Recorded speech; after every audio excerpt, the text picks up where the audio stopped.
and someone told you it was heaven, it would make sense. Provincetown is really beautiful.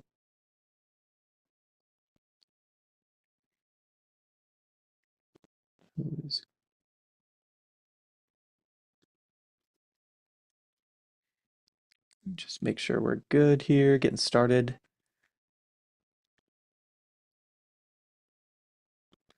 Yep.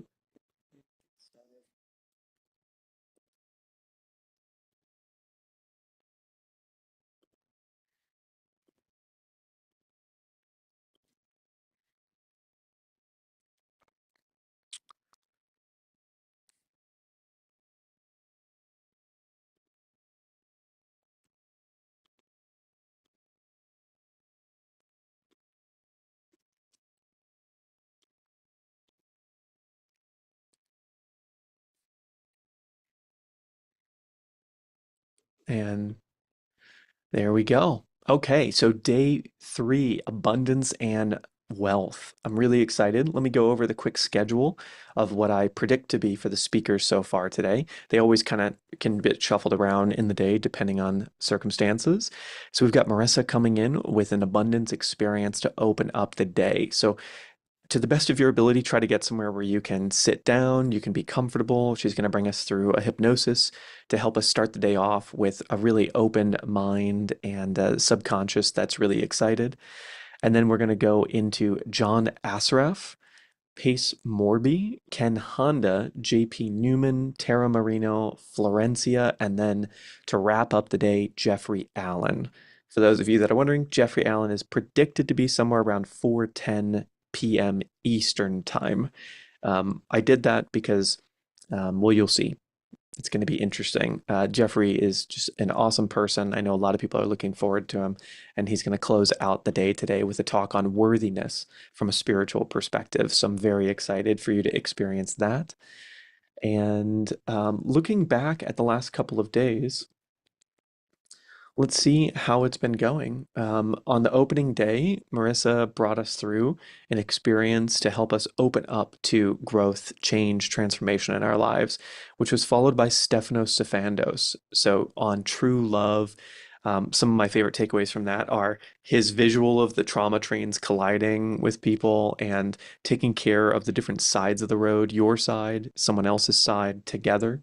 Dr. Shafali with conscious parenting about really allowing your children and, of course, the people around you to be who they are. Mark Groves with Human Connection, talking about practices to have an incredible relationship. Garen Jones, fan favorite, activating your creative genius. Jason Goldberg talking about practical reinvention. Tara Nicole Kirk with your soulful life. And Ajit Nawalka coming in with a three-part hitter, which was abundance, family, connection, some really practical tips on date nights that I thought were wonderful, and of course, coming in with learning. Here, Gemma, can you send a link to Marissa? That is, um, she's having trouble logging in. Here.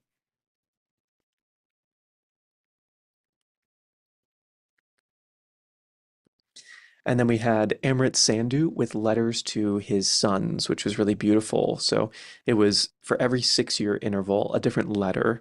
And then we had Louis Schwartzberg, the creator of Fantastic Fungi, come in and talk about how to find beauty in life. And so all of those you can see on YouTube for replays for just the next couple days here.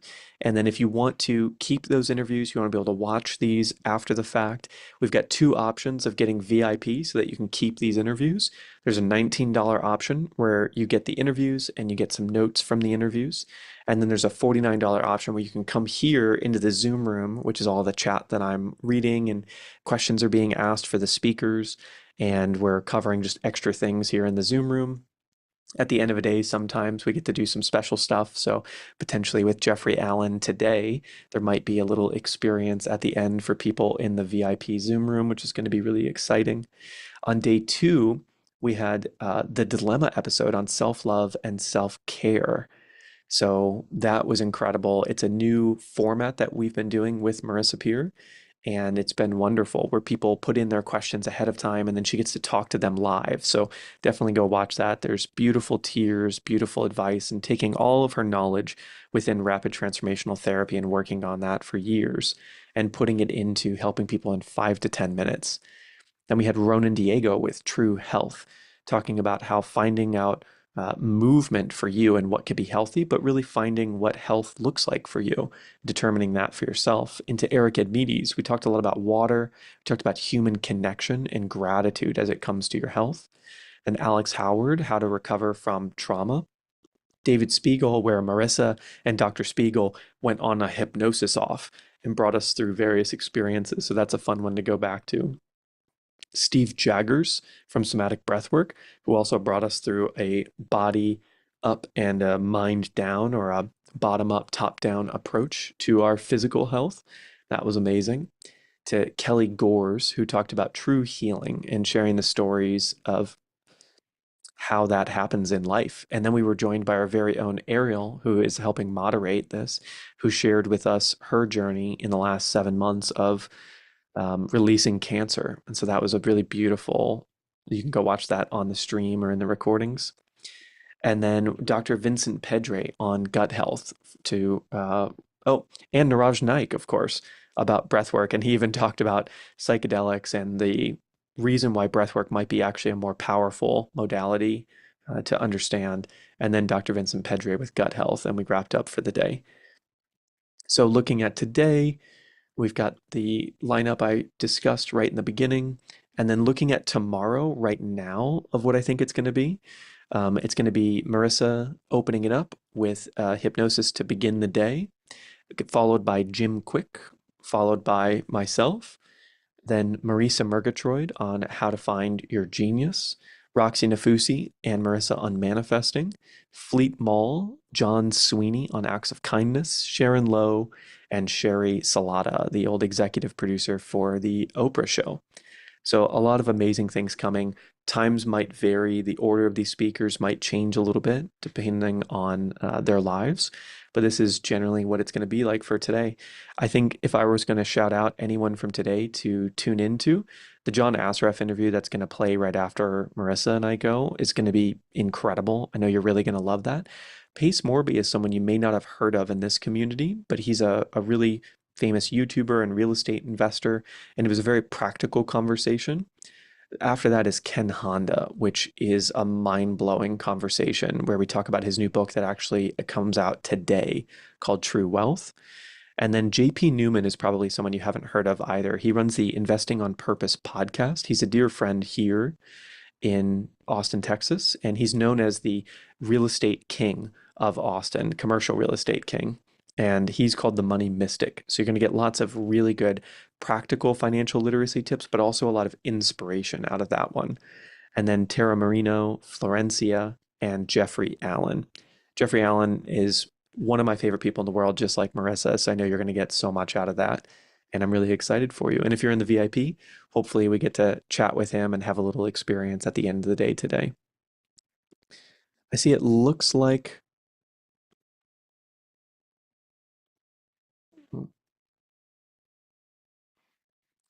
Gemma, how are we looking?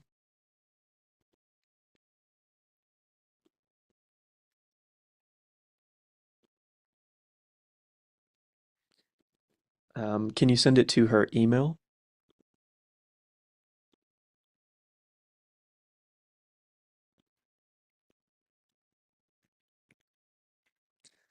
Okay, well, let's start out the day. While we've got a little bit of time here waiting for Marissa to show up, go ahead and take a deep breath in through your nose. Take a deep breath out through your nose. Take a deep breath in through your nose. And a deep breath out through your nose. One last time, in through the nose and out through the nose. And then really gentle, if it feels comfortable for you, just take your right arm and I want you to just gently lift it above your head like this. And I want you to just hold it up there, nice and gentle. And I want you to see if you can feel your shoulder muscles working. See if you can feel the muscles on the side of that neck working. And see if you can relax them a little bit. So still holding it in this position, but relaxing those muscles. Breathing nice and gentle. And then really, really slowly, as if you were made of molasses or really thick honey, slowly bring that arm all the way back down to your side. And then take your left arm and really slowly do the same thing. Just raise it up into the air. Just hold your shoulder there. Feel those muscles in your neck and see if you can relax them. So still holding in this position, but nice and relaxed. Marissa, I'm just getting them warmed up for you. Okay. Squeezing those muscles nice and gentle, just breathing. See if you can relax them even more. And then, as if you were made of thick honey or molasses, bring it down nice and gentle. And just wiggle your shoulders around and see if that feels a little bit looser now. You've gotten some blood flow, gotten your neck all loosened up and activated, more energy moving through that area. Just take a nice deep breath in through your nose and out through your nose. And get ready for this amazing experience of abundance entering into your life and all this energy that Marissa's going to put into the crowd today. And I will see you on the other side. You ready to go, Marissa? I'm ready, absolutely ready.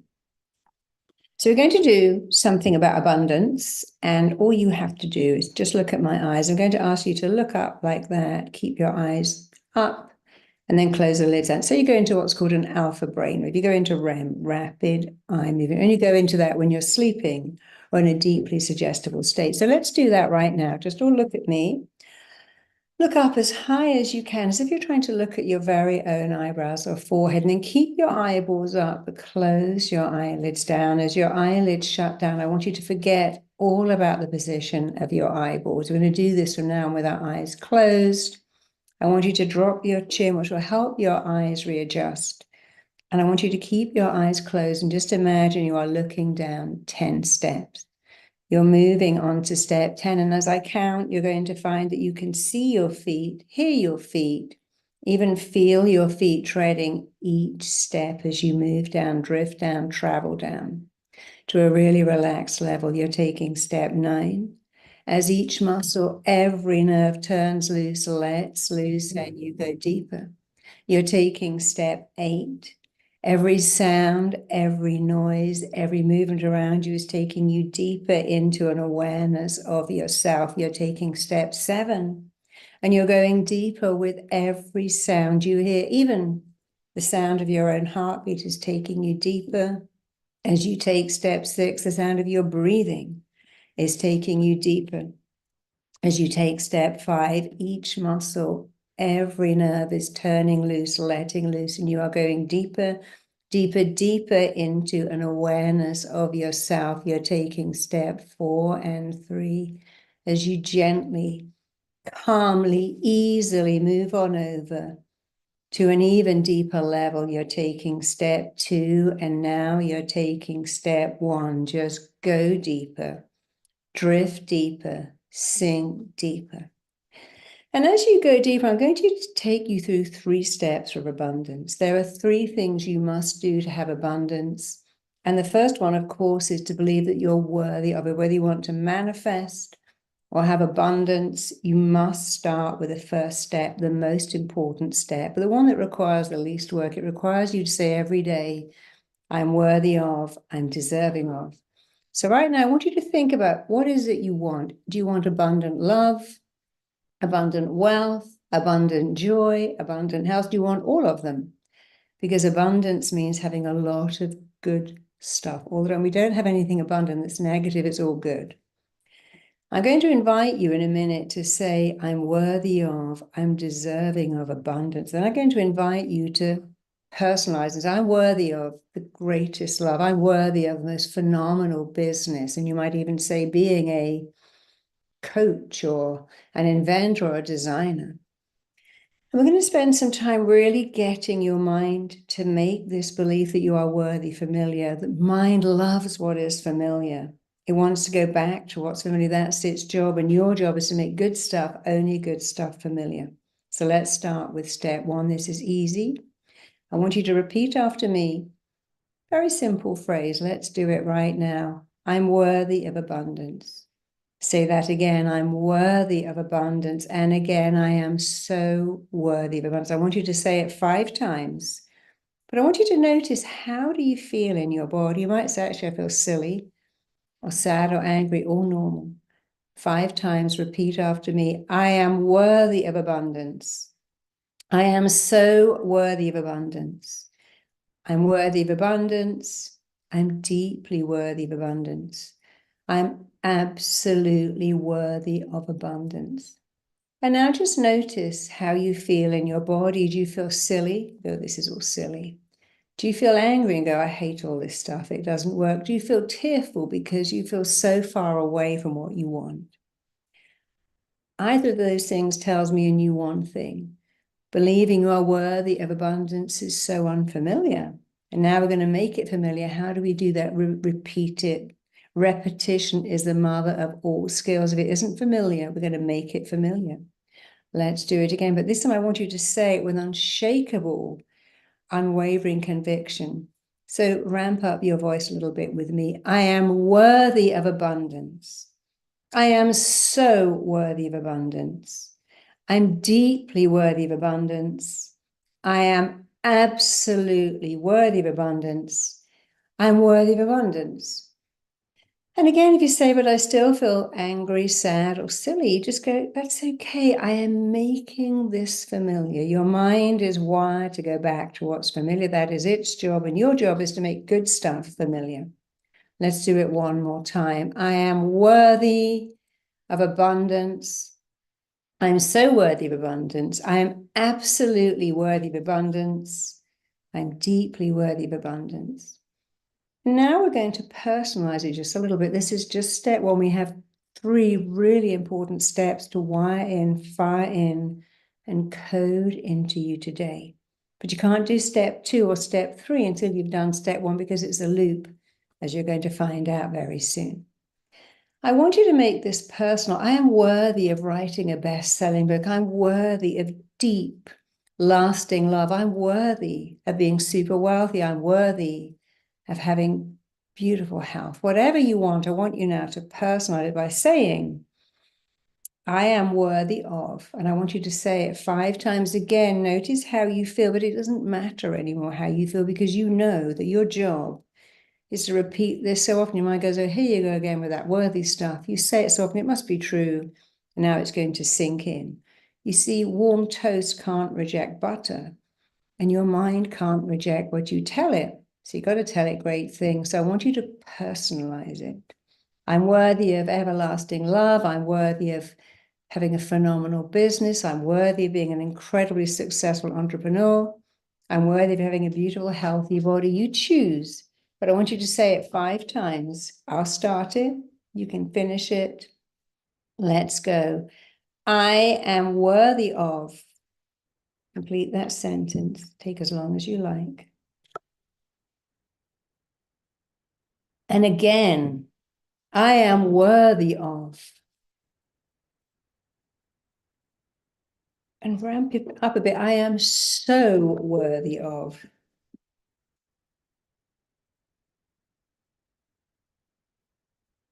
I am deeply worthy of.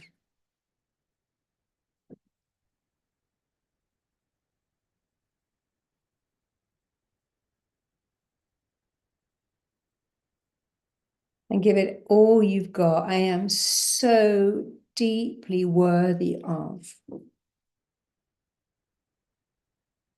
And you're going to be doing this every day. I want you to do it at least 4 times a day, when you wake up in the morning before you get out of bed, or when you're in the shower, while you're waiting for the kettle to boil, while you're traveling to work, while you're stopping for lunch, while you're doing some lunges in the gym, or whatever you do. You have the time to 4 times a day, say at least 10 times, I am so worthy of. a phenomenal business. I am deeply worthy of an incredibly successful business. I am worthy of and deserving of. I'm going to do that 10 times, times 4 a day. Because this step is something you have to repeat and repeat and repeat. The mind learns by repetition. Every word you say is a blueprint your mind and body work to make real. So in terms of abundance, we've got to make that blueprint really powerful. We're going to come back to this, but now that you've practiced this and just got a little familiar with saying, I'm worthy of enjoying the most phenomenal health. I'm worthy of the most incredible, beautiful, loving relationship that is just amazing. Now you've got used to saying it. I want you to imagine, what does that look like? Here's the thing, if you can't see it, I'm going to have to go back to step 1 because you'll achieve it to the degree that you can see it. Say, I believe it when I see it. And there's some truth in that. As you see it, you'll believe it. As you believe it, you'll see it. So I want you to think about whatever your desire for abundance is, in which of the 4 areas, love, success, wealth, health, what does that look like? If you imagine you're looking at a screen and you can see you living your abundant life, and I'm going to ask you, what does it look like? What do you look like? What do you look like? What is your composure like? How do you move your body? What are you wearing? How do you dress? Do you look healthy? Are you glowing? Are you full of energy? What does it look like for you to have an abundant, loving relationship, an abundantly successful career, a very healthy bank account, a really healthy body? What does that look like? You must see it and see it more. And if it's hard to see, then you must really make a point of seeing it more, because to get abundance, we have to believe we're worth it. And you will achieve it to the degree that you can see it. And if you can't see it, then see it more. For instance, if you want to write a best-selling book, we've all heard the story of the person who wrote Chicken Soup for the Soul, who put posters all around his house. This is a best-selling book. He whited out the New York Times best-selling list and wrote in it, Chicken Soup for the Soul, until that was so familiar to his mind, until that was the blueprint. And his mind had to go ahead and make it happen. So imagine you've got a vision board. You've got pictures on your phone, on your screensaver. You've made a little board of images, or you just keep saying, that's me. Maybe you can look at someone else who has exactly the business or the loving relationship you'd like and go, that I'm having exactly that, looking just like that. That person that's got it, I'm going to use them as a mirror.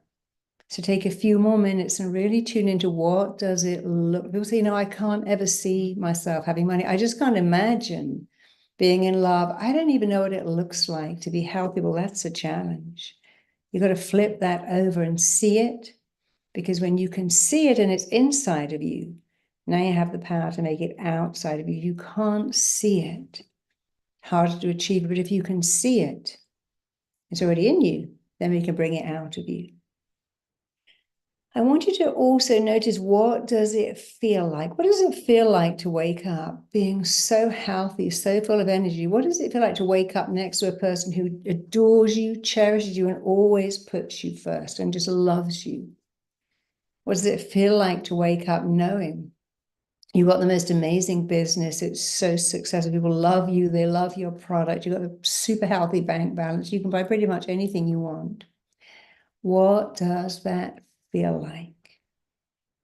Really get an image of what it feels like to walk through the world, living an abundant life where you can pretty much buy anything you want. You don't need to look at the price tag. What does it feel like to always wake up and come home to someone who loves you? What does it feel like to have success? People to say, you're amazing. I'd love to have the business you have, the relationship you have, the life you have, the body you have. So as you focus on what it looks like, add to that, what does it feel like?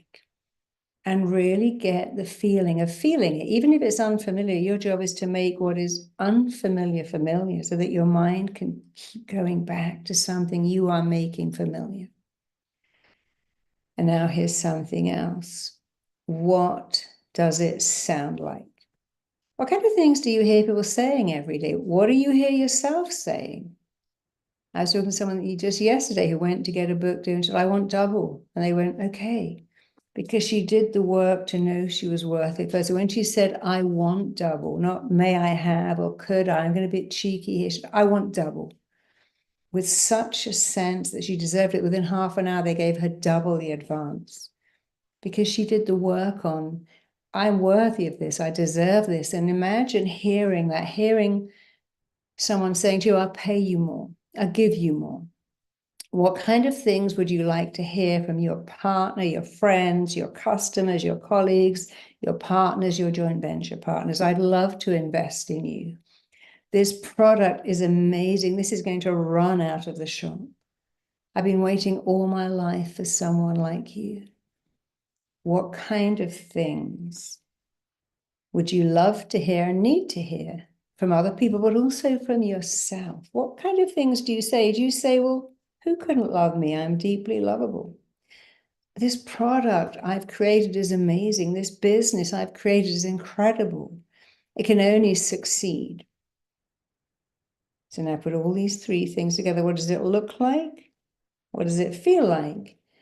What does it sound like is probably the easiest one? Hearing someone say, let me give you an advance, let me give you a deal, let me invest in you, let me finance you, let me support you, let me love you, let me be with you. That's the easiest one because you're imagining the words other people will say.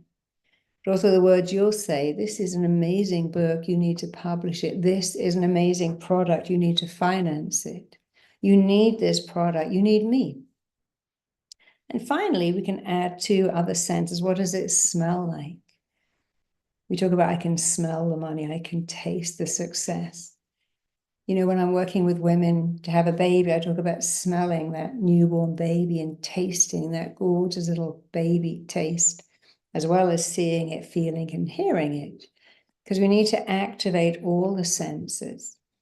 So take another minute or two. This is so important to look and notice what it looks like, feels like, sounds like, smells like, tastes like. What do you see? What do you hear? What do you feel? As you really focus on moving towards that abundance, knowing that what you want wants you, and what you are moving towards is already moving towards you. So what does it look like, feel like, sound like, smell like, taste like? And I want you to do one other thing, and all these things fit together like a jigsaw puzzle, taking you to success. You see, success doesn't come to you, but you are going to go to it by just activating these simple triggers that make it all work. Anything that you require is going to require something of you. So think about having an amazing business or an amazing relationship. How are you going to get there? It's not enough to manifest. You have to go out and get it. If you wanted a beautiful apartment, you'd go and look at lots of apartments. If you wanted a fit body, you'd go to the gym. If you wanted a new job, you go for some interviews. So what are you going to do? Where are you going to go? What new thing can you learn? You see, if you want to write a best-selling book, then you have to learn how to be a speaker too. If you want to be a phenomenal coach, you're going to have to learn how to market yourself. If you want to create a product as an entrepreneur, you must learn marketing. You need manifestation, you need mindset, you need marketing, all the M's. And you're so lucky because you live in a world today where you can open up YouTube and find 100 tutorials to help you learn something new. So what you require of the world? What you require? What does it require of you? What have you got to learn or see or be or do? Maybe to be a writer, you're going to have to look at what other people are writing, what titles, what's selling. Maybe to be an inventor, you have to look at that. Maybe to be a designer, you have to look at what do people want. The world is changing all the time. So what do you need to do or be or learn? What something extra have you got to do? You know, Mick Jagger always said that he was a rock star, but he also studied accountancy. And as a rock star, that's not easy, but he understood to have the amount of wealth he'd need to know accountancy and tax. And actually he went to London School of Economics and studied that so that he would never be ripped off and would always know what was an advantage to him tax-wise. And that's an interesting thing. So what can you do? What can you learn? What can you study? What can you acquire? What you require for abundance, what does it actually require of you? You might have to learn search engine optimization, but you can do it. So take another minute just looking at the thing that you require and then getting that light bulb on. Oh, I get it. What I require requires something of me. What is it? See, if you're an artist, it requires you taking your paintings to galleries, or at least loading them on an iPad and saying, hey, would you like to show my work? Take another minute and really get that before we go on to step 3. And step 3 is to do the work. And you can only do step 3 if you've done step 1. If you've done step 1, I'm worth it, I deserve it. Now you can do step 3. You can go out and you can show people your work. You can ask for funds. You can ask for joint venture partners. You can ask someone out on a date. You can do whatever you want. If you've done step 1, I'm worth it, and you've done step 2, what does it require of me? What does what I require of me? And step 3, the final step, is go out and do it. Go out and show people your product. Imagine going onto Shark Tank or Dragon's Den. Go out and find people to fund you, to finance you, to invest in you. Go out and find customers. Go out and learn the art of selling, because it really is an art. So take a few minutes and really see what you must do, and see yourself doing it. See yourself going out and showing people who you are, what you've created, or going out and showing people that here you are in the world as a lovable person. And if you put yourself in front of the kind of person you want to spend your life with, knowing you're worthy of love, you'll very, very likely end up with that person. So we've got to do all 3 things together. We're going to put it together right now. I want you, with your eyes still closed, to take 2 fingers and just touch the area right in between your eyebrows. I'm going to have you repeat some words after me. Very simple words. You're going to say, what I require for myself is, and you can say abundance, so let's do that. What I require for myself is abundance. Keep those 2 fingers in between your eyebrows, make a little circle, a little impression, a little indentation, and say out loud, what I require for myself is, what I insist on for myself is, and what I'm giving to myself is, and complete that sentence.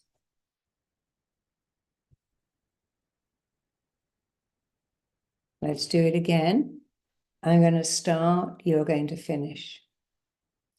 2 fingers touching the area right in between your eyebrows, making a little indentation, a little impression.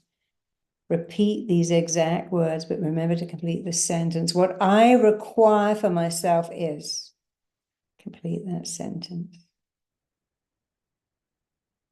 What I insist on for myself is, complete that sentence. What I am giving to myself is, complete that sentence.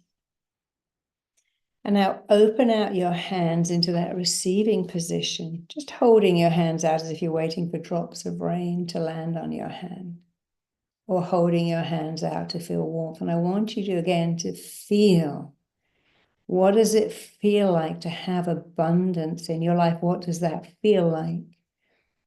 What does it feel like to live a life of so much abundance? What does it look like? How do you walk through the world as a person who attracts abundance, manifests abundance? How do you walk through the world? How do you dress? How do you talk? How do you walk? What do you do? Who are you with? How are you spending your day? What does it look like for you to live an abundant life? And what does it sound like? What kind of things do you say? And what kind of things do you hear? As you live this life of abundance, what does it feel like, look like, sound like, smell like, taste? I want you to anchor it in, wire it in, fire it in, code it in. And you might say, well, it looks like this, it feels like that, it sounds like that. Take a few minutes and really wire, fire, and code into your vision, into what you see and feel and hear. Abundance. Everything smells so good in your life. Everything tastes so good. Everything looks good. Everything sounds good. Everything feels good because you live an abundant life. You have abundance all around you. What does that look like, feel like, sound like? Who else are you helping out? You see, if you want tremendous wealth and imagine that you will help other people, the more people you will help, the more reasons you have to be abundant. So stay with that. What does it look like, feel like, sound like, smell like, taste like? To have abundance, to have abundant wealth, abundant health, abundant joy, abundant love. And of course, if you're in the business of abundance, you can have all of those things all the time because you are living an abundant life. You may have heard this expression, you can't have it all, something has to give. So let's do the final part of this. I want you, if you have that voice in your head going, oh, this doesn't work. It's greedy to want everything. You know, if I have a great career, surely I shouldn't have a great, if I have a great relationship, then won't everyone suffer, have a great career. If you have any of those niggling doubts, those limiting beliefs, those blocking thoughts, I want you to just move 2 inches to the left and 2 inches to the right, just from your waist to your shoulders, just move from side to side. And as you move, you are erasing, eradicating, eliminating, and ending those limiting beliefs. You are shattering, smashing, releasing, letting go of those blocking thoughts. They're leaving your body, leaving your mind, leaving your life. Anytime you have doubt, who's going to want to love me? Who's going to want to invest in me? Move from side to side and just erase, eradicate, eliminate, and shatter, smash, destroy those limiting beliefs, because that's all they are. They're just limiting beliefs and blocking thoughts. So we're going to spend the last 2 or 3 minutes just putting this all together. Take 2 fingers, touch the area in between your eyebrows and say out loud, repeat after me, what I require of myself is, complete that sentence. Repeat this, what I insist on for myself is, finish that sentence.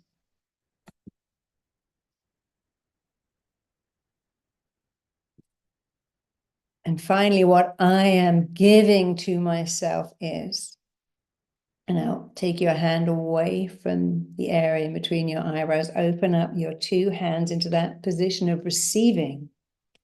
And I want you again to notice, what does it feel like to have it all? What does it look like to have it all? What does it sound like? What things do you say and state and affirm and embody? And what do people say about you and to you? What things do you hear when you have it all? What does it look like, sound like, feel like, taste like, smell like? Wire that in, fire that in, code that in. If you can see it, you can achieve it. You will believe it when you see it, and you'll see it when you believe it. Wire it in. What does it feel like, look like, sound like, smell like, taste like? And while you're wiring it in, firing it in, coding it in, if you have any moments of doubt, just move from side to side at the same time. 2 inches to the left, 2 inches to the right, just moving from the waist to the shoulder, erasing, eradicating, eliminating any limiting beliefs. We got just a few minutes left, so let's do one more amazing thing. I want you to imagine living in your head as a cheerleader, or indeed a cheerleading squad. A cheerleader only knows how to do one thing: whoop for you, cheer for you, tell you you're amazing. Even on a bad day, they say, well, you did the best, you know, you learned something today. So imagine you have a cheerleader with the pom-poms, the drums, the trombone, They do backflips and somersaults and star jumps, and they scream out your name. They go, you have got this. This has got your name all over it. Nobody can do this better than you. Imagine you're giving your children, hey, you're my cheerleader, you work for me. This is the things I need you to say. And if you never heard these words, or even more of a reason to the cheerleader, hey, I didn't hear these words enough. Every day tell me this has got your name all over it. You were made for abundance, destined for abundance. You can have everything, you can be everything. You're smart, you're interesting, you're compelling, you're lovable, you're warm, you're beautiful. Take a few minutes right now and tell your cheerleader exactly what to say to you on a good day, also on a not so good day. Imagine that anytime you're going into a meeting or going on a date, they pop up in your mind and go, hey, you've got this. This is made for you. You're beautiful, you're lovable, you're smart, you're everything. And they do the backflips, the star jumps, the somersaults, they wave the pom-poms. They tell you you're amazing. They say, go you, you're incredible. You're lovable, you're enough, you're amazing, you're wonderful, you're gorgeous. And you see, when you have a cheerleader cheering you on, the most wonderful thing is that the mind can't hold conflicting beliefs. While you have a cheerleader going, go you, yay you, look at you, so smart and beautiful and amazing. You can have everything. Because the mind can't hold conflicting beliefs or conflicting thoughts while you are busy working with your cheerleader, listening to your cheerleader, programming your cheerleader. You can't be listening to the critic because you can't be in two lanes. You can only be in one lane. So pick the lane of the cheerleader who believes in you. Pick the lane where you believe in you, where you constantly tell yourself your worth, that you're deserving of abundance, worthy of abundance. And you constantly see it, feel it, hear it, smell it, taste it. But you also know what it requires of you, and you go out and do it. You do the work. You understand that you're worthy of abundance. You see exactly and more clearly every day the steps you must take to abundance. And then you go out and take those steps, because although the lift to success may be broken, the stairs always work. So feeling amazing, feeling fully equipped with these tools that work, they always work. And all you have to do is make them a part of your life, and it's easy. It'll take 5 minutes of your day. You can give it a lot more time. So when you're ready, feeling hardwired, super coded, destined, and determined to live a life of abundance for the rest of your wonderful, gorgeous, long, abundant life. When you're ready, just slowly, calmly, easily, just come back into the room. Just take a deep breath. Just come back into the room. And I'm going to ask you to put some comments in, but I'm just going to show you how quickly this is. You're going to wake up every day and go, what I require for myself is, and you can do it all at once, what I require, what I insist on, what I give to myself is massive abundance in every area of my life. And then you're going to open your hands and imagine, what does that look like, feel like, sound like, smell like, taste like? Wire it in, fire it in, code it in. And if you hear a voice going, oh, this is all woo-woo, just move from side to side, because I can tell you now woo-woo works. And then hear your cheerleader saying, you've got this, you can do anything, you're amazing, you're smart, you're brilliant, you're lovable, you're incredible. And there we have it. How to have abundance in your life, and that, and that, and that. I can do that in a minute, and so can you. I like to do it for longer, but you can do it for less. It doesn't matter where you come from, it only matters where you're going. You know, I didn't come from wealth. I didn't come from a family with money. My grandfather was a miner. My other grandfather was a fireman. My grandmother was brought up in a workhouse, and there was a great sense of shame around that. It doesn't matter where you started from. It only matters where you're going. And you've got to get in the right lane. One of the rules of the mind is it can't go in two lanes. It can't hold conflicting thoughts. It can't even hold conflicting beliefs. So stay in that lane, the lane of abundance. You're worth it. You deserve it. And now I'm going to have a look at some of your comments. because everything begins with a thought. We might say, I'm going to really work on a behavior or a feeling. No, no, no, no. Thought comes first. Your thoughts dictate your feelings dictate your actions, and your actions dictate your outcomes. The law says that everything begins with a thought. And the wonderful thing is our thoughts are ours to change. So please put in the comment what you thought about that, how it felt for you. Did you feel angry or sad or tearful or excited? Let me see what some of the comments say. Let me just make my computer. Oh, that's much better. Someone said, I love that the lift to success is broken, but the stairs always work. What you focus on, what you manifest. This is so true, because what if it doesn't work? What if nobody likes it? What if they love it? What if it's amazing? When I was writing my book, my agent actually was J.K. Rowling, and he said to me, there's no money in children's books, but ask your daughter to read this book. She got a £2,000 advance. I got £130,000 advance. That's the difference, because there was no money in children's books then. But she has surpassed everyone in terms of wealth, because she moved towards something amazing. Words are powerful. Words are magic. That's why it's called spelling. So let me see what else. Wow, just wow, that was so powerful. I felt like my heart expanded. And that's the thing, we always want to expand and not contract. And you expand by saying, I'm worth it. You contract by going, oh, I'm not really worth it. I haven't got a degree. Who am I? Who am I to do this? Who are you not? So expand. Don't say, I'm sorry, I'm bothering you. Say, hey, I've got a great idea to share with you. What if I'm still a bit angry and annoyed about changes? And that's hard to put in the world. It's okay. The mind learns by repetition. Eminem was so angry. Someone said to him, Eminem, you'll never make it as a rapper. Look in the mirror. This is not a business for blonde guys with blue eyes. This is very much a black kid's business, and you won't make it. So I was so angry, so furious. I put it in my rapping. And if you've ever watched 8 Mile, you'll see it. He had a terrible life. He was locked in lockers, peed on. His mother gave him tranquilizers. He lived in a trailer. He had nothing, but he had anger. And that was very good for him. Some people say, I wrote a book because I was angry. I did a painting. I did something. Do something with your anger. Allow it to be the rocket behind you that moves you forwards. I'm giving myself discipline followed by consistent action. You see, the best thing in the world won't work if you don't. We can't just sit here and go, Om Shanti, the world's going to fall in my lap. We have to also do the work. It's a 3-step program. Believe you're worth it.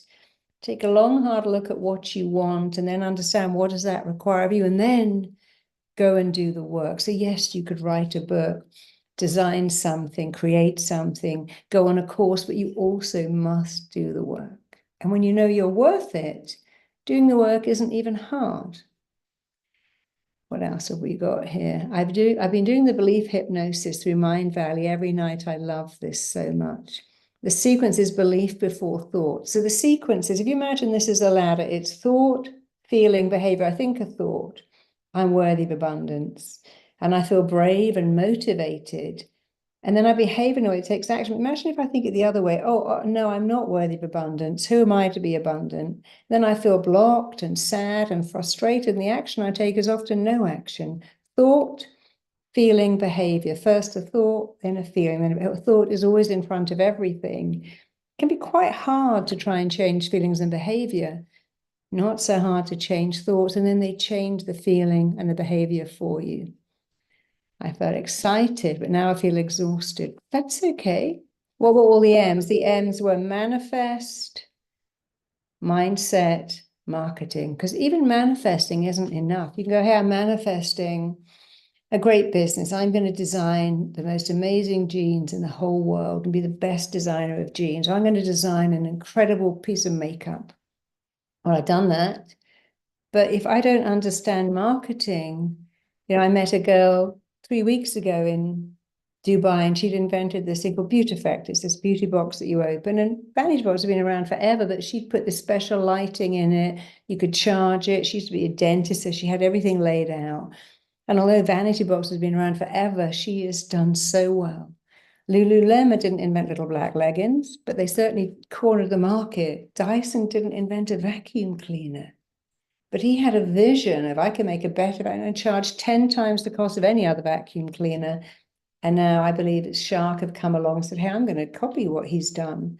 Nothing wrong with that because he didn't invent a vacuum cleaner. So be excited about what you can do. What can you revolutionize or change? I feel excited and expanded. It's been a great session. When repeating it within the practice, can we charge it up? Oh, yes, you can say, Susan, I'm fucking amazing. I'm fucking abundant. I'm awesomely abundant. I'm so freaking abundant because the words you put in front of words give those words more power. So swear words are great for that because they magnify, they maximize. So you charge it up. I'm deeply lovable. I'm having the hottest, sexiest, most beautiful relationship in the world. My business mind is freaking amazing. I'm a genius. You can say whatever you want, make those words powerful, make them exciting because you make your beliefs and they turn right around and make you. So charge it up, amp it up. I love that. Can you please give us more words to finish the sentence? What I require of myself, you can just say is abundance. What I insist on, you can say, what I require of myself is to invent a great product, sell it in Sephora, have the best. I don't know. I learned, a lot of people have moved into Sephora. I met Sunday Riley. I know Mona Katan and Huda Katan. I know Pat McGrath.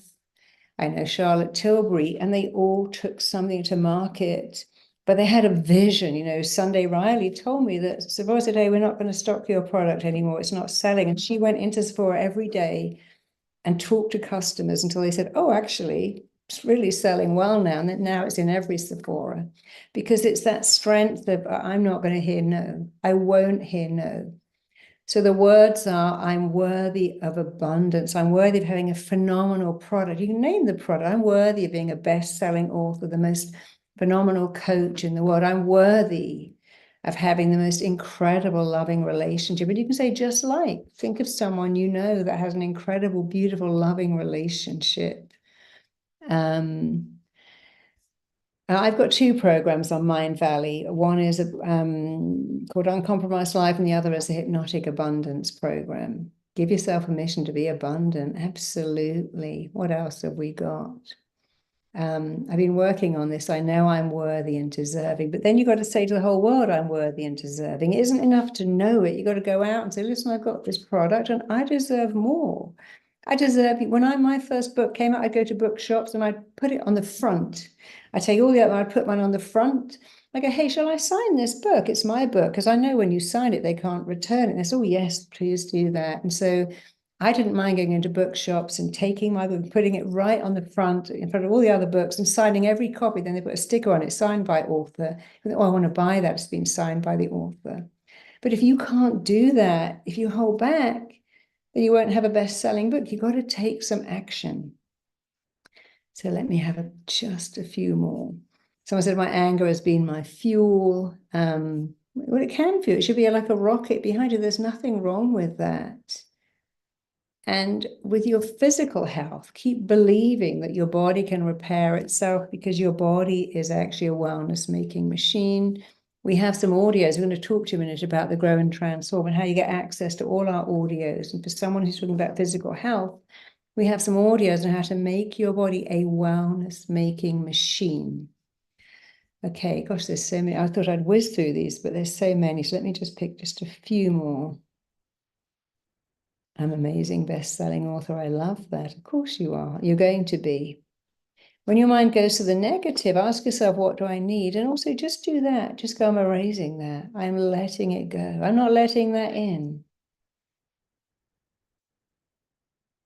What else have we got here? Okay, we've got to the end of the questions, which is wonderful. So Skip, I know you want to come forward and we've got a lot of exciting stuff to share with you. Hello, hello. And Marissa, the first thing I gotta do is I gotta say thank you because, this work has been such a big part of my own personal journey.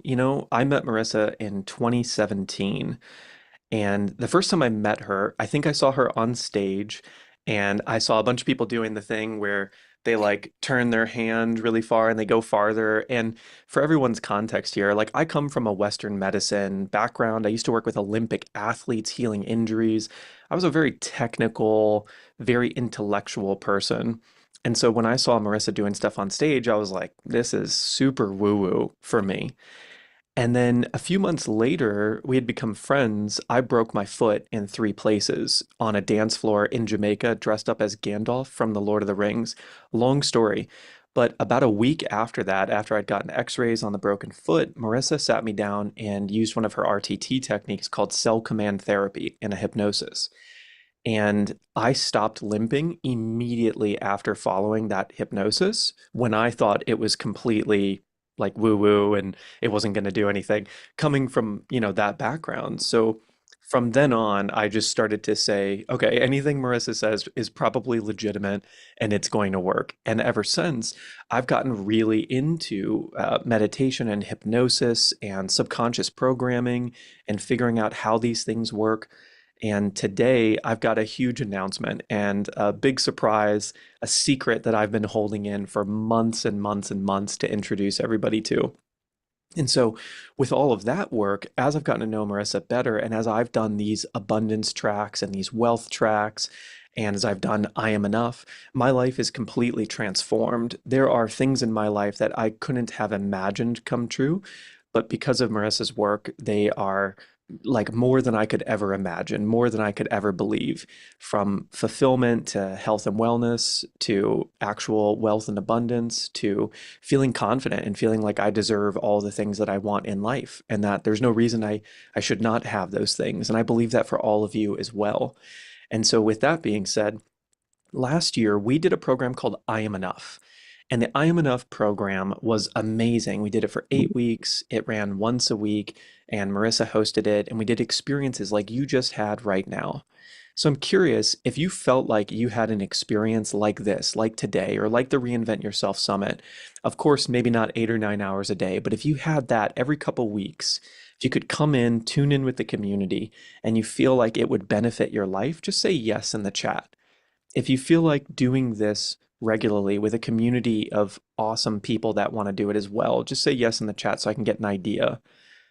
If you feel like it wouldn't benefit you, maybe say no in the chat. I'm just curious if there's anyone who thinks that doing experiences like this and being with a good community wouldn't be a good fit. I see some hell yes. I see a lot of yes. Absolutely. We love words in front of words, don't we? Hell yes is better than yes. That's absolutely true. Or I could probably bleep it, but it would be Marissa. Yeah, exactly. Marcus just got it. Marissa would say, fuck yes. Absolutely, Oh, she would. So then we did the I Am Enough program. And at the end of it, there was like this sadness. And I know we're all starting to anticipate that today. In any event that you go to, when we get to the end of it, we've maybe made some friends or we've laughed at certain people in the comments because it's entertaining and we've had our experiences and our inspiration. And then we go back to life.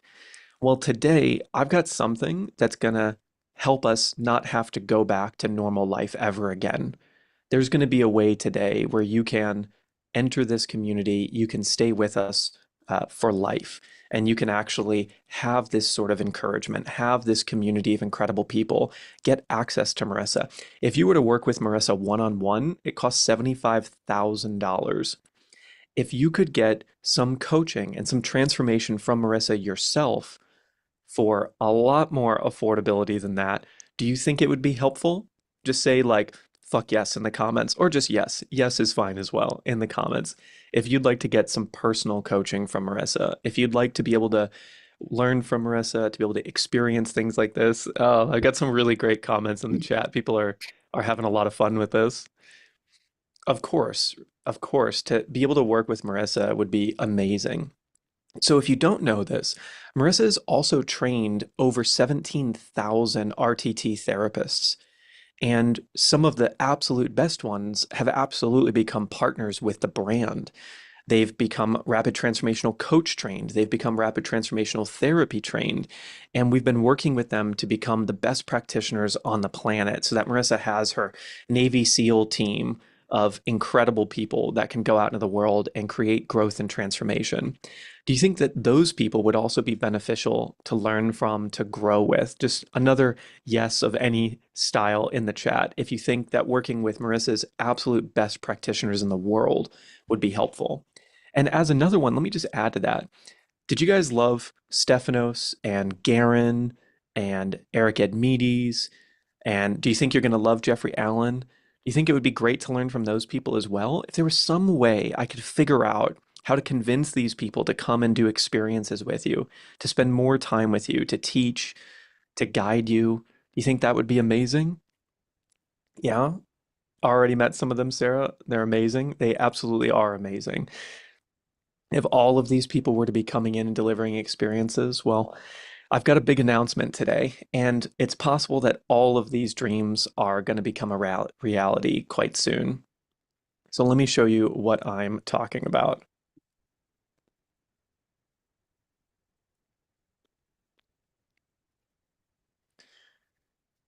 Welcome, welcome, welcome. Finally, after months and months and months of planning, to Grow and Transform by Marisa Peer.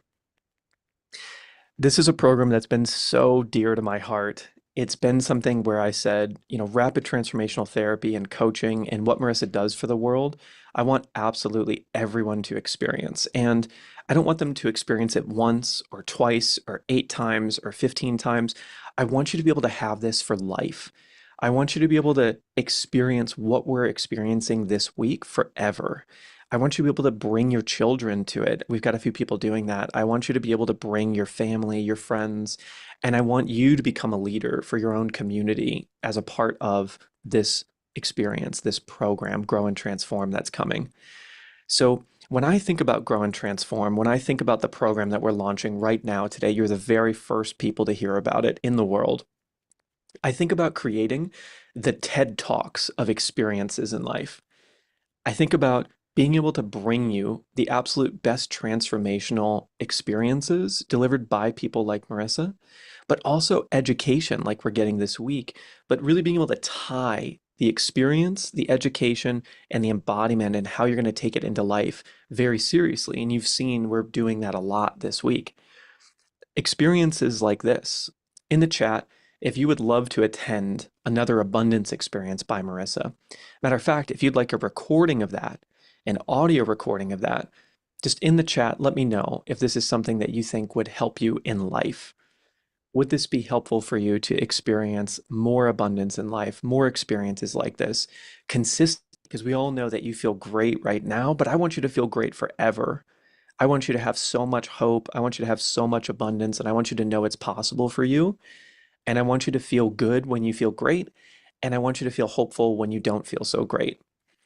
Experiences like this. Who wants to bring in more love in their life? Who wants to attract more love? Who wants to cultivate love with their family? They want to be able to bridge those gaps. They want to be able to have better friendships. What about more self-love? Would an experience of self-love be something that you'd love to have? Because of course there's abundance, of course there's healing and wellness, of course there's confidence and success, but there's also self-love and so much more. And we've even got people like you've met this week doing interviews, like Elise McDonald, one of our best practitioners, doing instant joy, doing healing, doing confidence. We got people like Robin Spence coming in to deliver things like setting great and healthy boundaries, being able to say yes when you want to say yes, no when you want to say no.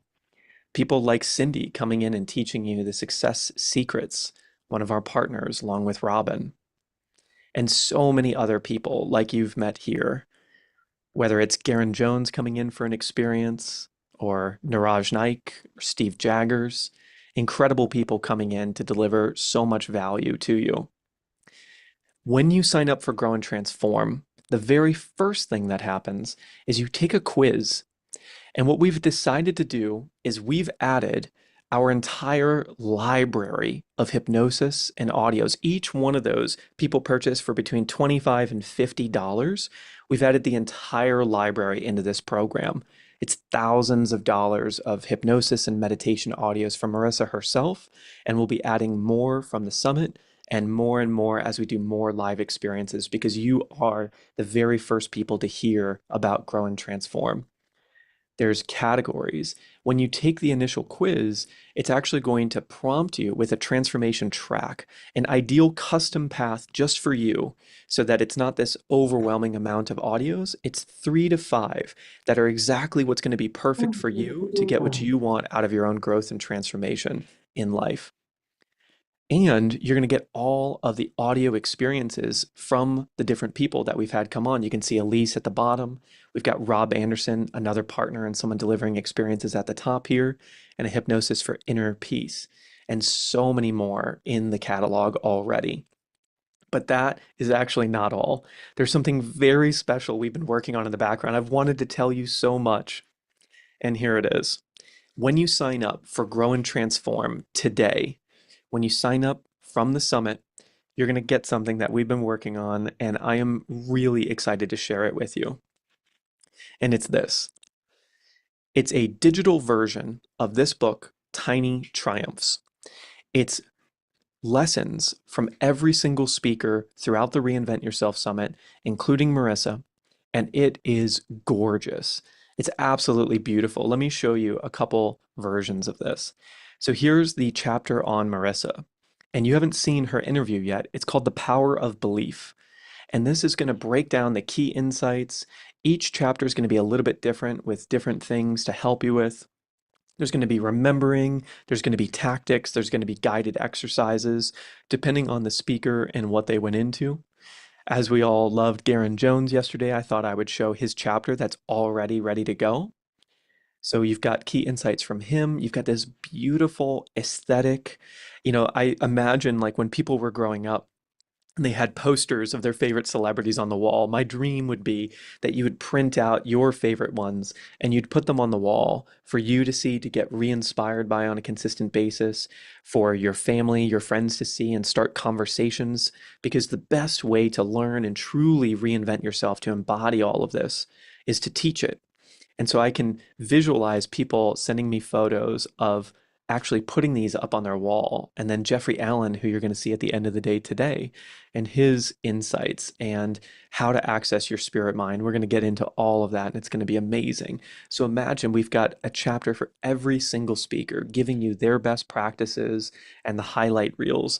So we're looking at getting a physical version of this, but I can't promise anything yet. But you'll get the digital version. It's very high quality, and you can print it out and you can keep it forever as an elite version of the note taking, and to bring yourself back to this moment and the energy that you're feeling throughout the summit.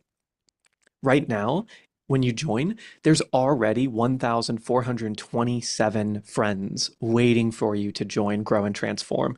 We've been building it as a beta program in the background. If you're one of those people who wants to join and you want to join our 1,427 friends, just type yes in the chat. Type, I want to have more friends that are awesome, that are growing, that are transformational, people that are inspired, people that are here right now that want to make this a lifestyle. Because I'll tell you right now, reinvention is a lifestyle. It's not something that you do for 1 day or 2 days or once in your life. I know I've had at least 6 different lifetimes in this lifetime, being the CEO of RTT, but also being a physical therapist for the Olympics, but also being someone who starts a supplement company. And I always want friends that are growing, and I want to be all of your friends, and I want to make friends with more and more people that are inside of Grow and Transform.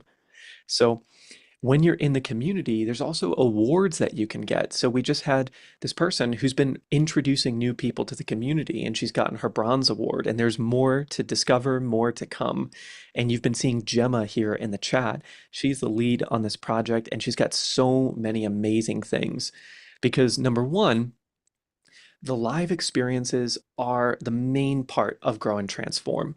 And just to have that, just to have Marissa coming in, the various speakers coming in, I asked the team, like, how could I get this to the world? What's it going to cost? And it was a really high cost to be able to bring these people in. So I said, okay, like how do we make this affordable? Because I want the world to experience this. I want people in America. I want people in India. I want people in Thailand, all to experience this. And, we're the average of the people that we spend time around. And there's been points in my life where I didn't like the people I was spending time around. So a community like this would have been the dream.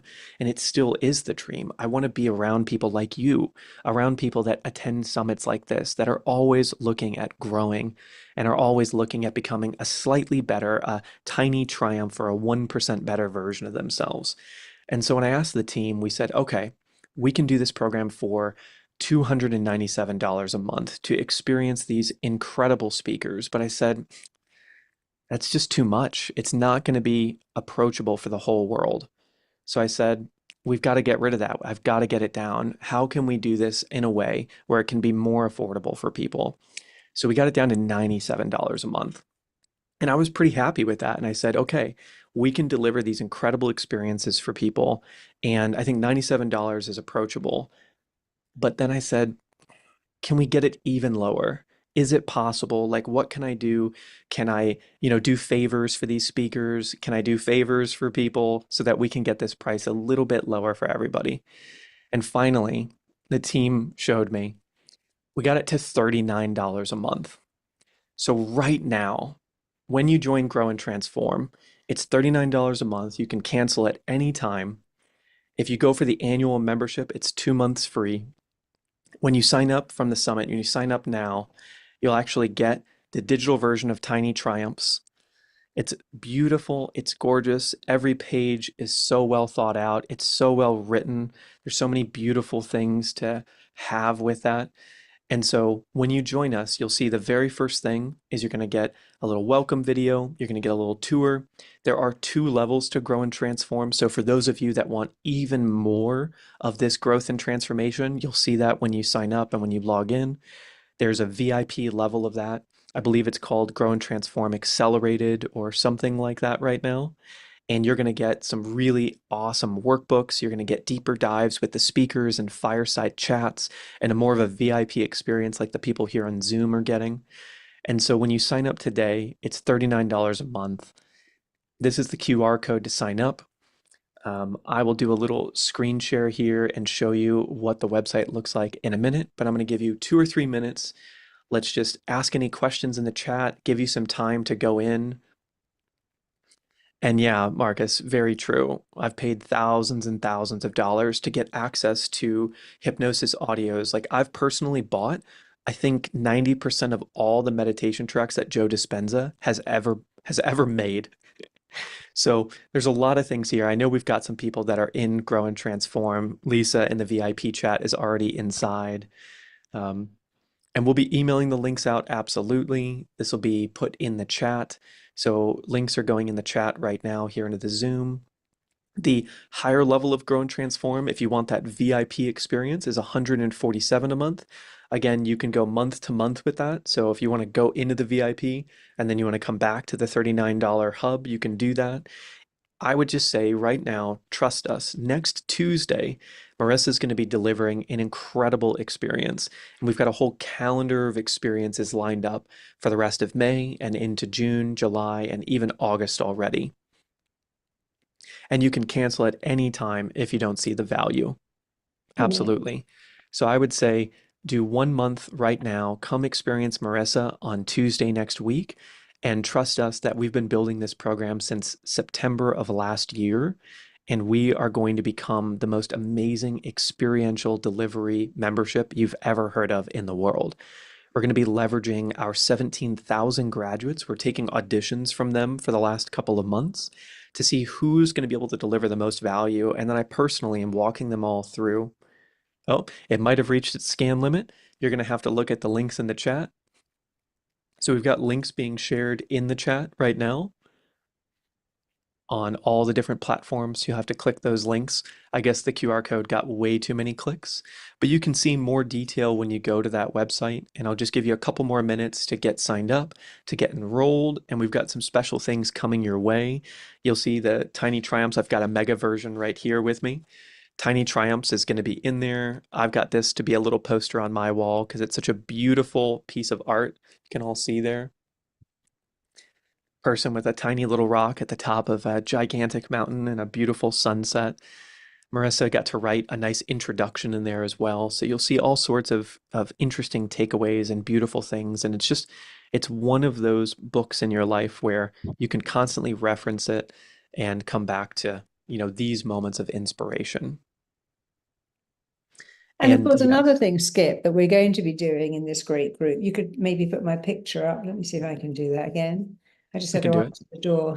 Another thing we're going to do is you can write in and say, I'd love an audio on how to leave a narcissist, or I'd love an audio on how to crowdfund a business. And if we get enough people out, we're going to make unique audios for this group. We have hundreds of audios already. But if people write in and say, we'd love this title or this audio, you'll get audios here that you wouldn't get anywhere else because we're going to make some unique ones just for you. Yep. And we're always building that library of unique hypnosis and unique meditations and unique audios. But most importantly, we're building unique experiences, and you'll have the recordings of those experiences throughout all of Grow and Transform. And they won't be limited to just hypnosis. There will be so many more things. There'll be movement practices, there will be breathwork practices. We're going to bring the whole world of transformation to your front door. Wonderful, exciting. Yeah, amazing. Okay. Wow. I've been holding that in for 6 months, everybody. That's beautiful. Do we have audios for children? We have some, and we're actually going to be doing some more now that we're doing a whole I'm Enough program for the school system in the Gulf. So we'll be creating more and more audios, and a lot of them will be going into this Grow and Transform. I think pretty much every audio we have, we allow Grow and Transform to have it. So watch this space within the next 6 months, maybe even three, we'll have quite a few great audios for kids. Yeah, and Marissa's number one focus in the world right now is the children's programs. So I can attest to she is working on that quite a bit, and so am I, to make sure we bring that to schools across the world. Amazing. So I've got to continue with the summit for the day, everybody. I'm starting to see lots of people joining, so I'm so excited to hang out with you there. As a matter of fact, I'm going to go do some posting in there today throughout the day. So I'd love to get to know you. I'd love to see when you take the quiz, what your results are, and where you get put into your transformation tracks. I'm really excited for all of you. And is there a hypnosis for ADHD? I think we've created one. Do we have one in there yet? We do. Yep. There's also one for fertility. There's all sorts of ones. And then we have a post inside of Grow and Transform, you'll see inside the Mighty Network. So it's the same platform we've been using for the summit. And in that post, we say, what would you like for future audios? And we're going to see which ones are very consistent. And we're going to be recording those first. So the highest voted ones we'll be recording sooner. And then we'll be adding in more and more things to come. Yep, so you can join month to month right now, and then you can always upgrade to annual later. And can you use the audios in your RTT practice? I would absolutely share these audios with your clients. Definitely. So if you're Definitely. a trainer, a nutritionist, an RTT therapist, a coach, and you want to use these audios to help your clients get benefits, absolutely do that. Absolutely use that.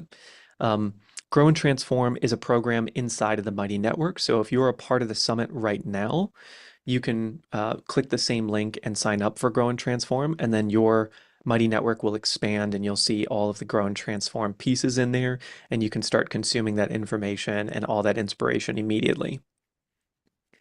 Again, Marissa, I just got to say thank you. This wouldn't be possible without you and all of the years and years and years of work and study that you've put in to do this for everyone so that we could create something like this for the world. So thank you. Thank you. And you're in for a treat now because Jeffrey Allen, he's such a dear friend. I went to stay with him and his wife in Japan. He's the most amazing healer. I mean, just such a beautiful guy. So if you're staying on for his talk, you are in for a massive treat. So I'll see Awesome. you next time. Sending you lots of love. Yep. See you tomorrow, Marissa. Thank you. Lots of love. Bye bye. Okay, let's get ready for John Assaraf.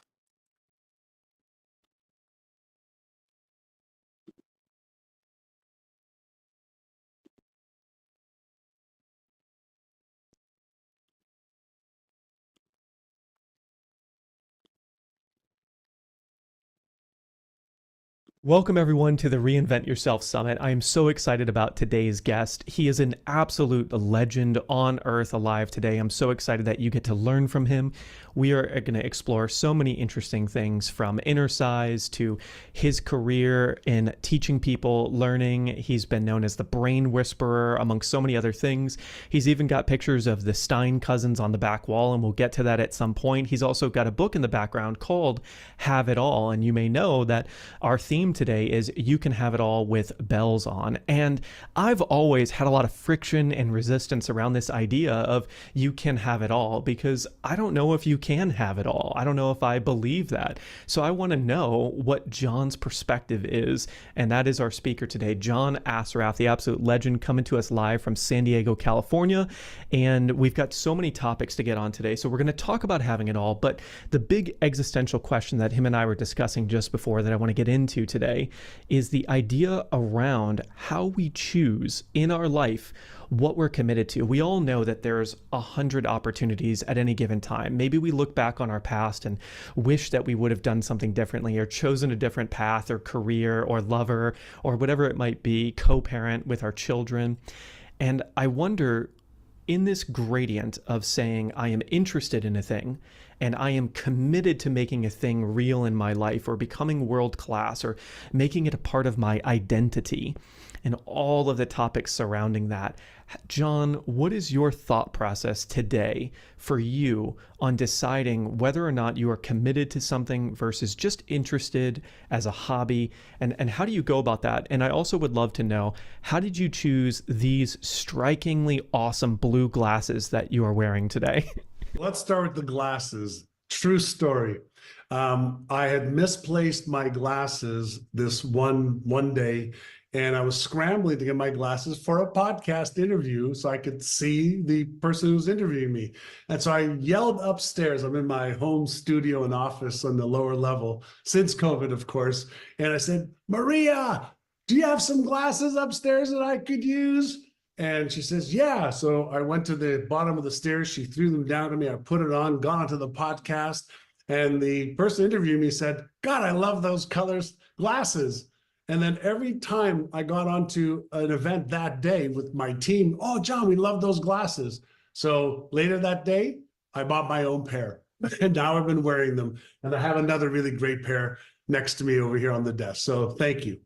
Amazing. So talk to me about this. When you get a new interest, and I'm sure someone with as much vitality and energy as you has a lot of them, and you find new things that you want to get into, how do you determine how much time, how much energy, how hard to commit to something?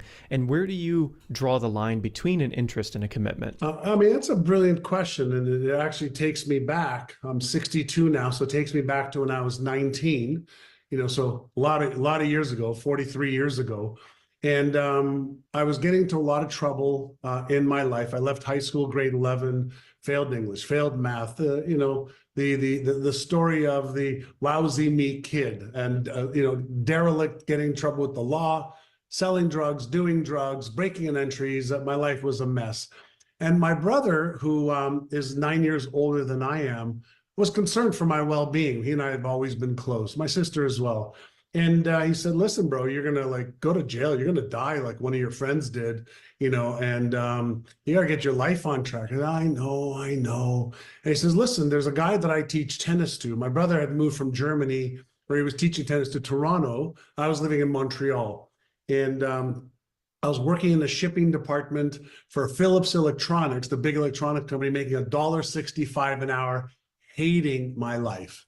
Had to take the bus. So wait, you were working at the electronics company while you were selling drugs? Oh, yeah. Okay, so did you sell drugs at the electronics company?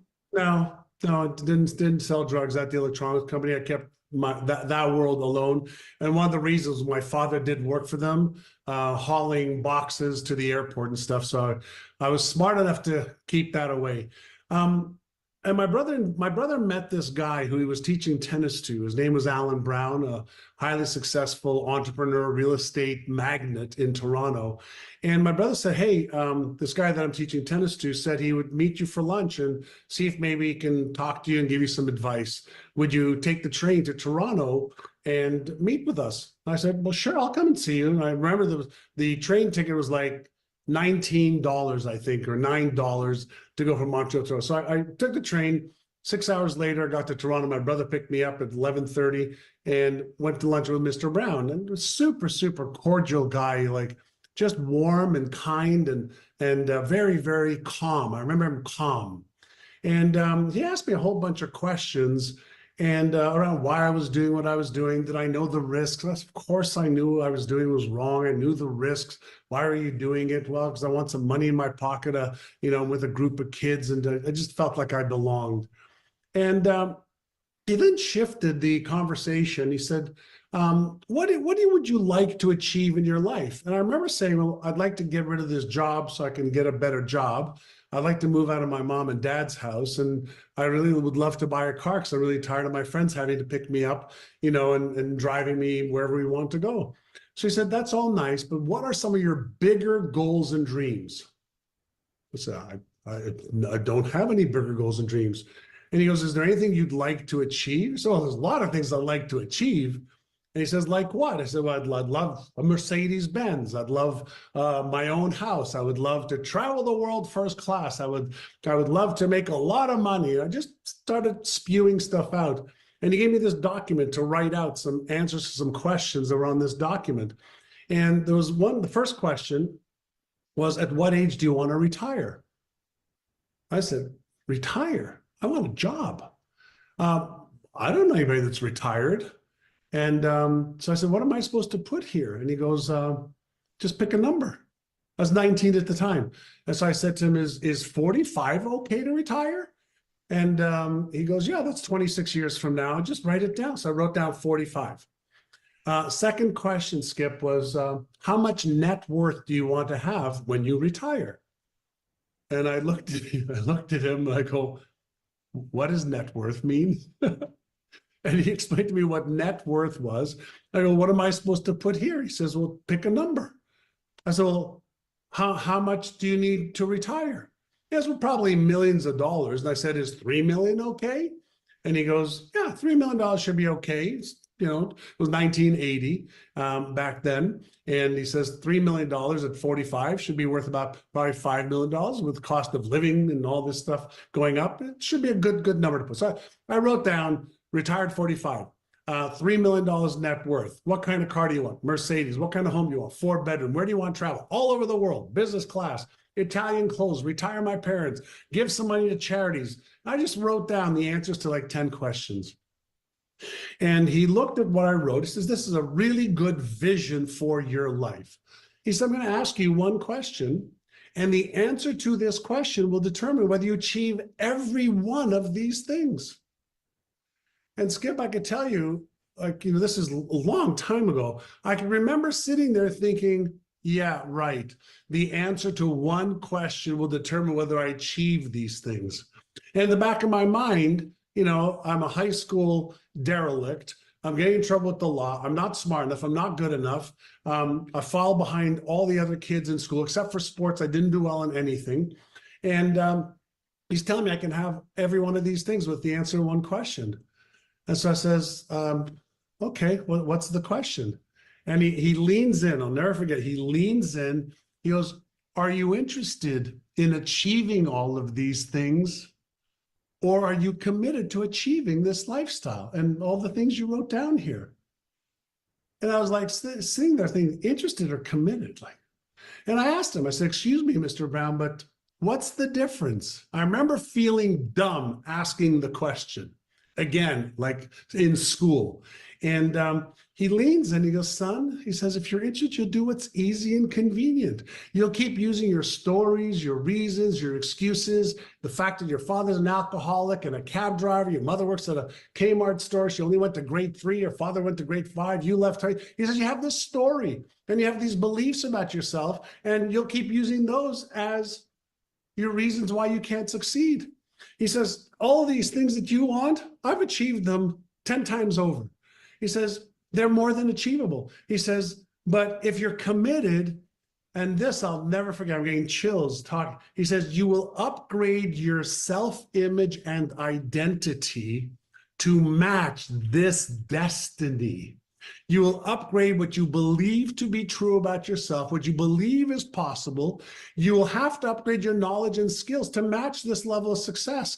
You'll have to develop new habits and let go of some of your old, terrible ones. He says, you will have to become the best version of yourself to achieve this. He says, so are you interested? Are you committed? And Skip, I really can't tell you why what came out of my mouth next did, but I just said, well, in that case, sir, I'm committed. And he goes, great. He puts out his hand. I put my hand in his. He shakes my hand. He says, in that case, I will be your mentor. I said, wow, Mr. Brown, thank you. What is a mentor? And my life changed. I moved from Montreal to Toronto, went back to school to get licensed in real estate, graduated 5 weeks later. He started to teach me what to do, how to do it, when to do it every single day. And over the next 6 months, I made $62,000 commission. I got 50% of that, 31 grand. He got his 31 grand, and I thought I freaking died and went to heaven. My parents still thought I was selling drugs and getting in trouble because I made more money than my father did in 1 year, which was 25 grand in 6 months. I helped my And then parents. you went on to do some pretty amazing things after that. But then he started to teach me more because he saw here's somebody who wants to learn, somebody who is committed. And the reason I was committed, because morally I knew what I was doing was wrong and not part of what my parents taught me. I knew that. But at a deeper level, I didn't feel good enough, smart enough, worthy enough. So I had to do something to fit in, to have a little bit of money in my pocket so I wouldn't feel less than the other kids that I was hanging around with. But then the second year, he says, great, now let's upgrade your skills and knowledge even more. And he taught me some new things about marketing. And I made $150,000 at 21 years young. Ethically, professionally, I worked my Assaraf off, but it was the first time in my life that I actually started to feel smart a little bit, proud, capable, deserving, because I actually put in the effort that yielded the results. So the labor of the commitment, the labor of 1 hour a day of practice, he told me was 365 hours a year, 9 40-hour weeks of getting better at something. I got really good at what I did. And that was like the beginning of what does it really take to be committed. Now, at that time, Skip, I focused on money. Money. That was my only focus, is make money. I equated success and money back then. And that's probably because we never had it as a family. There was always a lot of arguments and fights. My father was a gambler and an alcoholic. And so there was a lot of arguments around the lack of money because he was always blowing it away. And I remember saying as a kid, I will never put my children through this, or my wife, if I was ever going to have one. I will never have them feel like I feel, less than the other kids because of how I dressed. I always felt disheveled. I always felt like the other kids presented the way they dressed way better than me. I got haircuts at home. My hair always looked, like my mother cut it. My clothes always looked like they didn't fit. And I hated that feeling. I hated it. I wonder for this. So some people might be listening to this and say, wow, this angel dropped out of thin air, Alan, and came into your life due to your brother and really was able to pull you out of an environment that wasn't ideal for you, where you had already shown the commitment to making it change, even if you did it in really unethical ways. you were committed to not being in that life forever. What would you say, like, is mentorship the way for everyone, or what do you think? A good mentor will show you not just the path, but show you how you can follow the path in your own way. Alan didn't pull me out. Alan gave me the opportunity and a rope to pull myself out. Because even when I moved, I didn't have money and he didn't lend me money. He says, the first lesson you need to do is become resourceful when you don't have resources. So I borrowed money from my sister, my mother, and my brother. I had $50 of my own. They lent me $450. I had to pay $500 for the real estate class. I didn't want to go to real estate school. He says, listen, I know you don't want to, but I want you to challenge yourself and I will guide you when you have some challenges, which he did. Passed the test. First time in years I'd passed the test without cheating, because I would cheat on every test. I cheated to get out of grade 11. I had a friend of mine give me the 50 answers that I needed, multiple choice, to get out of grade 11. And the best story in the whole world is 25 years later, he reached out to me because I couldn't reach him ever again because he had moved, I had moved, and he found me because I was out there in the world. And he said, hey, Johnny, this is Yankee. And he says, I need your help. I go, oh my God, I'll do anything for you. You know, I'm getting chills again. So a mentor is able to guide you. But if we want to come back to the commitment, there were two reasons. I had certain things that I just refused to allow into my life going forward. And that was scarcity, feeling like shit about myself, feeling like I'm not worthy, good enough, smart enough. And then as soon as I started to actually put in my own effort, like real effort, guided effort towards something that I enjoyed, I started to see, God, I can do this. Like I passed the real estate test on my own. I actually studied and I did this. And, you know, I remember when I played hockey and basketball as a kid, I had some decent athletic abilities and I would do great. Like I would do great when I was coached on things that I loved.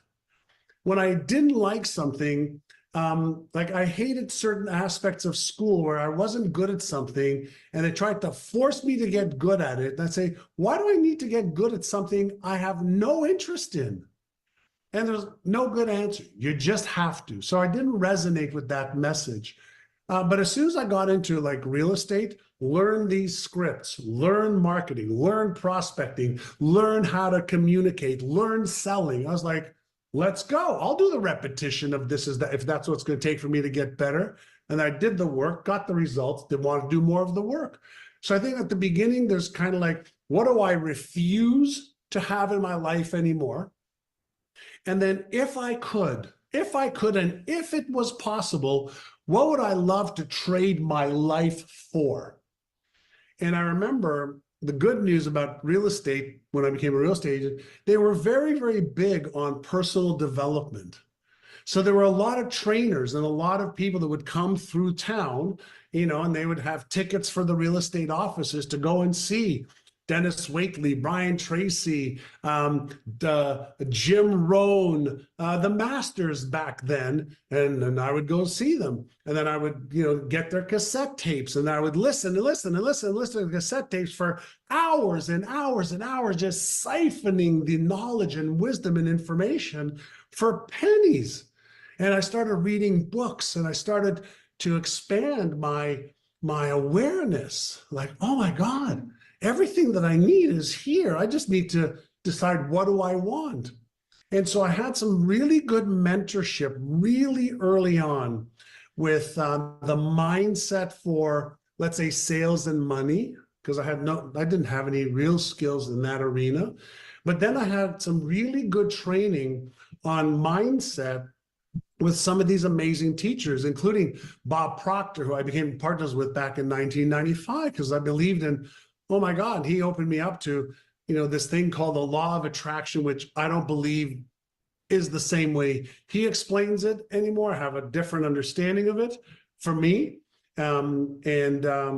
But I started to dive into seeking knowledge, seeking awareness, seeking wisdom, backed by, developing the disciplines required. And there was no mistake ever in my world of you have to put effort into getting better. And so I wasn't afraid of work. I hated wasting time. So when my mentors laid out, here's what you do from 8 to 9. Here's what you do from 9 to 10. And here's why you do it. Here's how to do it. And here's the results you should expect. I said, great, I want the results. I'll do the work. And so I got really good. And again, sports had a lot to do with it. Like you had to show up to practice or you didn't play. And if you practiced, you got better. If you got better, you played. If you played and you got better, you played some more. So it's kind of like a self-fulfilling prophecy of I'll do the work, I'll get better, I'll get the reward. And so there's no qualms in my mind. So then, if we come back, you asked me a question earlier, and I don't mean to talk about this, but for every result that we want to achieve, right?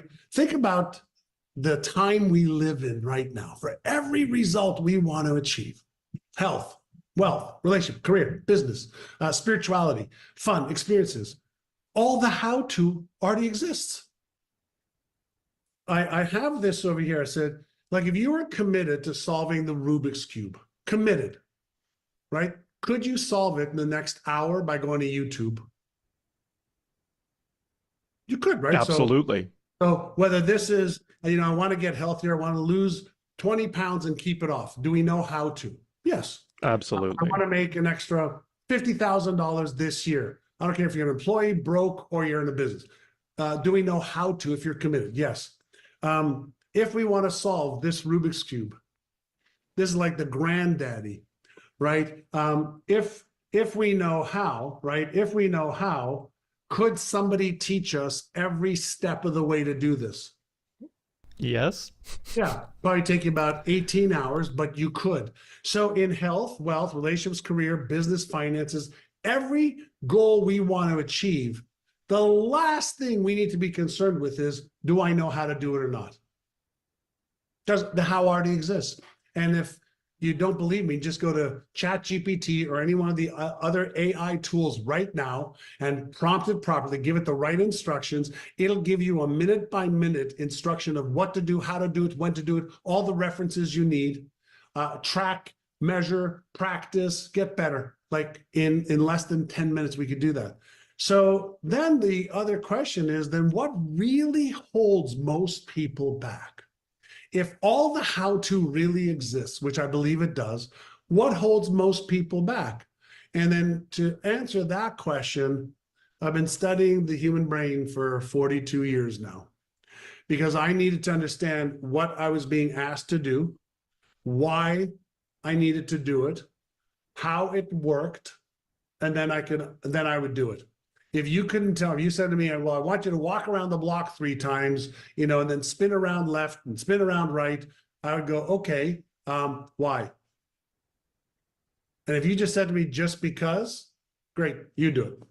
But you said to me, listen, what happens when you walk around the block 3 times, and then you spin this way and that way, what happens is this, and that. And what that means to you is this, and that. And if you want this, do that. I said, great, now I understand. Let's go. I'll go for a walk.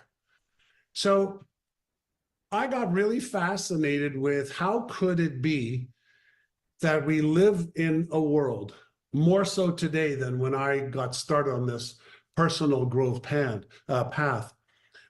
We had books, we had cassette tapes. We didn't have the internet. We didn't have, podcasts. We didn't have instant access to everything. So you had to go searching for it, or we exchange. Hey, Mikey, I just read a good book. What do you got? I'll give you this one, give me that. Oh, you got some cassettes? Can I rip them and burn them and listen to them or borrow them from you? So then the real question is, let's say I say I'm committed. Okay, let's say I'm committed. I'm committed to making X, to being this healthy, to X. Then what's the process of going from commitment to building the behaviors and the habits? And here's the thing that I've discovered is you will remain and already are 100% disciplined to your current standards and disciplines. So are you prepared to raise your standards? Can you give me an example of some of the standards that people from, let's say, level 1 to level 5, if they want to upgrade their health? Like, what is standard 1 to standard 2, as just examples? Everything that I do starts off with, let's start off with a vision somewhere in the future. A year? All right. So the first thing I would say to somebody is if, let's say you're where you're at right now. Doesn't matter. You're where you're at right now. You know your results, right? You know how you feel on a scale of 1 to 10.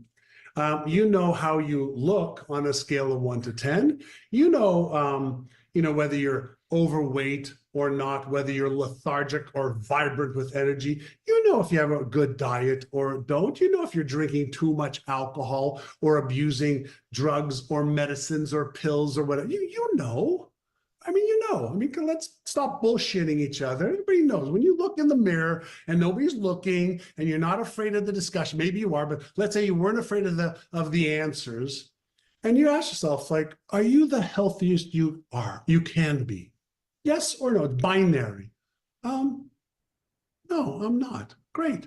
Well, if you could wave a magic wand and 12 months from now, you'd be a healthy version of you. Can you write out what a healthy version of you that you would look in the mirror and you'd feel proud of the progress?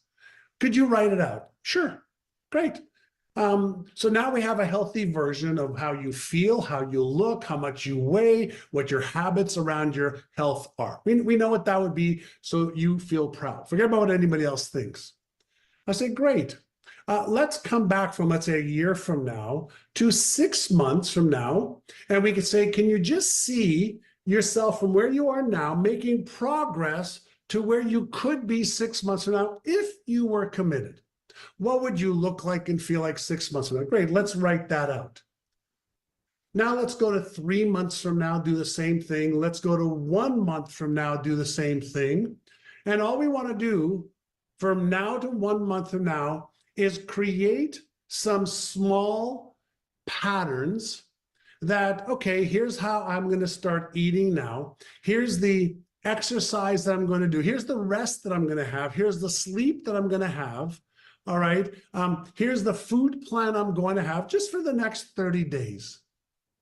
And can I see myself just starting to make progress between here and 30 days? And can I commit to 30 days of discipline no matter what?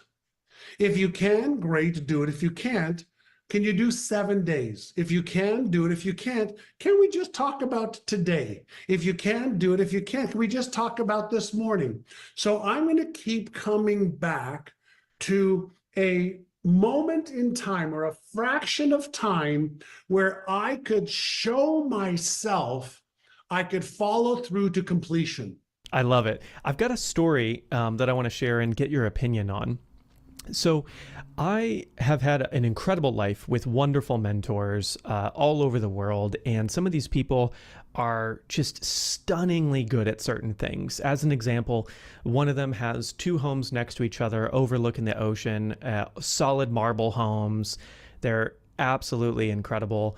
And consistently with all of these mentors that were, say, very successful in business, very successful in their community and their friend groups, like they had wonderful people around them at all times, they faced imminent challenges. So let's say they had it all at one point, and then they were so committed to a particular outcome or goal that other things started to dwindle. So say I made a really big focus on the business success for the year, and I find myself going through these types of patterns and always sort of readjusting the sails, so to speak, midway on these journeys of commitment. And what's your experience or best practices? Because I'm sure you do this all the time as well. Like you pick a new thing, you go really extreme into it, and you're committed to a really large new version of you in this one particular area, because it would be tough to do 5 or 6 of those at a time. Let's say if you wanted to win an Olympic gold medal, at the same time you wanted to build $100 million business, at the same time you wanted to have 4 more children, and you wanted them to be healthy and happy and have a lot of time with you. To do all of them simultaneously, something is probably going to give. So having it all at the same time and building it all at the same time, I haven't seen work very well, but I'd be curious what your opinion is on that and best practices. You can have it all, sometimes not at the same time. So let me digress for just a moment to maybe a slightly different view of this. Right over here, I want to show you instead of tell you. So I have my Exceptional Life Blueprint that's about 55 pages, which is what I teach my clients. And this is a picture of just, my life and some of the things that I've accomplished and done.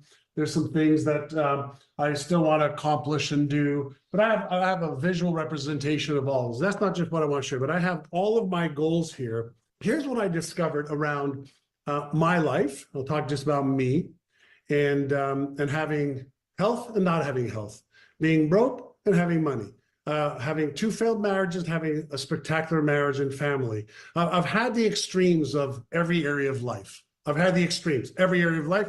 I've been blessed to have the extremes. And here's what I really came to the conclusion in some of what I call my wisdom years, right? When I was young, I thought I knew it all. Now I think I know very little. But here's how I make all my decisions for my life. And it's my highest values. So number 1, this is my highest values I live by and make decisions from. So my highest value, I'm not religious, but my highest value is God, universal intelligence. So every day I must invest time connecting to source. Number 2, you're going to see it's my health, spiritual, emotional, mental, physical, financial. Number 3 is my family. Number 4 is contribution. And number 5 is fun and experiences. So every decision, every day, every week, every month has to follow this map. So let's say I have a financial goal, okay, of X number of dollars or wealth. It will never come before health, ever. It will never come before, okay, my connection to universal intelligence, God, whatever you want to call it. So these things I ask myself every day. When I ask myself, what is it that I'm committed to achieving? I also ask myself, great, as it relates to all of my other goals that are prioritized, where does this rank as far as importance? So when I was, I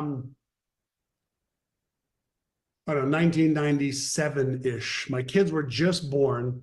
I was just about getting a divorce a little bit later. I was offered the CEO role for Remax in Europe, right? And so great financial opportunity. I had built Remax of Indiana to $4.5 billion a year. And I was tired of building that. It wasn't the challenge anymore. And so I had this go make a whack of money and have some fun and experiences in Europe, leave my kids behind. It wasn't even it was an absolute no. Thank you for the opportunity, but it doesn't rank higher than my value for my children and my family. So it's just a function of what are your highest values that if you follow them every day, every week, every month, you would feel like my life has purpose, my life has meaning, and I'm not going to be in conflict. Because I've taken the time to really understand what, if I was to die today, and I look back at yesterday, the day before, last week, Am I living my highest values? Yes. Great. Die. So I've got so many threads I want to pull on because there's just so much magic in this conversation right now. I've got two that I want to pull on like immediately. Number one is every time I've spoken to someone who is living in a way where they are working towards having it all. I know that I don't know if anyone's ever there. I believe if we were ever all there, we'd burst into butterflies and, you would join source, if you will. But every time I've spoken to people that are really seeming to get closer and closer for themselves, and I love how you always are very distinct in saying for you. I love that. The top values are very consistent across different cultures, across different continents, across genders. Everyone seems to have about the same top five in the order that you have the same top five. We might slightly change the vocabulary depending on that.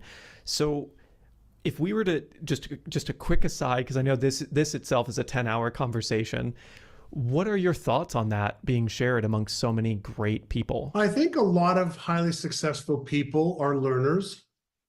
They seek to understand themselves.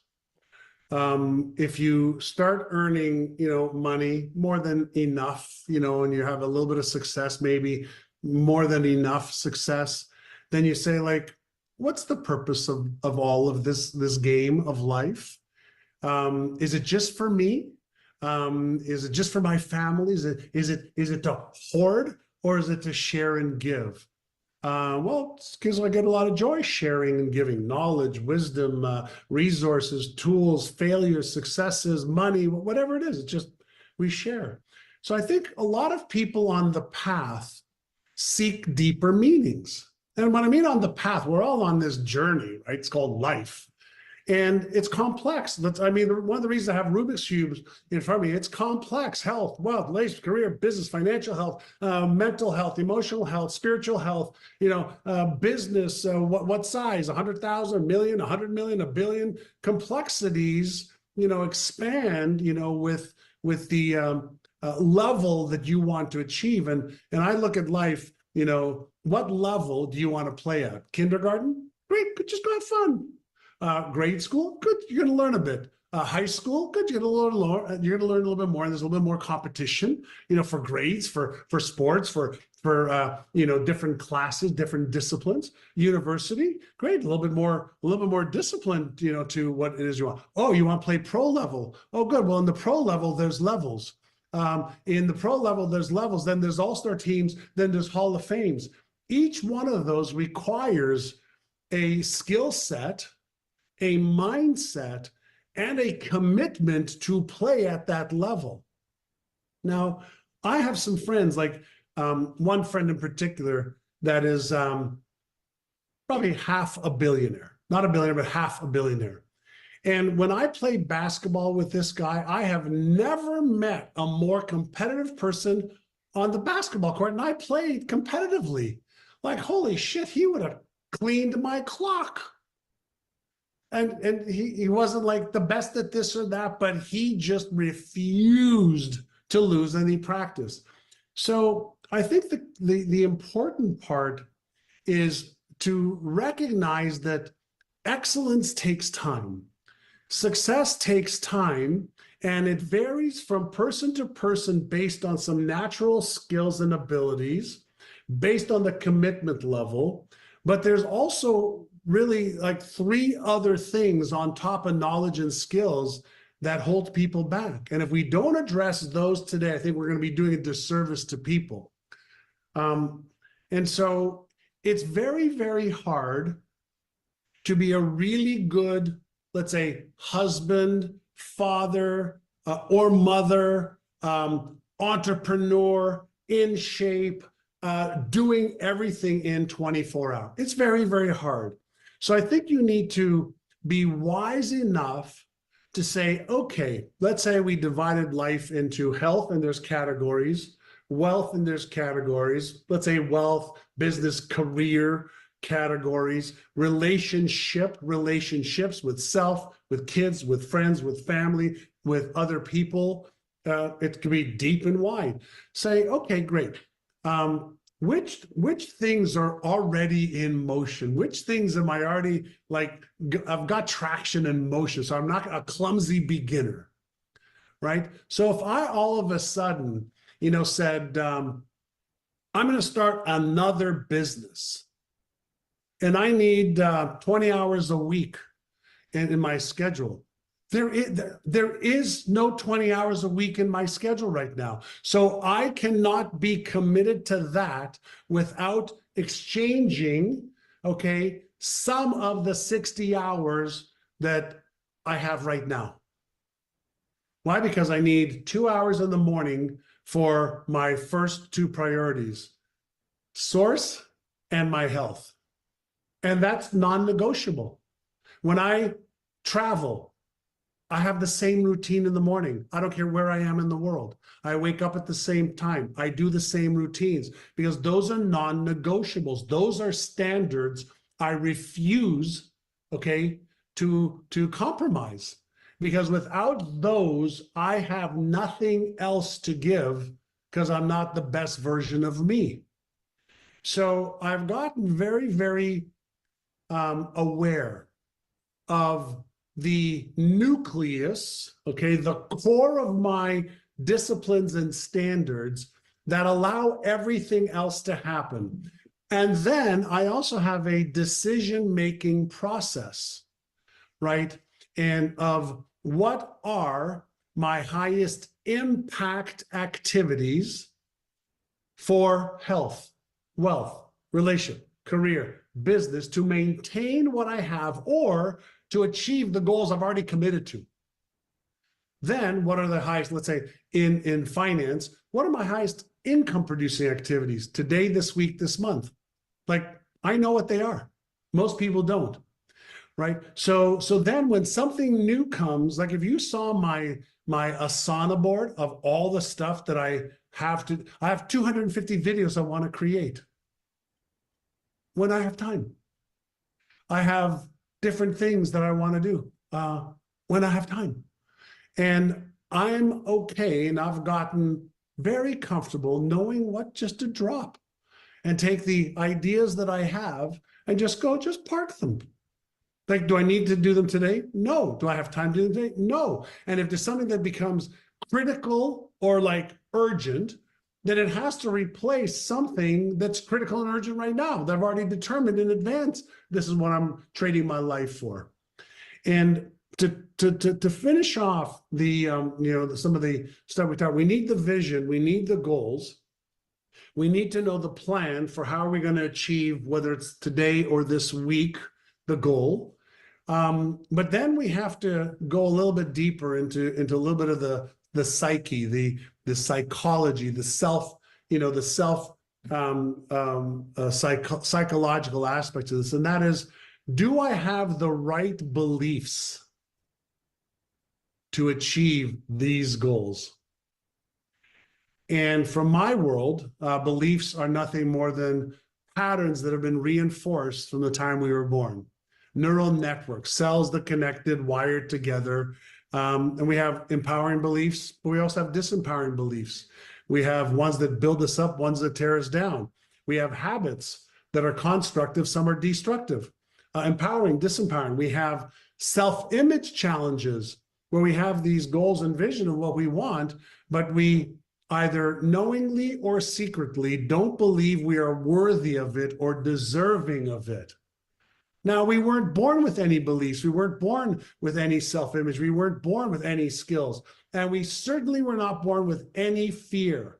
Fear of being embarrassed, ashamed, ridiculed, judged, rejected, fear of failing, fear of succeeding, fear of disappointing you or me or my mother or father or sister or brother or employees. We weren't born with those fears.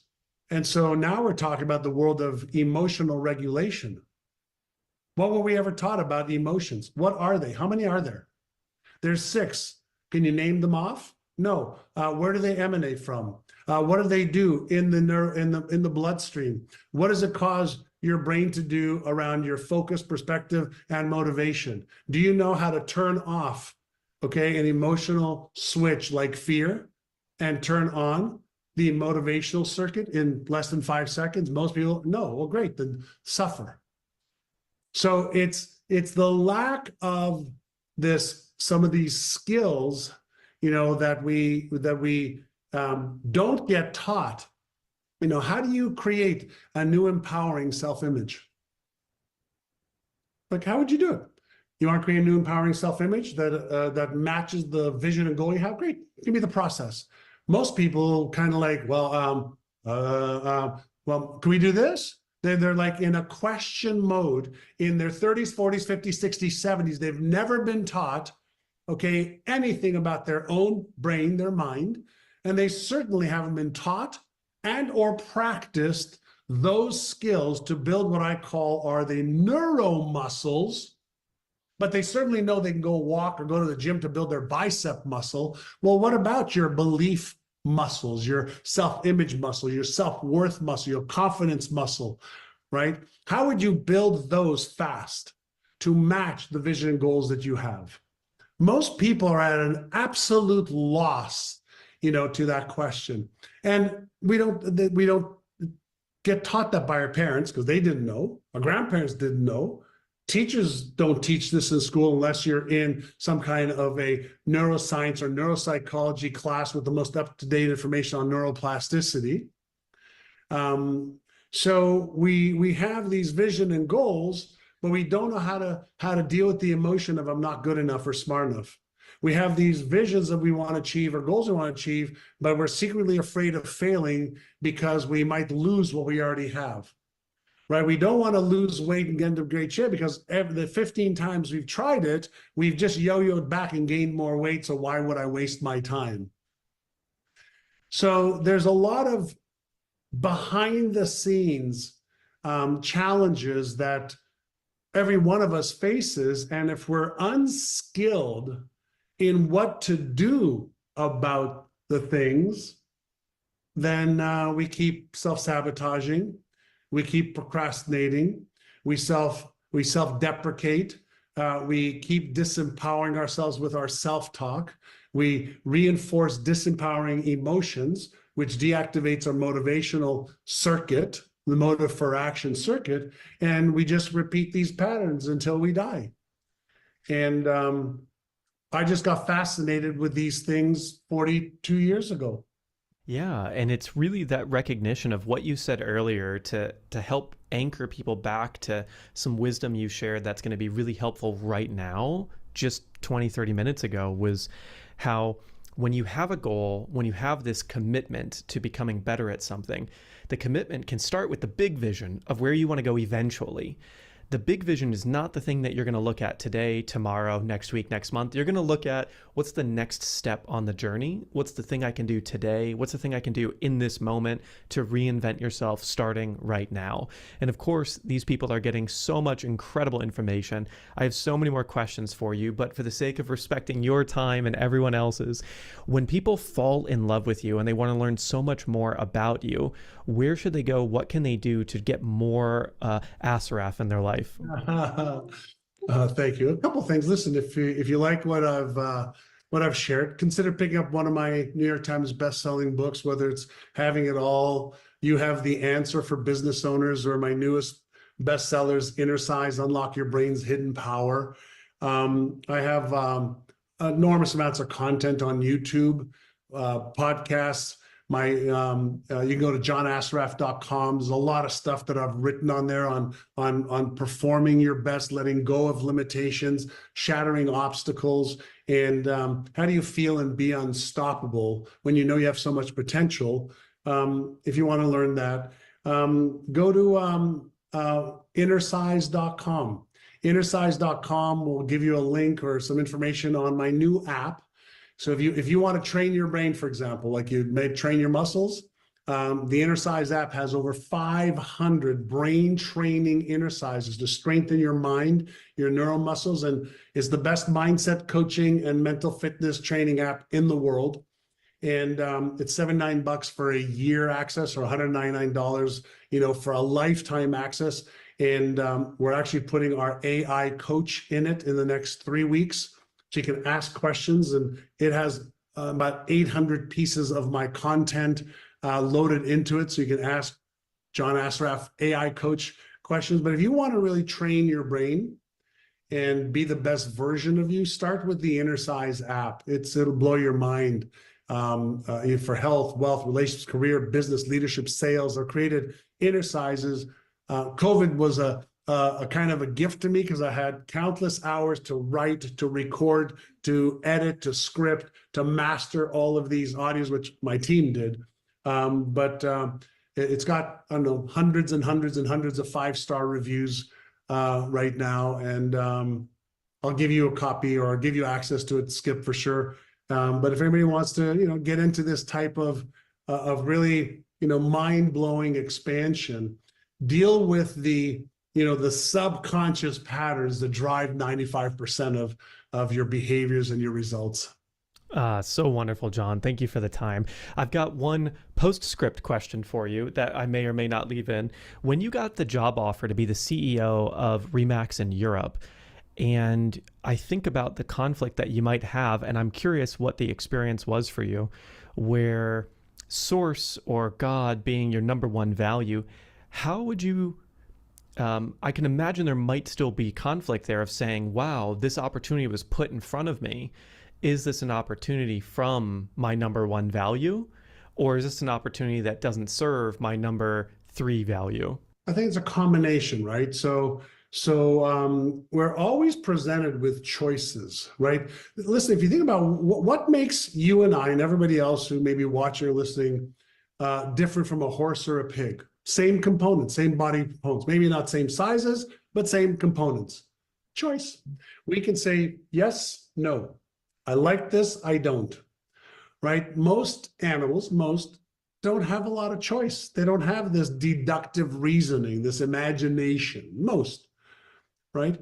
And so this offer presented itself to me to allow me to practice my commitment to my values.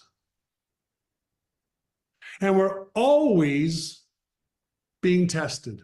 And in life, I think you'll probably agree, is we usually get the test first and then the lesson.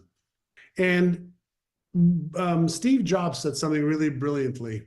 He says, most of life, you can only connect the dots backwards. So we set our vision and our goals. We say, okay, I've got this vision, I got these goals. I'm going to go here, then I'm going to go there, and I'm going to achieve that, then I'm going to do that, I'm going to do this, that. And life says, oh, no. Hold on a second. You're going to go that way first. And then you're going to take 100 steps backwards, and you're going to fall, and you're going to wait there for 6 months. And then when you get back up, then I want you to go that way. And then you learn, oh, that was actually a good time. That I needed that, whatever. So you get tested. And one of the things that I do on a daily basis is I review my exceptional life blueprint. So I have a design for what I want. I create plans, and I leave myself open for different, better plans.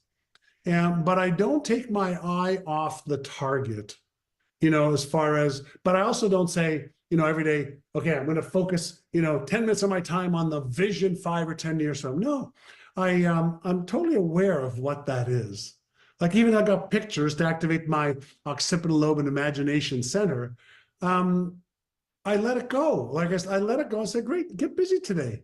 Like, what are the action steps you need to do to make today a great day? So that tonight, when you do your gratitude practice and you review what you did well just before you fall asleep, what you could have done better, and then give source, a request for some help while I'm sleeping, you could just go, good day. Tomorrow, adjust here, tweak and adjust. And so operate from a place of gratitude. Keep coming back to, are you trading your life for what you love? Many years ago, Bob Proctor, 19 or 20 years old, said to me, says, John, you should never, ever ask yourself whether you are worthy of all the goals that you want to achieve. Ask yourself whether all those goals are worthy of your life. Life. Oh, wow. Today's my life. Tomorrow, Tomorrow I have my life. Pack it with stuff that you go, yeah, loved my life today. If you can say, I loved my life this morning, I loved my life this afternoon, I loved my life this evening, I loved my life, with you, then you stack those moments together. You got nothing to worry about when you're 70s, 80s, 90s, 100s, because you will have a string of great decisions. You'll have a string of decisions you may have made. They're like, oh my God, I got plenty of those. But those have catapulted me towards making more of the decisions that I'm just proud of and happy with and content with. And I don't need her or him or you to tell me what I should be doing. I already know what I want to trade my life for. I'm very deliberate what I want. Now, I know the universe, sends curveballs. 3 months ago, nerve in my back pinched. 6 weeks ago, just before a ski trip for 2 weeks, while I was practicing or while I was training for skiing, I tore my hamstring or partially tore my hamstring and a tendon, couldn't ski. So I went and read and meditated and looked at the snow falling and just said, just go with it. There's something else that source has got for you other than skiing, even though I love skiing. It's like my winter sport. I was going to ski 5 weeks this year. I got maybe 5 hours. Just go. Just go. And so surrender, allow, love, care, write your plans down, trade your life for what you love, tweak and adjust, think, plan, do, review, adjust, and be flexible like bamboo. And your life will turn out to be a masterpiece. If you're committed and you do the work, it's just spectacular what you can feel about who you have become. Forget about what you can achieve. Not everybody's going to achieve $1 billion company or have $1 million in the bank. Not everybody's going to do that. But there are so many other things that are so much more valuable, so much more rich, than that. So if you can get this harmony going in your life, you'll be a happy person. Well, I loved this interview, John. Thank you for giving us so much time, so much wisdom. This is invaluable. I'm sure so many people are going to be digitally stalking you from here on out. Thank you so much. Wow, everybody. That was one of those interviews that it's just so surprising how amazing it is. I really took so much personally away from that, and I want to watch that replay again and again and just keep taking things from that. For the record, Isra, you just went in the VIP chat and asked, will this be saved in YouTube forever? No. So the YouTube replays are going to be coming down just after the summit. If you want to watch the interviews in the future, you've got to be on one of the VIP plans for this. So either the VIP Lite, which is $19, or the VIP Full to come into the Zoom room with us and experience, anything extra and have the chat with me and the speakers when they come in. So those are the two options for that. Yep, and you're on Zoom right now, so I'm responding to your comment live at the moment. So many beautiful things. And something I noticed really consistently with the speakers from here on out, but even the speakers on day 1 and 2, is they all talk about values and how important that is in life. And you'll see it just keeps getting reiterated and reiterated. It's a really beautiful, beautiful thing to say. And you'll see in my interview tomorrow, the values seem to be the same. So they all have different names or different words for the values, but it's pretty similar from person to person. And you'll see that pretty consistently. Number one is usually, and this is uncommon, I think there's a level of person when I speak to these level of thought leaders and people who have achieved, what I would consider true success in life, which is not strictly financial, but they do have enough financially, but they have a beautiful relationship in their life or many relationships with either their community, a significant other, friends, parents. They've built like a really supportive community, like in Grow and Transform. They've got spirituality as like their number one. So some connection to something beyond themselves. For some, that's like their inner highest self, and they have like a value of connecting to their best self, or they have a value of connecting to whatever they call God or the universe or source or spirit. They all use different names, but you'll see this very consistently now. And then number two is usually something about their purpose in life or their mission in life, their health, and keeping that alive. Number three is usually their family or relationships as their number three. And then number four is usually their, wealth or finance, something like that. So it's pretty interesting to see spirituality, then physical, personal health and mental health, then relationships, then finance, abundance, wealth. And so, take that as a hint as you keep going through these interviews, and you'll see how it's extremely consistent with all these people who I think have achieved true success. So the next two speakers are really, really different people from each other. This next one is Pace Morby, and you'll see he's really interesting. I threw him into the lineup because he is very practical. He is such a good educator. For those of you that like people like Alex Hormozy, he's kind of a similar vibe. Beautiful, beautiful person that I had met with this interview. And he's just such an incredible person. So it's going to be very practical. It's going to talk about the patterns of success in the last few years, because I believe the whole world of finances have really changed a lot. And then right after that, we're going to take a sharp left turn into spirituality of money with Ken Honda on true wealth. And that one, I'll talk about before he goes, but I'm really excited for both of these coming up. So here you go with Pace Morby.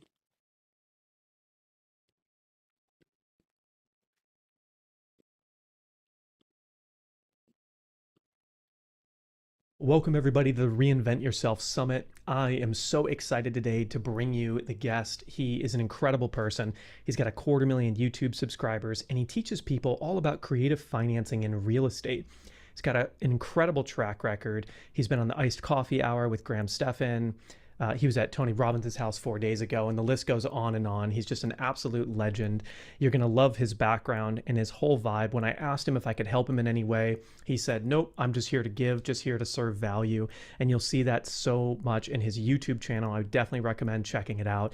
And today, on our existential question, I wanted to talk a lot about his recognition of the patterns of success in the last 5 to 10 years, because the world has been changing so dramatically, and he's such a good fit for this abundance is beautiful category. And so our guest today is none other than Pace Morby. You can see he's rocking the hat, he's rocking the background sign. Pace, welcome to the summit. We're going to talk all about success and abundance today. Thank you, brother. Appreciate you. Thank you for having me. This is really exciting. Since COVID happened back in 2020, we've really seen what I consider a wave of an entirely new way of life, and then kind of a secondary wave post-COVID, which was unexpected, of another entirely different life following that, which of course was a result to some extent of inflation and all the governments trying to help the different citizens for better or for worse, and moving into, in the States and in a lot of places around the world, the rates going up so dramatically. And so a lot of people have had to change the way that they do business. And being in real estate, you've seen this firsthand so much more than the rest of us. What have you been noticing about the people who have been succeeding in their game in abundance in these last few years as we're moving into kind of a new world order, so to speak, in real estate and finance? Great question. There's another layer on top of it. I don't know if a lot of people have seen the National Association of Realtors just got a big lawsuit, and they had a big multi-billion-dollar settlement recently. It's not just real estate investors regarding interest rates. It's also real estate agents and how the way they operate. And if you look at real estate agents, you've got about 1.6 million of them in the United States. 1 million of them are projected to leave that business in the next 36 months. So what's happened with interest rates and the way that the traditional world has operated is it's forced the people who play by the same set of rules and don't reinvent themselves. It's forced them to go, wait a minute, maybe I'm not cut out for this business. And instead of reinventing themselves or finding new ways to operate in that business, they're leaving that business looking for new ways. And the reason for that is because they operate in the 99%, which is I think like everybody else, I behave like everybody else.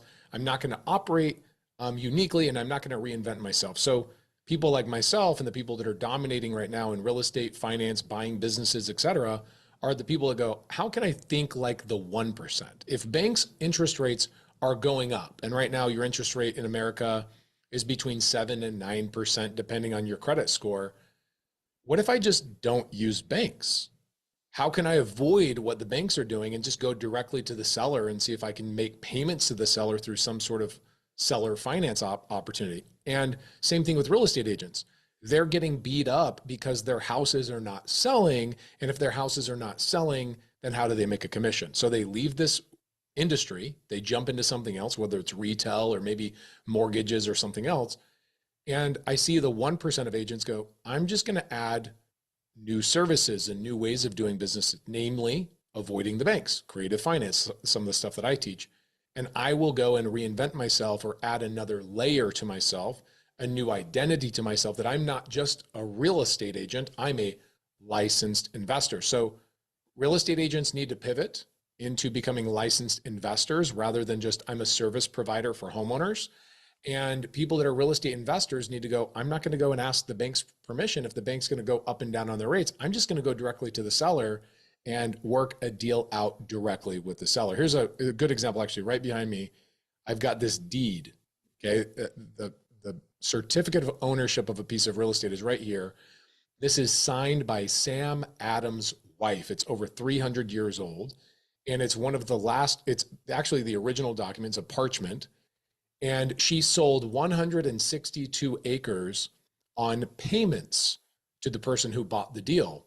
The reason being is because the person that bought the land didn't have the money for the land at the time, but they knew how to turn it into a profitable endeavor. So she says, you know what, let's avoid the banks. Just make payments to me directly over an extended period of time, and let's just avoid banks. So to answer the question, people that are in the 1%, regardless of what's going on, government assistance, whether it's good, bad, or indifferent, interest rates going up, the National Association of Realtors thing, the political environment that we're about to step into November, the 1% don't think about that. They think about how do I reinvent myself and add skills to my skill set every 3 to 9 months that can benefit my customer and my client. And let's talk about standards in general. So infamous quote, I'm sure you've heard a million times, and maybe a lot of people here have heard it as well, which is you don't rise to the level of your expectations, you fall to the level of your standards. When we're going through all of this, what you're saying here is these people that inspire you, that you look up to, and, you know, admittedly you're a part of at this point, but you're consistently growing towards, you know, further and further. At this point, maybe it's like the 0.01% or something like that, where you're really thinking about those characters. Number one, who do you look up to in all industries, and how do you go about sort of taking inspiration from their philosophies or ideas and bringing it back to whatever it is you do in the world? I look at people that I am excited about watching. Yes. But I think when I was brand new in the industry, whatever the industry is, I would look up at anybody that had any semblance of success. And that was the wrong way of doing it.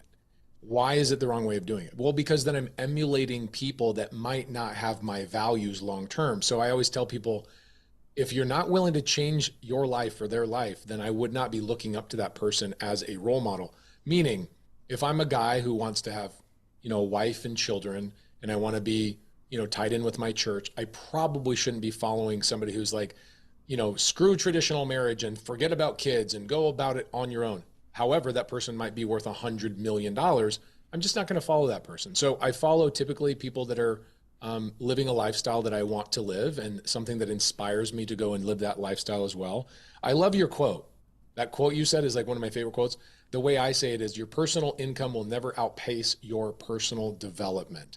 And so your personal development will never outpace who you're around. You have to get around those people. And so the people I'm inspired by the most, Tony Robbins.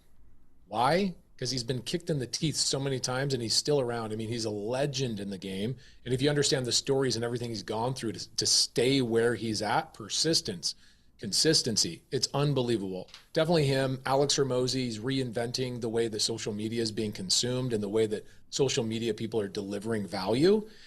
People used to just go on and on and on and on. And now somebody like Alex Hormozy comes in 30 seconds, can change your entire mindset. So people that are efficient, concise, and are living the lifestyle that I hope to have at some point for my family. Talk to me about that. What are your, let's say, top 3 values so that people in the audience can really see how much they resonate with your ideal lifestyle? Okay, one of the values that I have is that instead of me tracking my net worth, I did an interview today with somebody and they go, "What's your net worth?" I'm like, I could tell you my net worth, but how does that provide value to you or anybody else? And how does that inspire you? So I told him my net worth because I didn't want to hide it from him, but I go, can I give you a better question?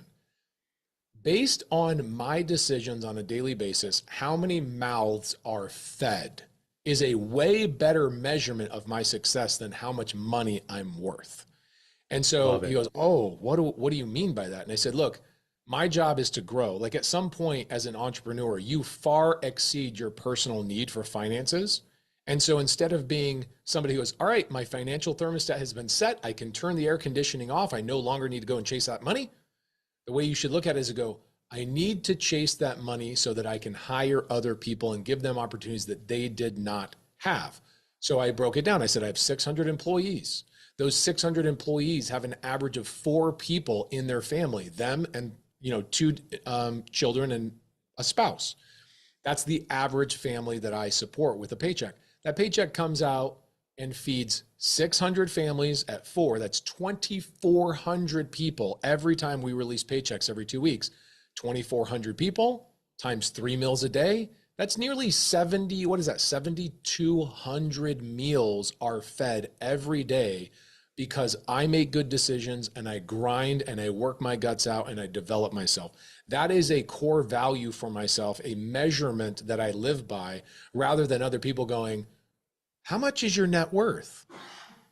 Right? So really important for me. My core value is how many people am I actually giving opportunities to with the stewardship that I have and the responsibilities I have. That's number one. Because at some point people go, what's your why, Pace? It's not my family. You want to know why? Because I should have checked that box months ago, years ago. My wife, my kids are fine. I have far surpassed that. Now it's my job for my family unit to go out and help other family units that did not have the opportunities that I had. So that's core value number one. Number 2 is family. And where I'm a very family oriented person. I love the traditional setup. Husband, wife, does not matter. But I love people that are building a family unit, whatever that dynamic looks like for you. I love that about our company. And the third one is consistency. The number one attribute I look for in other human beings, the number one value I look for in other human beings is consistency. Consistency in thought, message, and also showing up when you say you're going to show up. Those are like our core values in our company. Can we talk about leadership? I didn't realize you had 600 team members. How do you, at this point, think about what has it evolved into for sharing like values amongst the company and creating a good culture for people to work in? Great question. There was a point in my life where I had to go and get a coach. Hold on a second. I got a guest here that keeps popping in and out. He really wants to be in the background today. Love it. Go ahead, brother. I got somebody shadowing me today, so he's hanging out, and he had to cough, cool. So he stepped in. So, question about company culture. It's ironic that now I have 600 employees today. There was a point where I had to hire a business coach. His name was John Boehm, and now he's the head mindset coach for the Arizona Cardinals. So he ended up firing me, but I was paying him $500 a session. And the reason being is I was like, I need to scale. I need to grow. And he goes, what do you mean you need to scale and grow? It's all you. Like, hire somebody. I go, no, I don't want to hire somebody. That's an obligation. That's tough. I'll have a hard time with it. I don't want to take the mental burden on by hiring somebody on my team. Like, that's a payroll. And how do that was me at 24 years old. I was afraid to hire people. I was afraid to have another human being on my payroll. He then asked me, he goes, how much is your company making right now? I go, we're making about $60,000 a month. And I'm taking home about, 25,000 of that every single month. He's like, and you can't hire somebody for $4,000 or $5,000 a month? I go, okay. And we argue back and forth through this first hour of our conversation. Very, very long story short, he basically threatens to fire me as a client until I showed him I could actually hire my first employee. I hired my first employee, got through this massive mental, like personal development thing. That was a massive bottleneck for me. He forced me through it like a good mentor would. And I hired this girl named Anna Martinez who stayed with me for over 10 years. I bought her her first house as a bonus. We just gave her a $250,000 home. And I realized that my life was so blessed by these people that came into my organization, and I found my true mission and my calling. And so I look at all the people in my organization, and if you ask any one of them and you say, does Pace have your best interests at heart? They would all tell you when Pace leaves his front door and leaves his wife and his kids for the day to go out into the world to generate money and income and opportunities and all that stuff, he is thinking about me. And my company culture, you walk into my office, hundreds of employees, you walk into my office, everybody's smiling, hanging out, going to lunch together, and they all come up to me, give me a hug. It's the greatest feeling on planet Earth because the leader, me and my partners, we wake up in the morning and every thought is, how can we give the opportunity to the people that believe in us? And instead of taking a different opportunity, they came here and gave us their life force to build this company, build this brand, and take care of our customers all together. It seems like you had a lot of resistance.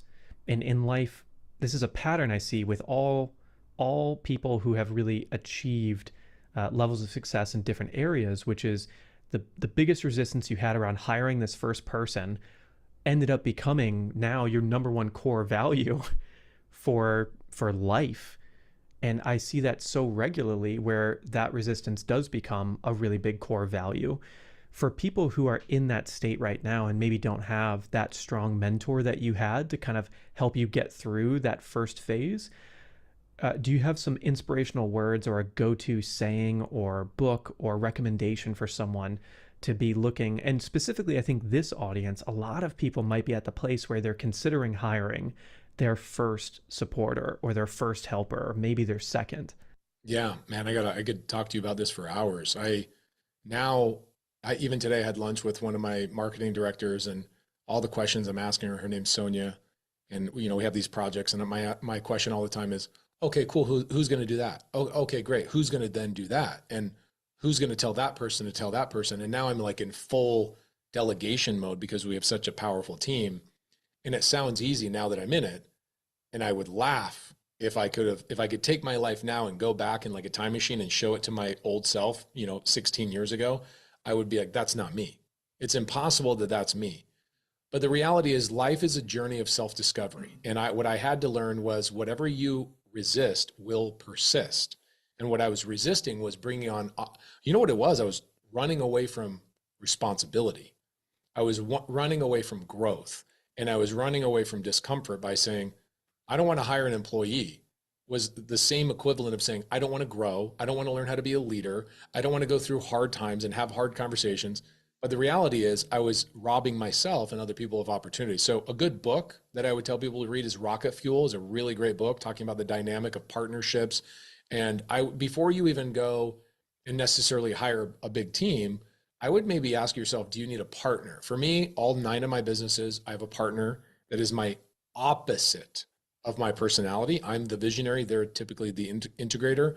Rocket Fuel will change your life. I read it probably once every 2 years. And every time I reread it, it's like I'm rereading it for the first time because I become a different person and I see things in with a different set of optics. Rocket Fuel, whatever you resist will persist. And then here's the other thing that John Boehm told me that just shattered my brain.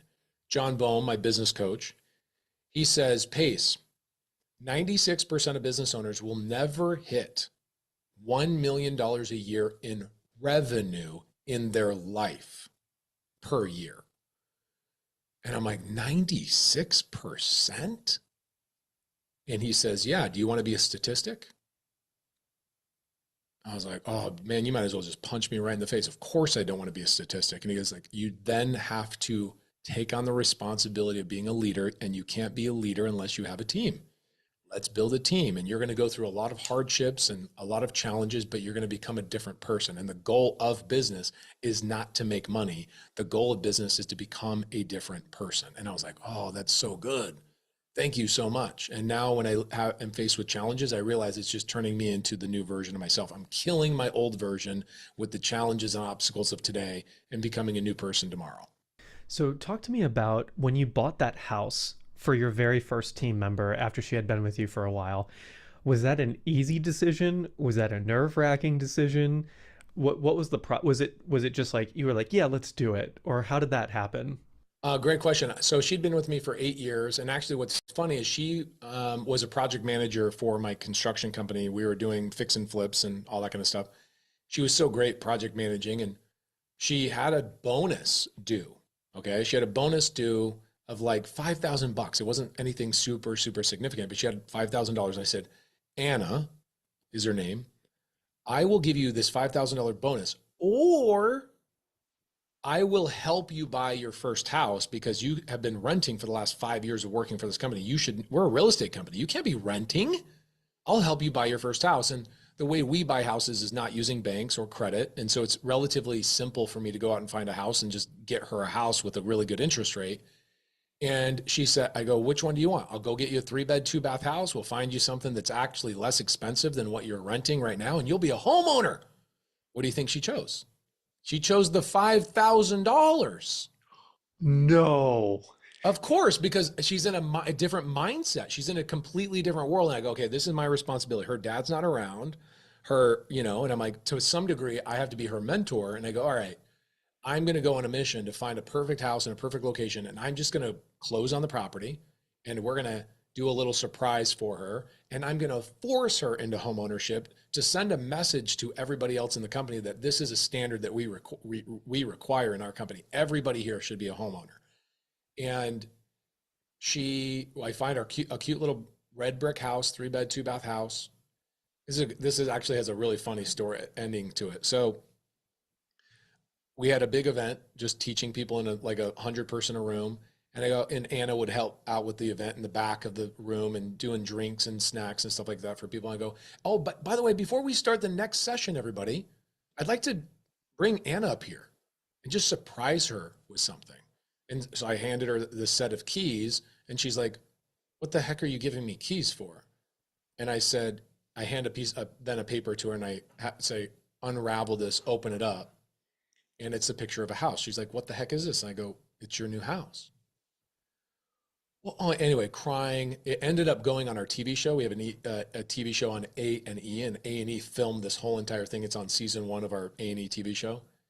And people are like, why did you do that? And they said, it's important for me to set the tone in our company that we require this. We demand you to, I know maybe this is too strong. We demand that if we're a real estate company, that we live by what we preach, which is home ownership, have a home. And so it wasn't even a question.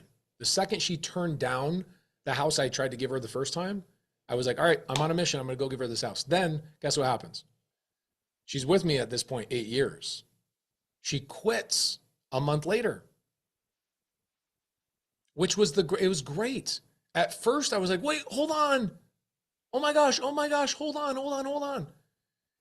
And she ended up quitting because she said, you gave me the confidence to go do what you did for me for other people. And I want to go start my own business. And I was like, all right, I'm living my purpose. I'm actually inspiring people to go do this for other people. And I mean, giving her a house and doing all that kind of stuff was well worth it. And I text her all the time. She'll come over, and that was 4 years ago. And I realized that that's what life is all about. Take all my money, take everything else away from me. As long as I've had these amazing core memories and amazing lives that I've been able to touch, then I'm doing the right thing. So it also gets addicting when you start hiring people and you give them a raise. Here's what's really addicting. People inside of your company come to you and they've been with you for a year, 2 years. And they go, we're having another baby. I'm like, wow. And they go, I just want to say thank you. Because I'm so secure here, I feel so safe here. Me and my wife decided it's time to expand our family. And when I realized that my company and my good decisions and the way we treat our clients is so good that our employees inside of the team are deciding to create life because of that security, I'm like, okay, I get it. I get why I'm on this earth. I get what I'm trying to do here. And it becomes addicting to go and try and create. It doesn't have to be having kids, but expanding their house. Or I get employees that will go, hey, I just invested in this thing and I just did this and I deployed capital over here, and they're all excited about their investments. Whereas friends of mine have employees that barely make ends meet because they're not paying their people enough. And so it gets addictive to see that. I call it the helper's high. I get the helper's high. I get high from helping people change their life. When you think about starting a business, you said you have 9 businesses right now and you have partners in each one. How do you go about thinking which opportunity is the opportunity you're going to choose? And then I'm going to say the second question out loud just so I don't forget it, which is when you choose a partner, what is your formula and process for choosing partners? And is it always one partner or is it 2 partners? And so first question is just how do you go about thinking about playing or rather picking the right car, the right vehicle for a business? Here's the number one thing. You'll never pick the perfect thing, right? If you only go, I'm waiting for the perfect opportunity, you'll never pick anything. And so for me, it was choosing what was directly in front of me. Whatever opportunity I had in front of me, I'm going to shake that bush until I get fruit to come out of it. And then based on whatever fruit comes out of that, then I'll pick the next opportunity. So for example, I start flipping houses and start, getting rentals. Then I realize what title companies do and how they make money. And I decide, oh, this is cool. Let me ask a couple questions here. Wait, why don't we just have our own title company and our own escrow company? Oh, okay. Wait, the people who are lending money on our fix and flips are also lending money to other fix and flippers. Why don't we just become a lender? Like, what does that look like? And so you're shaking the bush that's directly in front of you. And based on the fruit that drops on the ground, you pick and choose what you want. But so many people are sitting there going, well, I don't know what to pick. Well, yeah, because you got to shake a freaking bush, man. You got to shake the bush and see what comes out of it. And then you have the opportunity. So a lot of people go, you should work hard, or you shouldn't work hard. You should work smart. I'm like, you don't have the privilege of working smart until you have worked hard. If you have not shaken the bush and more opportunities have fallen out of it than you can handle, then you don't get the ability to pick and choose where you allocate your time. So for me, I work so hard on the thing that's directly in front of me, whatever that means to the audience. For me, it was fixing and flipping houses, right? And then that presented another opportunity and new relationships and new understandings. So that's how I choose. And then partnerships, how do I select partnerships? They have to be the polar opposite of me. Because in my 20s, I chose really bad partners and it was 100% my fault. I had 2 visionaries, 2 chefs in the kitchen that were trying to take the company 2 different directions. You need one captain of the ship, and then you need a support team. And if you have 2 visions, what does the good word say? It says, no man can serve 2 masters. And so what would happen is I would find an identical twin of myself, right? They like the same things as me. They have the same personality as me. They can, be in front of the camera. Oh, that's a recipe for like disaster. You're going 2 different directions and the team is constantly squabbling and fighting. And finally, again, going back to the book Rocket Fuel, I read the book Rocket Fuel and everything changed in my life. And now everything in Rocket Fuel is how I have based all my decisions on how to choose the proper partner for myself. Talk to me about some of your favorite partners now. Just give us and paint us the picture of who you are, and we're getting to know that very well, and who these ideal partners are for someone like you. Okay, cool. So I love people, but I don't love managing people because I end up becoming their friends. And what I do is I come into the office and I'm like, I want to go take this person to lunch or do this, or I want to give this person a random bonus and do this, that, and the other. That is a recipe for disaster from a leadership standpoint. There needs to be parameters and expectations of when people get their next pay raise and all of that kind of stuff. So my partner, Cody Barton, for one of the business that we do, private equity, where we're acquiring other companies, Cody loves being in the office. He loves being at a desk. He loves calling meetings. He loves championing the teams and putting new systems and processes in place. And when something's not working, he loves to be the person that's tweaking it. Okay, the websites are not creating the opportunity properly. Let me move the call to action button 1 inch higher, and let's do a split test between here and here and here. That's not me. And I needed that person that was doing all the minutia behind the scenes and working with the team and dealing with the payroll and balancing the budget. My job is to create the opportunities, raise the money, recruit people, attract talent to the team, and come up with new product ideas. Everything else I give to Cody Barton. And I don't give it to him. He takes it because he says, ooh, you don't want to do the things that I do want to do. This is a perfect partnership. So that's my partnership with Cody on private equity. Him and I own 4 businesses together. And we used to own real estate together, but we realized that that wasn't a good fit. So I ended up doing a partnership with a gentleman named Josiah Grimes. And Josiah Grimes is very similar too. Different building, different part of town, a different set of employees, different set of books. I go over to that office and I talk to Josiah about our title company and our real estate acquisitions. And he loves working with sales teams. I don't. I want to come in there and hang out and be everybody's friend and whiteboard some new ideas and then go out into the field and make it happen. But you can't run a business from being out in the field. You have to have a team, an office, and people in front of computers, and that's not me. So I needed people that are the opposite of me. And I could go on and on, have multiple other partners, but it's, again, opposite of who I am and excited about doing the things that I'm not excited about. Okay, so talk to me about if there's a 30-year-old Josiah Grimes out in the world, or you could call it a 20-year-old for now, and say that this person feels like they would love to be the optimizer, be the systems person. What's your recommendation for them now to get to the point where they can partner with someone like you down the road? What are the skills they need to do? What are the experiences they need to have? Read Rocket Fuel, really great book. I should have written Rocket Fuel. I'm promoting the heck out of this book. You can do like 2 O's or something and do another version. More Rocket Fuel is the name of my book. So read Rocket Fuel. There's a test in there to tell you whether you're more integrator, more visionary. Surprise, we are all a little bit of each, but you have one that's a little bit more dominant. And I would choose to go to masterminds and choose to go get coaching and mentored by people in that specific arena. So Cody, my partner that I spoke about earlier, he goes to a mastermind that I would never go to. Like, I would break out in hives if I have to go to that mastermind. It's called the COO Alliance, the Chief Operating Officer Alliance. I'm like, keep me out of that room entirely. I want to go to where all the visionaries are hanging out and the cool people that are coming up with cool ideas are hanging out. So I would choose the masterminds and the mentorships that focus on those skill sets. And COO Alliance has been really good. A lot of my other friends, partners go there as well. And there's a dozen other that are just like that will hone in on very specific skills on, man, leadership is so important. Hiring, talent acquisition, because at some point, maybe like on your second or third team member, it no longer is about the product. It's about the people who are running the product. And it's a people business. And human capital is the most important capital you have past like your third team member.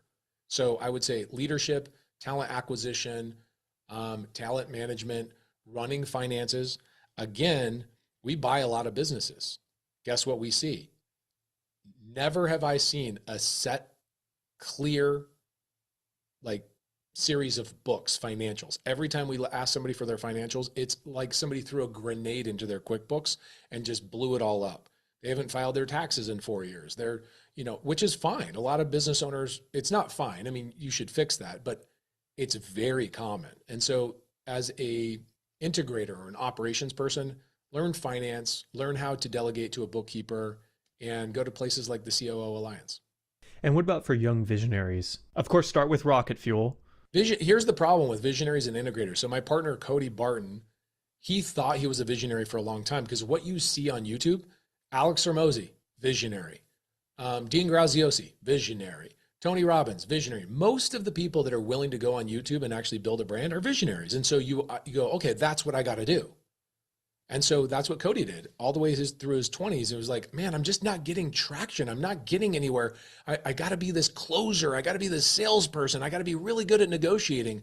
And then when him and I got together, he was like, wait, you actually like closing deals and doing sales? I go, yeah, I breathe better when I can close a deal and when I can negotiate with somebody. I love that.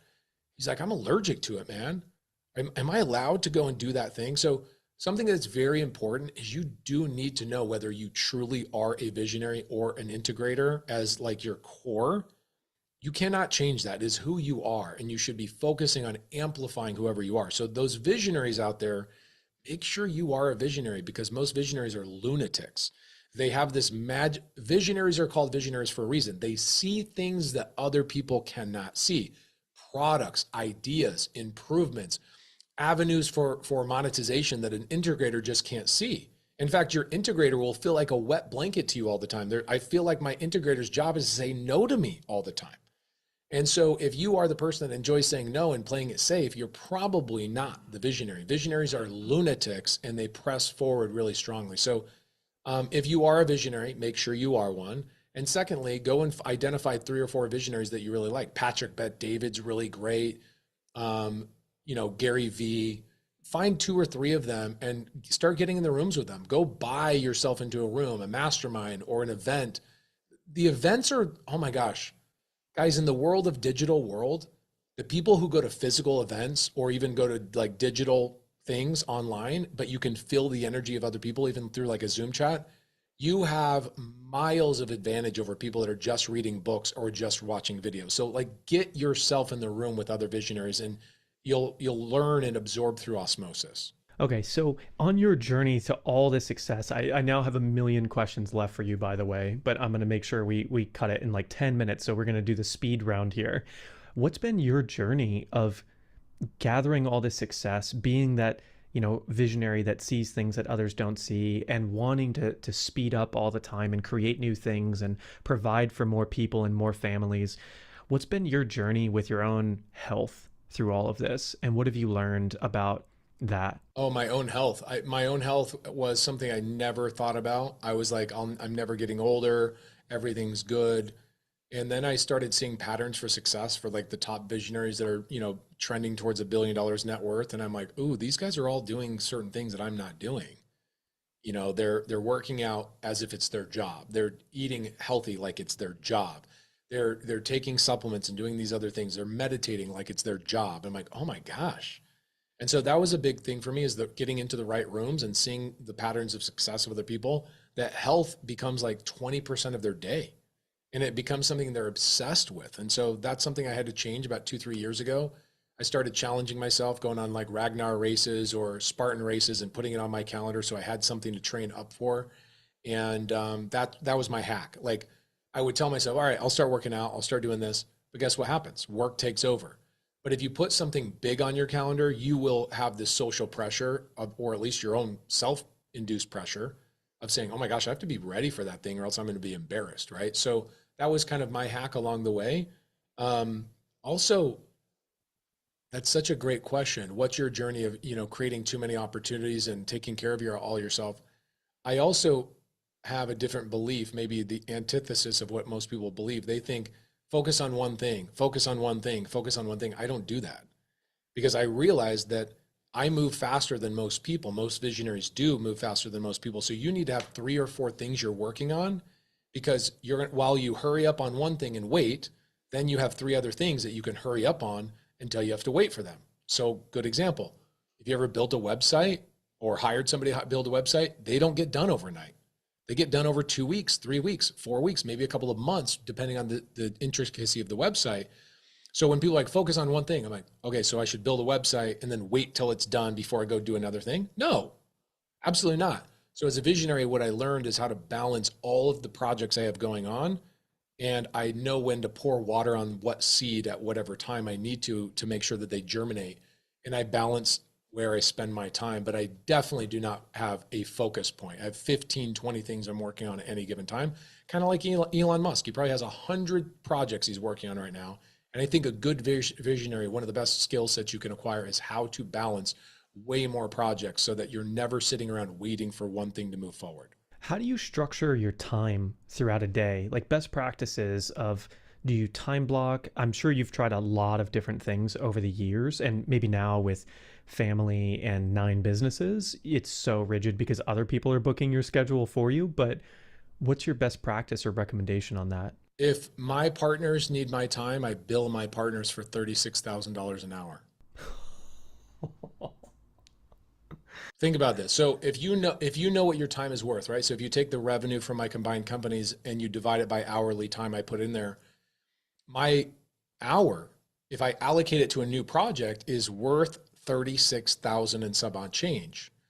So what one of my mentors in December told me, he's actually a time blocking mentor. I hired a time blocking mentor in December. He gave me a couple of tips. One was, let's go back the last 6 months and let's accumulate 100 tasks that you did. And your job is to get rid of 50 of them and find the person that's going to do them and outsource them. And I go, okay, great. I found 74 things that I was doing over the last those 6 months that I should have just given away. So I had a meeting with one of the people on my team. I said, can you either A, take these off my plate, B, never put them on my calendar in the first place, or C, find somebody else to take care of them, right? So I could focus on the things that my magic dust needed to be on, right?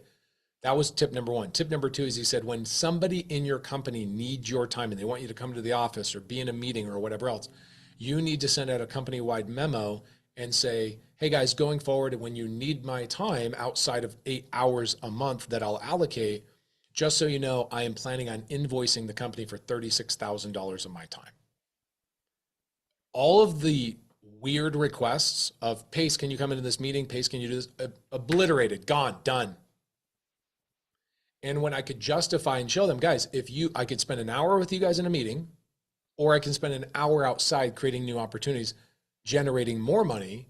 Where would you rather have me? They go, yep, you're right. Get out there. And what I always tell them, I go, guys, I can't kill a deer from the cave. I need to leave the cave to get the deer, and I will bring the deer back to the cave. But while you're cooking that deer, I'm going to go out and get another deal.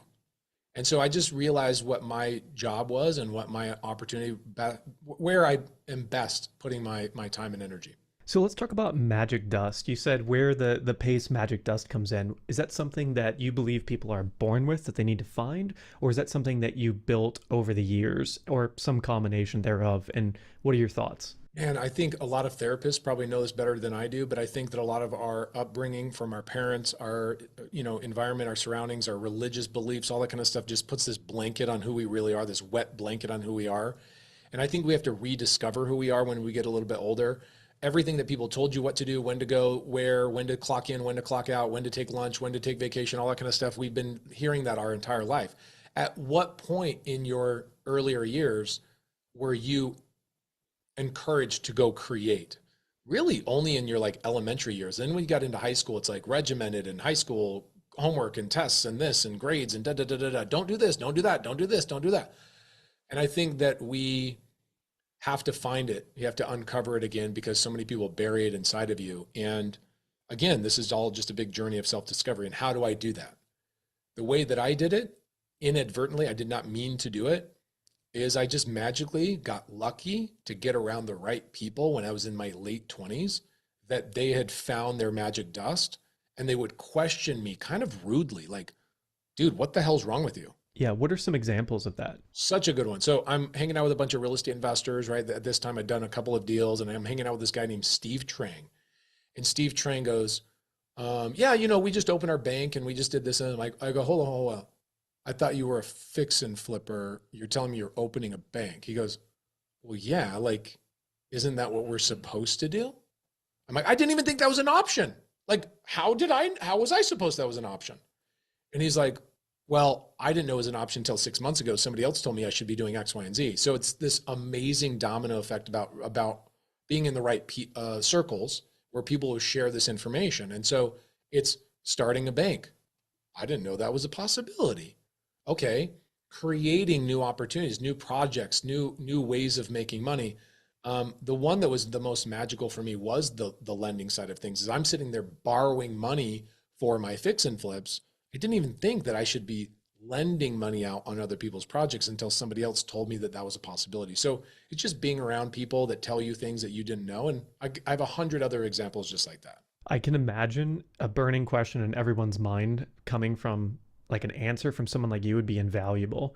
What do you think about getting into the right communities? So let's say, someone is very new to this world and they are in debt.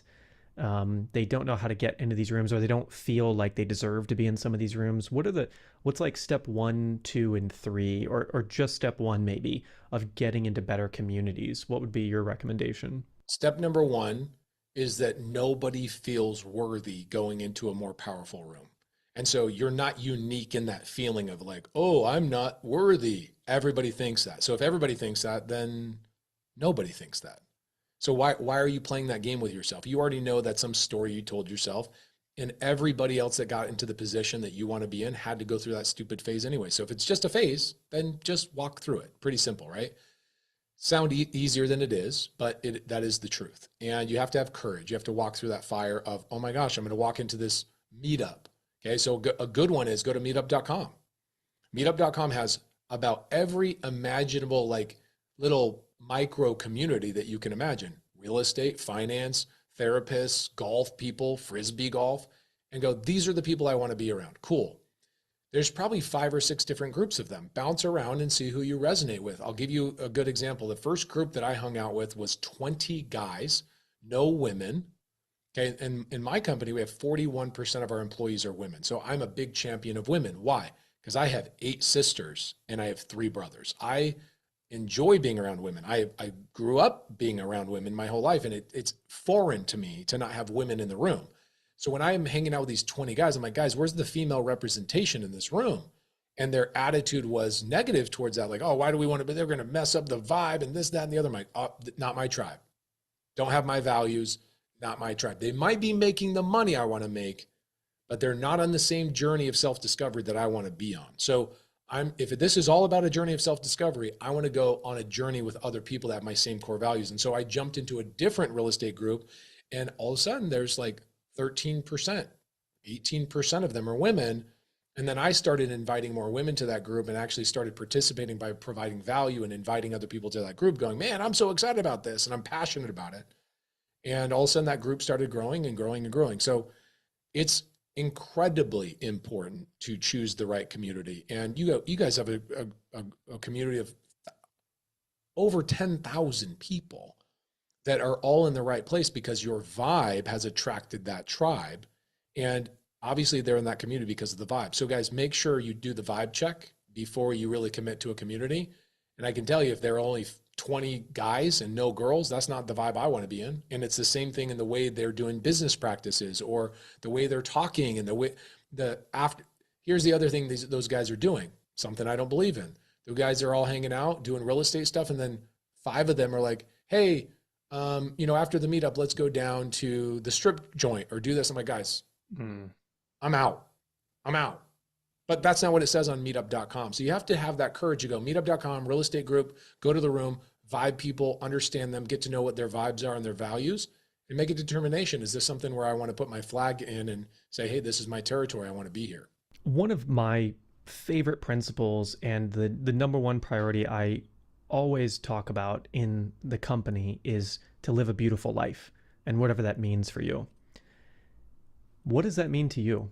Oh, one of my favorite quotes of all time is George Bernard Shaw. He talks about this exact thing. He says, my life is not my own. My life is for the whole community to enjoy. He says, the harder I work, the more I live.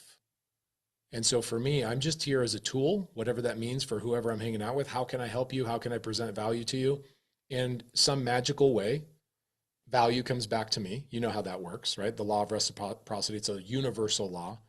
And so living a beautiful life for me is that I was used for a purpose, deemed by myself as a worthy one.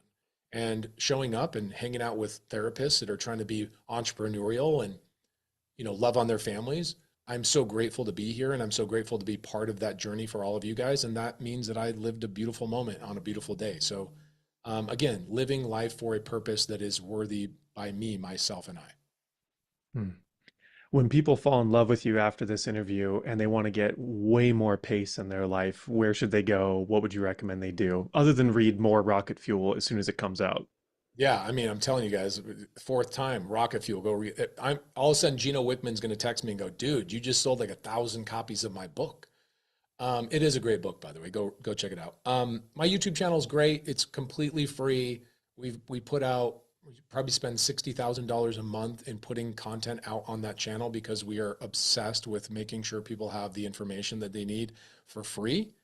And if you want to get into real estate, that's the way to do it. Go to my YouTube channel, Pace Morby on all platforms. And I can attest to the extreme value of that channel, and you get into the nitty gritty of everything someone would need to know about the topics that you cover. And you've got such a history now, and I'm sure there's so much more coming. So thank you so much, Pace, for the time. This has just been incredible, and it's been great getting to know you. And I know everyone is going to love you. So definitely check out his YouTube channel and everything, and maybe screenshot his background for inspo if you're going to build a home studio, because this is pretty sweet. And question, how did you get the original deed behind you? One of my students found it in an actual attic in New Hampshire. And somebody was a collector that owned the house before, and they had like 50 other really old deeds. And my student, his name's Justin Tumanowski. Shout out to Justin. He knew I was obsessed with the story of Sam Adams. And the reason why I was obsessed with Sam Adams is because he reinvented himself at the age of 41.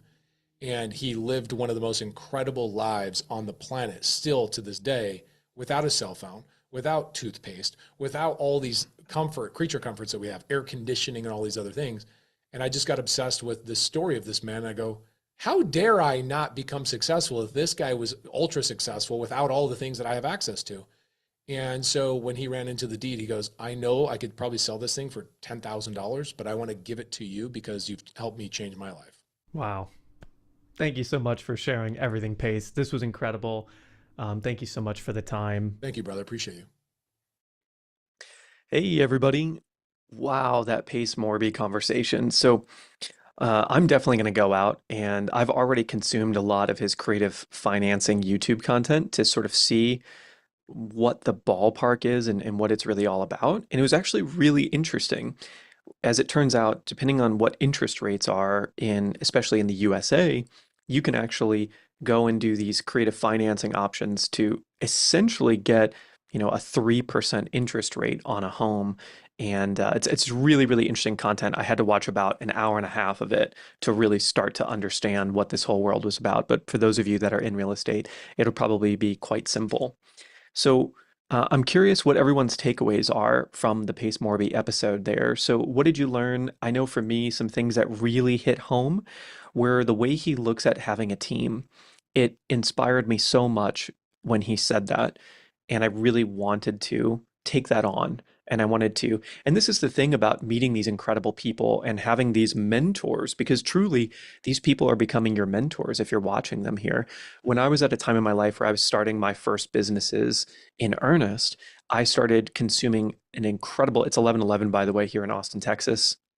I started consuming an incredible amount of podcasts, of YouTube videos, of audiobooks, and things exactly like this. This would be a great thing to tune into, and especially the replays. And for the record, this is the book that he mentioned a lot. It's called Rocket Fuel by Gino Wickman. Yep. Really, really great. Talks about the differences between people. There's quizzes out on the internet as well to see if you're more of an integrator or a visionary, if you have questions. And remember, you can always get some really beautiful things from all of this inside of Tiny Triumphs, which is the book that's coming if you sign up for our Grow and Transform membership today or tomorrow during the summit.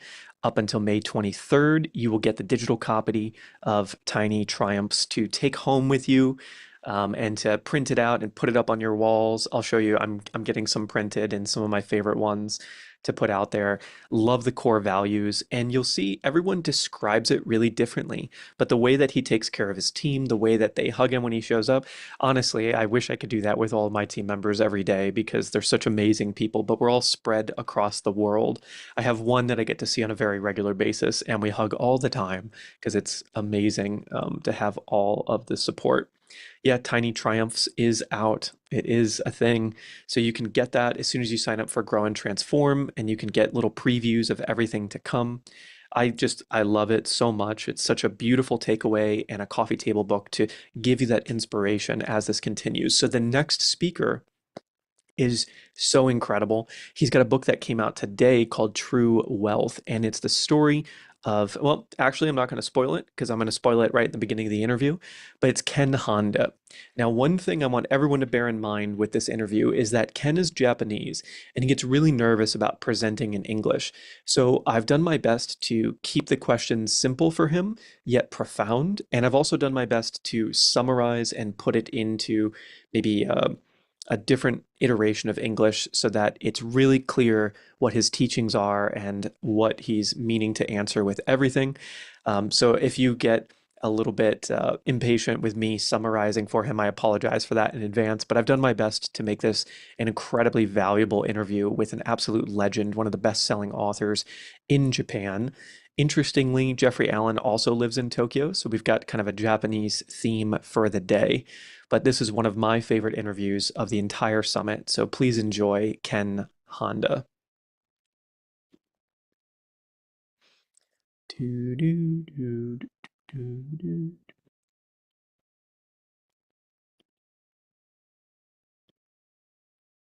Hey everybody, welcome to the Reinvent Yourself Summit. I am thrilled today to bring you a writer. The author today has written a new book that's been translated from Japanese to English that I am going to honestly tell you right now, if you haven't already picked it up, I would highly recommend it. It's now going to be my #1 recommended book of all the books I've read in my life. If anyone wants to pick something up that's going to teach them how to live a beautiful life, that's going to teach them how to build true wealth for themselves, I think that this book is a marvel. Honestly, it's one of those books where I really feel like it was channeled more than anything from good spirits that were trying to bring us into a better world. And so the person that's coming on to speak today on true wealth is none other than Ken Honda. Welcome, Ken. Thank you, Skip, for a beautiful introduction. And thank you so much for inviting me. I feel so honored to be on this program. Ken, when I was reading the book, I took a tremendous amount of notes. And to give everyone an overview of the idea of true wealth, there's the story of Kay, this grandson who's just turned 20 years old, and his grandfather, General Tezo, I might be mispronouncing his name, has left him 9 letters. And I love this idea. We had another speaker who we did letters to his children, his 2 boys, as they were growing up at different ages. And so General Tezo left his grandson Kay these 9 letters about different aspects of life on how to build true wealth. And so today I've taken a lot of notes. I've written down a lot of quotes that I want to share with everyone and dig into some details. And Ken, if you're open to it, there's even an exercise at one point maybe you can bring us through that I'm sure you do all the time that's referenced in the story. And so to give you an idea of the 9 letters that this grandfather wrote his grandson that are so beautiful throughout the book, the first one is about synchronicity, and I'm going to give you guys an overview of these so that Ken and I can go deeper on each of these topics. Number 2 is about decisions and decision making and how making decisions is such a beautiful thing in life that we'll dig into through the interview. Number 3 is about intuition, and that's the exercise I hope Ken can bring us through today, is about tuning into your intuition and training the muscle of intuition so that you know what it feels like for you, because it can feel different for everybody.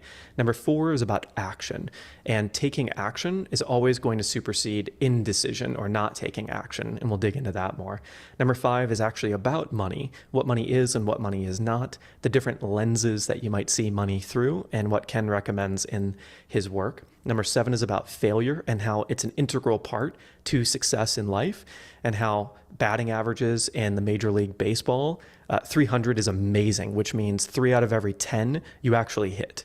And I think that's a really beautiful principle to carry into every area of life. Number 8 is about relationships.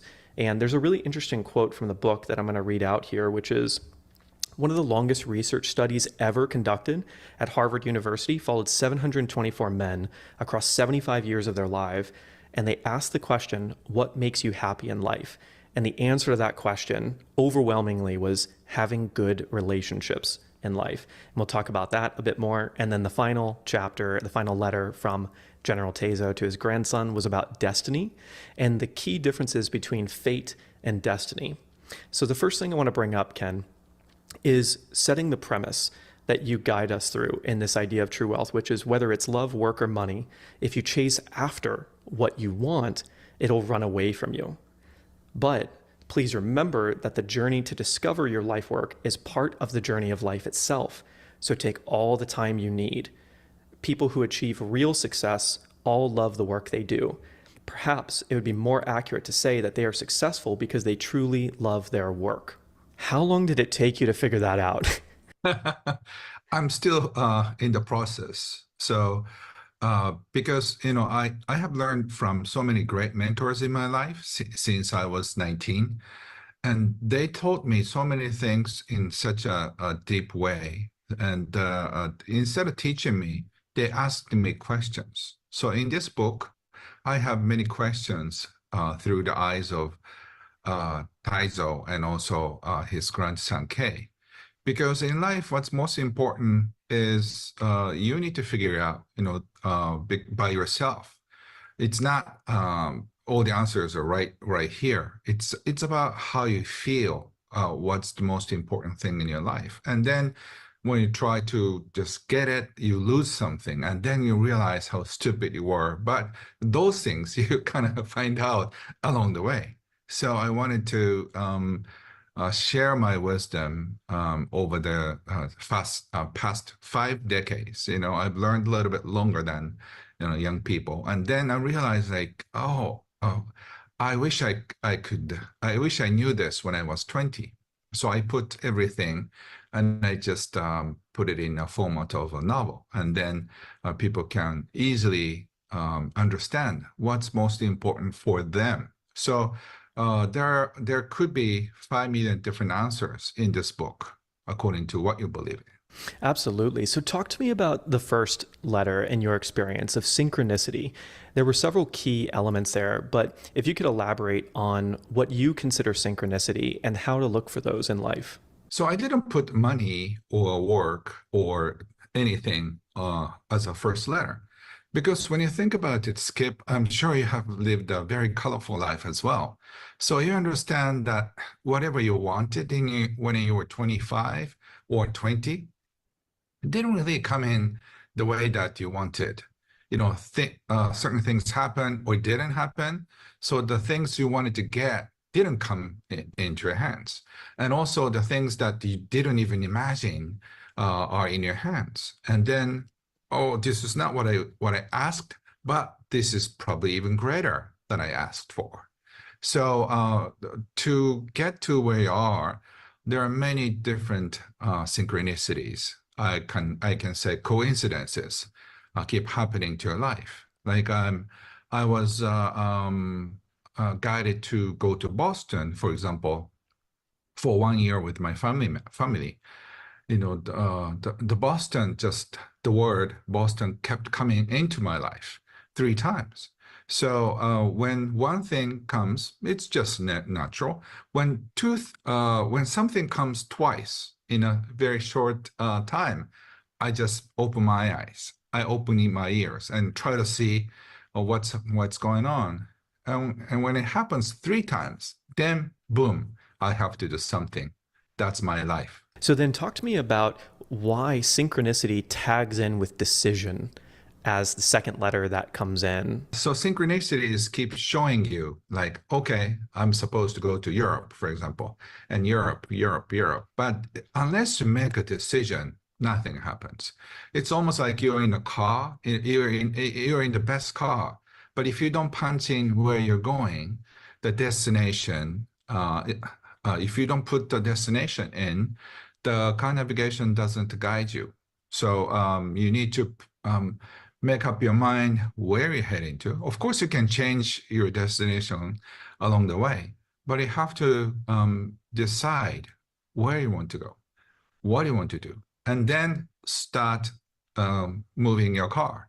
And then if you just start for, like, say, a couple of miles, your car navigation starts working. And then you have to use your intuition to be guided. Otherwise, you'll be stuck in a garage, and then you're thinking, oh, what if I start my business? What if I just start my relationship? What if I start?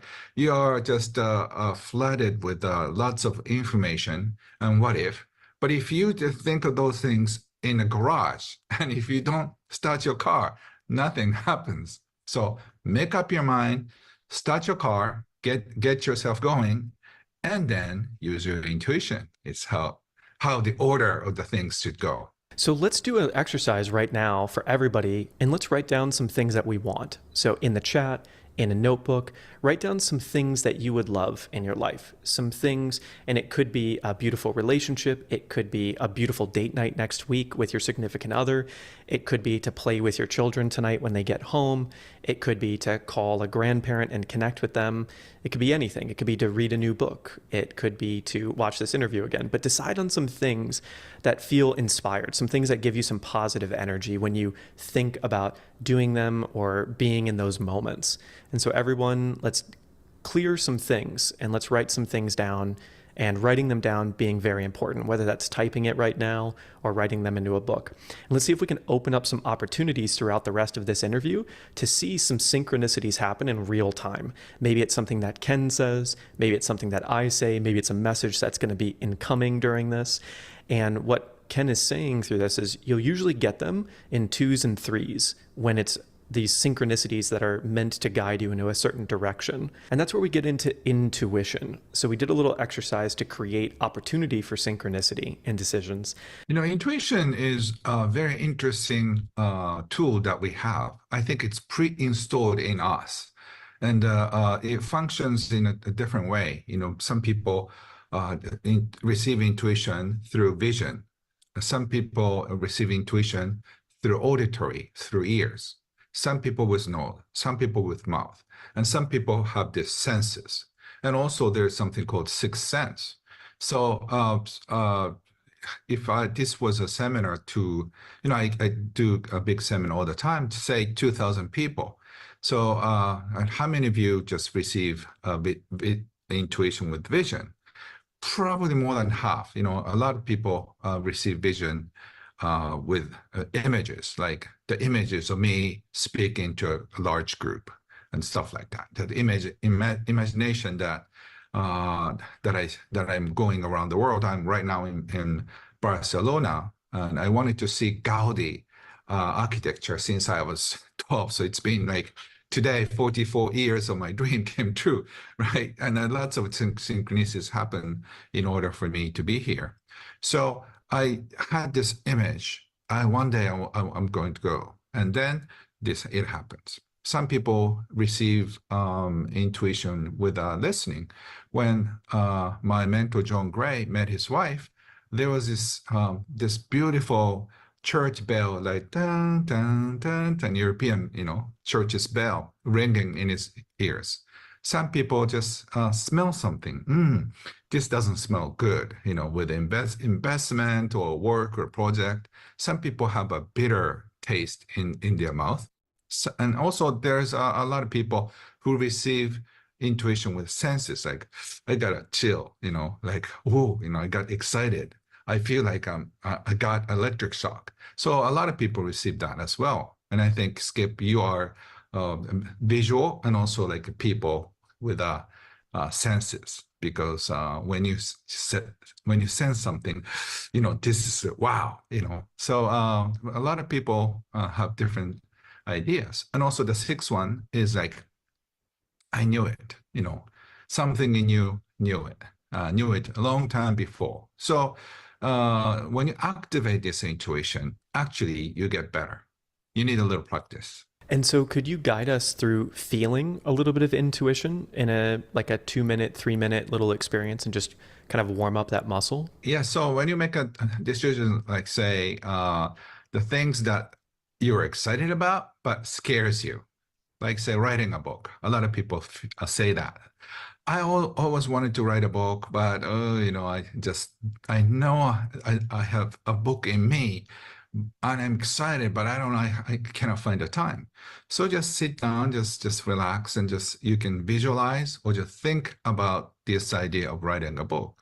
And when you get like, ooh, yes, I'm excited, that is super yes. And also when you see your books I lined up in bookstores, that is also yes. And also when you feel your heart is opening up to a project or a new country or new company that you're working for, it feels good. And then that's yes. And also I had a friend who was on a payroll for 2 years. The company paid him well as a consultant, but suddenly when he was thinking of the project, he feels like shut down. So he just quit. And then he feels so open, and he makes twice as much now by saying no to the old one and also saying yes to the new possibilities. So when you are feeling you're closed off or you're just opening up, you can feel what's in front of you. So intuition is not a voodoo thing or like a spiritual stuff. It's just a common everyday thing that a no-brainer. You don't need to have super intelligence in you. You can ask yourself, do I like it or not? Yeah, I'm loving it. Oh, I don't like this. So, you get the answers right away, usually within 3 or 4 seconds. And so when I have that opening feeling, like I have an idea and I just feel so excited about it, sometimes within minutes after that excitement, there's a lot of fear that comes in as well. Usually good fear and bad fear. Good fear is always like, I don't know if I can do it. When you have no confidence, that's okay. I always have no confidence, especially when I have to teach in English. It scares me. But my curiosity and my passion goes over my fear. So when that happens, fear is not doesn't stop you. So that is a good fear. Sometimes bad intuition comes in, and you knew it. Like when you were about to date somebody, your intuition says, no, not that guy, not that woman. And then you knew it, but then you're attracted to the person, and then you start your relationship, but then something goes wrong, and you end up being very miserable. And then after like a few months, I knew it. And also the bad investment, bad business decisions, you knew it, but you wanted to get the money, you wanted to, do something. So you knew it, and as you knew it, it just failed so miserably. So something like that happens as well. So good excitement, bad excitement, you have to really watch it. And you get used to it. And I think after 5 ouchies, you learn. Got it. Yeah. And we're going to get to something that I think is going to add a lot to that in a little bit here. So then that next one is about taking action. So something that I loved about what you talk about when it comes to taking action on your decisions, on your intuition, is that you might take 2 actions and they're going to be like amazing if you take a long time to make the decisions because you really research and you really plan and you really get the confidence and you look at all the angles, but you're only going to get so far with taking just a couple actions, where you encourage people throughout the book and throughout the teaching to take a lot of action and to just be in momentum on a regular basis, because you'll end up getting so much more done, even if a lot of those things are failures. Yeah, so I have learned it in a hard way through my experiences. Just think about it, when you start writing a book and then think about it, and never write a line, and then think about this entire like a month or two, and you end up writing just a few pages, it's not going to become a book. But if you keep writing, you can edit the whole thing, and then something comes out. So especially if you're a perfectionist, you have to let go of that side of you and just start taking actions. And you can make so many mistakes along the way.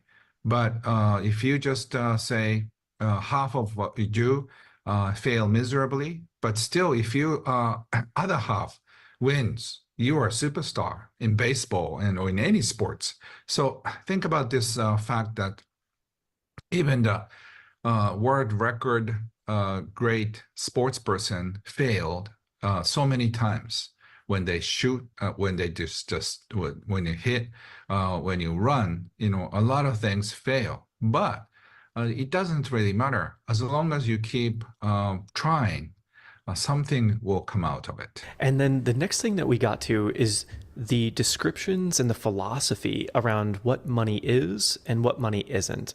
And I feel like a lot of people have heard various things throughout the summit and throughout these interviews of what money is and isn't, but I think you had such a profound take on it. And I'm going to quote a couple things from the book to get us started on this. And when we talk about financial success, we talk about the 3 ways to become financially wealthy. Number 1 is to inherit it, and we could talk about that.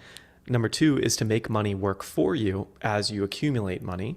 And number 3 is to use your gifts to earn money, and that the universe or the world or existence itself wants you to manifest those gifts, wants you to develop them, and wants you to help other people become happy and yourself through those gifts. And that's, the best way to become financially wealthy.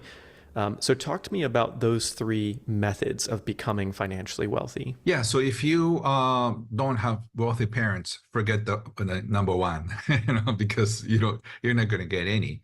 But you may think life is not fair. I think it's not fair, but it's equal. I always tell people uh, the distance between you and happiness is exactly the same. It doesn't really matter if you are born poor, born wealthy, born beautiful, born great, with lots of gifts. Because if you don't take advantage of that, uh, you you'll be very miserable. I have a friend whose parents are super wealthy, but because of the wealth, he just he couldn't feel whatever he did is not his thing. It's because of his parents, his family, and the whole thing. So the distance to happiness and abundance is exactly the same. So the other way that I suggested have the money work for you, that's also fun. But if you indulge in that, you're going to lose your health as well. I have a few friends who have inherited or who just made business 20 years ago and did nothing, just playing golf. Many of them lost their health because they're not happy with everyday life. So this number two is also great, but I recommend you become wealthy with the third one. That is, use your gifts, do what you love, and then what you love brings you happiness, good relationships, and also lots of appreciations. If you don't hear thank you many times enough a day or enough weeks, something is wrong. If you're doing things right, you get lots of thank you from wherever you go. So I just wake up in the morning, I open my emails. There are lots of thank you letters about my books or about my seminars or about the synchronicities that you experience. So every day I feel very appreciative and also thankful for the connections with the readers of my books because I've sold so many. So sometimes I get email from in Arabic. Thanks to Google, I can translate them. But I have so many emails flooding my email boxes with thank you emails that in the language I don't understand. So if you have enough thank yous in your life, you're surrounded by beautiful energy, and that is a happy way of becoming wealthy. So if your parents are wealthy, inherited your money, good luck, and you just appreciate them for leaving the money. And if the money is working for you, that's great. But unless you make the money work for others as well, make other people happy, you cannot be happy. So try to come up with these three and make you and your family smile. And if you have more than enough, just let the money go to where it needs to. I sometimes ask my money, where do you want to go? Sometimes they want to go to an orphanage in Cambodia. And sometimes they want to work in an environment in Amazon. Sometimes they want to just help farmers in the local area. So I ask my money, do you want to stay with us? That's fine. And if you want to go somewhere, it's fine too. And then when money leaves my place, I say, thank you. Come back to me with your friends. And in no time. So by letting go of your money easily, you can welcome new money. I want to highlight one quote that you had there, which I'm not sure is like a quotable already from you, but you just dropped it, which is the distance between happiness and true wealth is exactly the same. Yes, exactly. Thank you.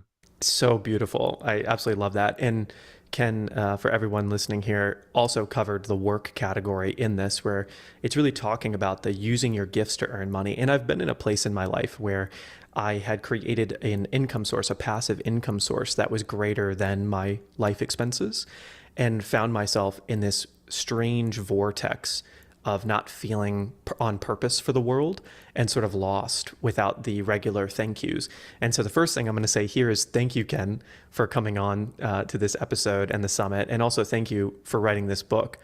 because I think it's just so incredible, and it's changing my life right now, even though I just read it yesterday, and I'm really excited to reread it many times in the future. Talk to me about failure.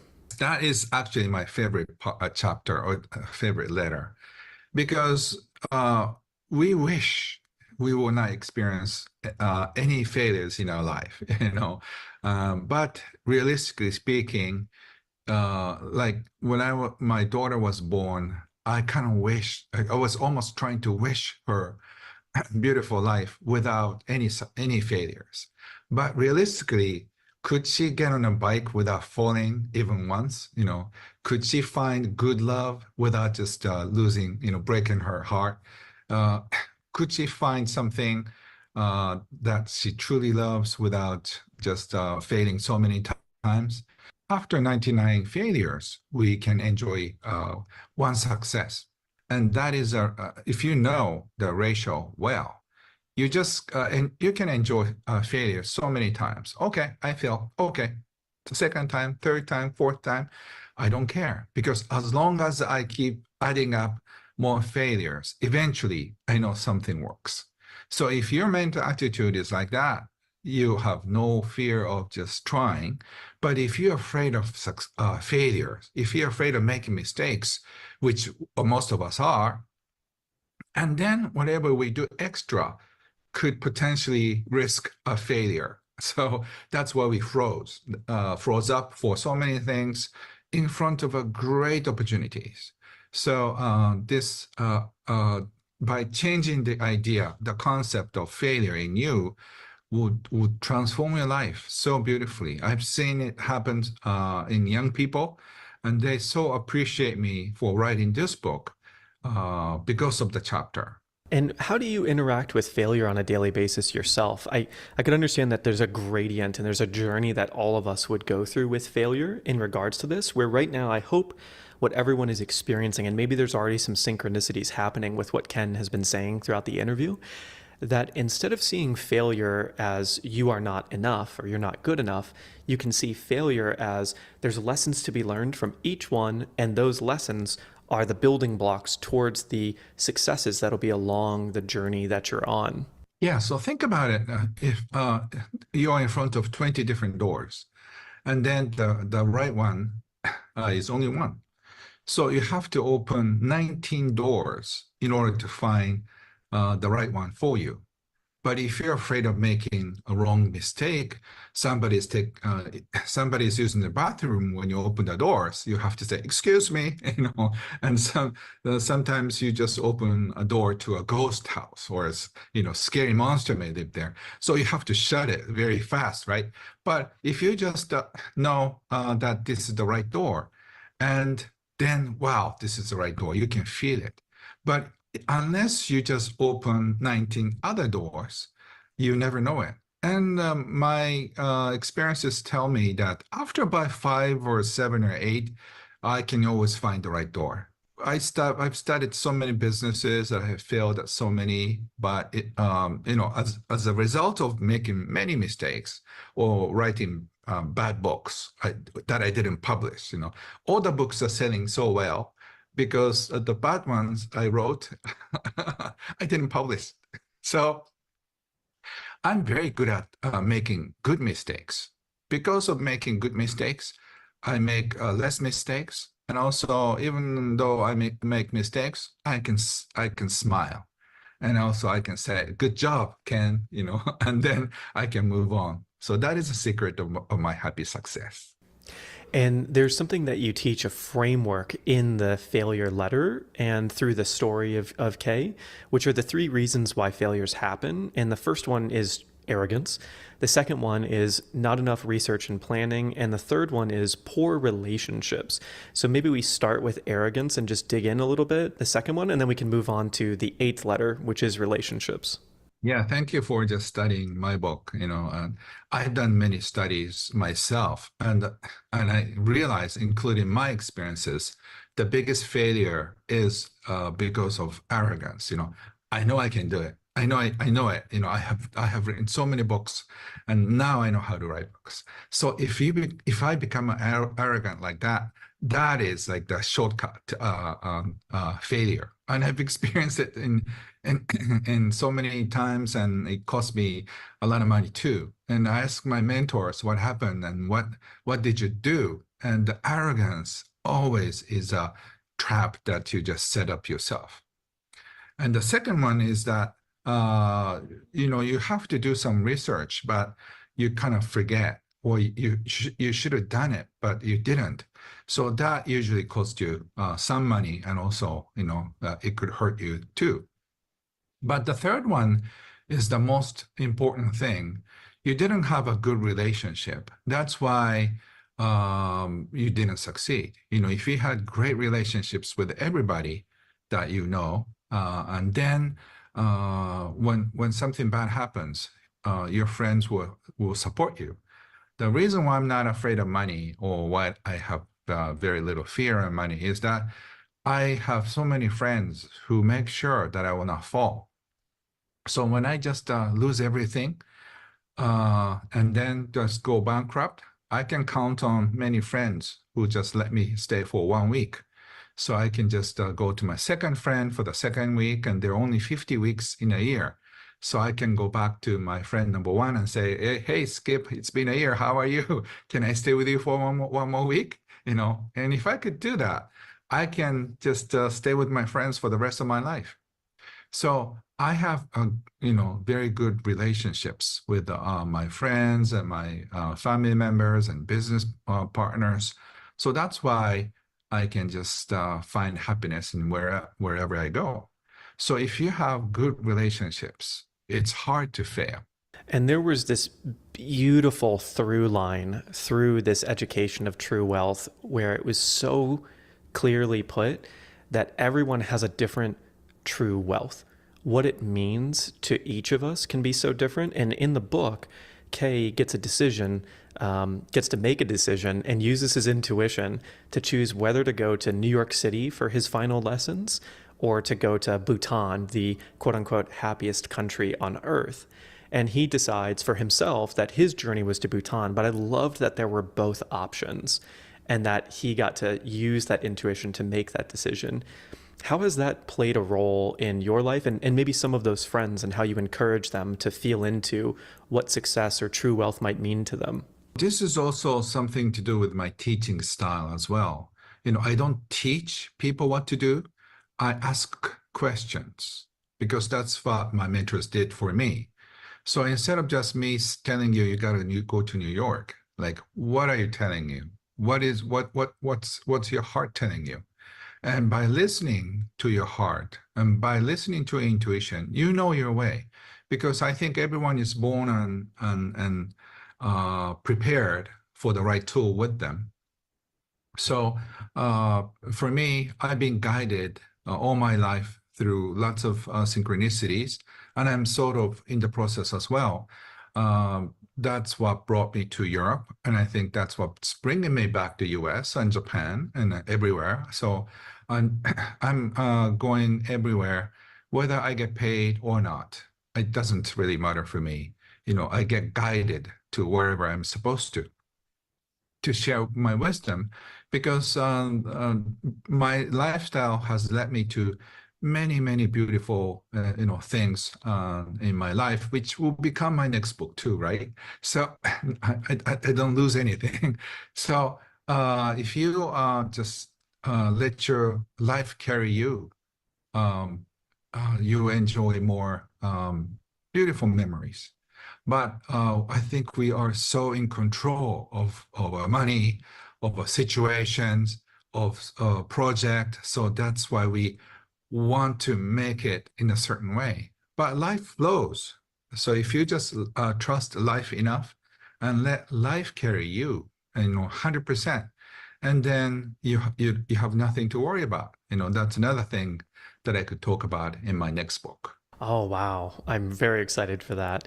So, when we get into this topic of relationships and quoting that Harvard study from the very beginning when we started out the interview today, and how relationships are unanimously, globally recognized as the most important thing that we are born with and that we die with, and through our lifetime. It's the thing that we all look back on and say, I'm so grateful for, and or I wish I had done more for my relationships.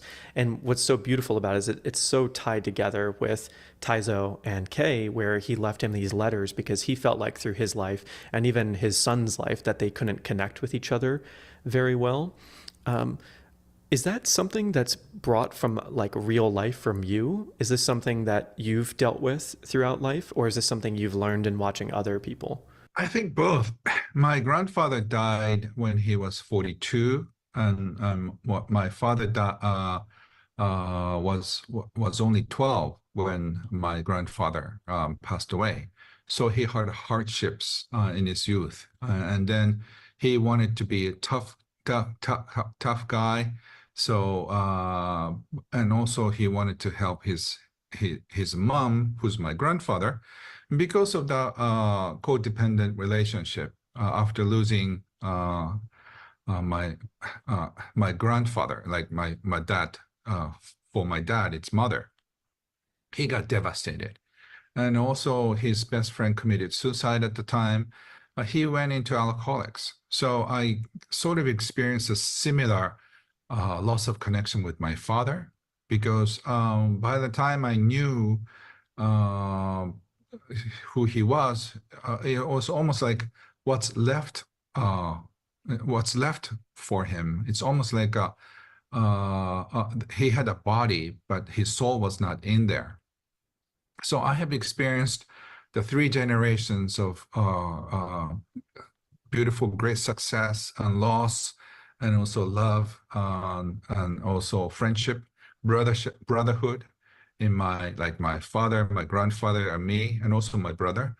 I just wanted to just write about that in the book as well. And I think it doesn't really matter if you have a good relationship or bad relationship. You can always improve your relationship in a deeper way. Gosh, there's so many things I would touch on with that. I wonder right now, I'm thinking about every single person who's going to watch this or is watching it right now is going to have, relationships be such a significant part of their life. And some people maybe have beautiful relationships right now. And maybe there's people watching who would want to improve their relationships, but similar to Taizo, maybe they don't know where to start or how to begin rebuilding or strengthening those relationships in their life. What would you recommend? So I think once again, synchronicities and also decision. If you want to have a good relationship, you have to make up your mind. That's what you want. If you want to have a great work, you have to make up your mind. If you want to go somewhere, you have to make up your mind. And then something happens. So just wanting something with your pure intention is the first step. And then let the process show you, and it's going to guide you. And that leads us directly into the final letter, which is destiny. And the way that you separated fate and destiny is you said fate is the life and circumstances you were born with. It's everything that was already predestined. Destiny is a life that you choose for yourself, and you're free to decide how you want to live. And it brings us all the way back to number one, which is right now for everyone that was looking at synchronicities in their life, they made some decisions, wrote down some things that they wanted to look for throughout this interview and beyond. It was to make that decision and then to recognize the synchronicities that are happening. So I am curious in the chat for anyone who's already experienced a few things, or maybe some things have really resonated. I'd love to see what's happening for you in the comments, and if there has been anything, and then come back to this video, come back to this interview in the future and let us know. I'm sure Ken and I will both hover around and watch, because he's going to love to see those things come through, and all the arigatos or the thank yous that happen from it.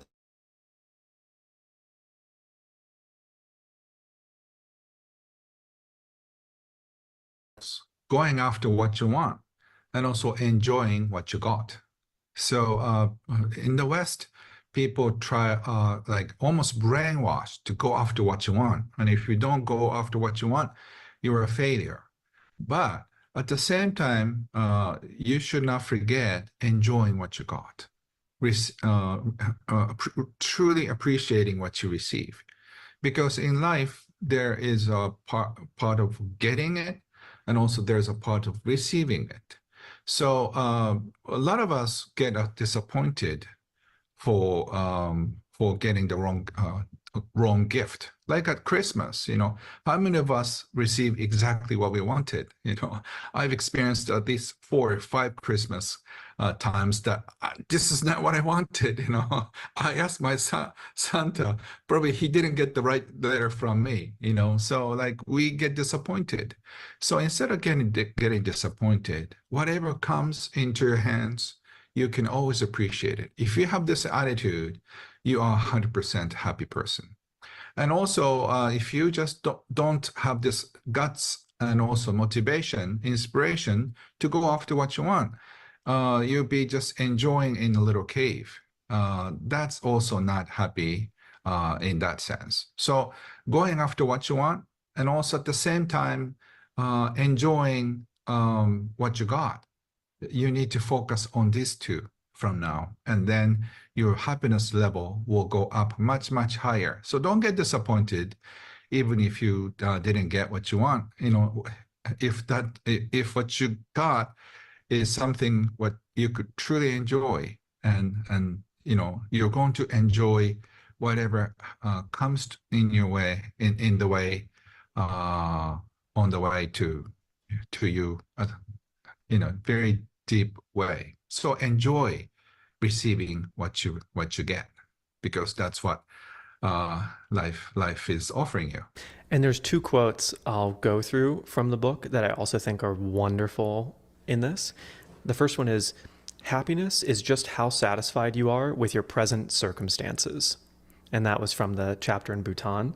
And then the second one is, all you have to do for true wealth and happiness is to fulfill yourself from the inside out and become someone who gives. Talk to me about becoming someone who gives and why that's important.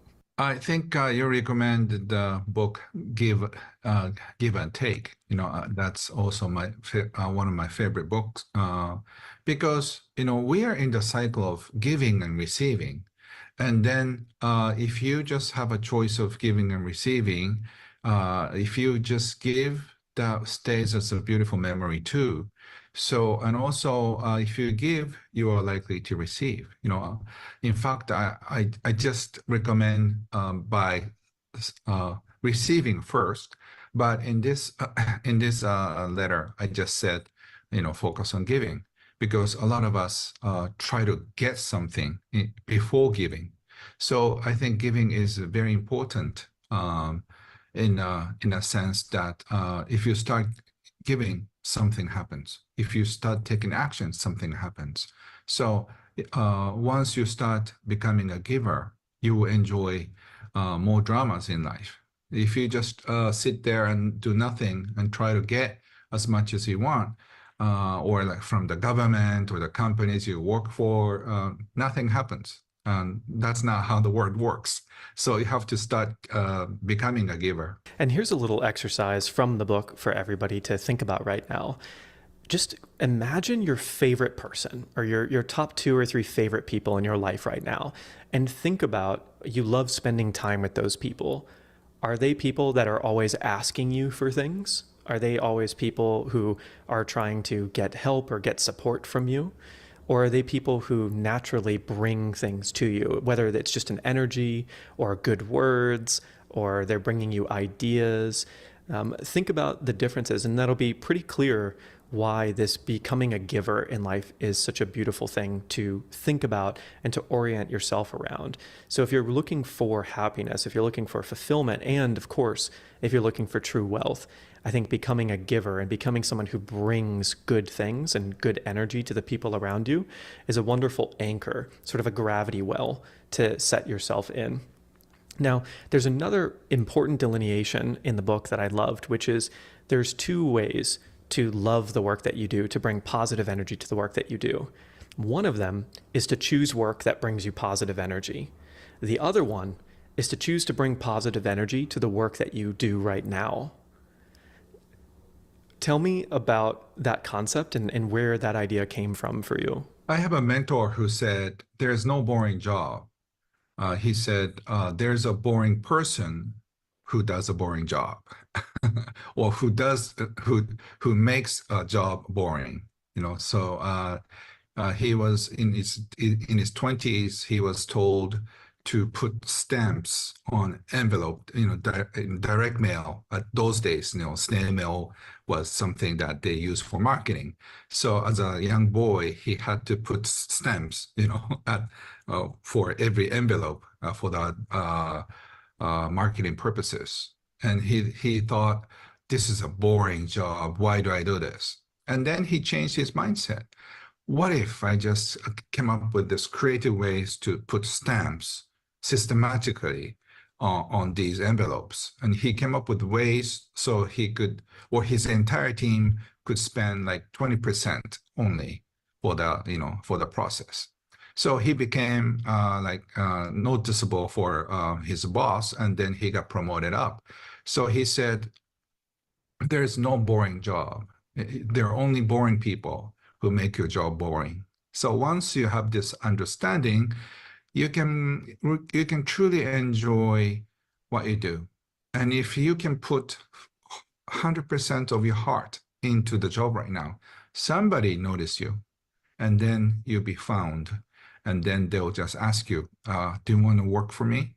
And then you get out of that boring job very soon. So just enjoy what you do, even though it may look boring on the surface, because it's testing you. Can you just put your 100% in for this job? And if you are like that, you can move up. So there was something in the book that I also loved, and it was how to gauge the size of our inner money container. Can you explain this philosophy of a money container to us and teach us how to gauge the size of it? I think I was in my 20s, so I wanted to become super wealthy. And he said, you have to know your money container size. And he said, unless you know the right container size, it's going to crack you. And then too much money will crack you. I didn't get what he wanted because wanted to be super wealthy. Now I know that I'm in my life, I'm not going to become a billionaire, in my life.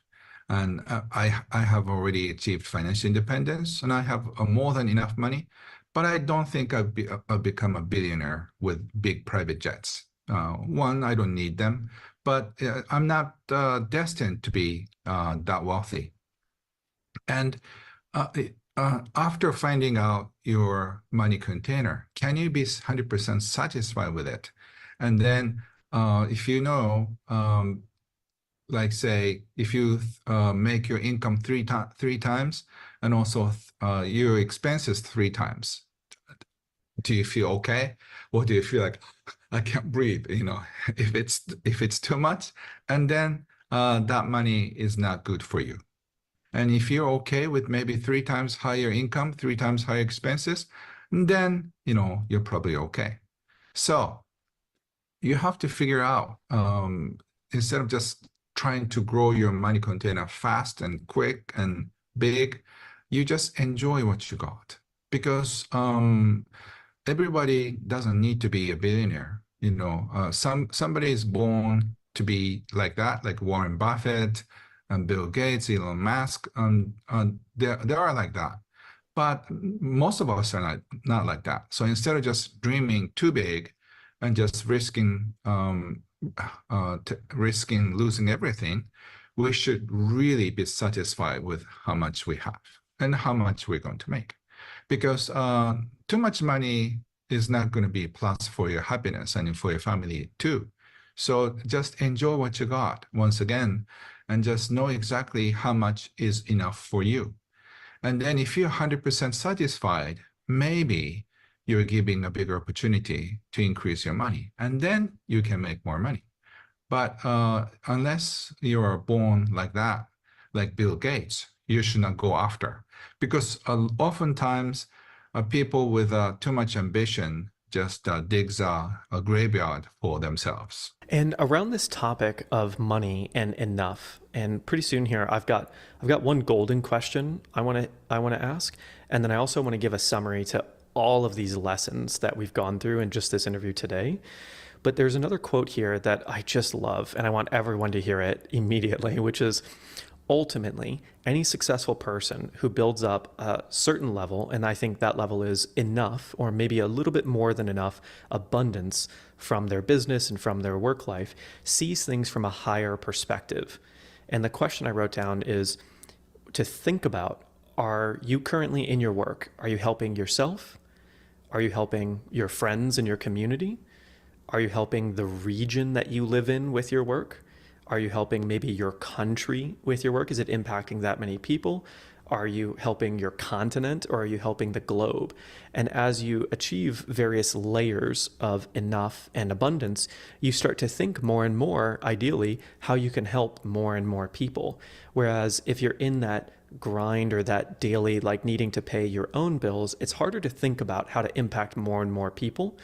And there's this sort of point that happens where when you've made enough to come out of that fight or flight or that struggle to be able to think about how to help more and more people. So I think the first like mini goal is to make both ends meet. You know, you have to just pay all the bills. That is like a very basic goal that you can achieve. And after achieving that, you can have a more luxurious life. And after achieving that, you can enjoy more resourceful life, you know. And then after achieving that, just go for financial independence. Financial independence means that you don't have to worry or think about money for the rest of your life. I achieved it in my early 20s. And also, you know, so for the past 30 some years, I didn't really have to think of money as a first thing I need. But the funny thing is, after you free yourself from financial thing, you make more money because, you know, you achieve financial independence. So you're not doing this for money, and then somehow you become more attractive. So they ask you to do more of like cooking, speaking, writing, or whatever that is. So achieving financial independence is also another goal. And then if you achieve your financial independence, your money overflows your money container. So it can go through the people you're working with, and also the people who need the money in your community, in close to you. And then if you can just make sure that everybody's happy, and then you can build up a beautiful community. I think that's what you can do, but don't try to do it too fast. You have to take care of yourself first, and then if happiness and money overflows you, then you can share with others. But make sure to make your happiness number one priority. Make your financial abundance your number one priority, and then it overflows. That's great. You know, don't try to go help others too fast, and then sometimes people forget about themselves. I'm going to speed us through if you haven't read Happy Money by Ken yet, that would also be a great recommendation, because a lot of these things are based on the principle of having positive and good energy when you think about the idea that we've all created together of money and the currency of it. So one thing that changed my life that Ken's Happy Money book talks about is saying thank you, or arigato, to money every time you receive it, every time you spend it, every time you think about it, anytime it comes up, to say thank you to it. And no matter where you are in your life, whether you're already more than enough money or whether you're really starting out and maybe it's been a struggle for you, to start having that positive energy associated with money is going to be a beautiful thing in your life. And the thank you technique that you taught in Happy Money is a beautiful daily habit that you might use 5, 10, 20, 30 times in a day to start creating that positive interaction and positive energy with money. So to kind of summarize, if we had a playbook for people through true wealth, we could identify true wealth as maybe 2 or 3 things. And we know number 1 from the book, relationships, having beautiful relationships in your life, feeling like you're connected to others and that you've got that circle of people that you care about and care about you because you've become a giver and you love to give to others. That's the first principle. The second big one is to be aware of what you really want in life and to practice that skill and that muscle of dreaming about what you want, writing about what you want, and making it very real for you. No matter how outlandish it might seem, writing it down and really being honest with yourself about what you want. You could say that you want a private jet or that you want a yacht, and maybe those things that's great to write down. Maybe it's not necessarily meant for you. So be honest with yourself and say, what would really bring that positive energy to me in my life, and be so honest. And I love the book because it shows you a variety of different people, including maybe one of the wealthiest people in the book being driven around in a Prius, and they go through the whole story of why that is.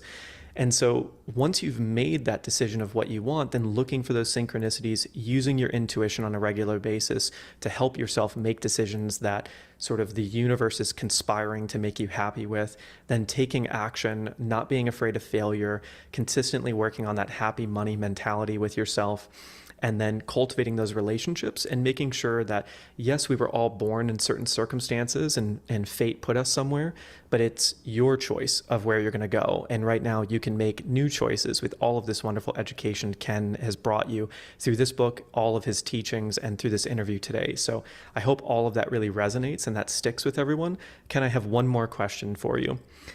You mentioned before we started today, before we actually clicked record, that you really want all of your work to be organically successful. And what Ken means by that is not necessarily having the success of his books or his work be because of big tours or big marketing campaigns, but to really create incredible work in the world so that it spreads from one person to another. Like, I'm just raving about this book right now and I want everyone to pick it up. And I think 100% success rate, and everyone is going to love it. Talk to me about that philosophy of creating great work in the world and why that's important to you. Some people think they have to push it in order to be successful. And I think success happens as a result of making somebody smile. So if I can make somebody in front of me smile, and that's a good success, because then he or she will talk about my cooking or my book or my speech or whatever that is. So I believe in organic marketing, and I have taught organic marketing. I have sold 9 million copies, mostly by word of mouth. If you just cook lousy dinner, you cannot be successful, even though you're a super genius marketer. If your cooking sucks, sorry, you have no chance. So, and if your songs are not good, people are not going to listen to you.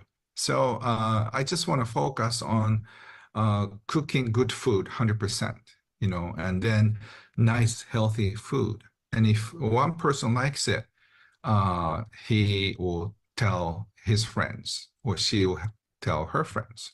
And that is the start of marketing. So instead of just pushing or book launches and everything, I just focused on writing and beautiful stories. And if the stories are good, it'll just travel by itself. That's what I believe. So just focus on whatever you're good at. If you're good at speaking, you should speak more. If you're good at listening, you should listen more. I know 2 different coaches. One is good at speaking, the other is good at listening. You can be super success either way. So just do whatever you're good at more, and then enjoy beautiful life. In the book, Kay, the grandson, at one point goes to Chiang Mai and works at a restaurant and comes up with this idea, and it actually is a really great idea, of creating a pizza that has Thai flavor in it at this Italian restaurant that tourists go to. And the pizza actually ends up being delicious, and they have all the ingredients already there because it's Chiang Mai. And the pizza ends up being a massive failure. and people don't end up coming in to get it because it's the market that goes there are these tourists that are really missing pasta and pizza. And he learns that lesson. It becomes this failure, but he gets this gold coin from his mentor because he's like, well, that was a really good try. There wasn't a lot of badness that came out of that. So you learned some great lessons. When you think about writing books and you think about creating the best work you can in the world, how do you harmonize doing the research, and creating something that you know people will love with creating something that is really beautiful and you feel really good about. Yeah, so I always do test marketing in my seminar, in my closed seminar. And then when I just share my ideas, like say the distance, between you and the happiness is it exactly the same? People loved it. And so I try like 20 different ideas, and usually one works out of 20. And so you're just seeing the best ideas of what I have shared over the past 3 decades in my life. And my mentor says something, for him, it's just a casual conversation, but to me, it's like a big lightning ball. So something like that, I write it down. So just one idea, one concept can really change your life. And I'm sure a lot of ideas change yours too, Skip. So I think one idea can just change your life. So if you can get one idea from one book, I think it's a success. Are you always generating new ideas? Do you have a habit and a practice of that? Or is it something that synchronicity just sort of happens organically and then you run with it? Oh yes, for this past trip, I started from Helsinki and Lisbon, London. Wherever I go, I started engaging the most incredible, fun conversation with the person sitting right next to me. Whoever that is. So I'm just chosen. I feel this is my destiny to just tell interesting stories to the world. So uh, I never run out of ideas. I need four hands to keep writing. Beautiful. Okay, so Ken, when people fall in love with you and they want to, consume everything that you teach and talk about, where do they go? What do they do? So right now, I don't have much information in English yet. My staff is working hard. You can find all the information at kenhonda.com. And I'll start translating more great books that I sold millions of copies in Japanese. So hopefully you're going to see them in bookstores, on Amazon, or on my website. Because I have the copyrights, I can just share some of the books for free. So that way people without resources, can have access to my books. So I'm so happy to share. I'm so happy to be able to share my ideas with you because, I don't need to get paid more than I have. I have more than enough. So my passion is to share. So please share whatever you receive was good with your friends. Just share. You don't have to mention my names. Just share as if it's your ideas. I'm so glad people just can impact each other that way. Incredible. Thank you so much for coming on, Ken. This has been a really beautiful time. Thank you. I really enjoyed being interviewed by you. And thank you, everyone. I'm giving you all the blessings I have for you, all the happy money energy.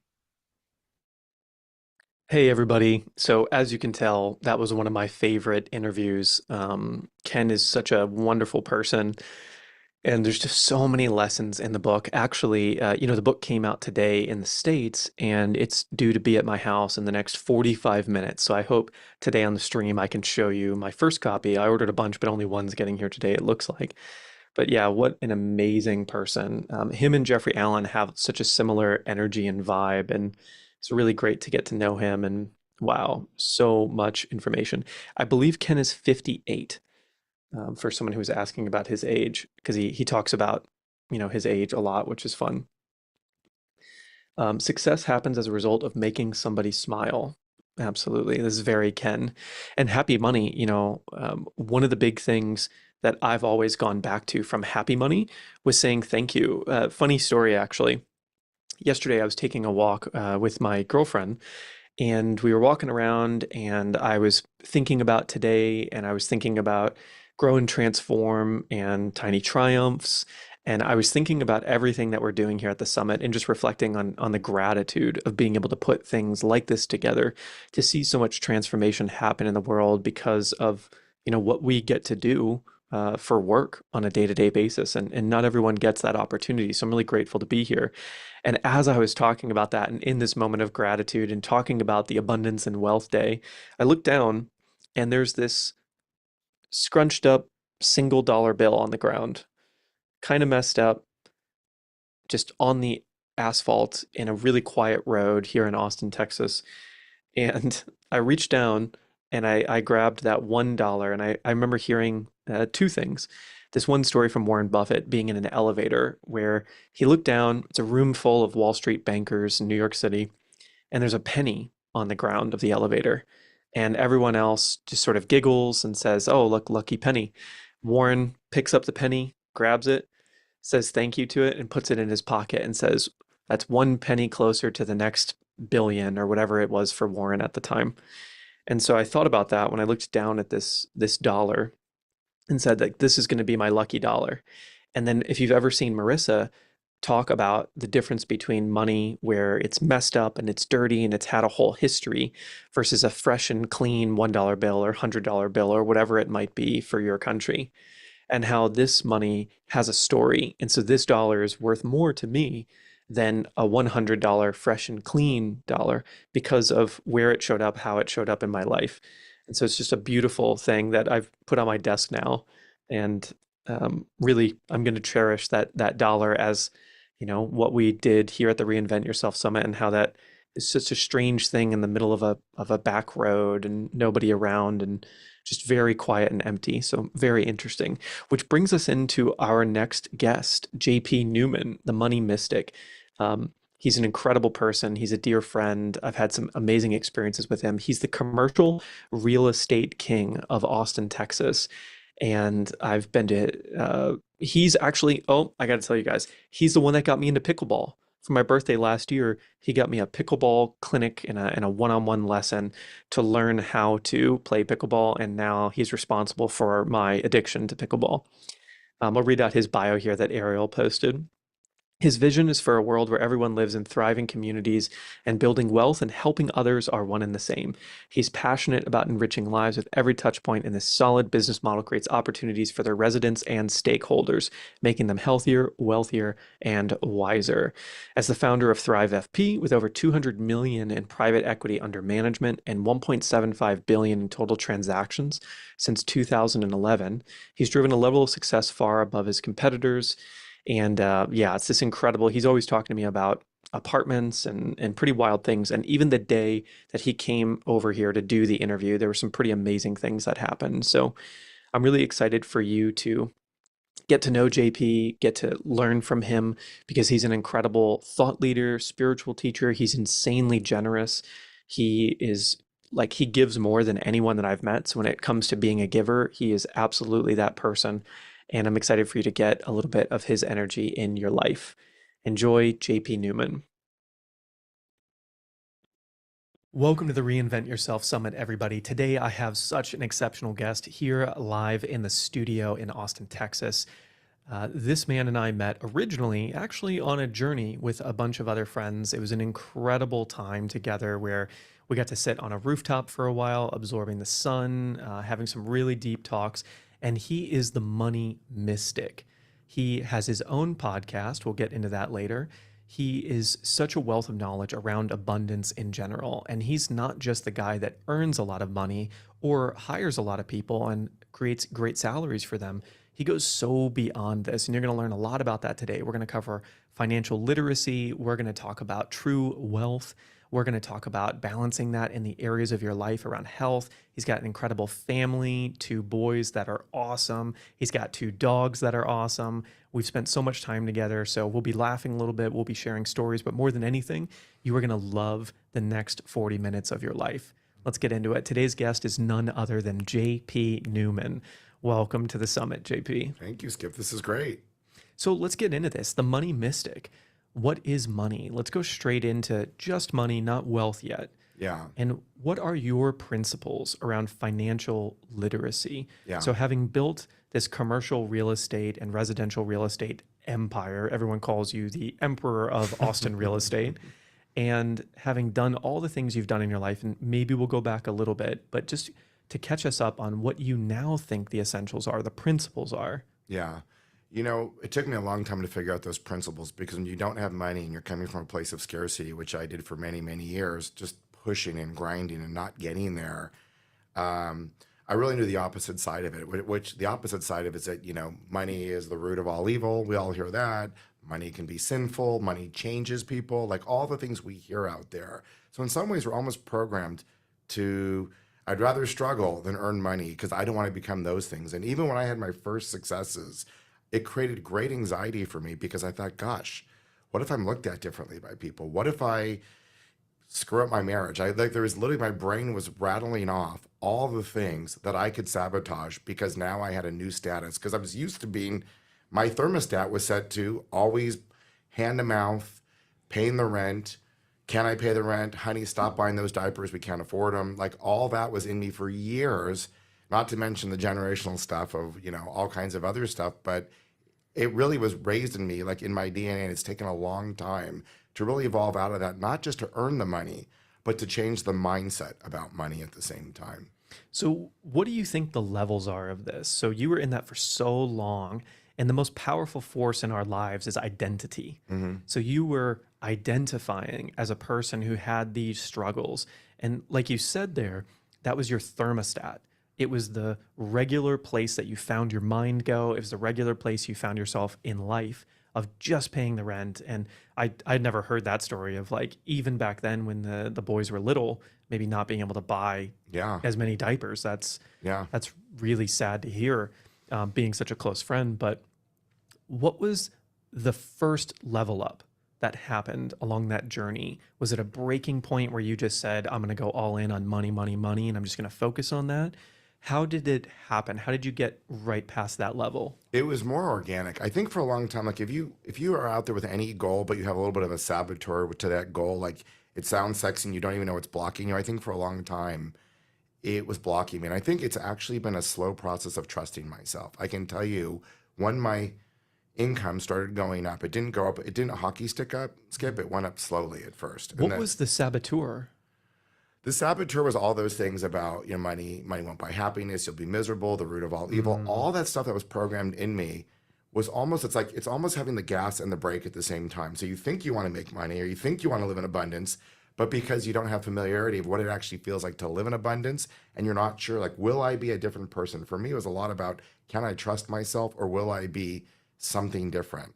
Because it seems like those rich people really change and they're not always such nice people. And what if that happens to me? So there really was like this, like, I thought I wanted it in my head. I have a tremendous amount of energy, but then there was like these unconscious messages, kind of like gas brake, gas brake, gas brake. And it was really clunky. And it really took time to understand that I could trust myself with money, that I actually can be a good steward for what money is, and then learning what money isn't. Because money isn't everything. But it doesn't suck either. It's not, I tell you, it's not the root of all evil. It's actually incredible. It's an incredibly powerful currency. Energy, I actually think of money now as more of as an energy, as a currency, than I do as of like physical cash. So it's some literacy of understanding what money is and what money isn't, and it's a mindset that goes with that as well. So talk to me about that. When you, and we're going to fast forward a little bit here, and then I'll pull us back to the grounded level. When you describe the feeling of money now, or the feeling of wealth now, maybe we stick with money, just so everyone in the audience can hear and feel your perspective on it. When you think about it, what does it feel like? Joyous, abundance, like just. What's the feeling in your body? The feeling in my body is joy. It's joy because there's so much. When you have a lot of energy, just like when you're healthy, what is it? You have a lot of energy when you're healthy. So when you have financial health, you have so much energy to do with. So it's like, I can invest it. I can give some to friends. I can give some away. I can take my family on a dream trip. And a lot of it for me is about experiences. It's like if you and I, knowing that, I know you do the same, but like, let's say you and I wanted to go for 3 days right now to Estonia, or like the world is our oyster. Like I was actually invited to a party where you pack your suitcase, it's in a couple of weeks, and you just literally buy a plane ticket anywhere in the world and you just go like for the next 2 weeks and you just go from like one place to the other. I'm not sure if I'm going to do that or not, but there's a certain joy, big joy, that comes from having, it feels like the world of all possibilities. And it looks like you keep referencing here. Is this here. Is this the feeling here? So it's like a lightness and like maybe butterflies or excitement, or? It's love. It's an energy that feels a So it's vibration. warm. It's warm. It vibrates really strong, and it loves to wrap people in. I love wrapping people in, especially people who are in scarcity, and trying to give them some energy transfer to say it doesn't have to be this way. And remember that, like, whatever story you're telling yourself about scarcity isn't even true. It's just a lot of it is mindset, and a lot of it is the story that we're telling each other. And that doesn't mean that everyone should be a millionaire. I don't even think that a money target is a really shallow target that most people hit. It's a state of being. What is it going to take for you to wake up happy and go to sleep peacefully, where that currency is healthy so that you can manifest who you're actually supposed to be, versus I need to get to this dollar amount because this dollar amount is going to mean X, which is how most of what the world looks at is a dollar amount versus the experience of equanimity or even joy that contributes to your overall joy. Does that make sense? 100%, because I have worked with a number of billionaires that don't have that feeling. Yeah. They have all of the money and still don't wake up joyful and go to sleep peacefully. Yeah. So it really is a great, and this is a principle of financial literacy I think I'm taking from you right now, which is the point where you are wealthy is when you wake up and money is something that brings you joy and is not limiting. So it's not about hitting a certain number. It's a combination of the practicality, making enough, and enough, I think, is a key word with Right. money. It's not a lot, it's not a little, it's enough for whatever it is for you. If your goal is to be able to paint every day for 8 hours a day on a lakeside, and you bought that place for $200,000 and you want to like raise kids there and have a garden and feed yourself, that enough is very different for that person versus the person who says, I want to be Tony Robbins and fly around the world and speak at big stages. He's going to need a lot more money to accomplish those dreams and visions and aspirations of contribution in his life. Correct. And neither one are more wealthy than the other. In fact, the other person who's actually whoever can generate this experience of safety, freedom, love, and joy is the wealthiest. Beautiful. So then Right. walk me back to the moment where you started incrementally making more and you were dealing with these beliefs and you were transforming them and evolving them. Was there a secret sauce that started really bringing that into evolution, or was it just chipping away? What No, there the- was a secret sauce, and it came to a point where Skip, I had a moment. It's like kind of the ironic moment. All of a sudden, my business started going from just incremental to almost hockey stick, and I started making amounts of money that I had never made before. And ironically, I was going through a depression at the same time, kind of a dark hour, for a couple of reasons. I had my mother-in-law was dying in my house. There was just some things going on that I was going through at that time. And I remember shutting my door. Like money was coming in. I would shut my office door and just weep. I would just weep because I was just in anxiety and depression. And I was really attached to a lot of things, including my mother-in-law not dying. Like it just, the death brought up a lot about realizing that no matter what I did, no matter how much money I made, I couldn't hold on to the fate of not only my mother-in-law. All of a sudden I started looking at my kids and saying, gosh, I love those kids so much. And I'm not in any control. Like are they going to be safe? Am I going to be safe? And the answer is it's in God's hands. And that was really hard for me. So like, even as the money was coming in more and more and more, I was realizing at the same time, I guess I got this lesson that I had very little control.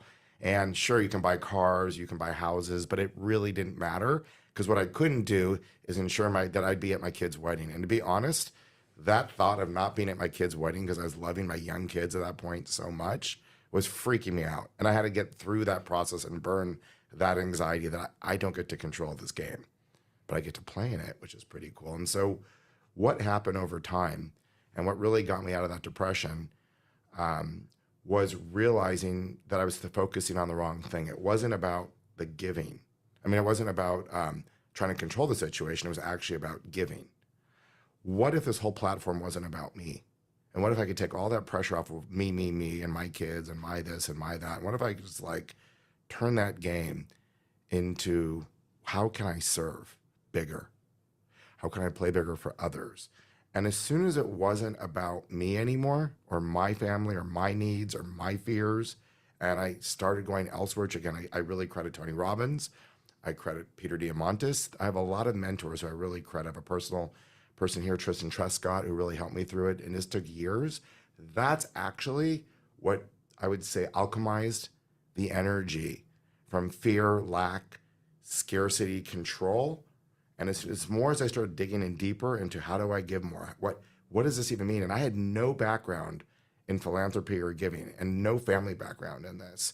So it became an adventure. But I think that journey and that realization is what helped turn it around. So making your life about others and making your success about others. Yes. Interesting. What was when you made that choice, was it a big, big dream out in the distance that you were just inspired to move to, or was it little things that you introduced day to day, or was it both? It was Peter Diamandis was the first one who said that money, this is the first time I heard it, that money and optimism and humanity are all connected. And the tribe you need to be in is a tribe that's not playing just the money game, but they're playing the money and the humanity and the social impact. And that's really the intro. And so the answer, Skip, is that it came in increments to me.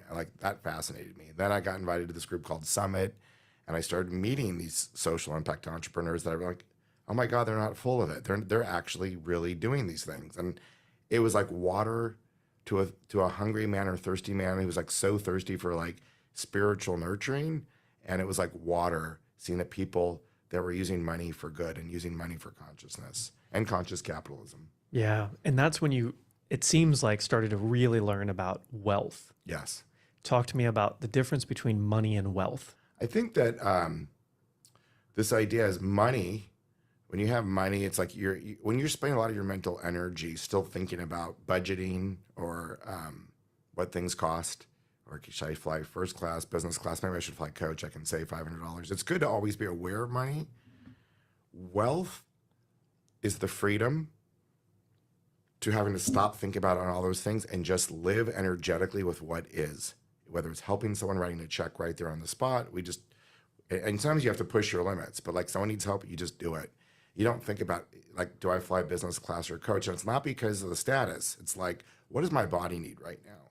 What does my body need for this flight? And sometimes if it's a short flight, it's like, fly coach, Southwest coach is great. I still, I want to always be realistic. But if my body's like, you know what, I'm a little sore right now, or I need something different, I need something quieter, or whatever it is, it's nice to have the freedom to choose. And I would equate this a lot to health. When you're healthy, and you know this because you've gone through a lot of your own injuries, your well-being is in the back of your mind. You're not managing yourself. But when you're not feeling bad, like when I got really sick on mold, I know you had a lot of body things with your back in the past that you've been able to heal. But when you're in a lot of pain, you're managing from here. And I'd say it's the same with money and wealth. Money is you're still managing. Wealth is back of your mind and you're living. Freedom.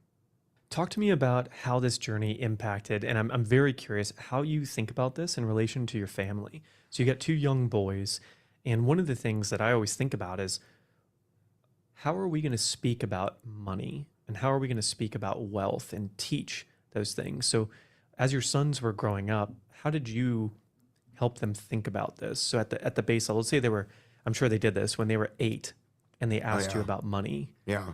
What's the principles to an 8-year-old that you would say? And it's also, by the way, tricky too, because when they know they've grown up in some form of abundance, that they know that life is good. And so how do you not create spoiled kids too? And I would say teaching kids self-responsibility, that their actions matter and have impact early on, is super important. I'll tell you what I did. My kids had chores, always have. To this day, they have chores. And so they would get an allowance. And I'm really a big believer that I don't care what you have in life, because you also want kids to have their own money.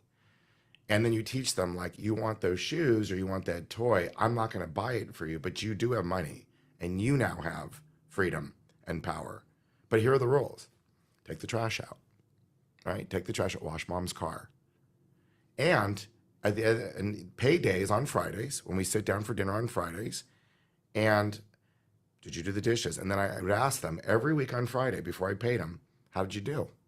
How would you rate your own job? Do you feel like were you on it? Were you a little off it? How do you feel the quality of your work was? And I'd make them, and then the last question was, how much do you think you earned? So if it was a $10 a week, do you think you've earned all 10, or do you think, and it was amazing. A lot of times when they were younger, they'd be like, no, Dad, I really didn't give it my full effort. I think it was a $5 or a $6 week. And you know what you do?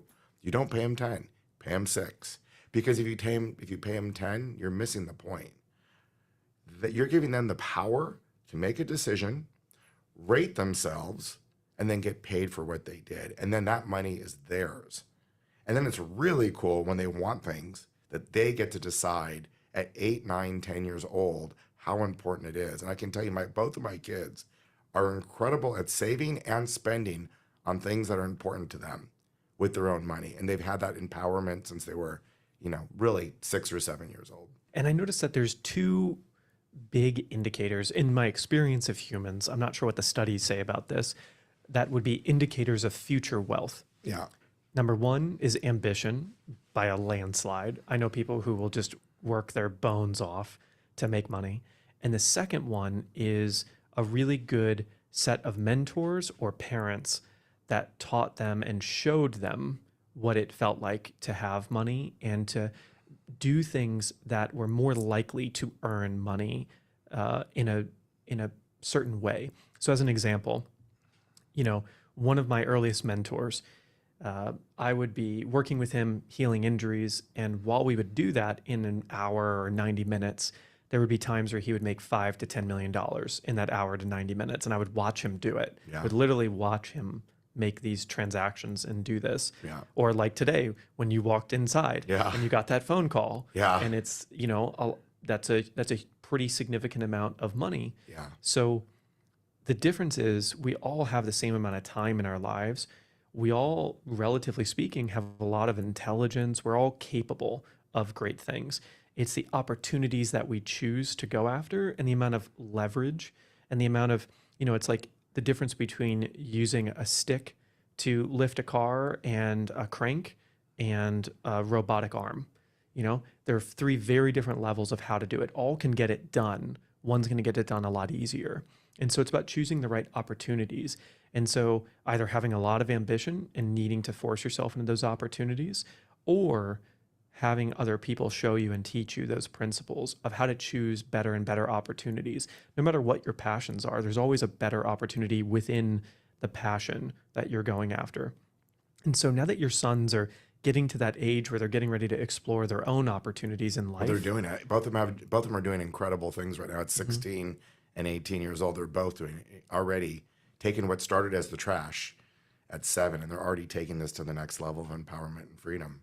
So let's talk about what would be your principles to teach them about choosing opportunities, patience or impatience, and ambition. What's kind of your triangulation of these things? You really want to nurture it. You talk about the word like ambition, like what creates ambition. And I've seen people with, and part of this is, let me go back. So like part of it is that a lot of people just feel disempowered about themselves. When you talk about wellness, and I know a lot of your series is about wellness, money is empowerment too. It's part of your self-worth and part of your identity.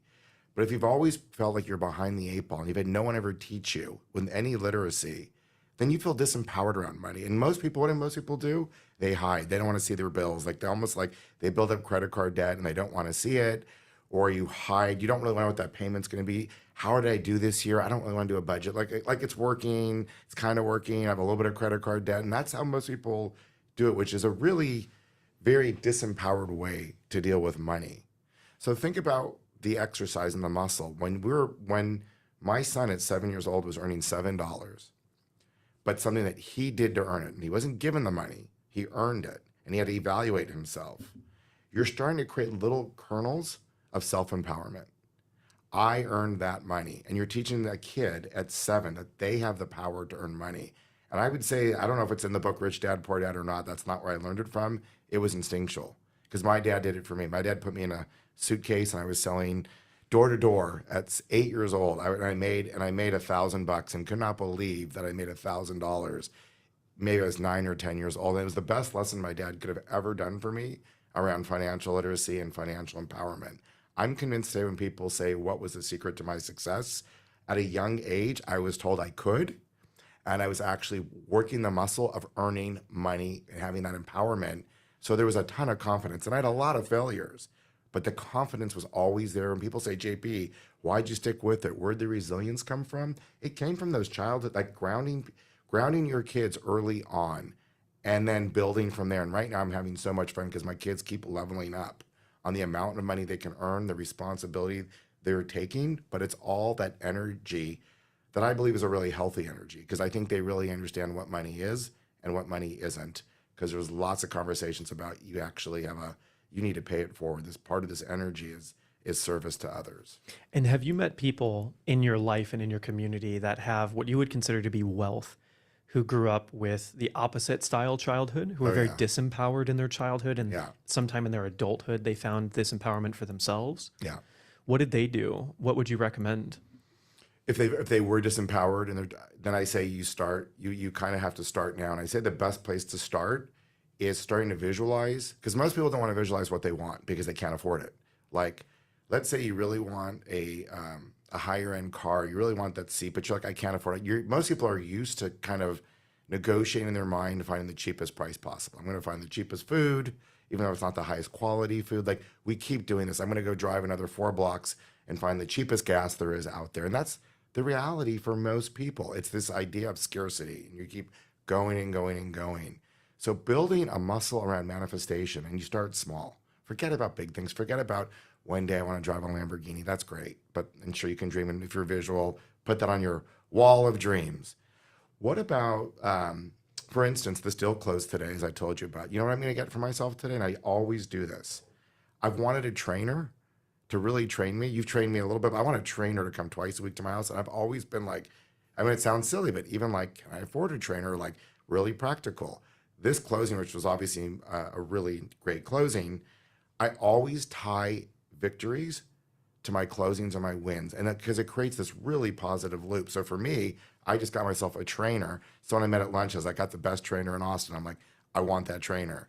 So I think if you can do little things, even if it's little victories, like spending a little money on yourself and saying, you know what, if this happens, or if my paycheck comes in, or with that bonus, or I saved a little more this year than I thought, have a very clear reward and start wiring in your brain that you have some control around money, even saving money. It doesn't have to be spending it. Hey, this month, I'm going to save $100.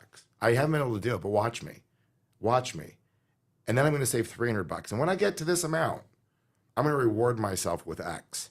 And that X has to be really something spiritually energetic that motivates you, because what you're doing is you're consistently positively changing from scarcity, and you're kind of changing your brain into manifesting and empowering and joy. So you're changing the values around money. And something else I've noticed between people who, and you can feel it, it is a feeling, people who have a lot of money versus people who have a lot of wealth, is the way that they think about spending the money that they have. And the rule set that they sort of have. And it's funny, and this is going to be really important for everyone listening. And I'm sure the wealthy people listening too are going to resonate with this. When I met someone who has money, like I've met people who make $1 million a month who spend $1 million a month. Mm-hmm. When I meet people who are wealthy, they tend to be people who have really built an incredible discipline over time with how they spend the money that they earn, whether that's massive charitable contributions and they challenge themselves to contribute at a higher level, or massive percentages that they allocate towards saving or investments. So a lot of the wealthiest people I know say 30 to 50% of their income goes into investing immediately. And they look at it like the purchase of a car. You know, they say, okay, I made $30,000 this month or $100,000 this month. Immediately $50,000 goes to this investment I've been waiting to put it into. Right. And they get excited and they get that joy like a lot of people might get taking their significant other out to dinner with a paycheck. Right. They get this and they create this feeling of joy around the investments. And ideally those people invest with you, of course. So talk to me about your barometer, your thermostat for when a big windfall comes in off a big deal. Do you have a percentage? Do you always have like a hit list of charitable contributions or investments or family trips? Like, how do you dream about when you have these big paydays come in? What's your your philosophy? I'm a storyteller. I came, if you remember, Skip, I came, first I love storytelling. I just love stories. I love to learn about stories and I love to tell stories. And if you remember, I worked at Sony Animation. For years, I produced children's television before I got into my real estate career. And so storytelling's at my very, very core. So I think coming up with compelling stories is a really great way. Like for me, at least, it's all around stories. But I'm also a gamer.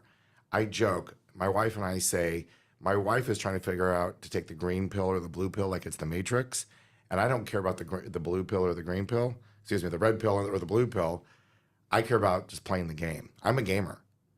I mean, you need both people in life. Some people are trying to figure out what does this mean and what is this and what's around the corner. And I'm like, this is a fun game. I want to get better. Teach me the rules. And around money, there is no rule book. No one teaches you how to do this. There's lots of clues along the way.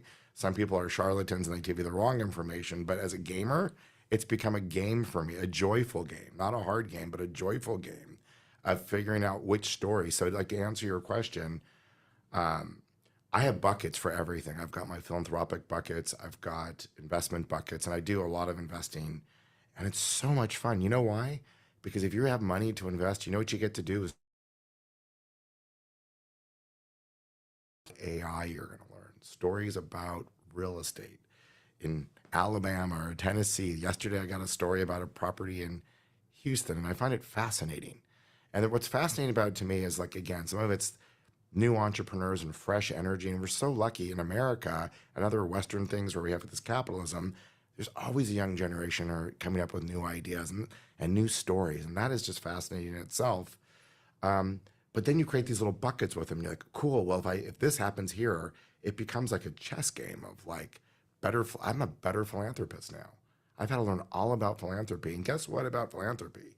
It affects your tax, it affects heritage, it affects your legacy to your kids. So that's all connected. So all of a sudden you're playing, this is probably too advanced for most people, but like you start to play 3D and then 5D and then 6D chess, and it's super fun. But the core of the joy for me is in the story. Talk to me about if there was one habit for two different types of people, we can do one habit at a time. Okay. For the type of person that is hearing this, is inspired by everything that you've said today and the summit, and they say, I want to develop financial literacy and I want to start one habit right now for the rest of my life that's going to get me closer to getting savings so that I can invest. Yeah. What's one habit for that person? And then the second person will be the person who's already earning, they're already saving, maybe they're investing a little bit. What's their level up habit? Yeah. So let's start with the first. Okay, so for the first person, I would say getting clearer on knowing what you actually want. You know, if you look at the Old Testament or almost every religion, they always say, like, don't look at what the other person has. Be happy with your lot in life. And I think there's too much of Western society swaying us. That if you're not X, if you're not there, then somehow you haven't made it. And I would really say to the first case is like, if you could just let go of all that, wealth is a state of being. It's a mindset. It's not a dollar number. So I would really say the first thing I would do for that person is just knowing what you want, whatever it is. And it could be a trip to Hawaii, like whatever it is, like make it start simple. It might be a nice meal, just a really clean meal. And I think having those victories and knowing like what you want within reason, and then treating yourself along the way would be a really nice first step to that. I know it sounds so simple. And then again, my favorite book is going to be, you know, starting with like a Rich Dad, Poor Dad about cash flow, but that's how to do it. Mindset. I'd always say I'm a big why guy. I would start with the why because that mindset and that energy will create a lot higher probability of success of the how, which is where the books come in. Beautiful. Yeah. And what about for the people who want to level up? I think for the people who want to level up, I think it's really important to never think more. I mean, you can have a dream about where you want to be in 20 years from now, but I think chunks of 36 months is as far as you should go out. I think it's very hard for humans to really think about beyond 36 months. And so I would really say it'd be great to really understand what do you want in the next 36 months. I'm a visual person, so I like to sometimes even cut out magazines of the bicycle I wanted, a certain bike, a certain meal. I want to go to a certain trip. Like what, if everything goes well, what can I accomplish in the next 36 months? How much will that cost within reason? And then start budgeting, make a roadmap, a 36-month roadmap of, hey, you know, I really want that bike. That bike is $7,000. That's a splurge. But if I save $300 a month, then I can get that bike in 2.5 years or whatever the math comes to. Those are such important things. A, it's a win because you earned it. It's building the muscle and what have you. And again, if you're earning really a lot more money than that, then of course there's investing, and we could go into, returns. Having, as we know, one of the big secrets to bigger cash is going to be passive income, money that you're earning, whether you're sleeping or awake, money that doesn't take your physical or mental efforts to earn. That really is the gateway to real wealth. And starting to create an investment plan of passive income, money you're earning through your investments that have nothing to do, is the doorway. And the deeper you can go down that doorway, there's lots of fun paths you can go with it. Absolutely. And we kind of left everyone on a cliff edge earlier. So I want to tackle this probably as the final question, depending on how long we decide to talk about this. Okay. Which is looking at the opportunity level of the career or the business that you're in, whether you're a team member somewhere or an employee or contractor, freelancer, business owner, investor. These are all different people that can win. I've known janitors who had $6 million saved up. Yeah. So everyone could win with the right habits, like we've been discussing in mindset and those things, and figuring out what a beautiful life looks like for them, or a fulfilling life. So what are your best practices or principles on thinking about up-leveling the opportunities of the things you're passionate about? So you, real estate investing, before that, it was in the film and entertainment industry. Yeah. How do you think people would consider or should consider up-leveling the opportunity that they're in? Is it strictly like, if you're doing something you're really passionate about, just starting to look at investing and really putting that money away to get to a certain snowball amount that's going to start to grow as they age, if they're already doing something they're passionate about? Or is it watching a ton of you or Alex Hormozy and learning about money and thinking about better opportunities? It's not a black and white answer. I think it really depends on the human. Some people are great learners, and some people like to learn and like to read, and some people just like to experience. I feel like there's not like a one answer fits all. Not everyone loves their jobs. In fact, there was a statistic that really blew me away. People under 30 right now, I think they say over half the people over 30 are really dissatisfied with their jobs and don't believe in capitalism. They don't believe that capitalism works, that it's a stacked game.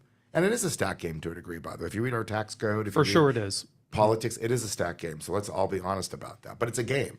It's still a game. Why not be a gamer? At least know you're playing a game. And then you can participate in any way you want to. If you don't even know it's a game, then you're really getting victimized by the stacked game. Of the people that you know in your circles that are wealthy, how many of them came from wealth and how many of them built it? Just as a percentage, if you could guess. I'm going to guess 90% built it. Exactly. First generation. So yes, it is a rigged game, but 90% of them built their wealth. Yes. So it is buildable. It is. It requires discipline. It requires being in the right opportunity. Some people are also, it's going to be more easy for them depending on what they're passionate about. Yeah. Some people have a lot of fire in their belly about doing it in some way. And some people want to live like a more balanced and harmonious life. A lot of the people that I know who maybe are in bad opportunities but are just deeply ambitious sacrificed a lot of time with family, friends, their health to get there. And then other people really worked really smart for either a long time or got really lucky with a beautiful growing market. Yeah. And that's the number one thing is, are you in a market that is speeding up? And ideally, are you either an owner in that market, like you are owning a business and have a profit share in that business? Or if you want to be a team member, you want to have that balanced life, or you're an employee, it's the discipline, it's the saving, it's the finding the right investments, it's finding the JPs of the world and seeing, can I invest in something that's going to consistently perform above average? Yeah. And also, my point about the dissatisfaction is, listen, a lot of people, if you're not in a job that you love, you find the part of, it's a very Western romantic thing that everyone loves their job or everyone's an entrepreneur or someone lucks into this AI company. But for the rest of us, it's not that easy. And so even if you don't love your job and you're not passionate, it's just a corporate job, and let's say your boss is not the most pleasant human, you can always find joy out of it. You can find joy in the people, you can find joy out of it. And you just got to find I believe you just got to find your angle. And I'll give you one example. I have a friend of mine who owned 2 yogurt stores here in Austin, and yeah, he made whatever he made. It was fine. It was nothing great. But he came to me, and I've had it actually, it's happened to me a couple of times, and he said, JP, over 10 years, I've been able to save, I'm just gonna make up the number. Like, I was able to save $100,000. I worked really, really hard. What should I do with the money? And in that case, I actually had a really, at the moment he asked me, I said, I would buy that. And it was a duplex. And he bought it, and then it went up, and all of a sudden that 100 turned to 250. And then he said, what do I do next? I say, go buy another one. I've had this a couple of times, even a down payment on a small, I'm a real estate guy, so, but you can do Crowd Street, you can do stocks, or you can put down 25, 30, $40,000 on a starter home.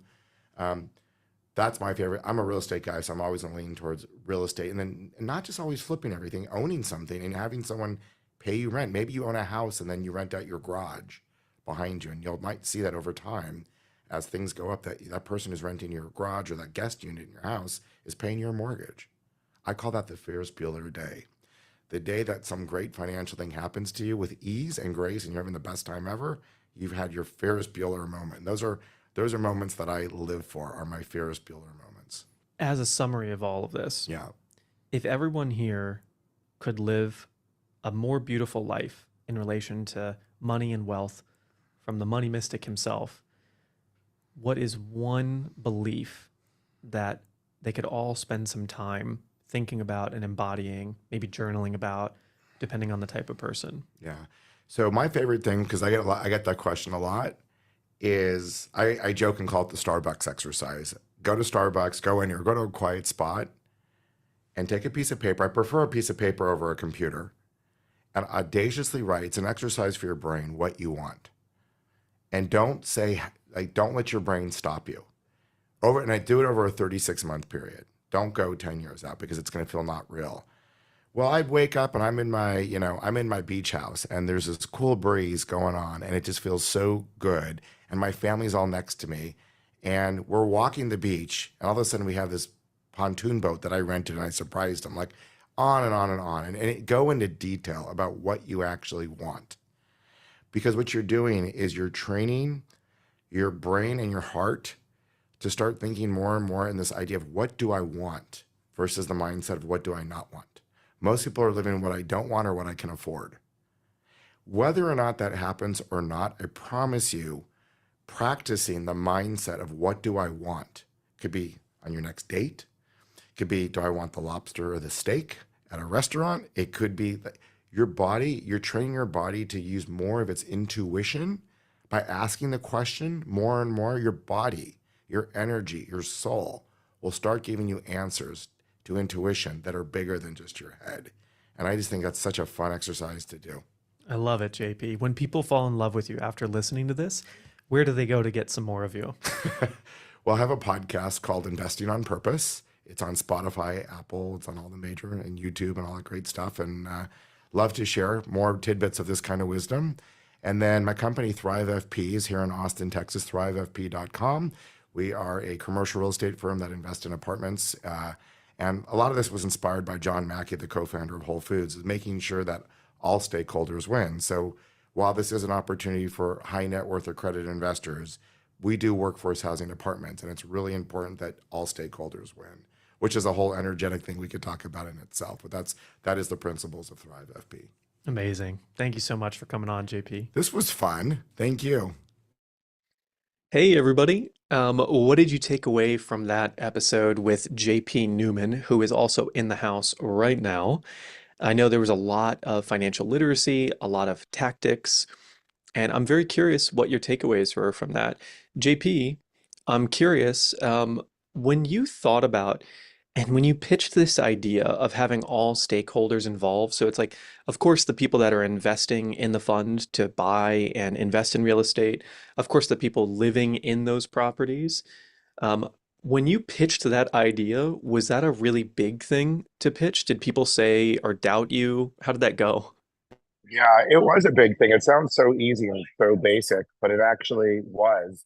My partner thought I lost it. He's like, we can't do this. We're going to lose money. Investors will lose confidence in us. They're going to think that are, that the business model doesn't work because everyone thinks that in order to take care of people, that's something someone has to lose in order for someone to win.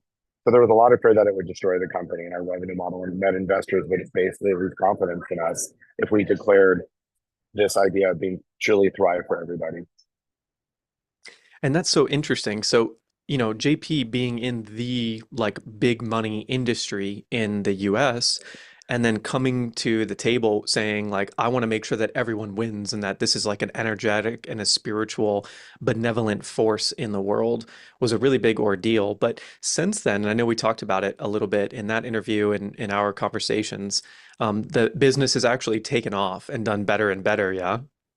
Yes, definitely. It's sometimes you have to have the courage, and that's a lot of what my podcast is about when we talk, having the courage and the conviction. And the company grew much bigger than I ever expected it to.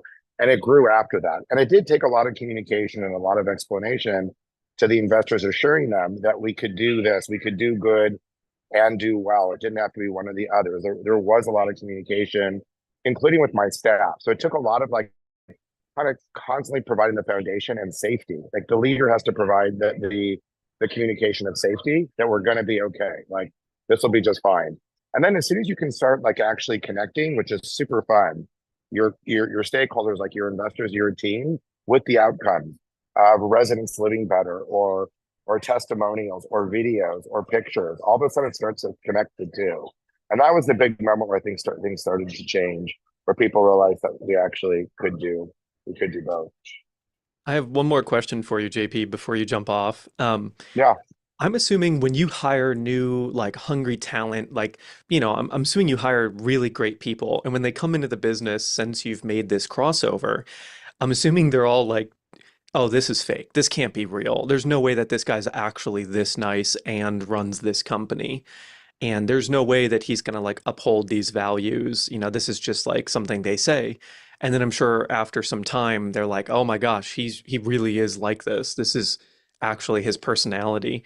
What would be your tips on being a leader and sort of holding that line of values and how to help your team realize that this is really what you're doing? I think it's not that different than how kids look at you. It's not what you say, it's what you do. And I don't think it's that different in leadership. I think that it doesn't really matter what you say. I mean, you can say things, but it's really your actions and your energy and your belief in it. And it kind of takes some time to establish that confidence and that will. And here's some of the things you have to do as well that may seem easy, but if all stakeholders win, well, like right now is a slower year in the market, right? But I still have a staff, and so my team wants to win. So we still did pretty. We did bonuses that we were doing during good years, even though we theoretically, mathematically on paper didn't do it. But if all stakeholders win, then I have to really keep to my own values that, hey, that means in a bad year when I probably gave them much higher than the company earned, the abundance was still there to do it. So if Thrive FP is for purpose, for profit, then I need to actually walk my talk, even when it hurts. And sometimes it hurts, to be honest. You got to write some things that go that I love the expression "give till it hurts." If you're giving and it doesn't hurt, you probably haven't given enough. I've really learned sometimes now it hurts, and when it hurts is when you're actually hitting your line of growth. As long as you're being smart, you're not giving away your house and your family's thing. But there are certain points when you give, and when you're that uncomfortable, that's probably a great spot to be in expanding what you believe and then walking your talk. Wow, I have a lot of questions to double click on that, but we'll do that some other time, probably while I'm scoring points in pickleball. But thank you for coming on here live, JP. Yeah. As always, just an honor, and I know the people really loved the whole episode. I hope everyone goes and checks out Investing on Purpose, which is JP's Mm. podcast. You're going to get a lot more tips, tricks, tactics, and wisdom from him and all of his amazing guests. So thank you, JP, for coming on here. Thank you all so much. And with our next interview, we've got Tara Marino coming up. That was interviewed by our very own Kira, the head of Rapid Transformational Coaching that you got to meet yesterday, who interviewed Niraj Naik and Dr. Vincent Pedre. So I'm really excited about this. Tara Marino, um, years before she created the FEM types and EF programs or ran a multi-million-dollar business, she was a young woman in need of healing power. After losing her newborn son, she searched for answers. By turning inward, she uncovered the beauty and abundance around her and slowly but surely returned to wholeness. Miraculously, that journey revealed her life's purpose to support women as they awaken the truth of their feminine souls. Her work is sacred, truth filled, and transformative. It starts when you allow yourself to awaken desire and receive the eternal flow of beauty you're called to. Tara's work is ethereal, it's transcendent, it's transformative, and you too can let go of unworthiness and guilt to reveal beauty and truth. Trust yourself. You were created to experience the pleasure filled life you desire. This is going to be a very feel good episode. Please enjoy. Let's see here.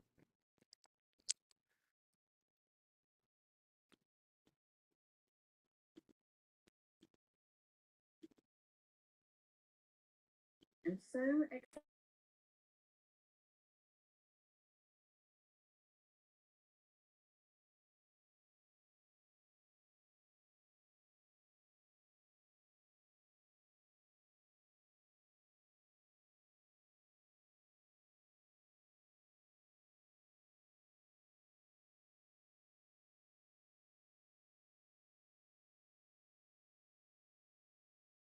I'm so excited to introduce Tara Marino to you today. She's the founder and CEO of Elegant Femme. She's a designer, an author, and a mentor for women returning to a more soul-led life. And when I was talking to the team about Tara, I'm getting so nervous because I was so excited for this conversation. I almost mispronounced your name. We have a bit of a history on mispronouncing names here. And I was so excited to bring you into this conversation because when I was telling the team about you, I said, Tara is one of the few people who creates a safe space to talk about beauty. And I think that's really rare and really healing in itself. And so I think my first question I'd like to ask you is, what does beauty mean in your life? Because we all have a relationship to it. Many of us have judgments around it. I know I was certainly brought up with some, not all of which are positive. But I'd love to know from your perspective, what does beauty actually mean in your life? I love this question. I love this topic. And I want to start by saying thank you. I'm really deeply touched and honored that to be here, that you talked about me to the team, that you have a deeper affiliation with the conversation. Because for me, any kind of conversation, in any summit, in any interview, in any podcast, in anything we're doing together, there's a difference between doing it for content and okay, I have to do this, we're going to teach, versus having a deep connection to it personally, the why behind it. So I just first and foremost want to acknowledge you and thank you. Like, I'm very deeply honored. So I want to start there. Beauty, beauty, beauty. As we said in the beginning before we press record, it is such a polarizing topic. We love it, we hate it, we want it, we don't want it. You know, we have all of these ideas about what it should be. And personally, when I was a little girl, I was just naturally drawn to beauty. And it's funny to even say that because it wasn't a conscious, oh, I like beauty as a little girl. It was, Mom, I want the ruffled tights. Mom, I want the red velvet dress. Mom, you know, we'd go into the store for school shopping and she'd say, pick out anything you want. And I would come back with the most expensive thing, not because I was looking at the price tags, because there was a draw towards the quality, towards the representation. I also want to put a little asterisk. This does not mean that beauty has to be expensive. I'm not saying that. This is just an example. For me, I felt a lot of judgment towards that. The response that I received inside of the physical was, well, of course you would want that.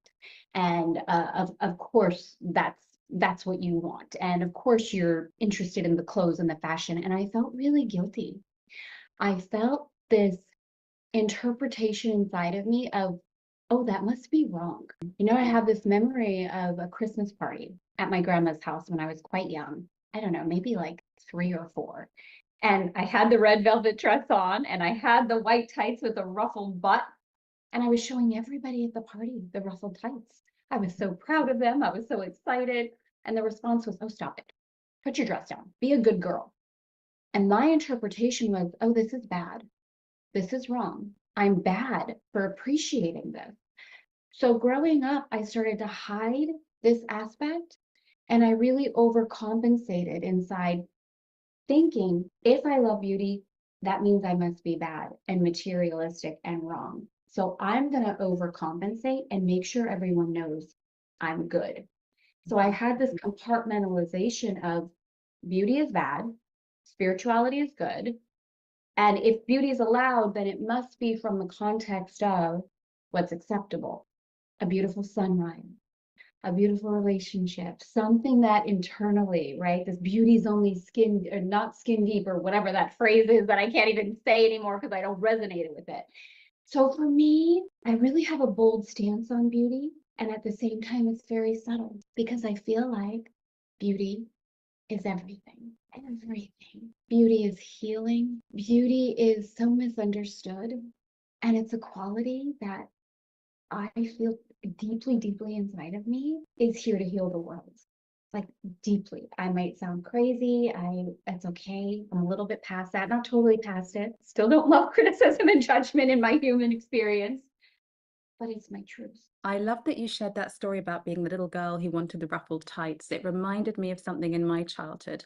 And even now I'm like almost a little bit afraid to share it because I'm like, oh, I'm going to look frivolous or like, oh, silly little girl. But the things I was drawn to most strongly always makes me well up actually to talk about it as a child was like things where I saw beauty and wanted to run towards it were around I wanted to do ballet dancing, not any dance, I wanted to do ballet, and I wanted to play music, but I wanted to play the harp. And who plays the harp anyway? And I came from, by British standards, a poor family. So if I think about how I saw my interest in beauty, or sometimes it was reflected back to me as like a burden or above my station. And when I heard you say beauty was bad, for me, it was like beauty was a burden, you know, a burden on my family's means. Yeah. And so I wonder, is there something around beauty being seen as exclusive or expensive that is contributing to this kind of polarizing? It feels like if it's not for everybody, then it's not fair to want it. Yeah. No, I know. I so hear you. And again, I'm just so touched and honored that we get to have this conversation together. And your vulnerability and power in even saying like, wow, I'm welling up a bit. Like this is tender for me to say. And I love this actually energetic frequency that you verbalize of seeing beauty or feeling a draw and wanting to run towards it. Because it's this kind of feeling, it's like, and it's different from a sense of urgency from the ego, right? Of like, I have to have that. I'm nothing without that. It's this draw and this calling that I can feel well up in my heart as well. When you say that, it's like, this is an expression. There's something there for me. This is a reflection of who I am.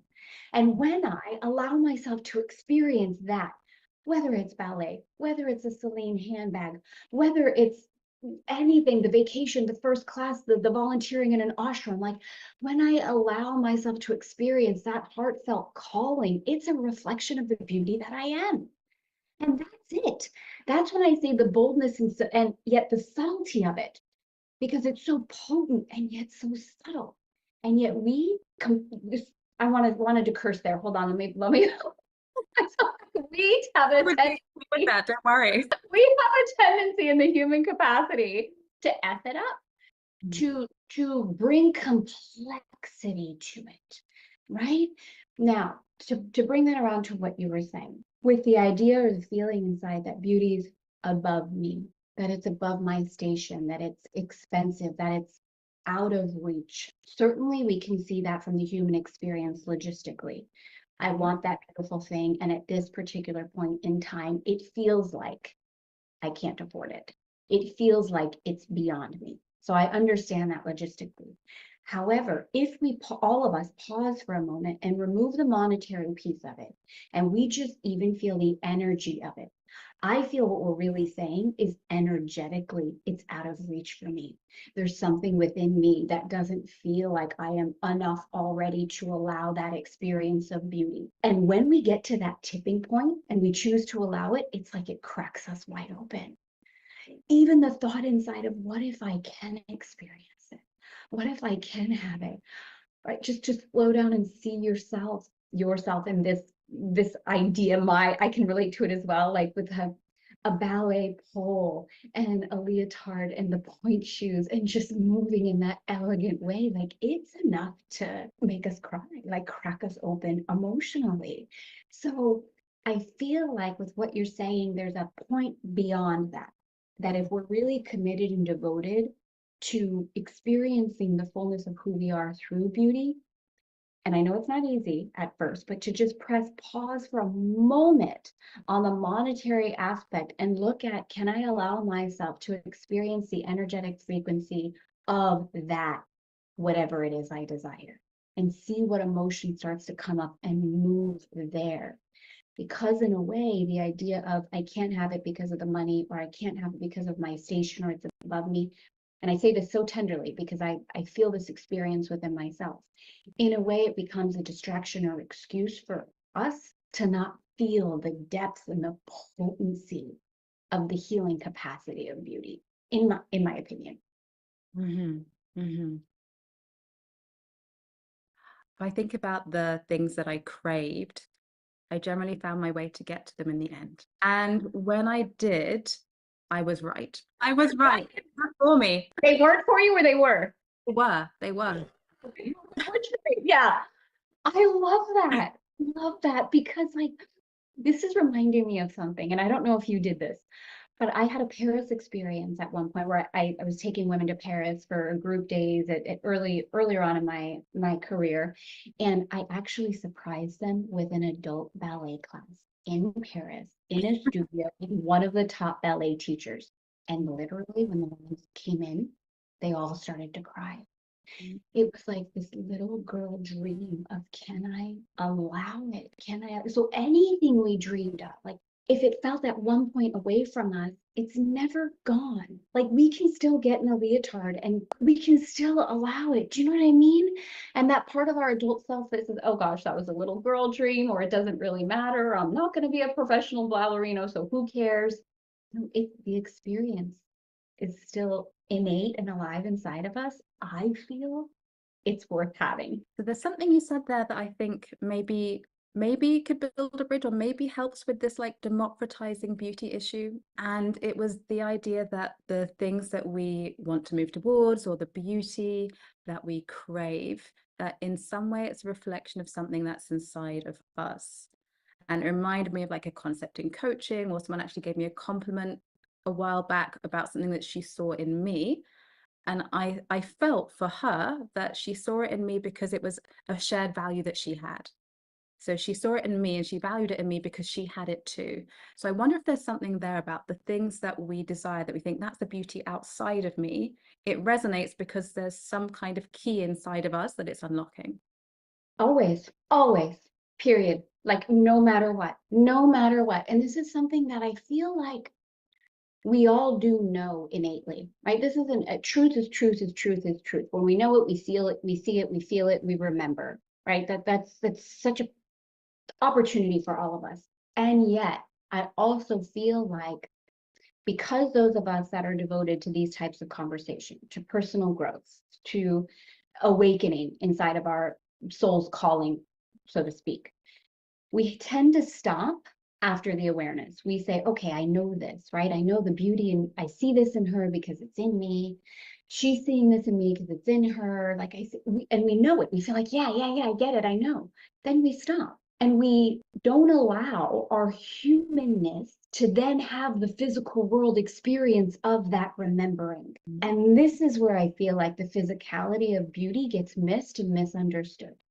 For example, if I know, which I believe deeply that everyone listening does know this, whether they're remembering it right now in this second, or they know, and they're remembering it again, that the beauty I see in you is the beauty I see in you. The compliment I give you is what I'm desiring and deeply, deeply yearning to remember about myself. The same with a Celine handbag, a bee that's pollinating a flower. Like everything we see is a reflection. So we could stand back and say, okay, I know that. Like I know the beauty in me is in that Celine handbag. I know the beauty in me is in that La Pommier first class. Like that's good. I don't need the experience. And maybe that's true. But maybe you still desire it. Maybe you still want the bag. You still want the first class. And this is where we have a tendency to make our humanness wrong. I shouldn't need the thing. I know I'm beautiful. I don't need the facelift. I don't need the this. I don't need the that. And no, you don't need it.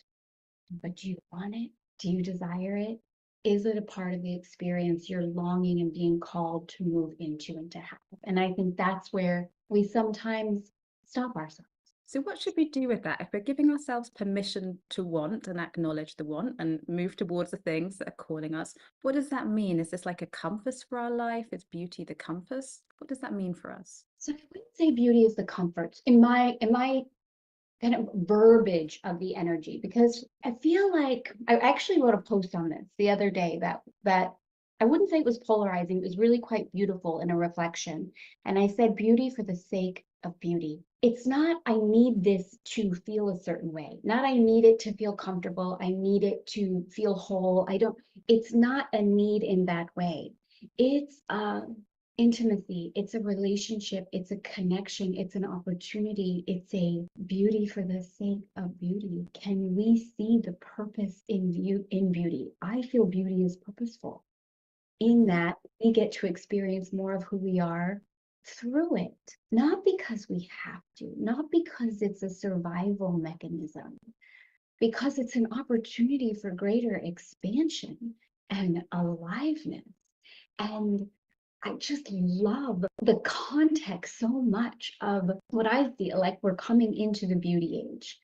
What if, just a what if, like not even saying like it's my opinion, we don't have to all agree. What if, as a collective consciousness, we've been there, done that, as far as we can learn through struggle, we can learn through challenge, we can learn through pain. We got that. We've done that as a species. We all know it exists, right? There's gift in pain, there's beauty in pain, there's all of that. We know that. Not easy, we know it. What if the next level of evolution is to actually grow through beauty, through letting it be grace-filled and joy-filled, and really connect with that energetic frequency of allowing things to be beautiful, that they don't have to be hard and struggle. And so all the ways, like all of the context of beauty is what I'm referring to. So I'd love to explore that a bit more, this idea that if we move towards an age of beauty, we've been learning through pain, we've been learning the hard way in a lot of ways, as our civilization advances. So what would it look like to apply this beauty? If beauty is sort of like a guide or a point that's drawing us towards it, what would that do for some of the, I guess, the wider social problems? Because I think this is where sometimes beauty gets discarded as frivolous, or we don't have time for that. People are starving. I've got a fish to fry. I've got problems that I need to solve today. Yeah. In what way can beauty help us with these pain points in life where it might be tempting to say, we don't have time for this right now?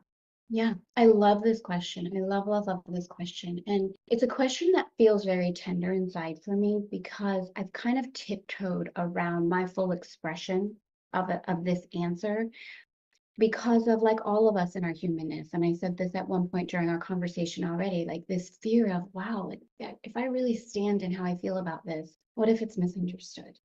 What if, like, that story from the little girl inside of me, like, what if I'm seen as bad if I say this out loud? What if I'm seen as not caring?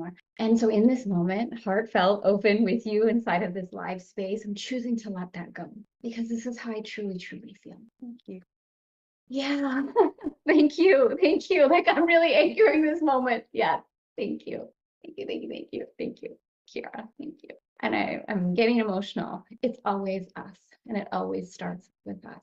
It doesn't matter what big social issue we see. And I know, again, tiptoeing, but I'm going to go there.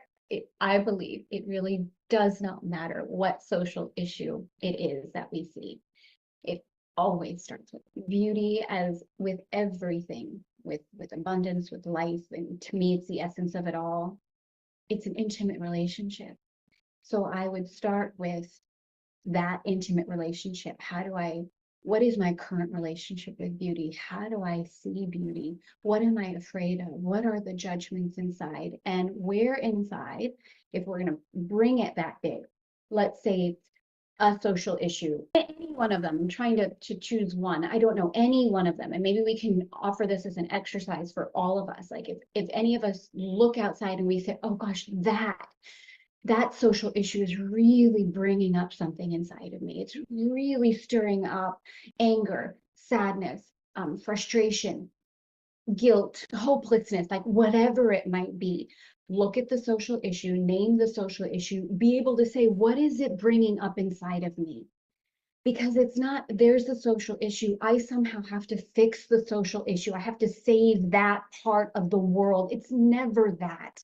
Ooh, it's never that. It's always, what is my internal reaction to that? And how am I being called to heal that inside of me? And when we, as a consciousness, take that level of responsibility to see that whatever it is that's occurring outside of us, no matter what it is, it's not about saving that outside. It is about truly honoring whatever upset, whatever distance, whatever judgment, whatever guilt, whatever that emotion is inside, and slowing down to the extent that we say, somewhere inside, that is going on inside of me. And can I be brave enough, courageous enough, heartfelt enough, loving enough to bring forward the healing power of beauty inside of me to resolve that inside of myself, knowing that that's the only answer to whatever it is that's going on. That's how. I appreciate your courage in sharing that.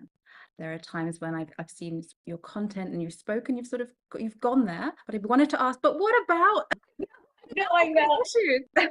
I know. And I'm so grateful you asked, because, I'll share this. There was a conversation that was going on inside of a private group that I was a part of.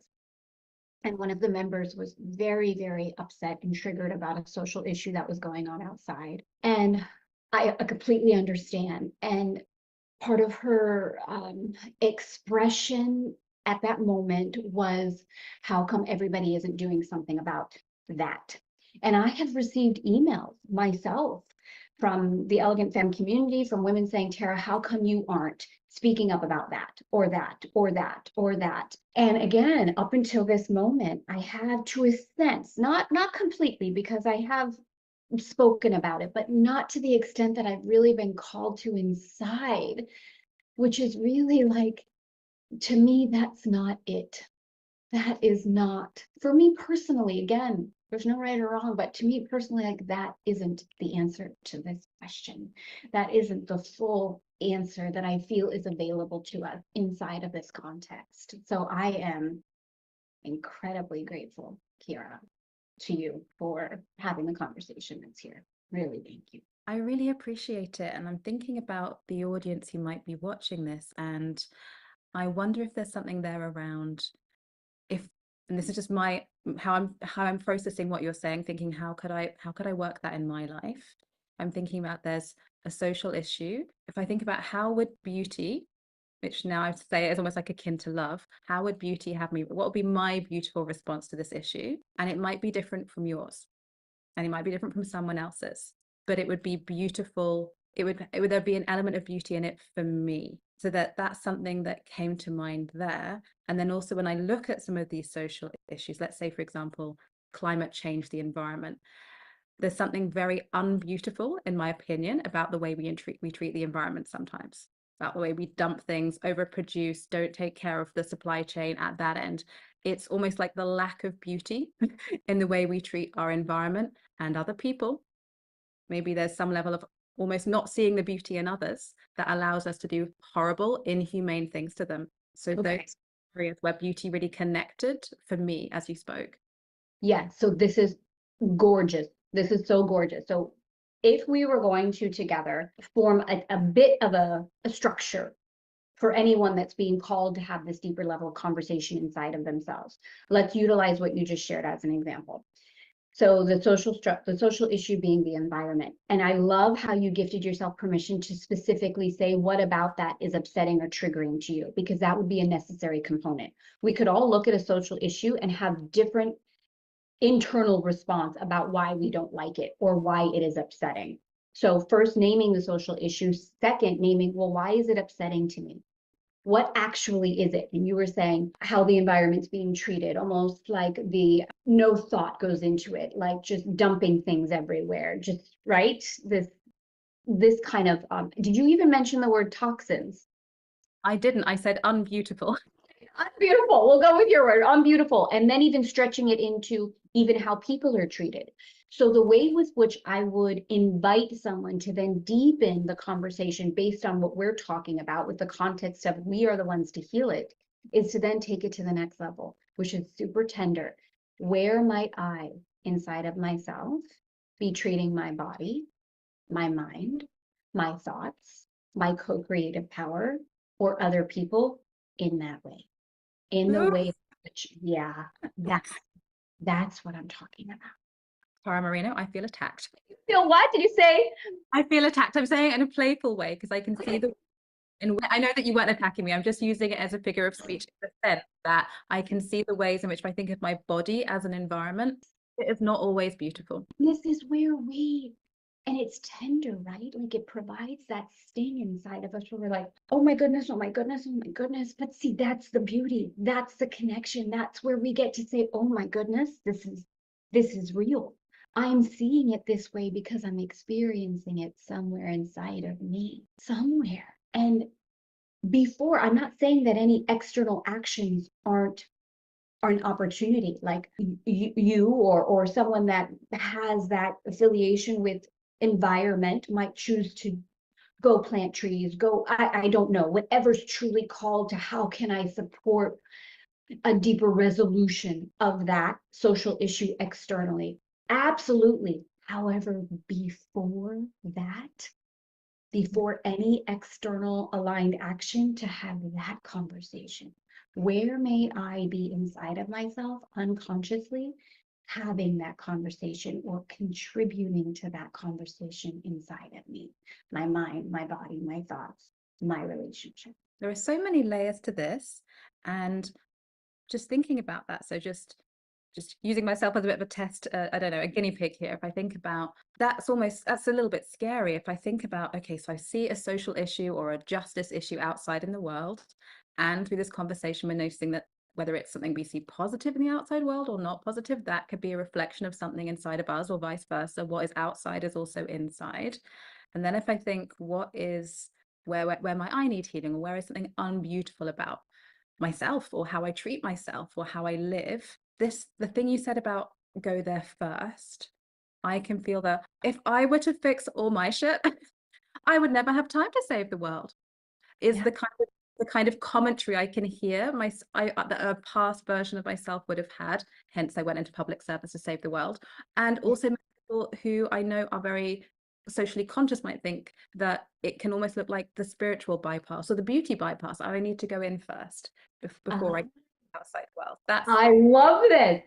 I love this because and just to try this on together, I would consider flipping it entirely on its head. In that, if I take the time to honor this level of healing inside of myself, I am absolutely saving the world. Mm-hmm. That this is where it all starts. It all starts in here, all of it. I believe you. And the child of me wants you to prove it, Tara. Why? Why is that the case? Why is it that when we heal, and of course, the work is never over, but why is it that the more we pour into ourselves, that equates to saving the world? I believe.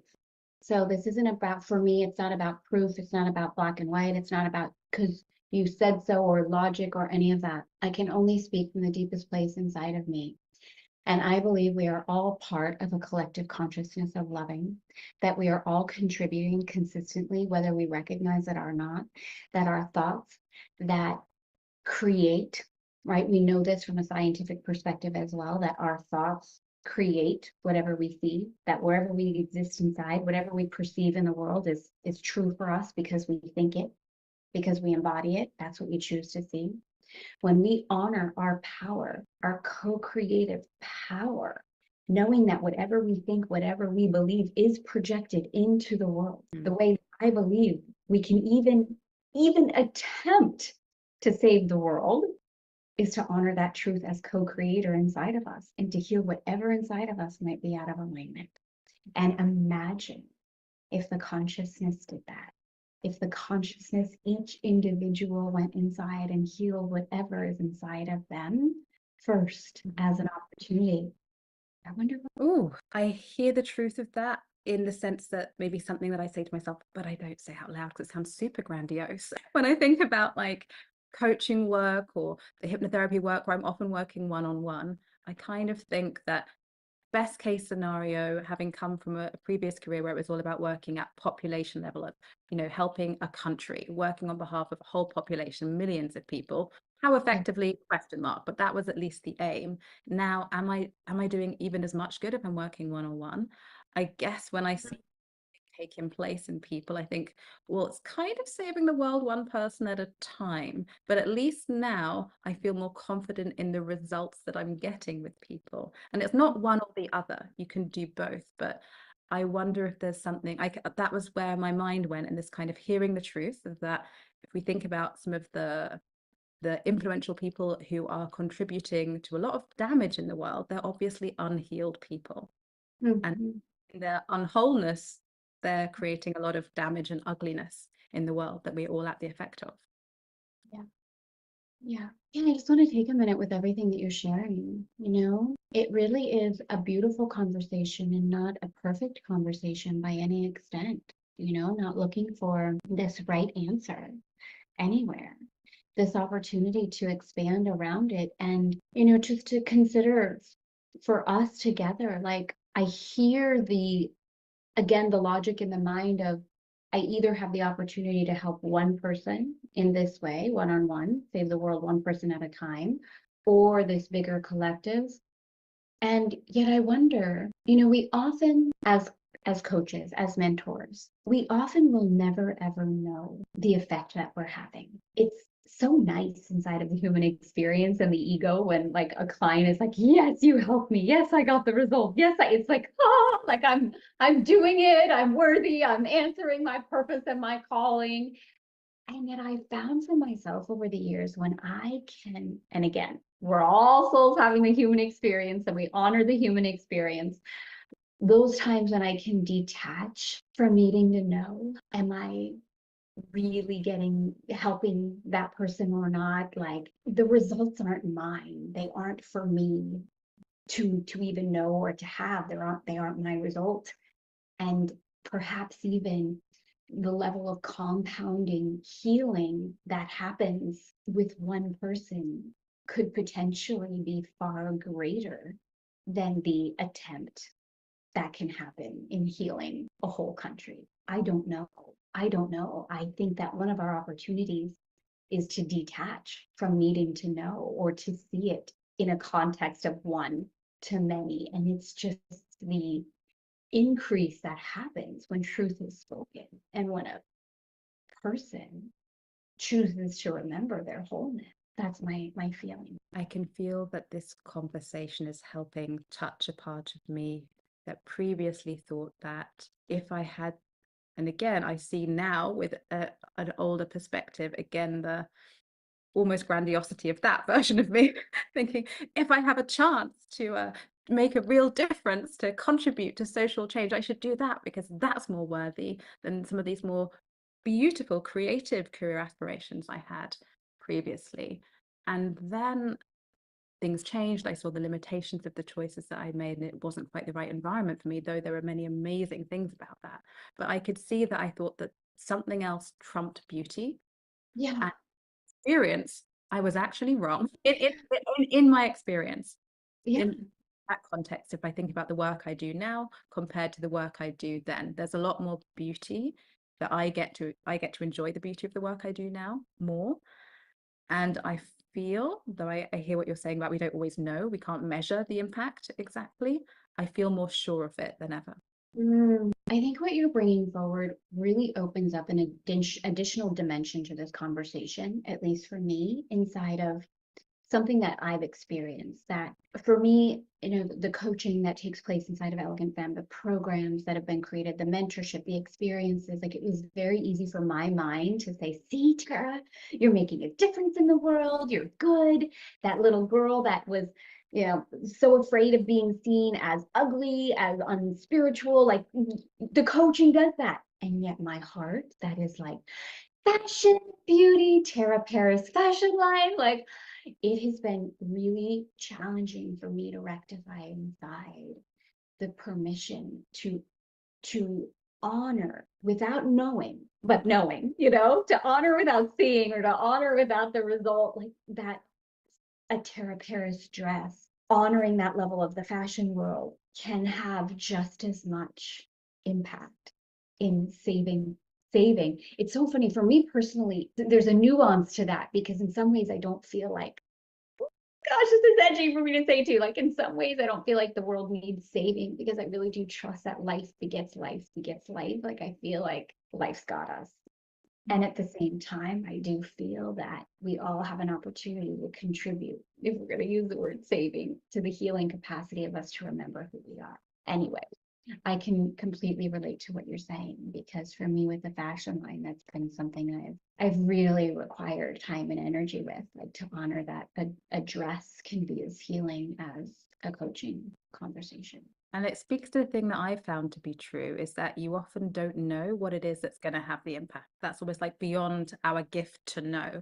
Or if I think about the things that had an impact in me, sometimes it was someone trying to make a positive impact. Sometimes the person wasn't even trying. It was just something they did that I was like, that's opened so much for me. And you thought you were just having fun, or it was a throwaway comment that you made. So we can't predict. It's almost like the butterfly effect. You can't always predict what is the thing or the things that are going to make an impact and what isn't. 100%. And kind of back full circle to the conversation we were having earlier, where this mindset of like, oh, the impact comes through the struggle or the pain or the heartache, versus sometimes it coming through the play, the laughing, the idea, the singing, the music, like that one touched moment of seeing beauty in a certain way where it takes your breath away. So I love that you mentioned fashion, and I want to go there next. But before that, forgive me, you've really fired up my social justice warrior. I love it. I love it. She's in there. She's been, yeah, she's coming out. I feel her. So because I think this is a topic that is practical, and yet it easily gets dismissed as not. And yet I also think there's something beautiful about not prescribing. This is the 3-step plan to changing the world. So I'm just wondering, for anyone who is like thinking about the yeah buts or the what abouts, for someone who's in a situation where they feel powerless and under threat, it could be that they're involved in one of the big phenomena we're aware of in the world right now, or it could be that it's just something going on in their microcosm. And they're thinking, oh, my life feels under threat or challenged, like deeply challenged in some way, that I'm worried I'm not going to make it, or that I'm worried my family is not going to make it. How could beauty help them? How could a connection to their own beauty help them? Yeah. This is a really gorgeous question, and I just want to take a moment to feel and receive the question and answer it in the way that's most in alignment with the highest good. You know, we all go through really intense things inside of our human experience. So in no way with anything that I've shared today is my intention to like sugarcoat it or brush it off or just be like, come on, you just know it's all beautiful. Like I never would ever want to come from that space. I know you know my story. You know that I lost my firstborn son in my arms when he was just an infant. And the depth of that story and the additional context is going to be revealed in my book, which like 4 people in the world know.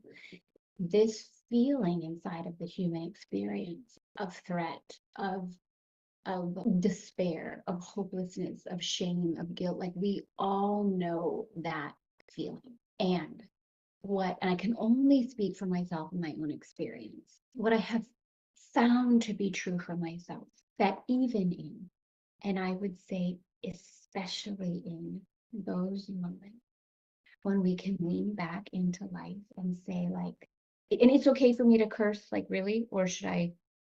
You have permission from me and Marisa. Okay. Feel free to bleep it out if it doesn't, because and I'm using it very intentionally, because again, I feel like we have this tendency to compartmentalize. This is spiritual, this is not. This makes me good, this doesn't.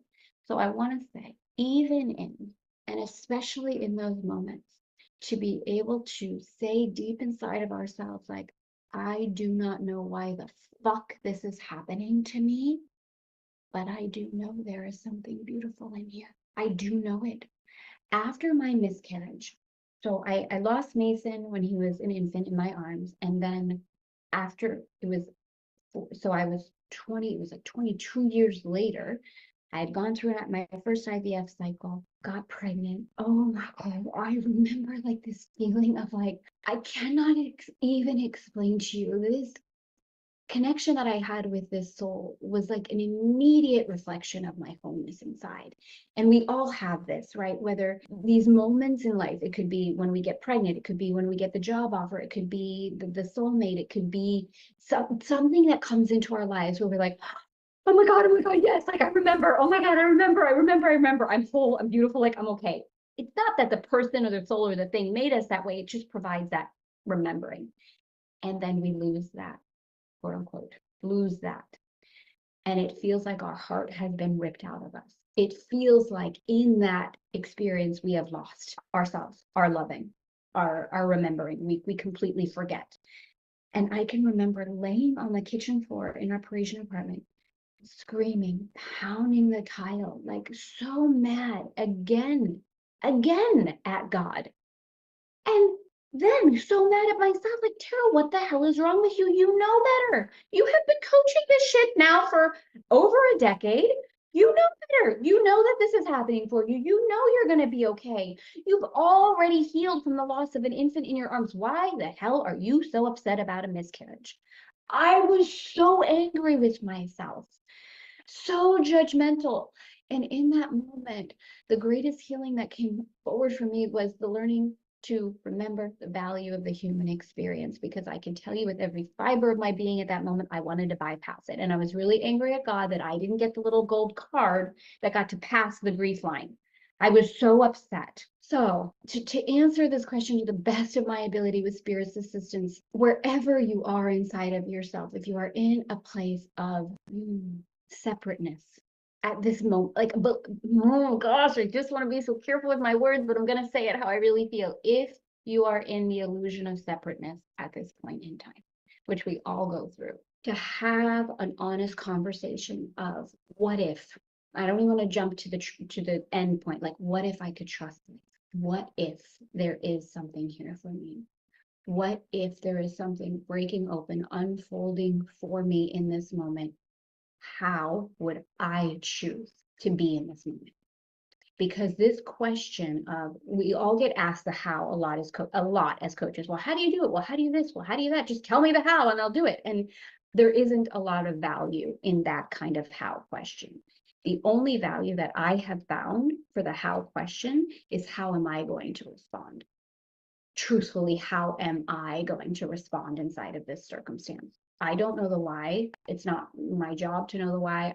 I don't know the why. We tend to ask the why when we go through painful things. Why me? Why is this happening? What did I do wrong? Why am I being punished? Why? I don't find the value there. The only value I find in that situation is how. How am I going to respond? So that would be my heartfelt response to this. Thank you. Thank you. That saying, beauty is in the eye of the beholder, feels relevant to me here when we think about the challenges we might be facing individually or collectively. If we're looking for beauty in that moment, or what our beautiful response is to that circumstance, it might be different from other people's because it's in our eye. We are the beholder of that situation. So your response, my response, anyone else's response, our beautiful response might be unique to us, because beauty is the eye of the beholder. It really truly is. And we get to own that and claim that. This is why an intimate relationship with beauty, I feel, is very profound, it's potent, and I believe it's necessary.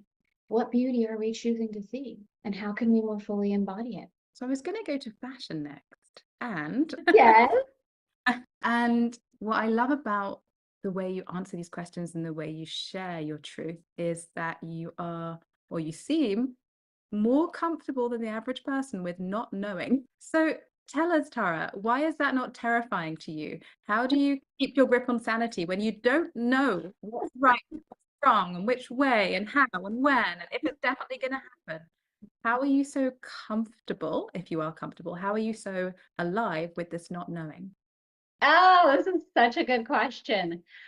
I've come into a different experience with this because I actually find so much relief in the not knowing and the not needing to know.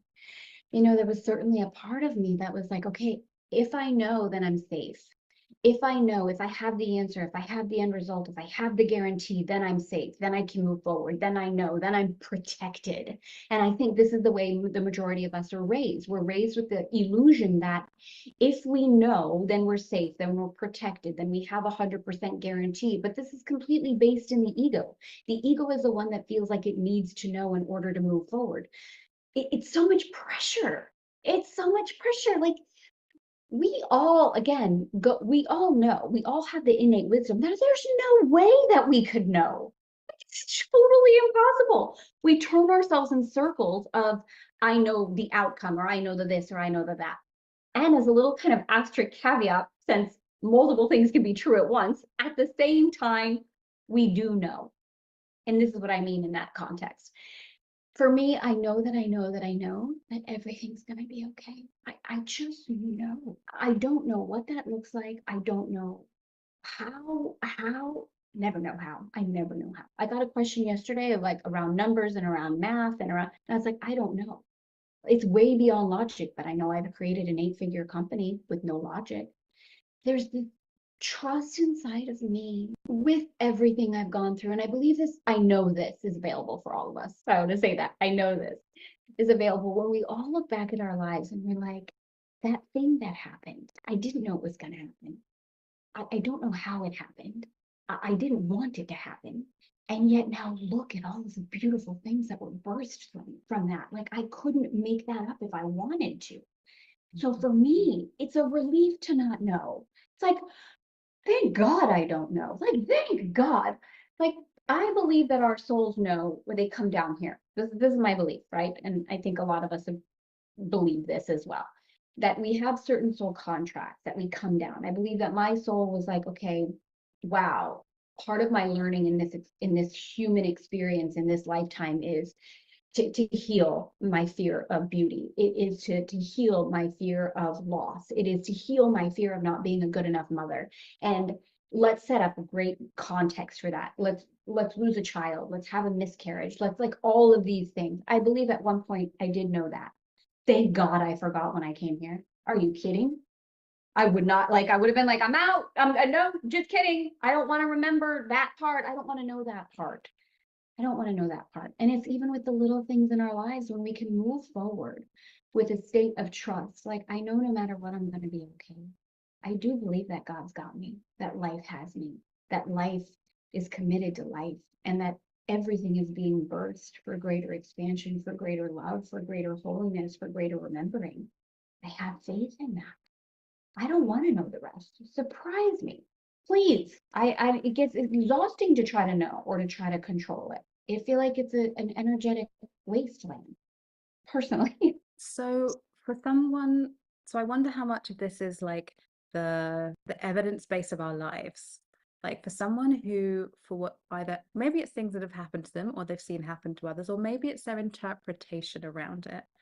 But experience and what they've drawn from that is that things might not be okay. They're just like 1 or 2 bad turns from things not being okay. Are they wrong? And what could they learn from your approach? Well, I wouldn't say anyone is wrong, because I really think that there's such a beautiful space when we stop making things right or wrong, and when we stop making things good or bad, and when we step back into the co-creative power of like, if I want to see this as wrong, that is my choice. But what if I didn't know if it was wrong? What if I didn't know? What if it just wasn't wrong? Because what would that bring up inside of me? What would I consider? And this feeling inside that, again, all of us go here in our human experience, this fear of like, what if it's not going to be okay? What if it's not going to be okay? And we can ride and spiral in that energy, buying into the illusion that the fear or the preoccupation with what if it's not wrong can somehow help us prepare. In my experience, that's never worked for me. Now, look, I'm not here to say that's right or wrong. If it's working for someone and they really feel a level of connection, if I worry, if I prepare, if I say, what if it's not going to be okay, it helps me. I've never seen that in my own experience be fruitful. I would just open to the consideration of what if it is going to be okay, and see what that feels like inside of our bodies. See what level of opportunity opens up. Because for me, when I think about what if it's not going to be okay? What immediately happens inside of my body is like my heart closes. I feel like I'm in protection. I feel like I have to start prepare. And I like move back from life. I feel like, oh gosh, what if it's not going to be okay? I just energetically, all of a sudden I'm closed. When I feel like, I don't know, but what if it's going to be okay? Like, what if something like out of my control, something magical, just what if it's going to be okay? Like all of a sudden, I know. All of a sudden my heart opens. All of a sudden I lean back and I feel open to a possible solution that I might have never seen. One's based in protection and preparation, and the other opens me and is based in receiving. So I would just encourage anybody who might be feeling that way to just try that. Just try it and see what may be available inside of a different context. Because I do believe that we are incredibly co-creative powerhouses and whatever we are focusing. And I know I want to be careful because I think like the law of attraction can feel so cliche and so many of us have heard it. So I would like to open us up into a different dimensionality of that conversation. Like really feeling like, hold on. And I want to say something edgy again. So please today's Kiara, but thank you so much. So you've said a couple times, like you catch yourself saying things and you're like, I'm not even going to say this out loud because it sounds grandiose. I'm going to do that too. Because thank you for your example today. I feel like we are God and we are God incarnate. And in that space, and I'm not talking about a hierarchy. I'm not talking from the ego sense. I'm not talking about the narcissistic sense. If we were to just say, what if I have the power of God inside of me? What if I am that level of connection and beauty and gorgeousness? What would I speak into existence? I think it's the hierarchy that trips us up, isn't it? Because that triggers all these judgments about, oh, well, who gets to be at the top? And I don't agree that that's at the top. I think something else should be at the top, or I think we should all be so the hierarchy is often inbuilt into some of these ideas that we take on from the world, and yet that's hierarchy implies judgment, and then all of the rights and wrongs come into it. So I love what you said there about just get rid of the hierarchy. Just get rid of that. The ego is the one that loves hierarchy. I mean, the truth, love begets love, life begets life, sharing begets increase. Like the ego is the one that's like, oh my gosh, if I give this or share this or say this, and I was really, really in this in a lot of my human experience. For an example, inside of my business, I was so afraid of being copied. And so it happened like many, many, many times. Or so afraid of being judged as non-spiritual. So it happened many, many times. And the ego loves this extreme, right? Like I'm either going to be on the top because I'm safe there, or I'll be on the bottom. It loves this swing of superiority and inferiority because it finds safety in both places. And when we let go of the hierarchy of like, we feel into our equality as co-creators, when we know that whatever we share only increases, like that's the way things increase, is when we open, when we let go, when we don't feel this need to protect it. There's such a what I have felt in my body is there's such a relief. There's such a relief. There's such a like, oh, thank God I don't have to hold on to this. Like I don't have to protect this. Like there isn't a hierarchy. There is not, there cannot be. And again, I know inside the human construct and the human mind and the logic, we can say, well, what about this? Well, what about this? If we let that go for a minute and feel into the energetic opportunity inside, it's like, again, just what if there's not? What if there's not? So if we're getting rid of either or, at least in this conversation, Yes. how helpful or necessary has that been in your career? Because one of the things I find really fascinating and inspiring about you is that you're not just one thing. You are a mentor, a coach, a lifestyle brand, an author, a fashion designer, a perfumier. You're so many things. It's not either or. So how, Tara? How?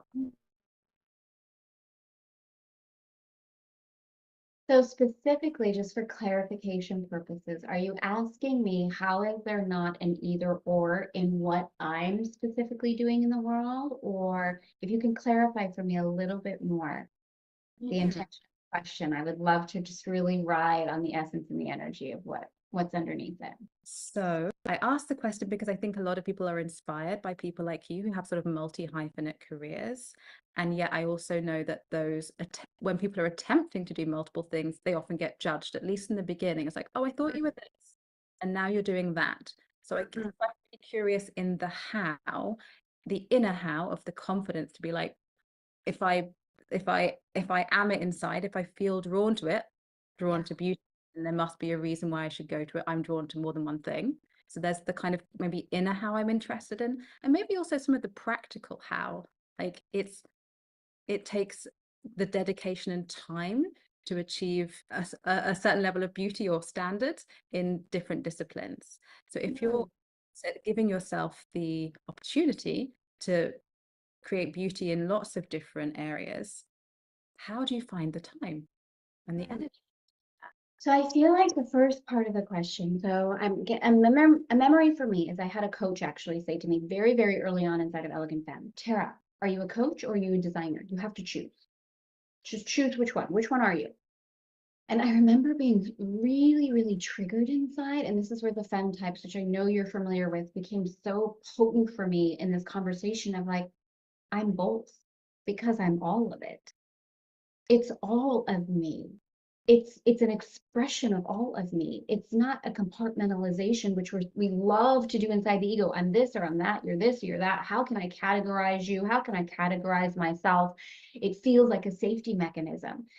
The permission, the permission comes from, it's an expression of who I am. And it happens in all sorts of different ways. It happens with the mother that I am, the wife I am, the way that I travel, the way that I dress, the way that I speak, the way that I pray, the way that the fashion line, the journal, that like it's an expression of all of me. So I feel like inside the first how is, can I gift myself permission to be all of me? And the second part of what you're saying is like, well, where do you find the time and what is kind of almost the result or the achievement of it's okay to express it because it's had this effect? And this is something that I've really continued to look at and require and continue to still require to let go of inside of me. The idea in the ego of like, okay, for my example, it's okay to do Terra Paris if it's going to have this impact, this much money, it's going to be this big, it's going to be that, like, then it'll be worth my time. That is how I can justify the amount of time, the amount of expense, the amount of energy. And inside my heart and my soul, it's like, you know what? None of that matters because the only opportunity is, am I called to experience it? Am I called to express it? Is it a part of me that is longing to be expressed in the world? And can I allow that to be enough? Whether I sell one dress or no dresses. Can I see the beauty of contacting my manufacturer in Italy and sitting down with his family and having brunch and talking about the Italian way of creating clothes in the world? There's so many different facets where our mind attached to it's worth it because of this result. When we remove that and we say it's worth it because it's being expressed through me, and I said yes to this experience. My soul is seeking to experience this, period. If we allow that, the permission of that yes to be enough, nothing else matters. Nothing else. Everything else is icing. And that really validates something I've noticed, is that no experience in life is wasted. It always feeds into something else. So even things that maybe don't look like as big a success outside, it always feeds back into something else. So no experience is wasted, and it could be decades later that something you did comes back and pays you dividends. What's the consequence if we don't do that? If we're like, oh, I sort of in every way can't afford it unless I know that I'm going to be just as successful or this level of success. What's the confidence or what's the consequence if we buy into that and we're like, I'm not going to do that because I need to focus on the one thing when even if I have a heart that calls me to do many things? What do we lose when we make that kind of trade-off? I feel like, so again, with the bigger context of what you're saying, nothing's ever wasted and we really don't lose anything. Like everything, no matter what choice we make, no matter what decision we make, there will be some value in it. So taking that as like a bigger part of the conversation. And yet with what you're saying, here's how I feel it inside of me. If I hold myself back from expressing who I am, if I hold myself back from expressing my loving, if I allow my ego to tell me, oh, it's not worth it because you won't make money, or it's not worth it because you might get criticized, or all of those continuous stories that we might have, I feel like a tiny piece of me dies. And here's what I really mean. It's like a better way perhaps of saying it might be a tiny part of me has not been gifted the opportunity to live. Yeah. Like, if we ask ourselves, does it make me feel alive? Does it bring up like a butterflies, like a, oh my gosh, like a what if, like, can you imagine? Like, I remember being so scared to launch the fashion line. And when I still get notes from women, I still write a little note inside of each package. When I still get notes of like, I had yesterday, we had a live call for Fembreach, and a woman came on, she's like, I'm wearing my Tara Paris indie sweater. She's had it for like 12 or 13 or 14 years. And it's like, I just feel like, oh, Tara, thank you so much for doing that. Like, thank you for giving it a shot. It's like, I just feel a little bit more alive. I feel like, for me, and I know it can be, we've heard this before, it can be cliche and it can also feel morbid and all the things, but at the same time, I feel like it jolts us into like a truth of the now. Like, we all imagine ourselves at the end and we're like, oh, thank God, like I went for it. I did the thing, I said the thing, I did the thing that seemed crazy. I was just talking to my husband about this morning. Our son loves poker, our almost 21-year-old. And my father-in-law had a conversation with him of like, no, I don't get this. And my son is like into math. And he said, well, let me explain it to you, Poppy. So if there's this hand and there's this odds and it's this percentage, and if I do, and he's like I wouldn't even understand, right? I don't understand. And I said to my husband this morning, I don't understand what Dominic's doing. Like, I have no idea. I have no idea. But does that mean it's wrong? Does that mean he shouldn't do it? Does that mean I inside of my limited understanding, have a bunch of judgments why it's not good, it's not this? The same thing happened to me when I started coaching. All of my family was like worried for me. What about your 401k? Like, what? It's these fears that we have projected both ways, right? Because we're a part of it all, that tell us it's not safe, it's not okay. What if you don't make money? What if you fail? What if somebody doesn't like it? And it's like, does it make me feel alive? Mhm. This is the only yes I need. So I'm thinking about the message I'd love to leave to people after the conversation. And it brings me to what might be my last question, which is, I know you've said beauty heals. So I'm really curious, how has beauty healed you to the degree that you wish to share? I feel like this is so nuanced because, as we talked about, everyone is going to have a different relationship and intimacy with beauty, and the way they see it and the way they wish to express it in the world. And yet what I'm called to share might seem so funny and even awkward, in that I really find so much pleasure in these seemingly unnecessary things in the world, like whether it be this tray that I bought, right, that I find is beautiful because just I like it and I find it to be beautiful, and I'm going to give myself permission to experience it, or whether it's this really kind of easy idea that perhaps everybody listening could get behind, of like, well, there's beauty in a sunset, and I can see the healing properties in something that is acceptable with beauty. And where I find the most profound healing around beauty is the places where our mind tells us that it's not beautiful, or that it's not okay, or it feels edgy for us. The healing power for us to admit inside of ourselves that it's okay for me to see beauty there. It's okay for me to desire beauty in that way. It's like, for me, the healing power of beauty cracks us open to this extraordinary level of permission to live into the deepest parts of who we are. And so I encourage, like, anybody who may be activated by the conversation to spend some time in their day, like looking through the world and just asking, like, what beauty do I see there? What am I being called to experience or see? And how can that perception of beauty support me in healing deeper aspects of myself. Thank you. Yeah. Thank you. Oh my gosh, this has been, wow. Thank you. This conversation has been a dream come true for me in so many ways. And if people watching weren't already familiar with your work, I know they're going to fall in love with you after this conversation. Thank you so much, Tara. It's been a real pleasure.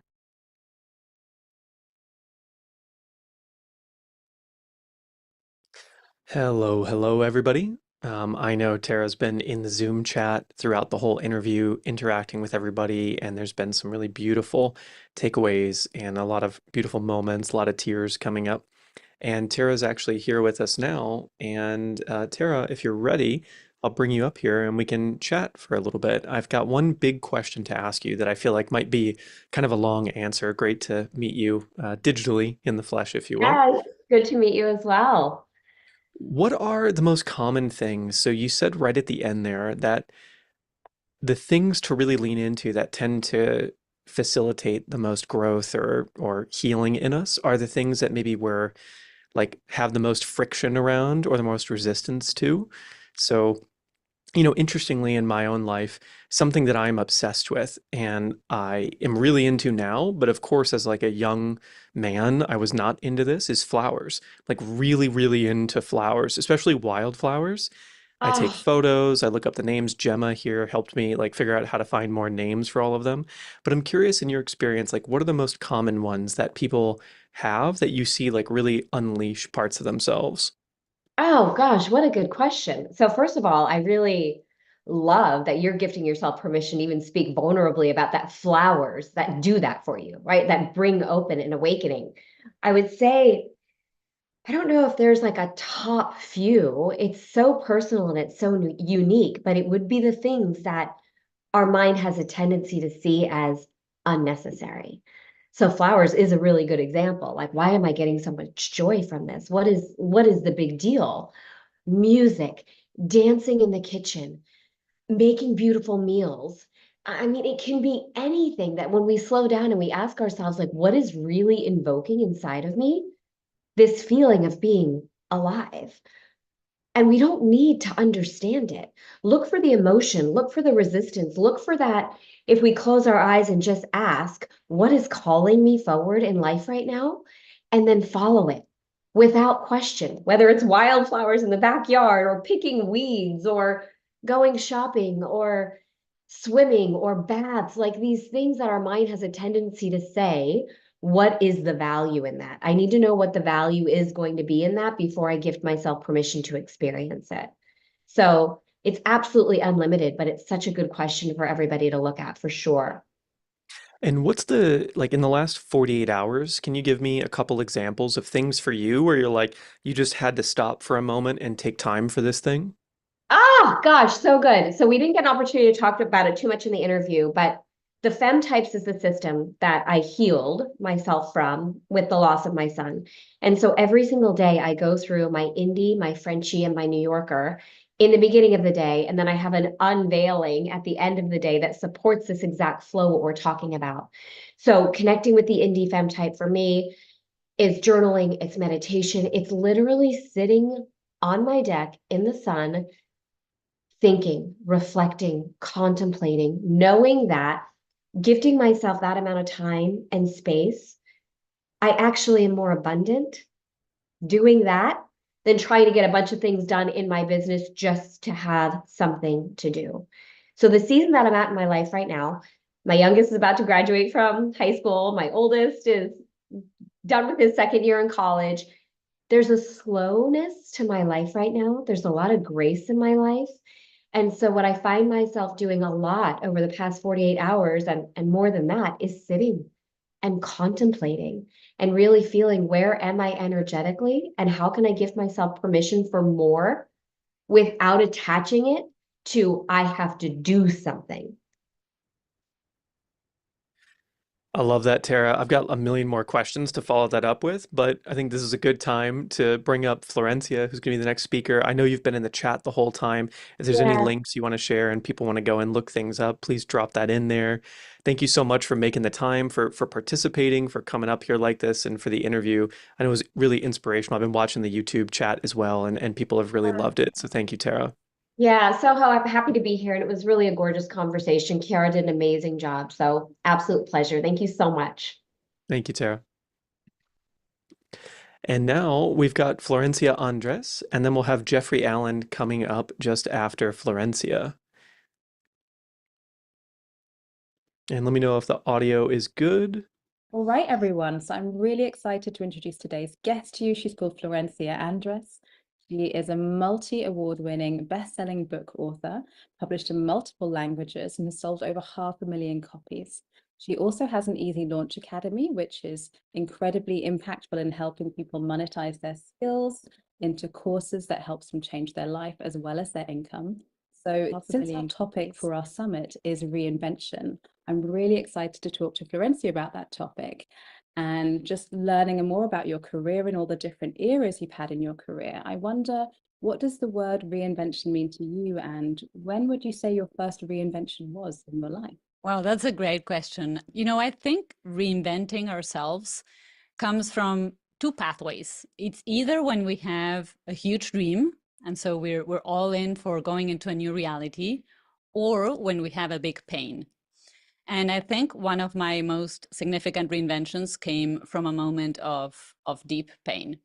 And I would love to share that with you because, you know, I'm sure that many people will be able to relate to this. For a really long time, I had been working as a one-on-one coach, and I had been writing books and running events, and life was great for me. You know, I was okay with that. And then one day I had a baby. And you know what I thought then? I thought, you know what? I'm just going to keep doing life as I was doing it. I'm just going to keep hustling. And so I remember I took my 2-week-old, he was 2 weeks, to an event with me. And as I was finishing the event, I saw someone coming up to me. And when I saw him close up, he was the pediatrician of my baby. And he looked at me in the eyes and said something that made me break down in tears in front of everyone. He said, "Florencia, what are you doing here? You just had a baby. You should be at home with your baby." And I went back home that night, and I spent the entire night just dwelling into the idea that life as I knew it had changed, and that I loved my baby with all my heart. And at the same time, I realized during all those years, I had been working nonstop, hustling nonstop, but I had never built something. I had never built a business. And so I had been constantly trading my time for money. And now I had no more time left. And I decided to stay home. And I was happy with that. But then weeks went by and months went by, and I virtually came, you know, to a point where I had no more savings left. And I started Googling one night. And I remember I Googled, how do people make money from their homes? And what I saw shocked me. I saw all these people making 10K and 12K and 20K doing things from their home. And I thought, well, this is what I have to do. And I dove into that, and it was not as easy as I thought. And I spent years trying to figure out how to do that until I finally decided, you know what, I cannot do it this way. I'm on my own. I'm from my home. I don't have a team. I don't have money to run ads. I don't have any of the structure that all these people seem to have. I'm going to do it my way. And I did. And after many years, it finally worked out. And today it is my biggest passion to teach others how to do the same. But my point here is that sometimes the big reinventions can come from very low points, from very painful moments of your life. So if you are watching this today and you're thinking, what are they talking about? How can I reinvent myself today? If I'm at such a low point, it can actually be a great driver, a great inspiration to find and create something new for your life. Thank you for sharing with us in such a personal way, because I think a lot of people are going to be able to relate to that. A sense of when we think about why would we want to reinvent ourselves, it's maybe because something isn't working. And it makes me wonder, from what you said there, it was a joyful time in your life because you'd brought new life into the world, you're a new mother, but it was also perhaps the death of something, like the death of a previous identity, or at least the death of an old way of living. Do we always need to let something go or let something die before we're ready to reinvent ourselves? Not always, but when you come to a point where you really feel that you cannot move forward, that no matter how many hours you're putting in, it just does not move the needle. Maybe it is life telling you, hey, stop pushing so hard. Stop pushing so hard. It's time to find something new. And it is painful to realize that that thing you had built is no longer working for you. And you can let it go with gratitude. You can let it go saying, hey, you know, I am who I am because of the path that I have traveled, but it will still be painful. Now, making a decision that is painful, sometimes we think that emotions should always be uplifting and happy and, you know, high vibe. And sometimes you can make a decision that is painful, but it's still a good decision. For me, it was very painful to let go of my one-on-one clients, of being on Zoom all the time, of being on events, of being on stage, of, you know, it was painful. And I had to be okay with that pain, knowing that that decision was still good, even if it didn't feel good at the time. Yeah, that's so true, because the pain can be feedback. It's feedback about what's not working. And if I think about a previous time in my career, a career that I'm no longer in, it seemed like a dream job. It seemed like the dream career. And yet I was miserable in so many ways. And I'm almost grateful, because had it not been as bad, had it been, okay, I might have stayed there and then I wouldn't have what I have today. So there's often a message in the pain. It could Absolutely. be something wrong, but actually it's just a message that it's not right for us anymore. Absolutely. Yes, we just have to be open to it. So if someone is feeling like that feedback from their environment, something's not working, this isn't sustainable, I just can't keep doing this anymore, what would be their first step? What's their first step to moving to a better space? I think the first step is to really sit with yourself for a moment and start thinking, well, what would a great and fulfilling life look like for me? What would it look like? And go and dive in the details. And when I say the details, I don't mean the how to, it's dwell into the what. What does it look like? And start looking around and seeing people. Do I know people, maybe in person, online, it doesn't matter, who are actually living that life? And can I get inspired from those people? And can I get reading books that inspire me? So start, you know, feeding your mind with those things, because that will also help you lower the volume of your self-doubt. Having self-doubt is absolutely normal. It's human, especially when you're going and moving into a new direction. But what is not okay is allowing those self-doubts to stop you, to dictate your actions, to tell you, you know what, see all those doubts in your mind, they're just a confirmation that you're moving in the wrong direction. No, they're just a confirmation that you're going into something new. So spend time consciously creating that vision in your mind, and then start feeding your mind with good stuff by, you know, surrounding yourself with people who inspire you, consuming, being in summits like this, reading books that uplift you, and it will just start shifting your energy. And so often we hear people talking about they're getting FOMO or feeling triggered or envious of people they see online because it's unrealistic or unattainable. And other people manage to also see other people's success and draw inspiration from it. How do we become people who are discerning and maybe find out what's the content or what are the stories that are inspiring me versus things that are maybe not good for me? I think you really need it. It's a very personal thing, but what I have done every time that I have felt small compared to the rest, because as you say, you know, today with the online space, it can either be very triggering or very inspiring. Now, when I have found myself triggered, being like, why am I not there yet? Why am I not so big yet? Why don't I have, you know, such a big business yet? I have really asked myself, what do they have that I would really love to have? Because many times the answer is very clear. I don't love, I don't know, their house or their car, but what I do love, what I would love to have is, let's say, the impact. I would love to have, I don't know, to reach wider audiences. And so make a list of what you really love about. So it's not like, I love this person. You probably don't love everything they have, but there might be something that they have that is calling your attention. And maybe it's an indication that, hey, go and work on that. Stop scrolling through your phone and feeling horrible about yourself, and really use it as an inspiration. Now, when you see that you're constantly doing that and you're not moving forward and you're not changing anything about yourself, I would say remove social media, like stop doing that to yourself. Yeah, and I think that's the practice we need to get into, is being more specific. So if we're in danger of seeing things that look aspirational or maybe fulfill something in us that we wish we had in our lives, rather than thinking, why don't they have, why do I not have what they have? Actually get specific. Well, maybe there's a reason. Maybe it's the work they've done. Maybe it's opportunities they had. What's dangerous is when we default to, oh, I could never, I'm not good enough. When we answer the question in a lazy way, it's dangerous. But as you said, if we get specific, what is it actually that I like that they have? Or what is it that maybe they've done or been able to receive that I haven't? And how do I get myself in that space?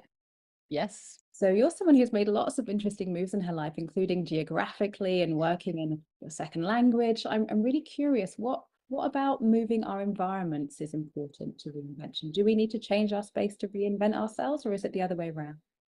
Well, it can work both ways. In my case, it was really interesting because, I always talk about going for big dreams and the importance of going for big dreams. And what I have seen, and I'll just give some context and then go straight to answer your question. But what I have seen is that, in my experience as a coach, is that most people are not dreaming big enough. Even if they think they are, most of them are not dreaming big enough. And I think that it is because of a fear, not so much because of a fear of failing, but I'm sure you Kiera, have seen these as a therapist. It's a lot more because of thinking, what if I am seen by others failing? What if I am seen by others starting small? That's a lot more paralyzing than actually being scared of failing. And so the interesting thing is that me being teaching this for all these years, well, I fell into the trap myself, because up until 4 years ago, I was living in a Spanish-speaking country in South America, a country that I love. And all of my work, everything I have done was in Spanish. So my books and everything was in Spanish. And one day we had moved to Europe, and I was talking with my son, 11-year-old, and he said, Mom, what's your next big dream? And I was like, well, we're working on a new book. And he said, oh, Mom, that's so boring. Come on, you've been doing that for a long time. And you always say that big dreams should be, scary. And I was like, well, and it actually dawned on me that I had had a big dream for almost 10 years. And my big dream had been to actually start a business in English for English-speaking markets. But I had talked my way out of doing it, saying, I have no time. I'm too busy. I have no time. That's a favorite excuse. And it is masking a fear of failing and failing publicly. And so I decided to do something that I recommend anyone who is feeling stuck or feeling like, hey, maybe I am not dreaming big enough to do. For me, moving certainly helped, because suddenly I was surrounded with people speaking English. I was surrounded with people doing things in the English-speaking market. But it took a conversation with my 11-year son to really open my eyes to the fact that I had had this dream in the back of my mind for 10 years, and I had talked myself out of it. And the truth about why I was stopping myself is because I was scared of being seen by others starting small. I had built this big thing in Spanish, 5 best-selling books and hundreds of thousands of followers and all of that. And I was like, and now I'm going to start from zero, like zero books, 0 followers, 0 email subscribers, no YouTube channel, no nothing. Nobody knows my name.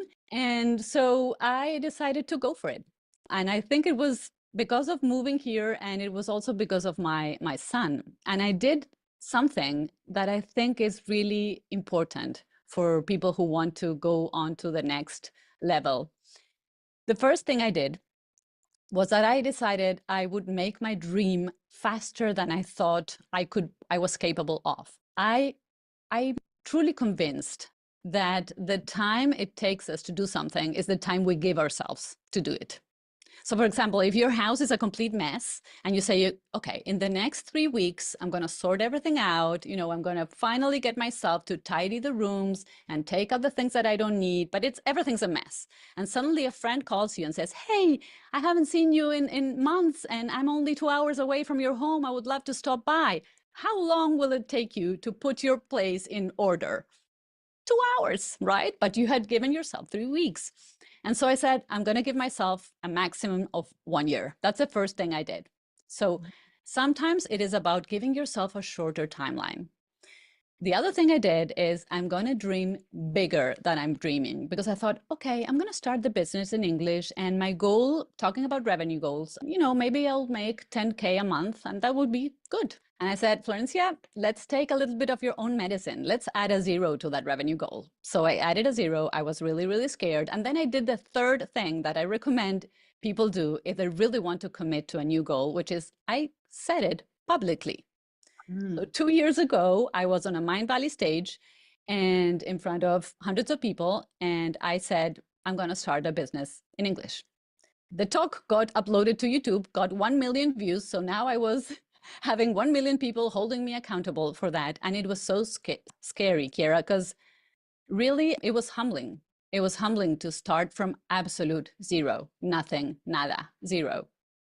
And so if somebody who's listening to this right now can feel inspired by understanding that when you really put your heart to it and you make the decision and you say, I'm going to go bigger than I thought, that I think I'm capable of, I'm going to give myself a shorter time frame, I'm going to share this with someone. It doesn't need to be on stage. You can share it, I don't know, social media. You can share it with the people you love. Share it. Many times we don't share because we put a question mark next to our dreams and we say, just in case, maybe I don't do it. And so maybe I'm just not going to go and share, make yourself committed to it. Things start to move, and things can start to move really fast, really fast. You've given us 3 really important ingredients there to kind of catalyze our dreams. So I heard put it on a timeline and make the timeline a bit shorter than maybe you think you would like it to be. Dream bigger, so adding a 0 in your case, and announcing it publicly. So I think those are really 3 concrete things that we can take from what you've said there. But I'm also reminded of sometimes the conversations I have with some of my clients who say, oh, I knew someone and he made this big announcement that he was going to change his career, or he quit his job and he was going to do this, or they said they were going to do that and they didn't. So I'm going to move in silence. I'm not going to tell anyone my goals. And that's how I'm going to be sure that I'm serious. How do we know if we're someone for whom the public accountability is going to work for us? That's because I hear different schools of thought on this. Well, in my personal experience and with all the people that I have coached, there's a big difference between being interested in something and being committed to something. So being interested looks like, well, today I'm interested in this topic, and it's okay to be interested in many things. I'm personally interested in so many things, and you can have a list of 20 interests you have, and that's okay. Now, if you really commit to something, and so that's why I say, do not commit to 100 goals, maybe 1.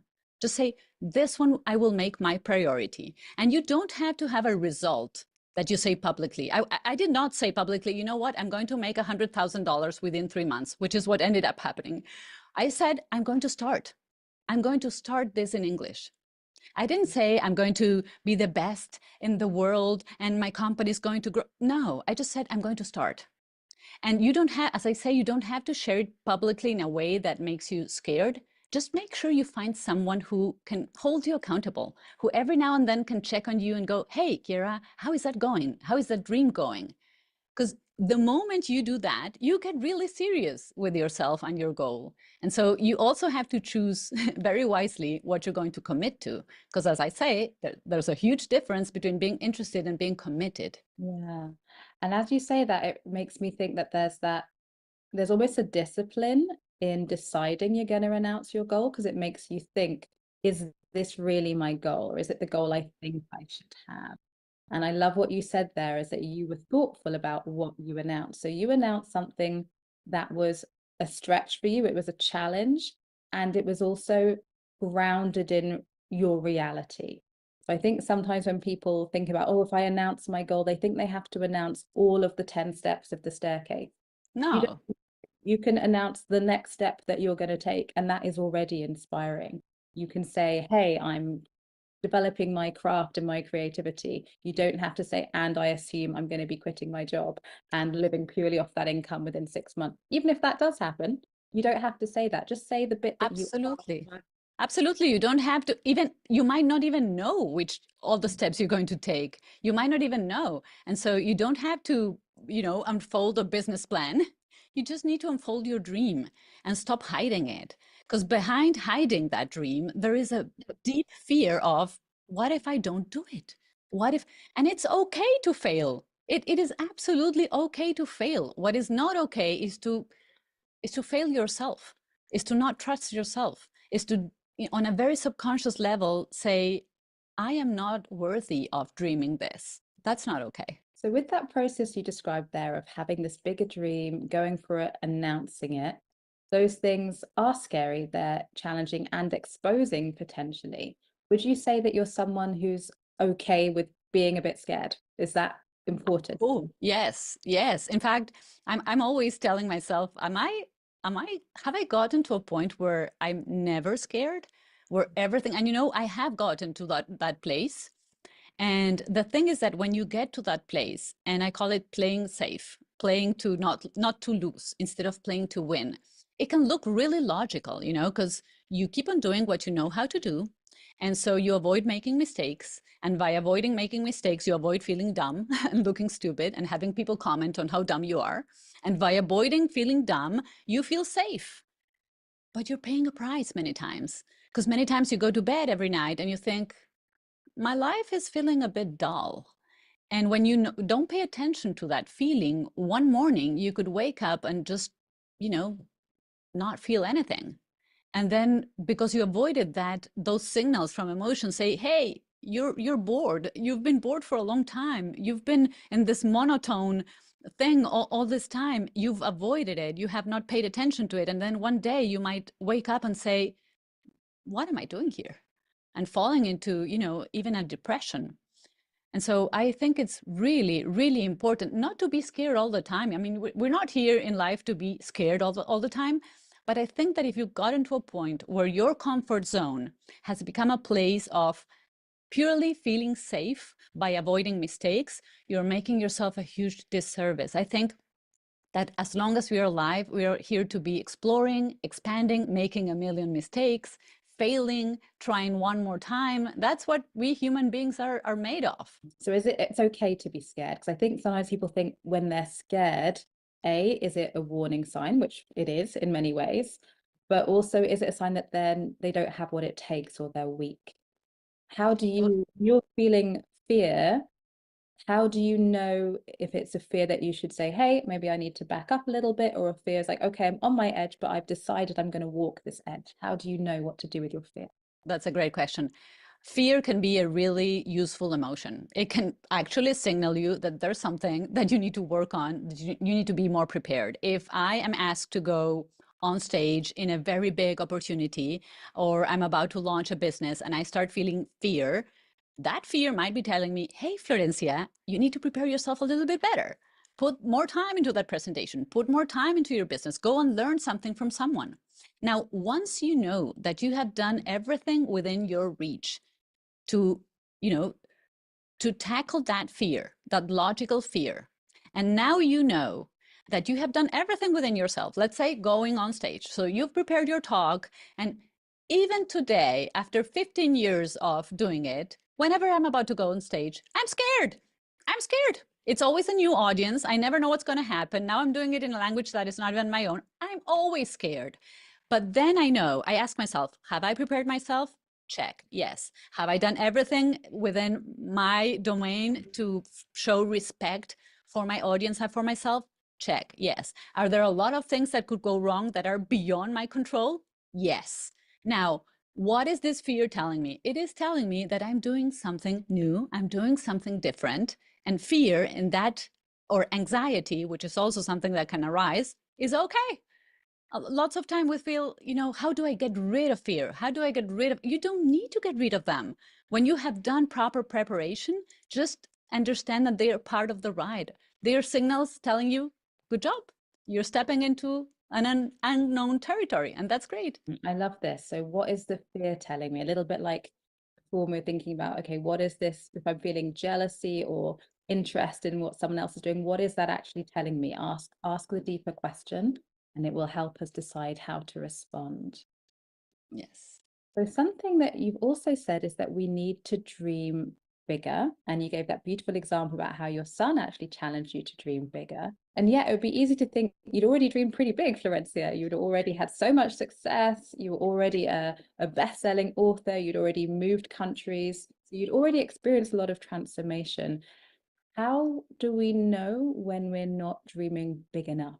Well, again, it's a very personal one, but it could be when you're deep inside feeling that there's something missing, that you have to go and look for motivation, that you need to pump yourself up with motivational talk, or somebody needs to come and fill you in with excitement and with, wanting to go for something else. When you feel like you've been doing the things you've been doing for a really long time, because even though, as you say, I had accomplished quite a bit, it had also been 15 years of doing the exact same thing.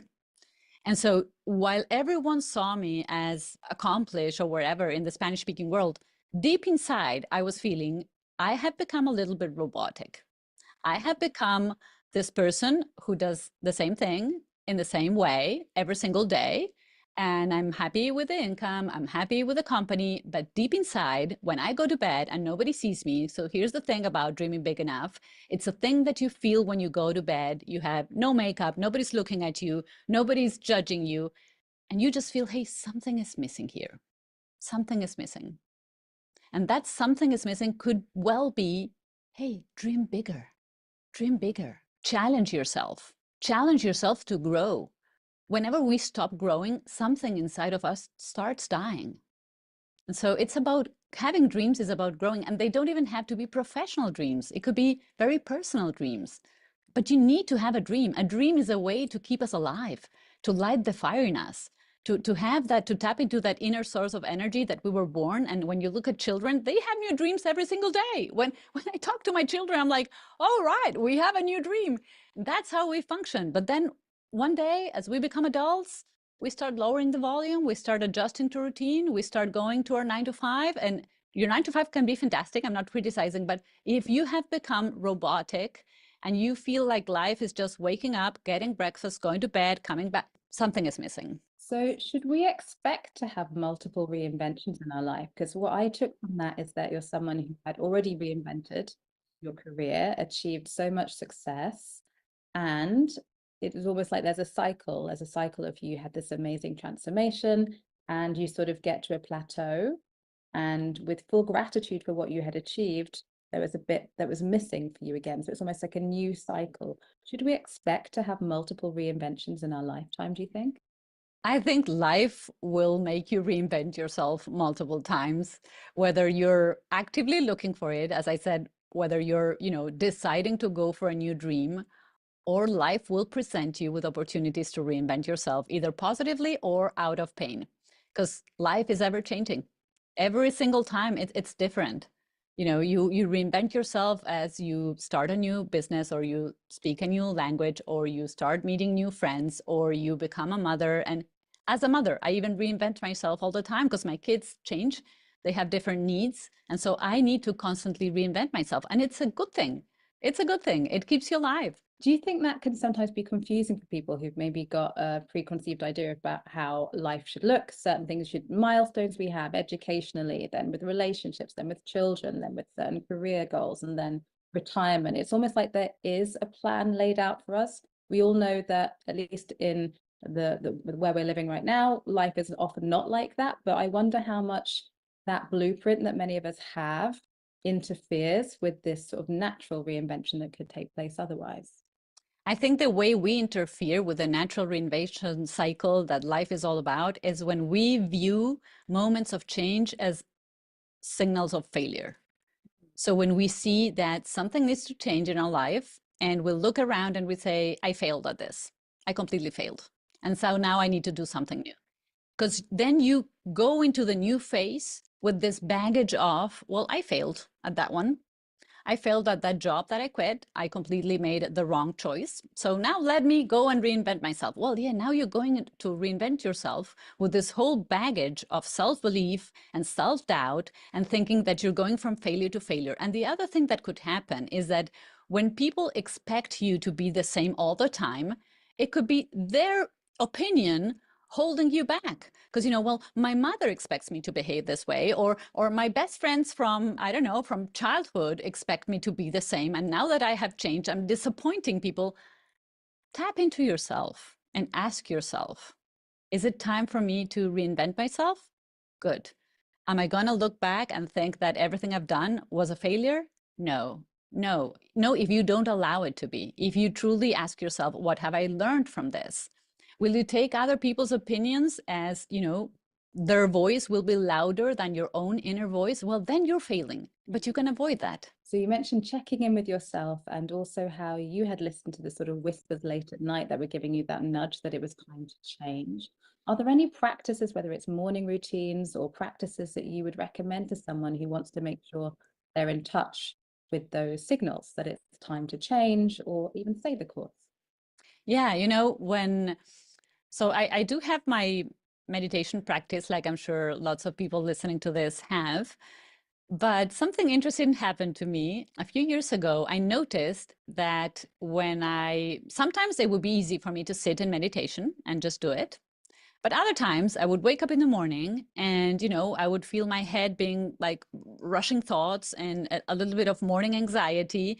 And I could not just sit and meditate. And so I started taking myself into what I call medi walks.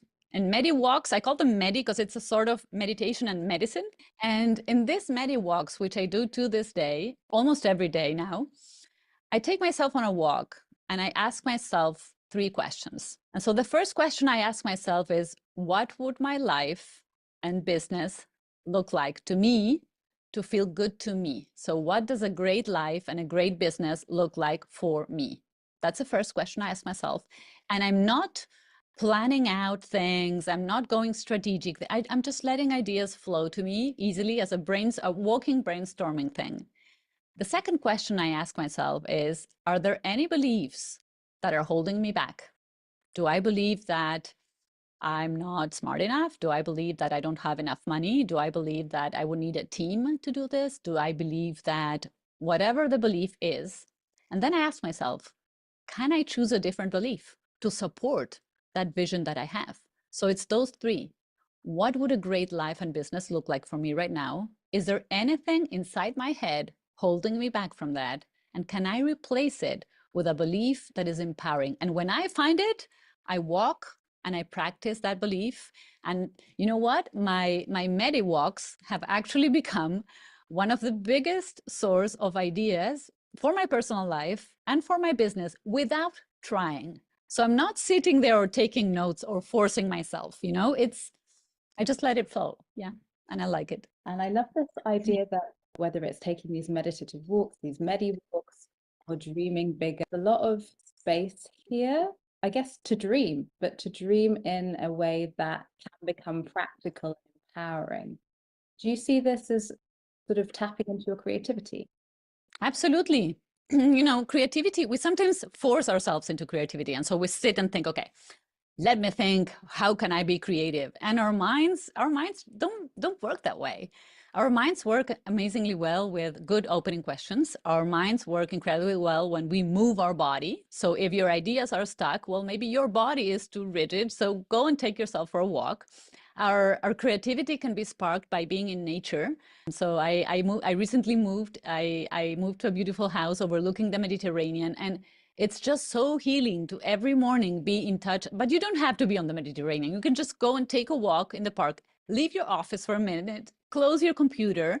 If you're stuck, take yourself on a walk, go to nature, play around with your dog if you have, or your cat. But previously, something that I like to do is to just plant the question and let my subconscious mind work through it while I am busy doing fun stuff. And the brain is so surprising. It can, creativity can be unlocked when we don't force it. And I think that's so important for people to hear, because so many of us think that creativity is for creative people. So you have to be like a visual artist or a performer, or creativity always requires us to do something that no one's ever heard of before. Actually, creativity is just a part of life. It's how we make decisions. It's how we decide what our life should look like. So how can we make good decisions? So much of what you've talked about is about making decisions to change, to go into a different direction. How can we make good decisions for ourselves, do you think? What a great question. I'm a big fan of making big decisions. And the thing about big decisions is, or important decisions, whatever you want to call it, is that oftentimes we think we are making big decisions and we think we're moving forward in our personal life or professional life, when in fact, what we are doing is just keeping ourselves busy to avoid the big decisions. And so we feel that we are moving forward, but we're not.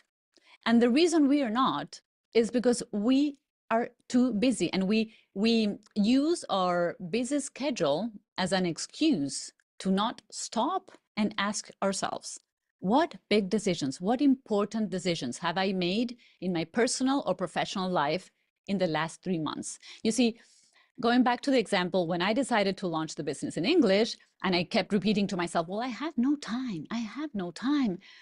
I said, okay, let me do something. And I took myself on what I call a brutally honest self-audit of my time. And what this looks like is that for one entire week, I wrote down everything I was doing for the week from Monday to Friday, everything. So I wake up and I do this and until I go to bed for 1 week. By Friday, I looked at my schedule and I was pretty shocked. Because if I was very honest with myself, yes, I was keeping myself busy with a lot of things, but many of those things were not really important, were not that important. And so when I talk about big decisions, we're not talking about the daily decisions. We're talking about the life-changing decisions or the career-changing decisions. You need to really get honest with yourself. Are you really too busy? Or are you really just keeping yourself busy to avoid making those decisions, which are sometimes not easy to take? And so when I realized that I was keeping myself busy, I said, okay, no, enough of this, enough of this. And so for anybody who is feeling stuck or feeling like they have no time, I wholeheartedly recommend that they take this brutally honest self-audit of their time and ask themselves, do I really have no time? Or am I focusing on the wrong things? And then ask yourself, what big decisions, what 3 big decisions have I taken in the last year, in the last 6 months? And if the answer is none, and if the answer is none and I'm feeling stuck, well, it's time to open up your schedule, give yourself some time, and really ask yourself, do I need more time or do I need more focus on things that really matter? So if you can take this sort of decision-making audit, do you have an expectation that we should be making big decisions every few months? Is that something we should have a regular rhythm of, taking decisions? I actually think so. Yeah. I think big decisions are the ones that push the needle. And I don't mean all of them need to be life-changing. Like you need to move to another country, or you need to get married, or you need to get divorced, or you need to have a baby, or you need to start a business. It's not all of them have to be that big. But if I look back at my last 3 months and I have not decided a single thing that is relevant, important, or has produced any change, and it could be something like, I need to hire someone. I need to hire my first person in my team. And I keep delaying the decision because I'm too busy. Well, it's time to make that decision. And yes, I do like to do this practice, and I even do it for my business. Have I made decisions that are really moving the ball forward? Yeah, I'm going to write that down. I think that's a tab of expect to be making decisions. And if you're not making decisions for a long period of time, investigate that, because that should be something that you're avoiding. Yeah. Maybe you can help me and some of the people that I work with who may be stuck in the decision-making process about what to focus on professionally. I work with a lot of people who've got varied experiences and maybe they want to shift in career, but they don't know which thing to choose. Do you have any advice for people who have maybe multiple options, multiple things that seem like potentially a good idea? I could go in this direction and that direction in my career. I could make this choice or that choice. And I've maybe got some skills or some talents in multiple areas. How could someone like that know they're making a good decision about which path to take or which career to explore next? First, I would ask, why are you deciding to change your career? Because many times what I find is that people are not so much, not always, but I'm just exploring one option, not so much disenchanted with the career they chose, but many times they have sort of fallen out of love, if that is even a valid expression in English. Like you fall in love with a career at the beginning and then you fall out of it. Not because the career is no longer appealing to you, but many times it has to do with, I'm not making enough money, and that's the truth, or I am exhausting myself and I've burnt out from all of this. So maybe, you know, I started coaching one-on-one and now I'm so tired because my schedule looks crazy and I'm always chasing my clients to remind them that our Zoom call is coming, and then I have to chase them to remind them that they have to pay. And so are you really deciding to change your career because you have fallen out of love with the profession? Or is it other things around it that, if changed, would really make you fall in love with it again? So that's the first thing, because otherwise, let's say you have a career in whatever field and you decide, you know, I'm done with this. I'm going to go explore something else. But deep inside, what is happening is that I'm not happy with the money I'm making, honestly.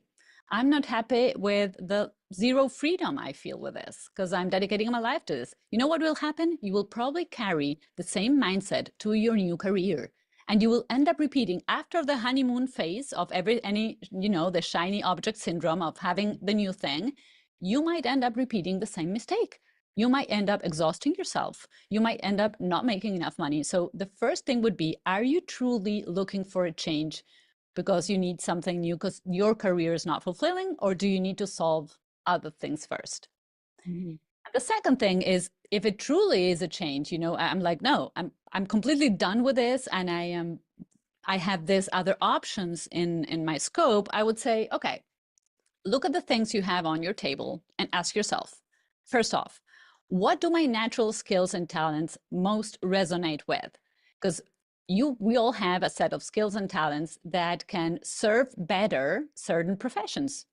So if you're a completely people person, you want to go into an option that allows you to use that. If you don't like human interaction at all, make sure that you're choosing something where, you know, you use your, let's say, I don't know, research focused or introvert personality, whatever, into that. And then ask yourself, look at the market too. I would say, what does the market most need right now? And you can do, this is very simple. You can go and do a Google search. You can go into YouTube. You can go and see, what are people looking for today? Because you want to make sure that you're choosing something that then will bring you, satisfaction in making sure that you're expanding. And also make sure that what you're choosing is something that you're truly interested in, because you will need to keep learning and evolving. It's not a one thing, and today I'm interested in this, and then tomorrow I change it. Are you truly feeling a passion for this? Are you ready to invest a lot of time and energy in learning? Because, you know, before going into a season of earning, we have to go through a season of learning. So are you willing to invest time in learning about this? So there's a few questions to help you make that decision. I love that, because that was really practical, and I think that's important that people have some specifics to really help them, that not only to dream big, but then to be able to decide, how can I act on that dream? How can I make this something that how can I make this into a path that I can walk? So I'm curious for you in your career, that helping people take what's in their head, their knowledge, their experience, and make it into a product or a service that serves other people. That could be a course, it could be an educational product. How did you decide that was going to be one of the pillars of your business and your life's work? How did you decide that was the right approach for you? Well, I started when my baby was born and I was at home, and I started wondering, how do I make money from what I know how to do, but without taking my pajamas off, because that's all I could do. And so I started building my own online courses almost 12 years ago. And it was a very hit and miss approach. I was kind of Frankensteining bits and pieces from what I saw other people do. I failed multiple times until I got to a point where I made it super easy. And I started teaching informally other people, like my friends. They were like, hey, how do you do this? And I would sit there for hours teaching them, and then I would see them succeed. And I was like, oh, wow, But you know, my business was not about that. And so for 10 years, I was like, no, I'm not, I'm a mindset coach. I don't teach people how to do business. And then more and more and more people started asking. And then when I decided to launch my company in English, I said, you know what? I'm going to teach people how to take whatever is, as you said, in their head or in their heart. And I'm going to show them that you don't need a Harvard degree to build an online course that sells really well, that you don't need 1 million followers. I started with 0 followers, 0, nothing, 0, a few months ago. And you can do it without a large following. You can do it without a doctoral degree from Harvard. You can do it if you're just a few steps ahead of the person that you're teaching and you truly care about your people and you're passionate about it. And you can build yourself a business that is truly based on freedom, which is what to me is the definition of a great life. Yeah, and I think many people in this community share that value for freedom and also impact. And to take it one level deeper, because I see so many people get in their head about this. They love that idea of freedom and sharing knowledge and serving people in perhaps an online or scalable way. But then they get into another decision spiral of, but what should my course be on? Or what should I teach on? Or what should my niche be as a coach? And that becomes another thing that sets them back and allows them to feel like that they don't know how to move forward because they can't pick. Could you help someone in that position? What would you say to someone who's like, right, I can see that there's something in this. I can see myself as a coach or a mentor, maybe an online teacher. But now I can't decide what's the life experience that's worth selling or that I should channel or that's right for me. How can people decide what it is that they should teach on or share? Do they need to decide? Yes, they do need to decide. In fact, that's part of my, when I onboard people in my program, that's the first thing we do. Because the first question is, what can I sell? And sometimes the questions comes from people who are like completely clueless. I have no idea. And so I ask a few questions like, okay, let's see. What skills do you have from your profession, from your career, things that even you think are boring or small or irrelevant, or who would even care about this? There's a woman making $2 million per year teaching people how to run Excel spreadsheets. Can you think of a more boring? To me, it's the most boring skill in the world. I would never do that. Well, she did it. She started in her bedroom with a ring light she bought from Amazon for $17. She's making $2 million a year. So nothing is too small. And if you think, well, no, but nothing from my career or my work experience sparks any interest in me, then you can go through your own experience. Have you gone through any deep transformation? Have you transformed yourself, your life in any way that you think you can inspire others? And again, it doesn't need to be like you're the best in the world. One of my students, she just launched a course on, and it's called something like how to run your first 5K, even if you hate running. This woman just a few years ago was overweight, had never, she's not any, golden marathonist whatsoever. She taught herself how to get off the couch, how to start moving. And you know why students love her? Because she is so close to them, because she knows their pains. She was there just a few years ago. She was overweight. She hated exercise. She hated her body. So she can teach from that place too.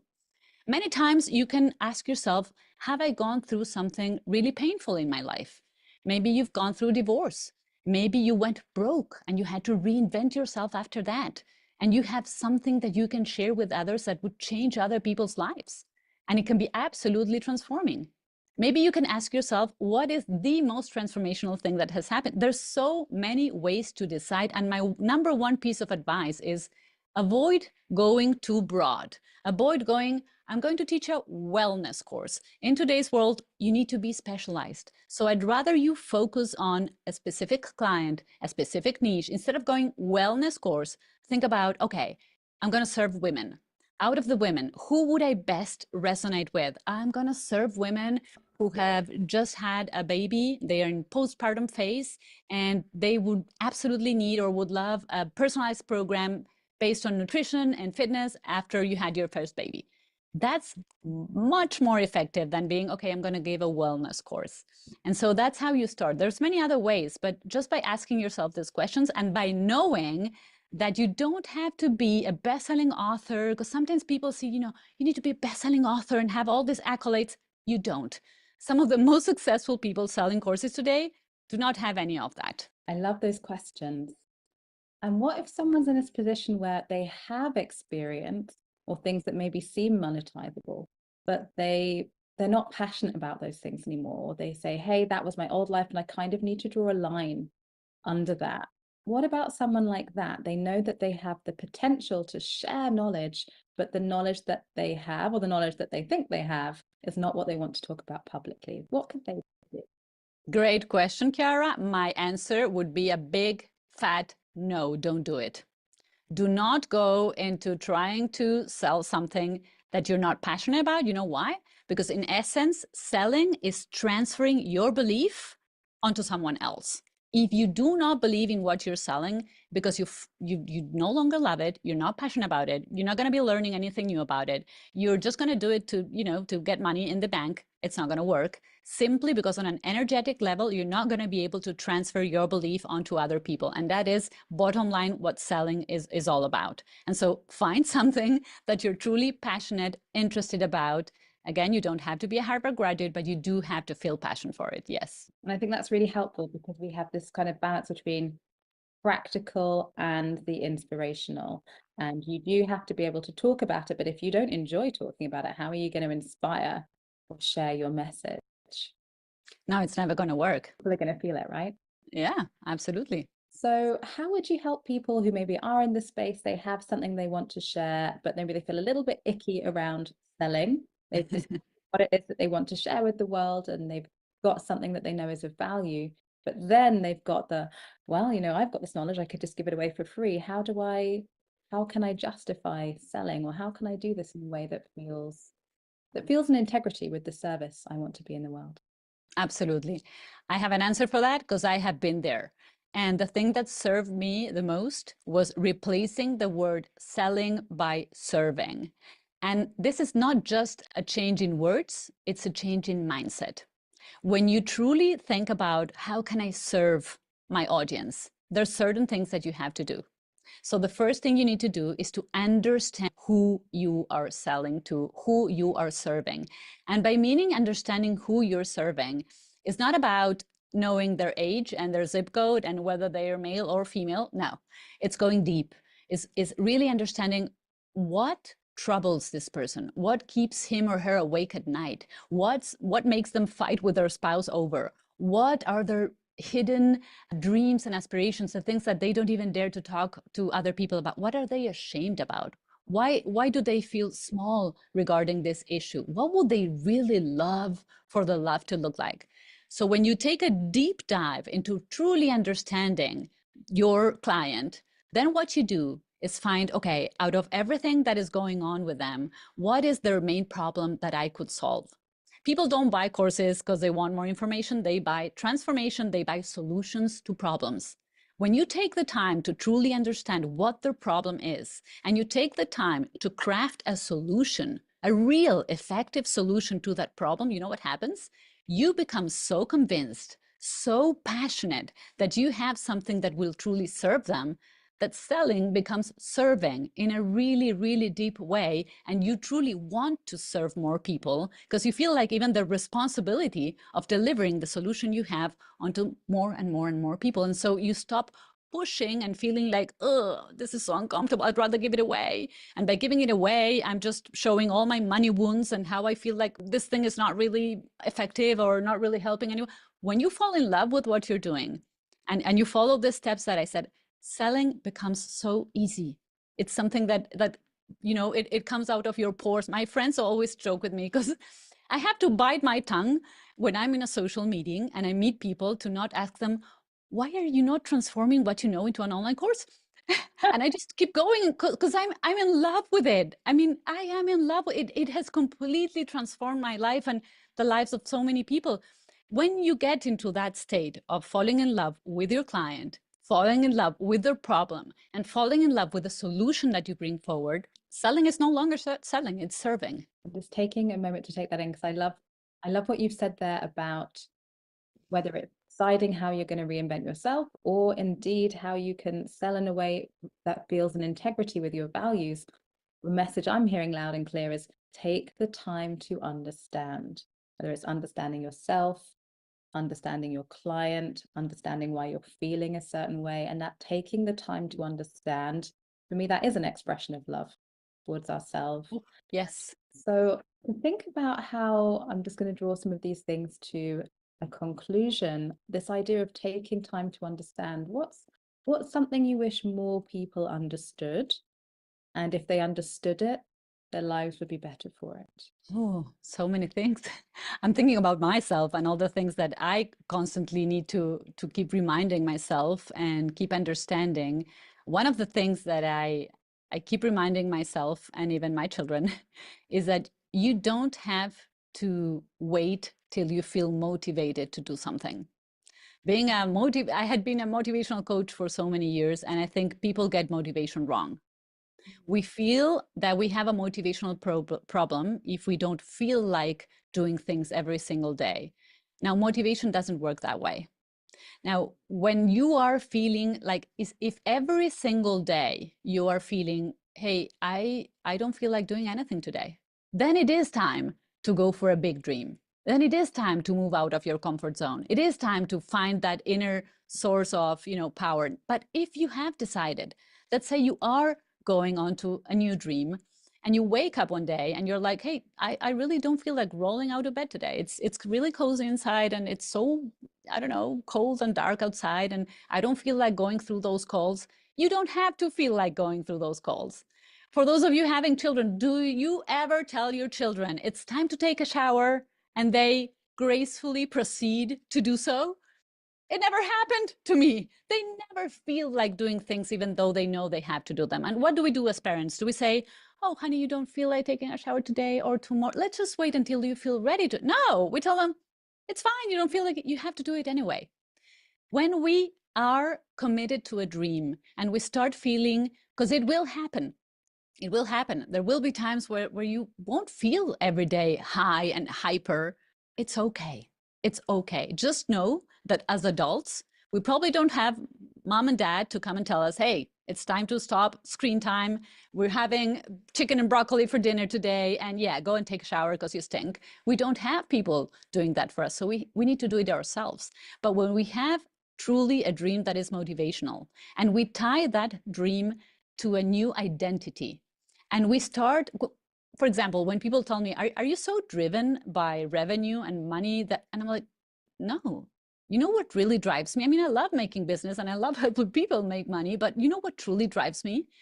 That I can't wait to meet the version of myself that is capable of achieving the goals that I'm setting. Because I know that version of myself would have a new level of skills, will have probably new personality traits, will probably see the world in a different way, will have a lot more experience, and I can't wait to meet that version of myself. So when you have a clear version of yourself that you want to step into, and you have a clear goal and dream that feels motivational when you start thinking about it, if as you start taking the steps, you start feeling, hey, I'm not motivated. Did I choose the wrong dream?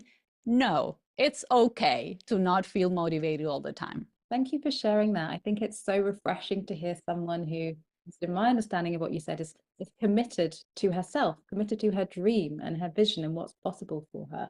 And I think too many of us shy away from that because we're afraid of being too full of ourselves, or is it selfish to be that invested in ourselves? But if we are not invested in ourselves, can we expect anyone else to be? Whose responsibility is it if it's not ours? Absolutely. I think we have this false idea that taking care of ourselves is selfish, when I think it is one of the greatest acts of love we can do for ourselves and for the people who surround us. I'm really glad that we're ending there and on this idea of motivation, because I'm sure many people are going to be very motivated by watching this talk and everything you've had to say. Thank you for this conversation. I feel motivated. Can't wait to see what you do next. Thank you so much. Thank you, Kiera, for the depth of your questions. This was, you had me thinking, and you also have me all fired up. So thank you so much. Hey everybody, I've been watching the chat and I see a lot of people are very inspired right now by Florencia. I know there were some really big takeaways of what it means to turn, your passion and the things that you want to gift to the world into a career or into some way of generating revenue or transformation out into the world. We're going to talk a lot about that tomorrow as well in the success and confidence interviews. And I'm curious what everyone's key takeaways were. I also see some people in here speaking other languages and whatnot. Um, to the future me, I can't wait to meet her, especially after finding self-love. Oh, her Instagram is Florencia Andres, so you can look her up over there as well. She's also got a really big YouTube channel, so you can go and check that out. You could see her little YouTube icon in the background, and she's got some things on there that have gone, pretty viral. And she's a great teacher, educator, and I remember meeting her right when she was starting that reinvention, actually, a couple years ago at that Mind Valley University, where she did the talk that she talked about that got over 1 million views. And I remember like all of those moments. It's really interesting to see that come back full circle here. Kira, I see you're on the line. Did you want to share anything about the Florencia and what your post interview was like? Otherwise, I'll move on to our final speaker for the day. I'll be brief because there's so much to take away from today's summit, but I think what really stopped me in my tracks is how Florencia uses how many decisions she's taking as evidence for whether she's making progress or getting stagnant in life. So I thought that was a really good way that we can check ourselves. Have I made any decisions lately, or what decisions am I putting off making? I thought that was a really good way of checking ourselves about whether we're getting stuck. Wow, I actually really love that. That was a takeaway that I missed amongst all the note taking and the engagement in the comments. So that is beautiful. And I would think Ken Honda actually agrees with that. So part of his principles in True Wealth and what we did earlier was action is just such a huge part of success in anything. And if you think about it, when you're trying to get healthy, do you need to eat one healthy meal?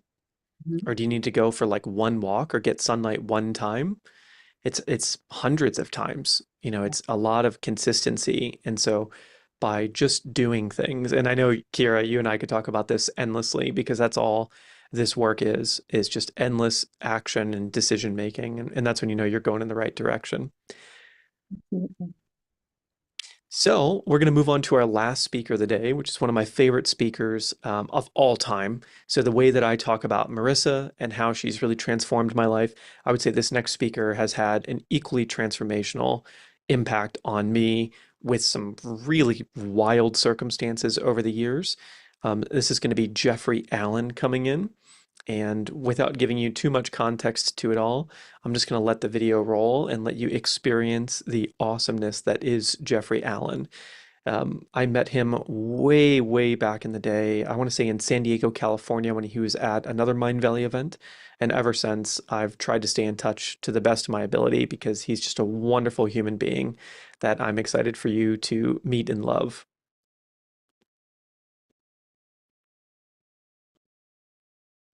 Welcome, welcome everybody. Today I've got a very special guest. I've got so much personal history with this guy. He's made a tremendous impact on my own life that would be extremely hard to overstate. And today's topic is all about worthiness.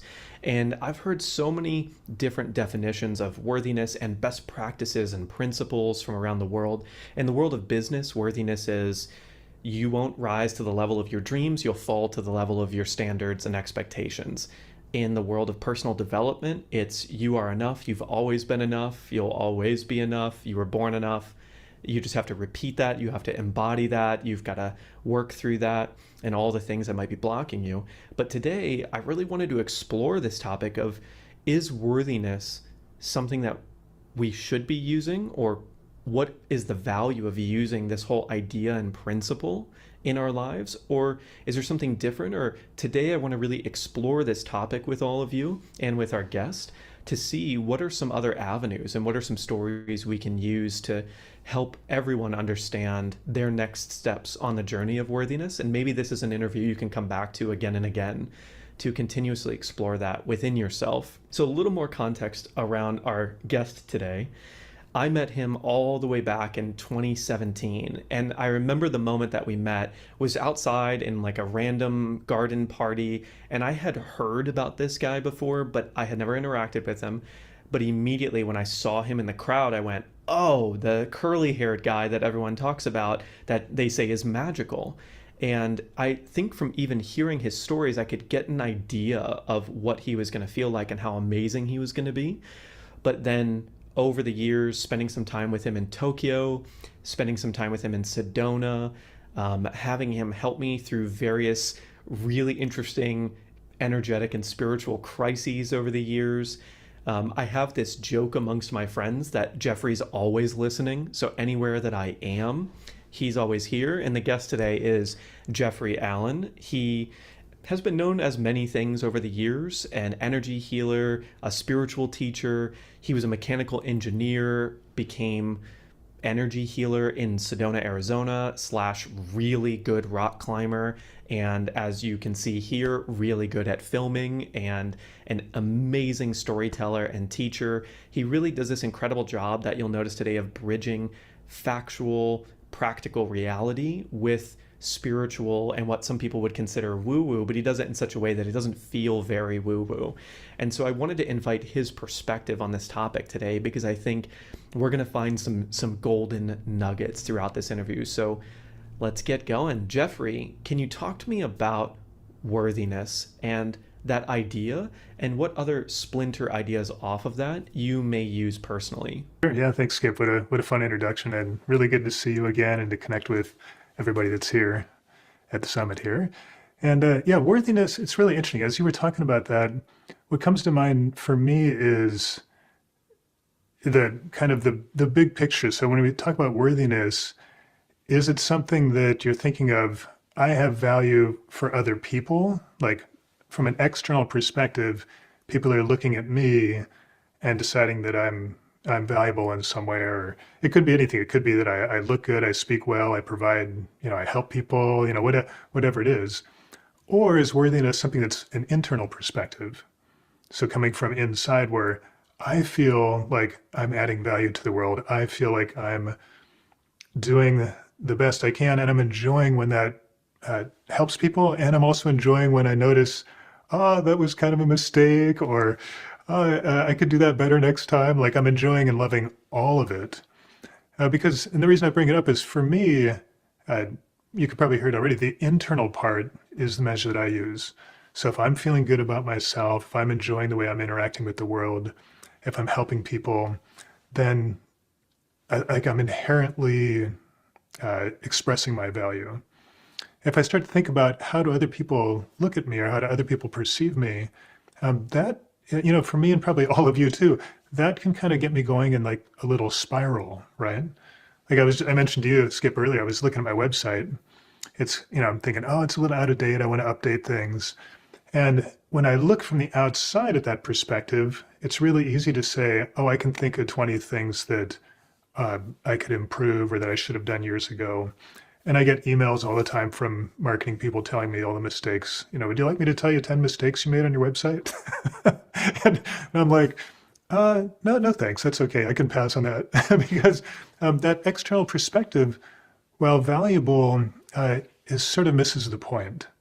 It sort of we end up sort of chasing other people's opinions and ideas about what we should do, which may or may not have anything to do with what we feel inside. So I think, just being my authentic self, even if it's not perfect, is always going to be the most valuable, that's going to be the most valuable thing that I can do is just be me. And that's true for all of you too. And I've got two branches off this topic that I kind of want to dig into. So that's the very internal, the sense of enoughness that we are, the sense of I belong and I'm contributing and I am a human worth being on the planet, and how much worth. And in the state that you're talking about, it's like it just feels good to be alive, is that state. So then when we talk about worthiness from a perspective of someone out in the world who say is an entrepreneur or has a side business, or maybe they're a solopreneur or they run a business like you do or I do, and we think about worthiness, where do we can we explore that gap or that difference or the gradient between that self-worthiness and the worthiness of what we're creating in the world and how maybe they impact each other? Sure. Yeah. Well, the thing that comes to mind is that, you know, it doesn't really matter what face I put out. If I'm totally authentic, being myself, if I make like a really professional looking Instagram account that's not really me but looks really cool, you know, whatever people are making is totally fine. But that's some people are gonna like what you create, and some people aren't gonna like it, and that's okay. So that's the first thing about worthiness is noticing that it's okay that I'm not for everybody. That's totally okay because I'm here to talk to a certain group of people and connect with them, and they help me and I help them, and like that's the relationship that I'm trying to foster. It's not everybody, and that's totally okay. In fact, it's really funny for me. I've always thought of marketing from kind of the probably what people would consider the wrong angle. I don't think of it like I want to try to get everybody to come and find my services. I think about it like I want to be myself so authentically that the people that aren't a match are going to be turned off right away. And they're going to go find somebody that does match them, that can help them, because I can't help those people. If we're not a match, I can't help.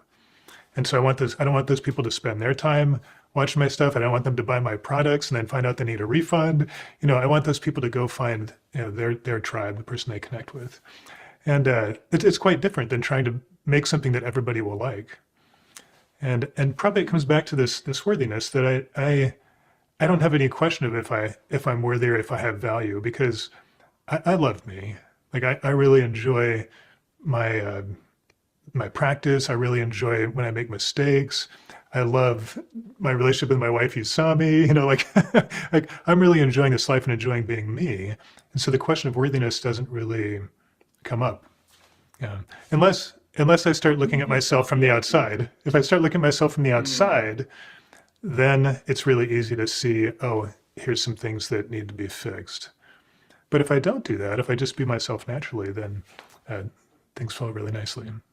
There's this idea of when I'm trying to balance my own, like, okay, I've got my own piece and I've got other people that maybe haters on social media. And I've been in the media space for a long time. And something that I have learned and I love is when you have an Instagram post that has negative comments, they add to the algorithm and the post does better, which then hopefully gets it to a certain percentage of everyone watching it that are going to love exactly what you're doing.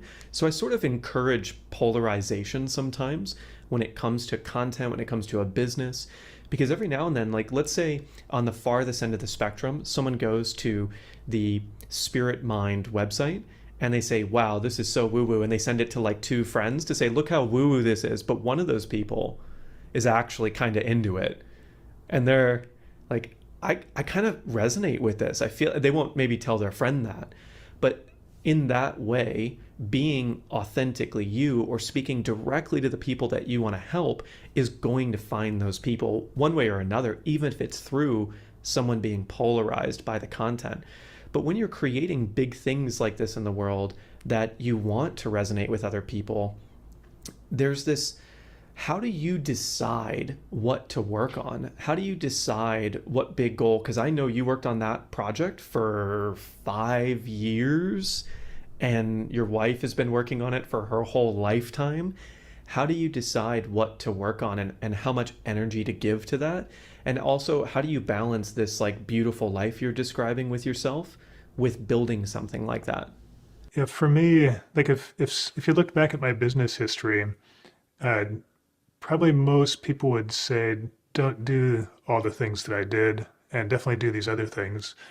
But I would say I'm probably happier with the success that I have than the people that are telling me that than they are with their success, right?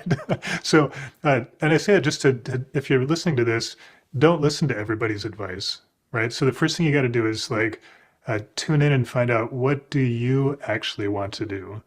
Because if you're going to live your dreams, they have to be your dreams, right? Living somebody else's dreams just isn't satisfying, even if you do it really well.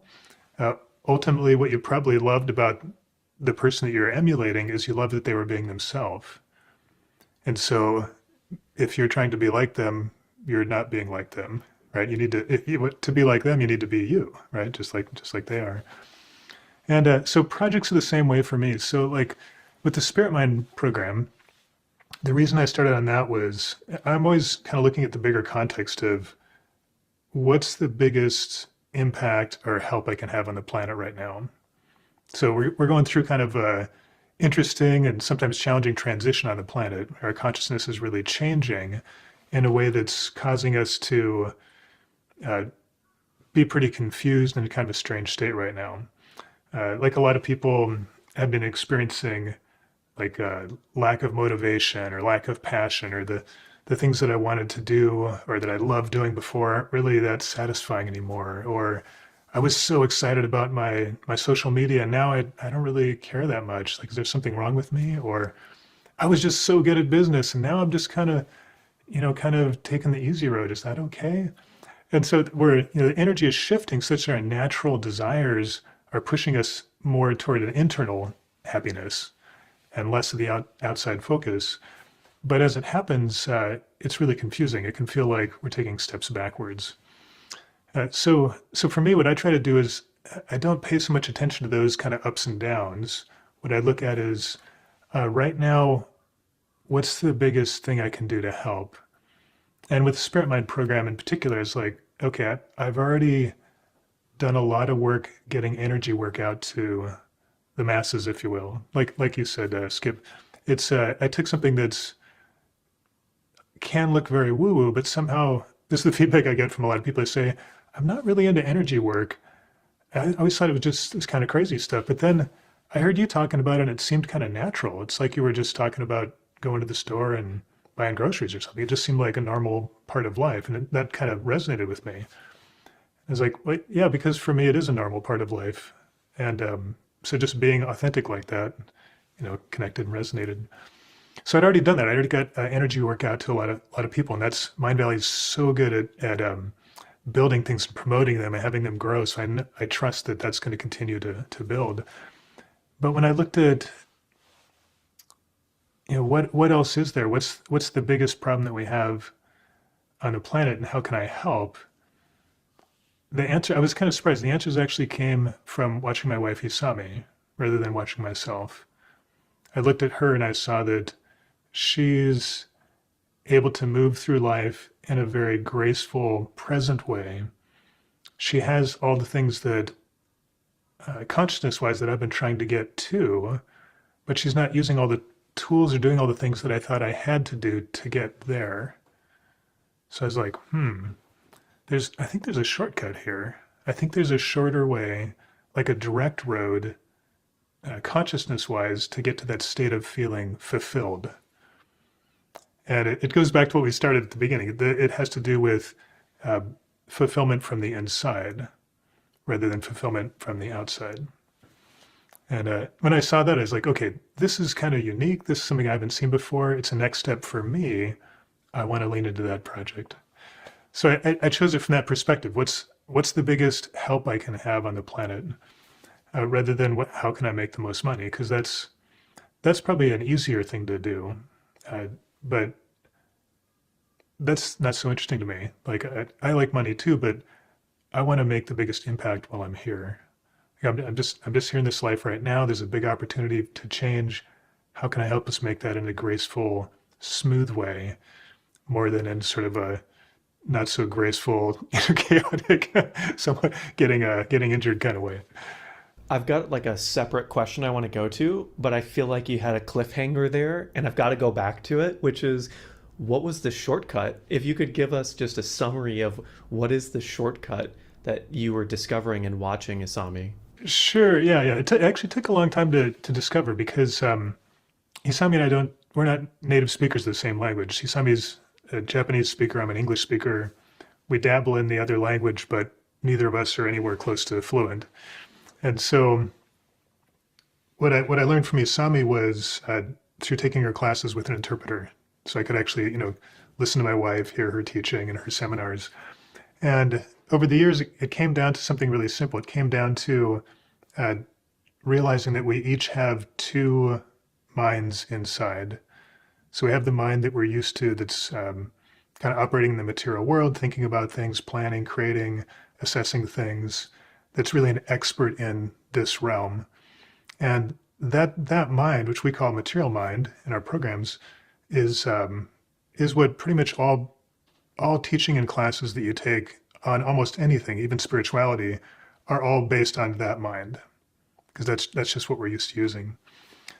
But the way the energy is changing on the planet is we're starting to realize, we're starting to wake up a different part of us, which my wife calls spirit mind. And this mind is always full to begin with. So if you're trying to create fulfillment and you have a choice between these two minds, you've got one mind that's seeking fulfillment, but always coming from lack. And you've got one mind that's always fulfilled to begin with. And so it's like, okay, this one, using this one, if I want to feel fulfilled, which is a better choice, it's like, start with one that feels full from the beginning. And then just to expand a little bit on that, the next part was realizing, it's not one or the other. It's actually once I wake up this spirit mind and get to the point where I can sort of relax my ego mind, my material mind, it can come back into the center and then expand again. And then I've got both of them in harmony. And this is where I go back to the place where I'm able to show up and feel productive and my mind is working again, because it's rooted in my spirit or in my true desires, rather than being rooted in the external world. If someone is feeling right now, like either they want to access this feeling right now and they just want to feel what that feels like, or that they feel maybe like there's a wall, they're blocked off from this feeling, if we're talking about it and they feel like they can't access this state, what's a Jeffrey Allenism to feel this feeling either more or maybe for the first time in a while? Yeah, good question, Skip. You hit right on the challenges of getting people into spirit mind. So one, it's just engage the idea that this is my natural state. Like, you don't have to grow up, you don't have to change, you don't have to learn anything. Your natural state is a state of spirit mind. It's inherent in you. So all you have to do is remember. You don't have to learn anything. There's no special technique that you have to do or achieve, or 10 years of study you have to do or anything. You just have to say, okay, somewhere inside me, or it'd probably be more accurate to say, I'm inside this greater me, that's the universe, that's spirit mind. And right now when I'm saying it, I can feel people on the call starting to like open up a little bit and feel that, right? So that's there, that's within me. And in some ways, Marisa, when she says I am enough, what she's doing is kind of waking this up too. She's saying, remember, I'm enough, I'm enough. So she's tapping on this spirit mind energy to help you remember that as well.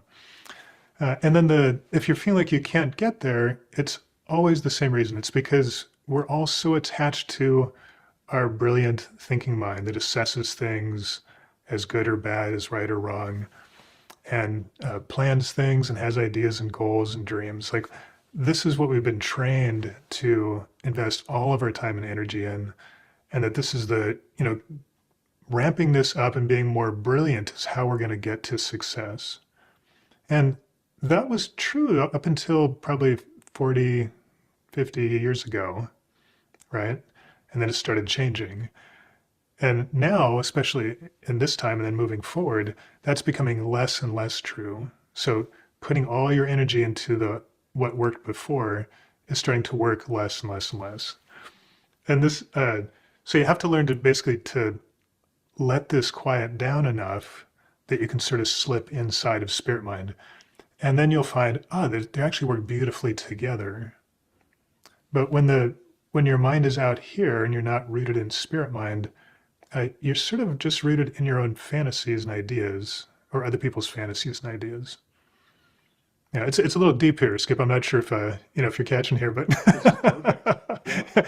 when I talk about energy, it's hard to put energy into words. Yeah. I have a very material mind question to bring it into the practical, which is very material. For the next 7 days, let's say I want to be more in my spirit mind. I would recognize that maybe number one, focus on the feeling that enoughness and that I'm worth everything. I'd go a little bit different direction. So like the practices you're saying, these are good, but these are all things that you're going to do with your mind, right? So the more that you feed this, the more it's going to grow. And what we want to do temporarily is let this calm down a little bit so that your spirit mind can wake up. So I would say instead is, if you're going to do for 7 days, is start to observe yourself without judgment. So just go about your normal day, but also have a part of you that's noticing what you're doing. So for example, I'm doing a little recording for Hisami. So I'm the audio engineer in this case, and she's talking, and the dog wants to come in the room. And so my brain's like, that dog. That's what comes up automatically, right? And so I'm able to observe that and go, oh, interesting. I'm in a space right now where even something little makes me frustrated. Oh, okay. So when I notice that right away, it has nothing to do with the dog, right? I'm just noticing what's happening with me. Oh, okay, I'm going to take a breath here and kind of like settle back into my space. Why don't I make a space for the dog? I'm going to open the door, let them in on the bed, and then like calm down a little bit. I'm like, oh, interesting. I think my dog was actually reaching out to help me relax because I was getting a little amped up. And so just being able to observe yourself without judgment, even if you're doing things that you think you should judge yourself for, you would normally judge yourself for, in particular, notice those without judgment. Just always see yourself from love. If you can do this, you're engaged in spirit mind. Yeah. Okay, so you dropped a quote on me years ago that is another one of those Jeffrey things that rattles around my brain, and then I'll bring that up, which is intuition is not a question, it's an answer. And I'm connecting that right now with the dog, where it's saying, oh, maybe what's originally perceived as a mistake or a problem is actually something that's helping me be better, or it's an answer, or it's a part of the perfection of what's happening. My conspiracy theory is that the entire universe is conspiring to help me be happy, healthy, balanced, fulfilled. And so all the things that are coming in are conspiring to help me. So just like in that case, something was out of balance within me, and so I got a little feedback from the universe. In this case was my pet, but it could be a coworker, it could be your relationship partner, it could be your family or your kids or parents. You're getting a little feedback on where you're at. It's not about them, right? So there's parts about them too, but first you want to look at how is that helping me, or how am I responding, and can I see myself with love instead of judging myself, judging them, or judging that I'm judging myself. Don't get into that trap, right? Meta judgment. Yeah. Do you have any daily, weekly, monthly, quarterly practices for people to like, do you have a calendar reminder that goes, hey, remember to love yourself, remember to judge less and like let it go?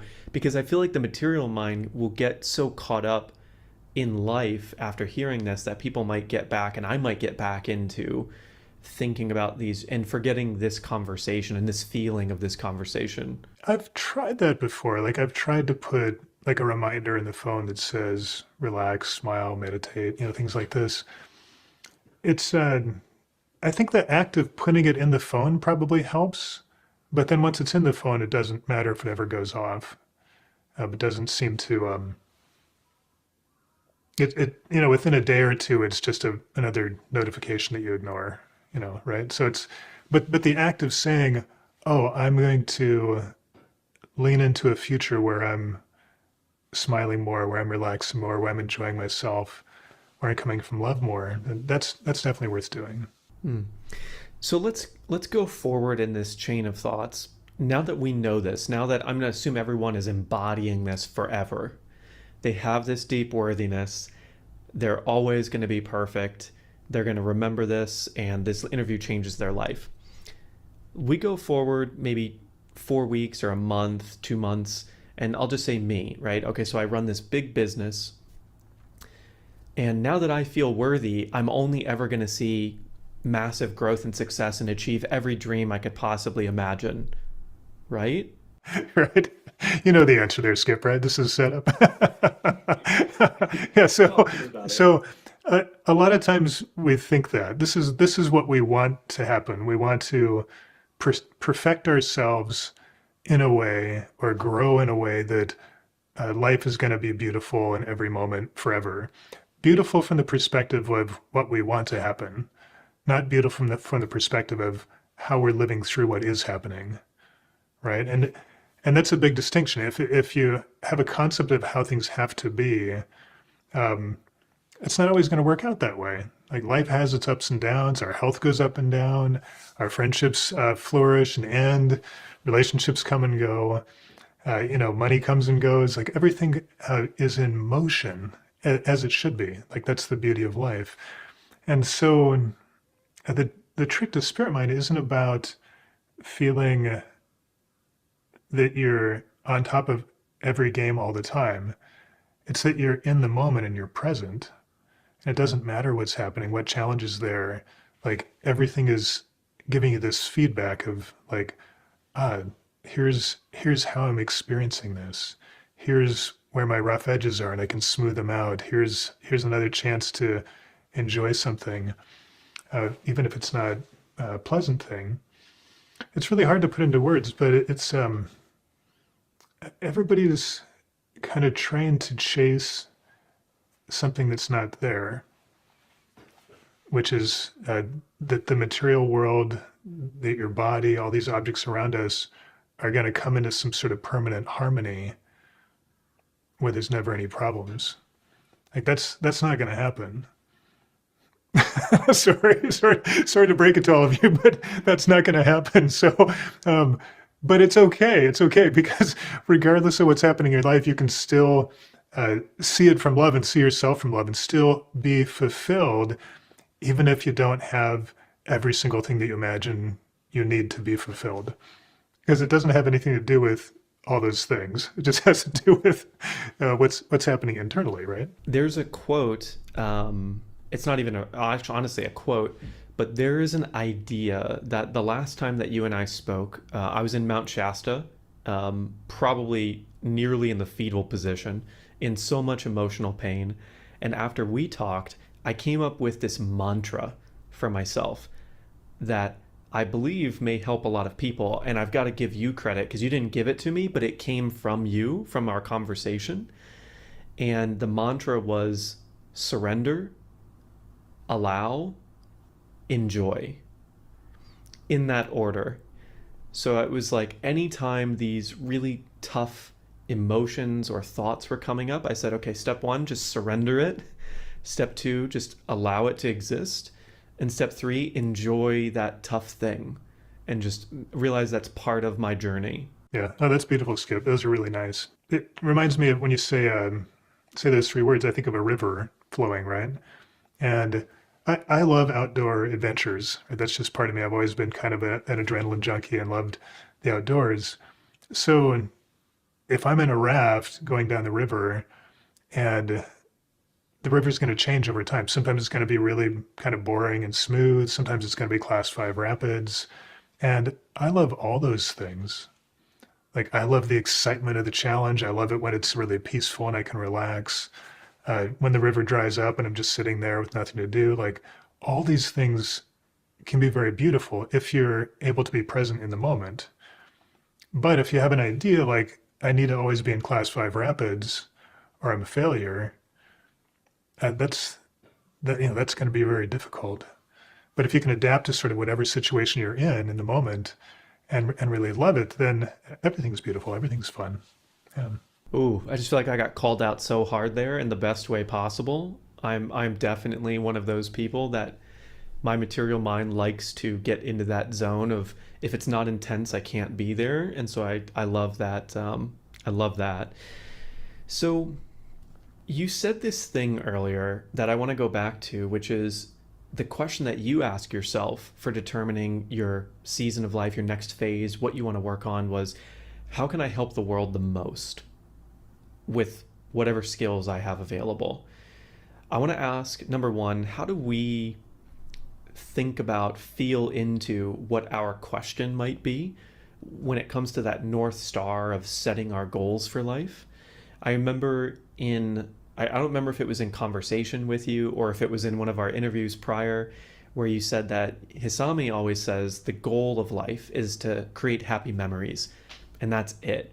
And that's what she said. And Hisami is just one of those people where she just says like one thing, and it's like 4 words, and you go, oh, yep, that feels pretty final and accurate.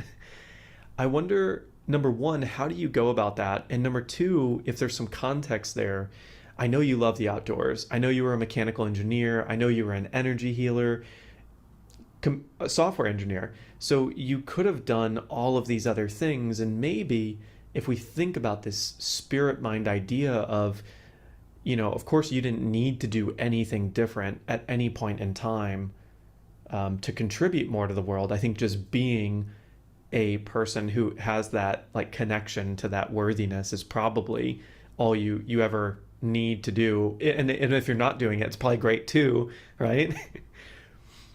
How do you think about that? How would you encourage us to think about that or feel about that? Yeah, I think it's a good question, Skip. So, like for everybody, you kind of have to find your own internal question. Like, it's not going to be how can I help the most. That's some of us have that as an internal feeling, right?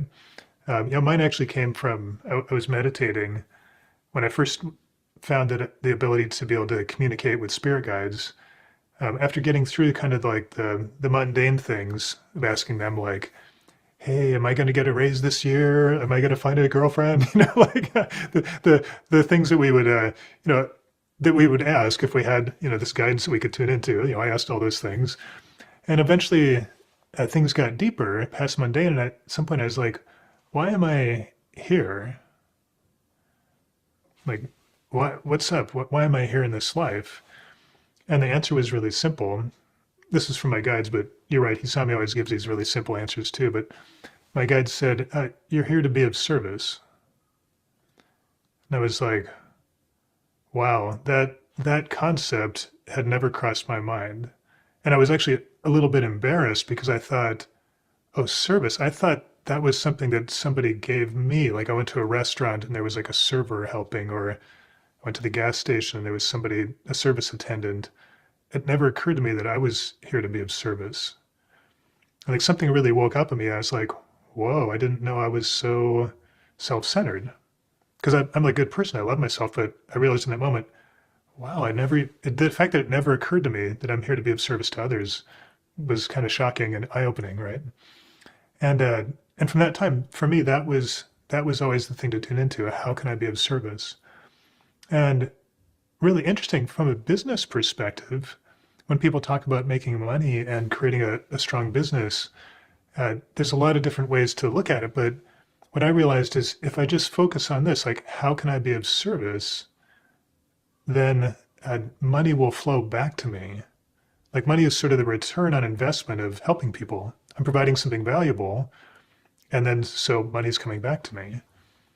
It's a really sort of internal way of creating a business rather than doing research and finding what people need and all that. It's just like, how can I be of service? What do I have to give? And what am I internally inspired to do and to give? What feels good when I'm giving it? Not like something I have to do or something that's a big challenge or something that's causes me to, requires me to learn a lot of things that I don't know already, right? Like inherently, all of you right now have the ability to be of service, if that's your thing. Some people are just here to experience world and grow, so that's totally okay too. If you're here just to, I'm here to experience myself from love, wow, that's a great one too, right? So then every moment you can think, am I doing that? Is there something I can shift? Or like I said, just sort of observing yourself and noticing when you're not doing that. Here's a place I didn't even know, but when I interact with my pets, I'm not really going from what I believe is my, my passion or my goal, or where I'm not being of service in this moment. For my dogs, it's different, or for this person, it's different. Or these are funny examples, but being able to observe yourself, that'll give you all the information you need. What's your next steps, how to correct, what to do. It's all about just observing yourself from love. Yeah. But it's something you said there, I kind of went around in circles a little bit, but when you mentioned what Hisami said, that was a really interesting perspective too. She said, when I said, what a lot of people ask, what's the meaning of life, or what's the purpose? And she said, oh, that's easy. My purpose is to create happy memories. And what she did with that is she brought it into present time, because in any moment you can create happy memories. Like we can create happy memories right now. Doesn't require any money, doesn't require any special circumstance or clothes or, anything. You can create a happy memory anytime by yourself or with others. And those are things that you keep. Once you create them, they're done. They just keep building and building. But if I have to create happiness in the future, I have to create $1 million or a new house or, some kind of relationship or something. Those are things that are all not now. Those are all things in the future. It's great. I hope those things can come through too. But if you're not present in this moment, you sort of missed out on the whole game altogether. Probably when you create those things you think you need, you won't be present in those moments either. You'll be looking at the next thing, the next thing. So being able to slow down and be present right here, create happy memories, is probably the most succinct and easy practice for feeling fulfilled. Love that. You gave some really, I think, valuable examples of different like mantras. So if yours was to serve humanity as much as I can right now, and then you said for other people, maybe it's to experience life. For some people, maybe it's to really experience love. If you were to just riff on a few more of those to start to kind of, I think it's going to resonate with certain people and they might pick one out and it might like create a response in them. What would be some other ones you've seen with students or just heard or are feeling? I kind of tune in right now to who's listening. So the big one that I see is people wanting to, that's probably why they tuned into this program in particular, people wanting to feel like they're complete, like that they're, or enough, that there's this story that I've been told that there's something wrong with me or that I need to be somebody else isn't a true story. It's just a story that somebody told me. And whoever told me that story probably told me that story because somebody told them that story. We kind of pass these little myths, these little, superstitions and stories onto each other. It's not that bad people tell you something and then mess you up. It's not that at all. And so that's a big one. So I'd say if that's the thing, it's, I would lean into just noticing yourself from love. So my purpose is to love myself, but not from the outside. Not, you have to say, my purpose is to notice that I love myself, right? You don't have to change to love yourself. Just start noticing that you do, right? So notice that you love yourself, right? So that's a great one right there. If just kind of looking again at the energy, if you feel like your goal is to create something, like creating something in business or that one's really interesting. So that one has to do with impact too. It actually has to do with there's something that I want to see in the world, I want to see spread or grow in the world that I can help with. So for some people, it's a cause. Like it might be, I love animals, and so I want to do something to help animals live better lives. Or I love technology. I want to make this cool technology that I love available in a way that other people can access it that aren't like me, so that more people can fall in love with it and can enhance their lives. Or I love relationships and somehow I have got a knack for it. So I want to help people that don't have a knack for that find their happy relationship or find how they can relate to people in a way that they love. I mean, so for each of us, it's a little different. It can be something very specific like that. Mm.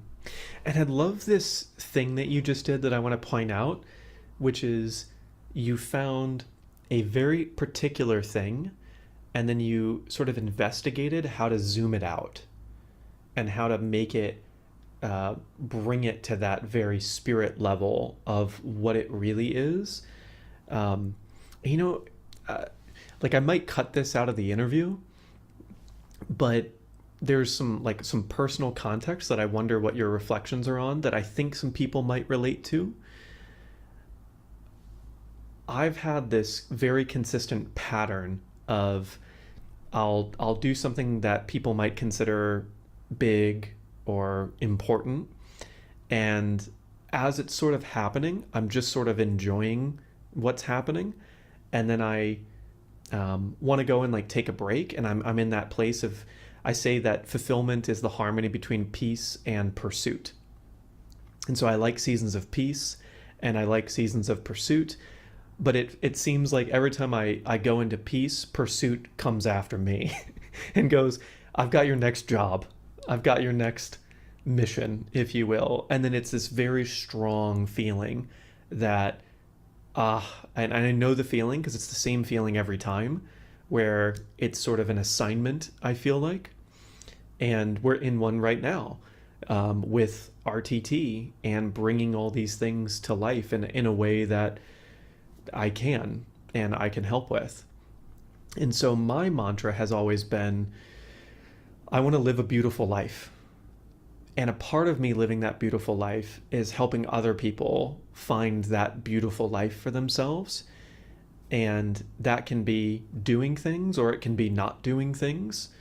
There's really no way to mess that up other than the perspective that your life is beautiful in all of the things. I can resonate with the things you're saying, Skip. It's the trick is to receive them with that spirit mind part of you. So kind of with, or you can even say with your spirit, receive them from spirit or spirit mind. Because what I'm doing is I'm kind of watching the energy of people that are watching the call. That's what I do, right? Instead of thinking about things, I just tune in and just here in the moment and see what's going on. And so some people hear your message and it really lands in their heart and they resonate with it and they get it. But some people are listening to your message and they're hearing like kind of like a measuring stick that they've, like a new measuring stick they've got to use to see how they're doing. And so if you're feeling that, if you're hearing this and you're hearing like, oh, here's a new measuring stick that I can use to assess whether I'm doing well or not, just definitely throw that away, because that's right. So that's the hard part about watching interviews like this is the takeaway. You want to take away something that's like a note or a to-do or something that you can apply, but that's not the actual value here. The value is more internal. It's like you had a little aha, something woke up. You don't have to take a note about that. That'll sustain. Just stay in that aha moment and you've already reached the goal. Like you don't need to take a note so you can get back to it later. Just get it right now. Be in that moment, be in that feeling. Yeah.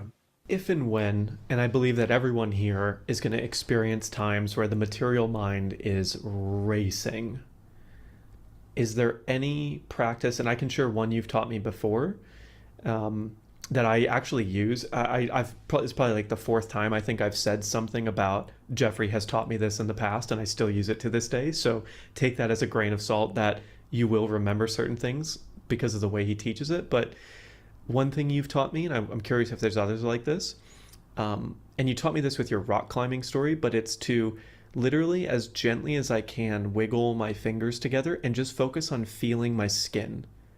Just focus on feeling this very gentle touch in my fingers.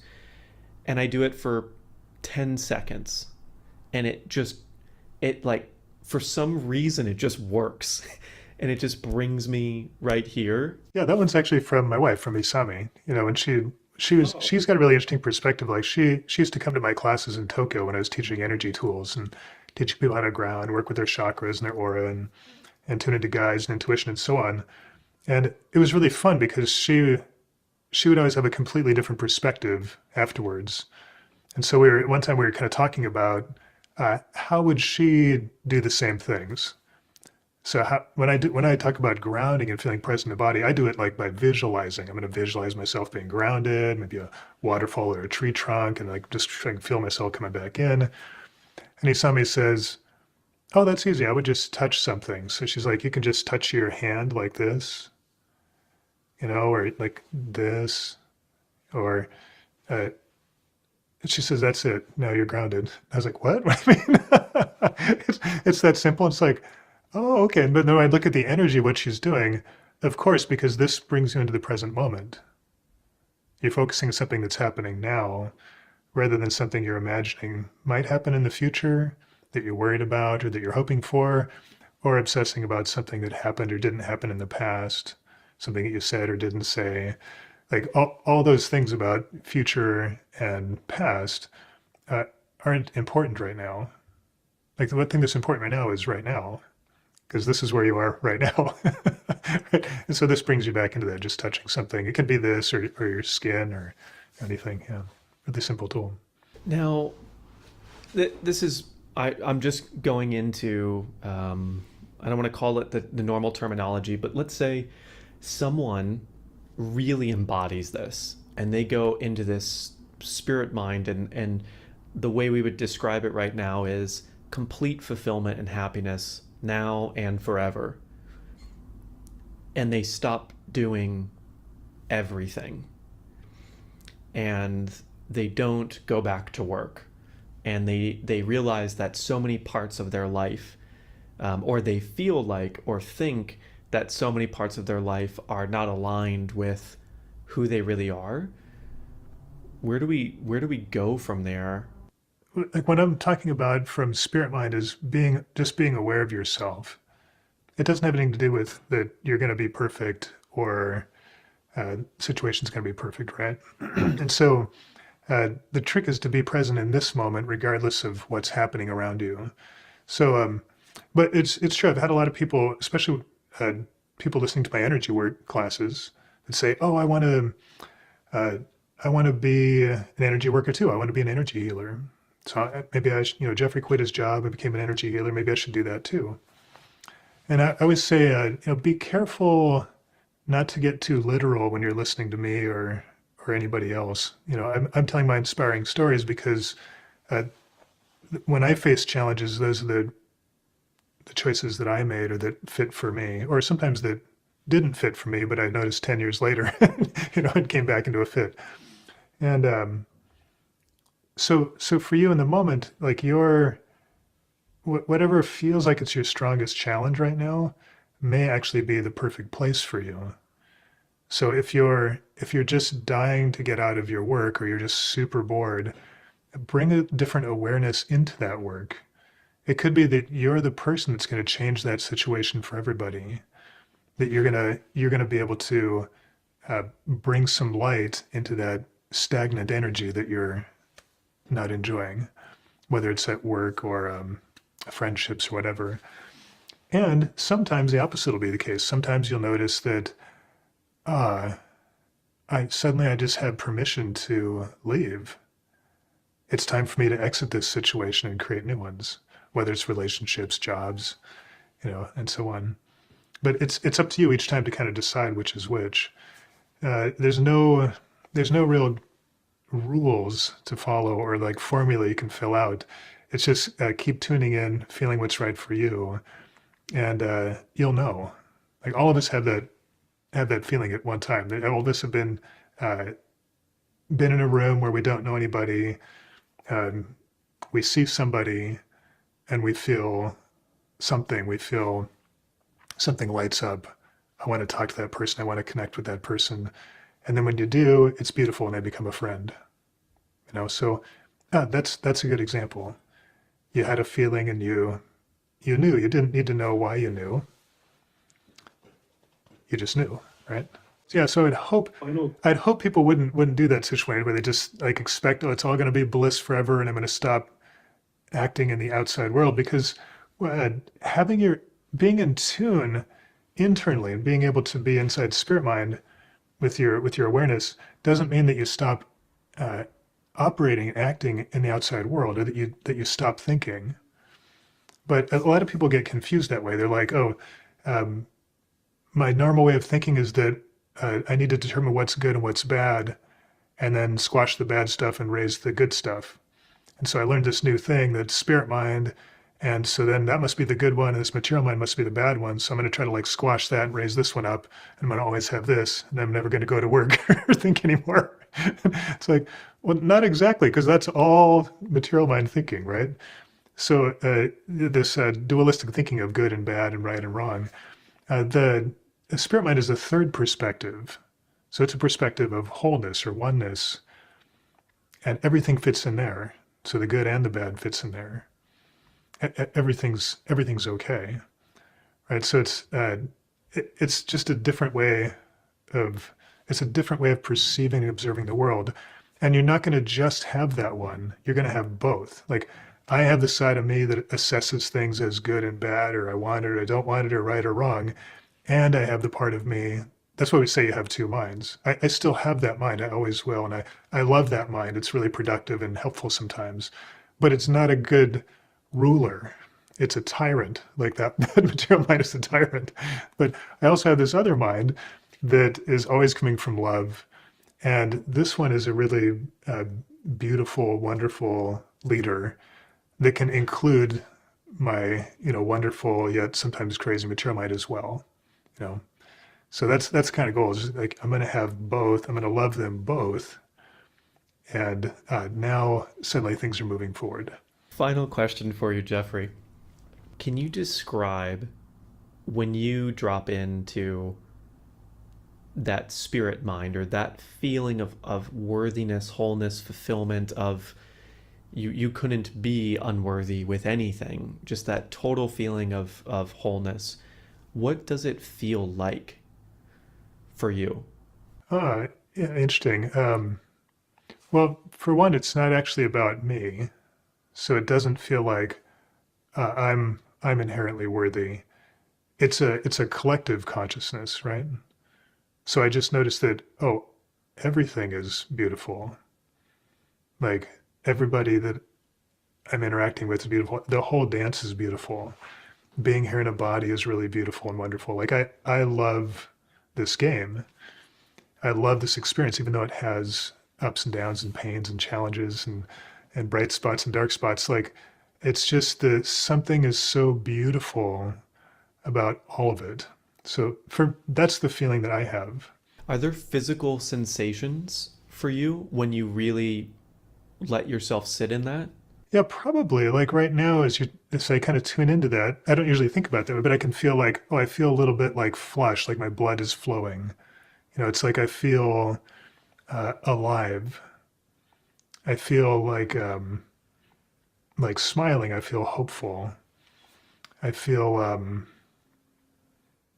kind of excited, but not in the way that I would be excited if I was, just using my material mind. I'm excited in a different way. I'm excited for the silence as well, not just the parties. This mind is excited about the parties, and it doesn't want the downs, right? but this one is like, it's all really beautiful because I'm here. I'm having an experience in this body, in this life, right now, talking to Skip, talking to all of you, and it's wonderful. It's beautiful. I'm making happy memories. Wow. Thank you for all of that, Jeffrey. When people absolutely fall in love with you, or deeper in love if they already knew you, where can they go to get more Jeffrey? Yeah, sure. Yeah, two places. You can go to my website, which is imjeffreyallen.com, and then you'll find out kind of, both my energy work training and the new training, Spirit Mind, that I'm doing with my wife. You can also go to spiritmind.com if that's the one that really resonated for you, and just focus on that one. And and just follow your heart. The reason I've got several different programs is that I want to help many people. So not every program is for every person. So really tune in and feel like, I'm excited about this one. If you feel like I have to take this one or I should take that one, probably back up a little bit. Which one are you excited and enthusiastic about? Yeah, take that one. Thank you so much, Jeffrey. I had a really incredible experience. This was definitely a happy memory for me, and I think it was a happy memory for everybody watching. And I hope they can come back and really bathe in this energy again and again. Yeah, I just appreciate you in my life, so thanks for coming. Yeah, thanks, Skip. Thanks, everybody. Hey, everybody. Wow. I don't think there's many words to be shared there, just feelings and vibes. It was beautiful. I'm really excited for all of you. I'm really honored to be here at the end of day 3 of the Reinvent Yourself Summit. Tomorrow, we've got an incredible final day, all on success and confidence. We're going to open up the day with Marisa and the power of belief. We're going to have a hypnosis with Marisa. We're going to go on to Jim Quick. It's going to be a really, really beautiful day. The first 3-4 hours of tomorrow are going to be life-changing, as have all of these days. So I'm really excited for all of you. For those of you that are thinking about Grow and Transform, now you have plenty of time to go and explore the website, go and explore the Mighty Network, the app that you can go inside of. You can also access it on the web. If you have any questions, you can email support@marisappear.com if you're having issues with it, but we'll be around as well. We'll be here tomorrow, coming in full force for the finale, and it is a big finale, believe me.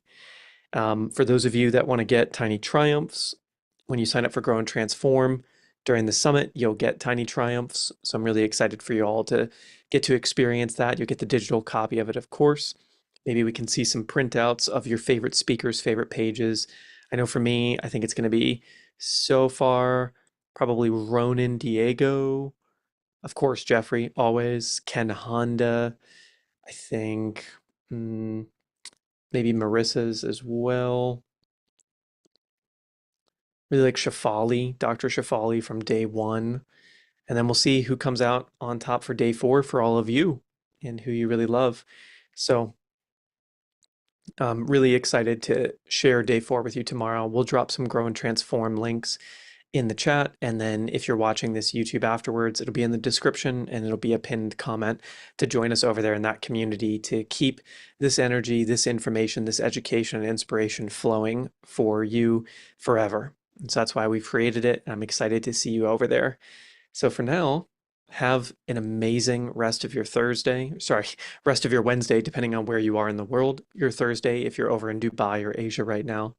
And I'll see you bright and early my time tomorrow morning for day 4, Success and Confidence in the Reinvent Yourself Summit. See you soon.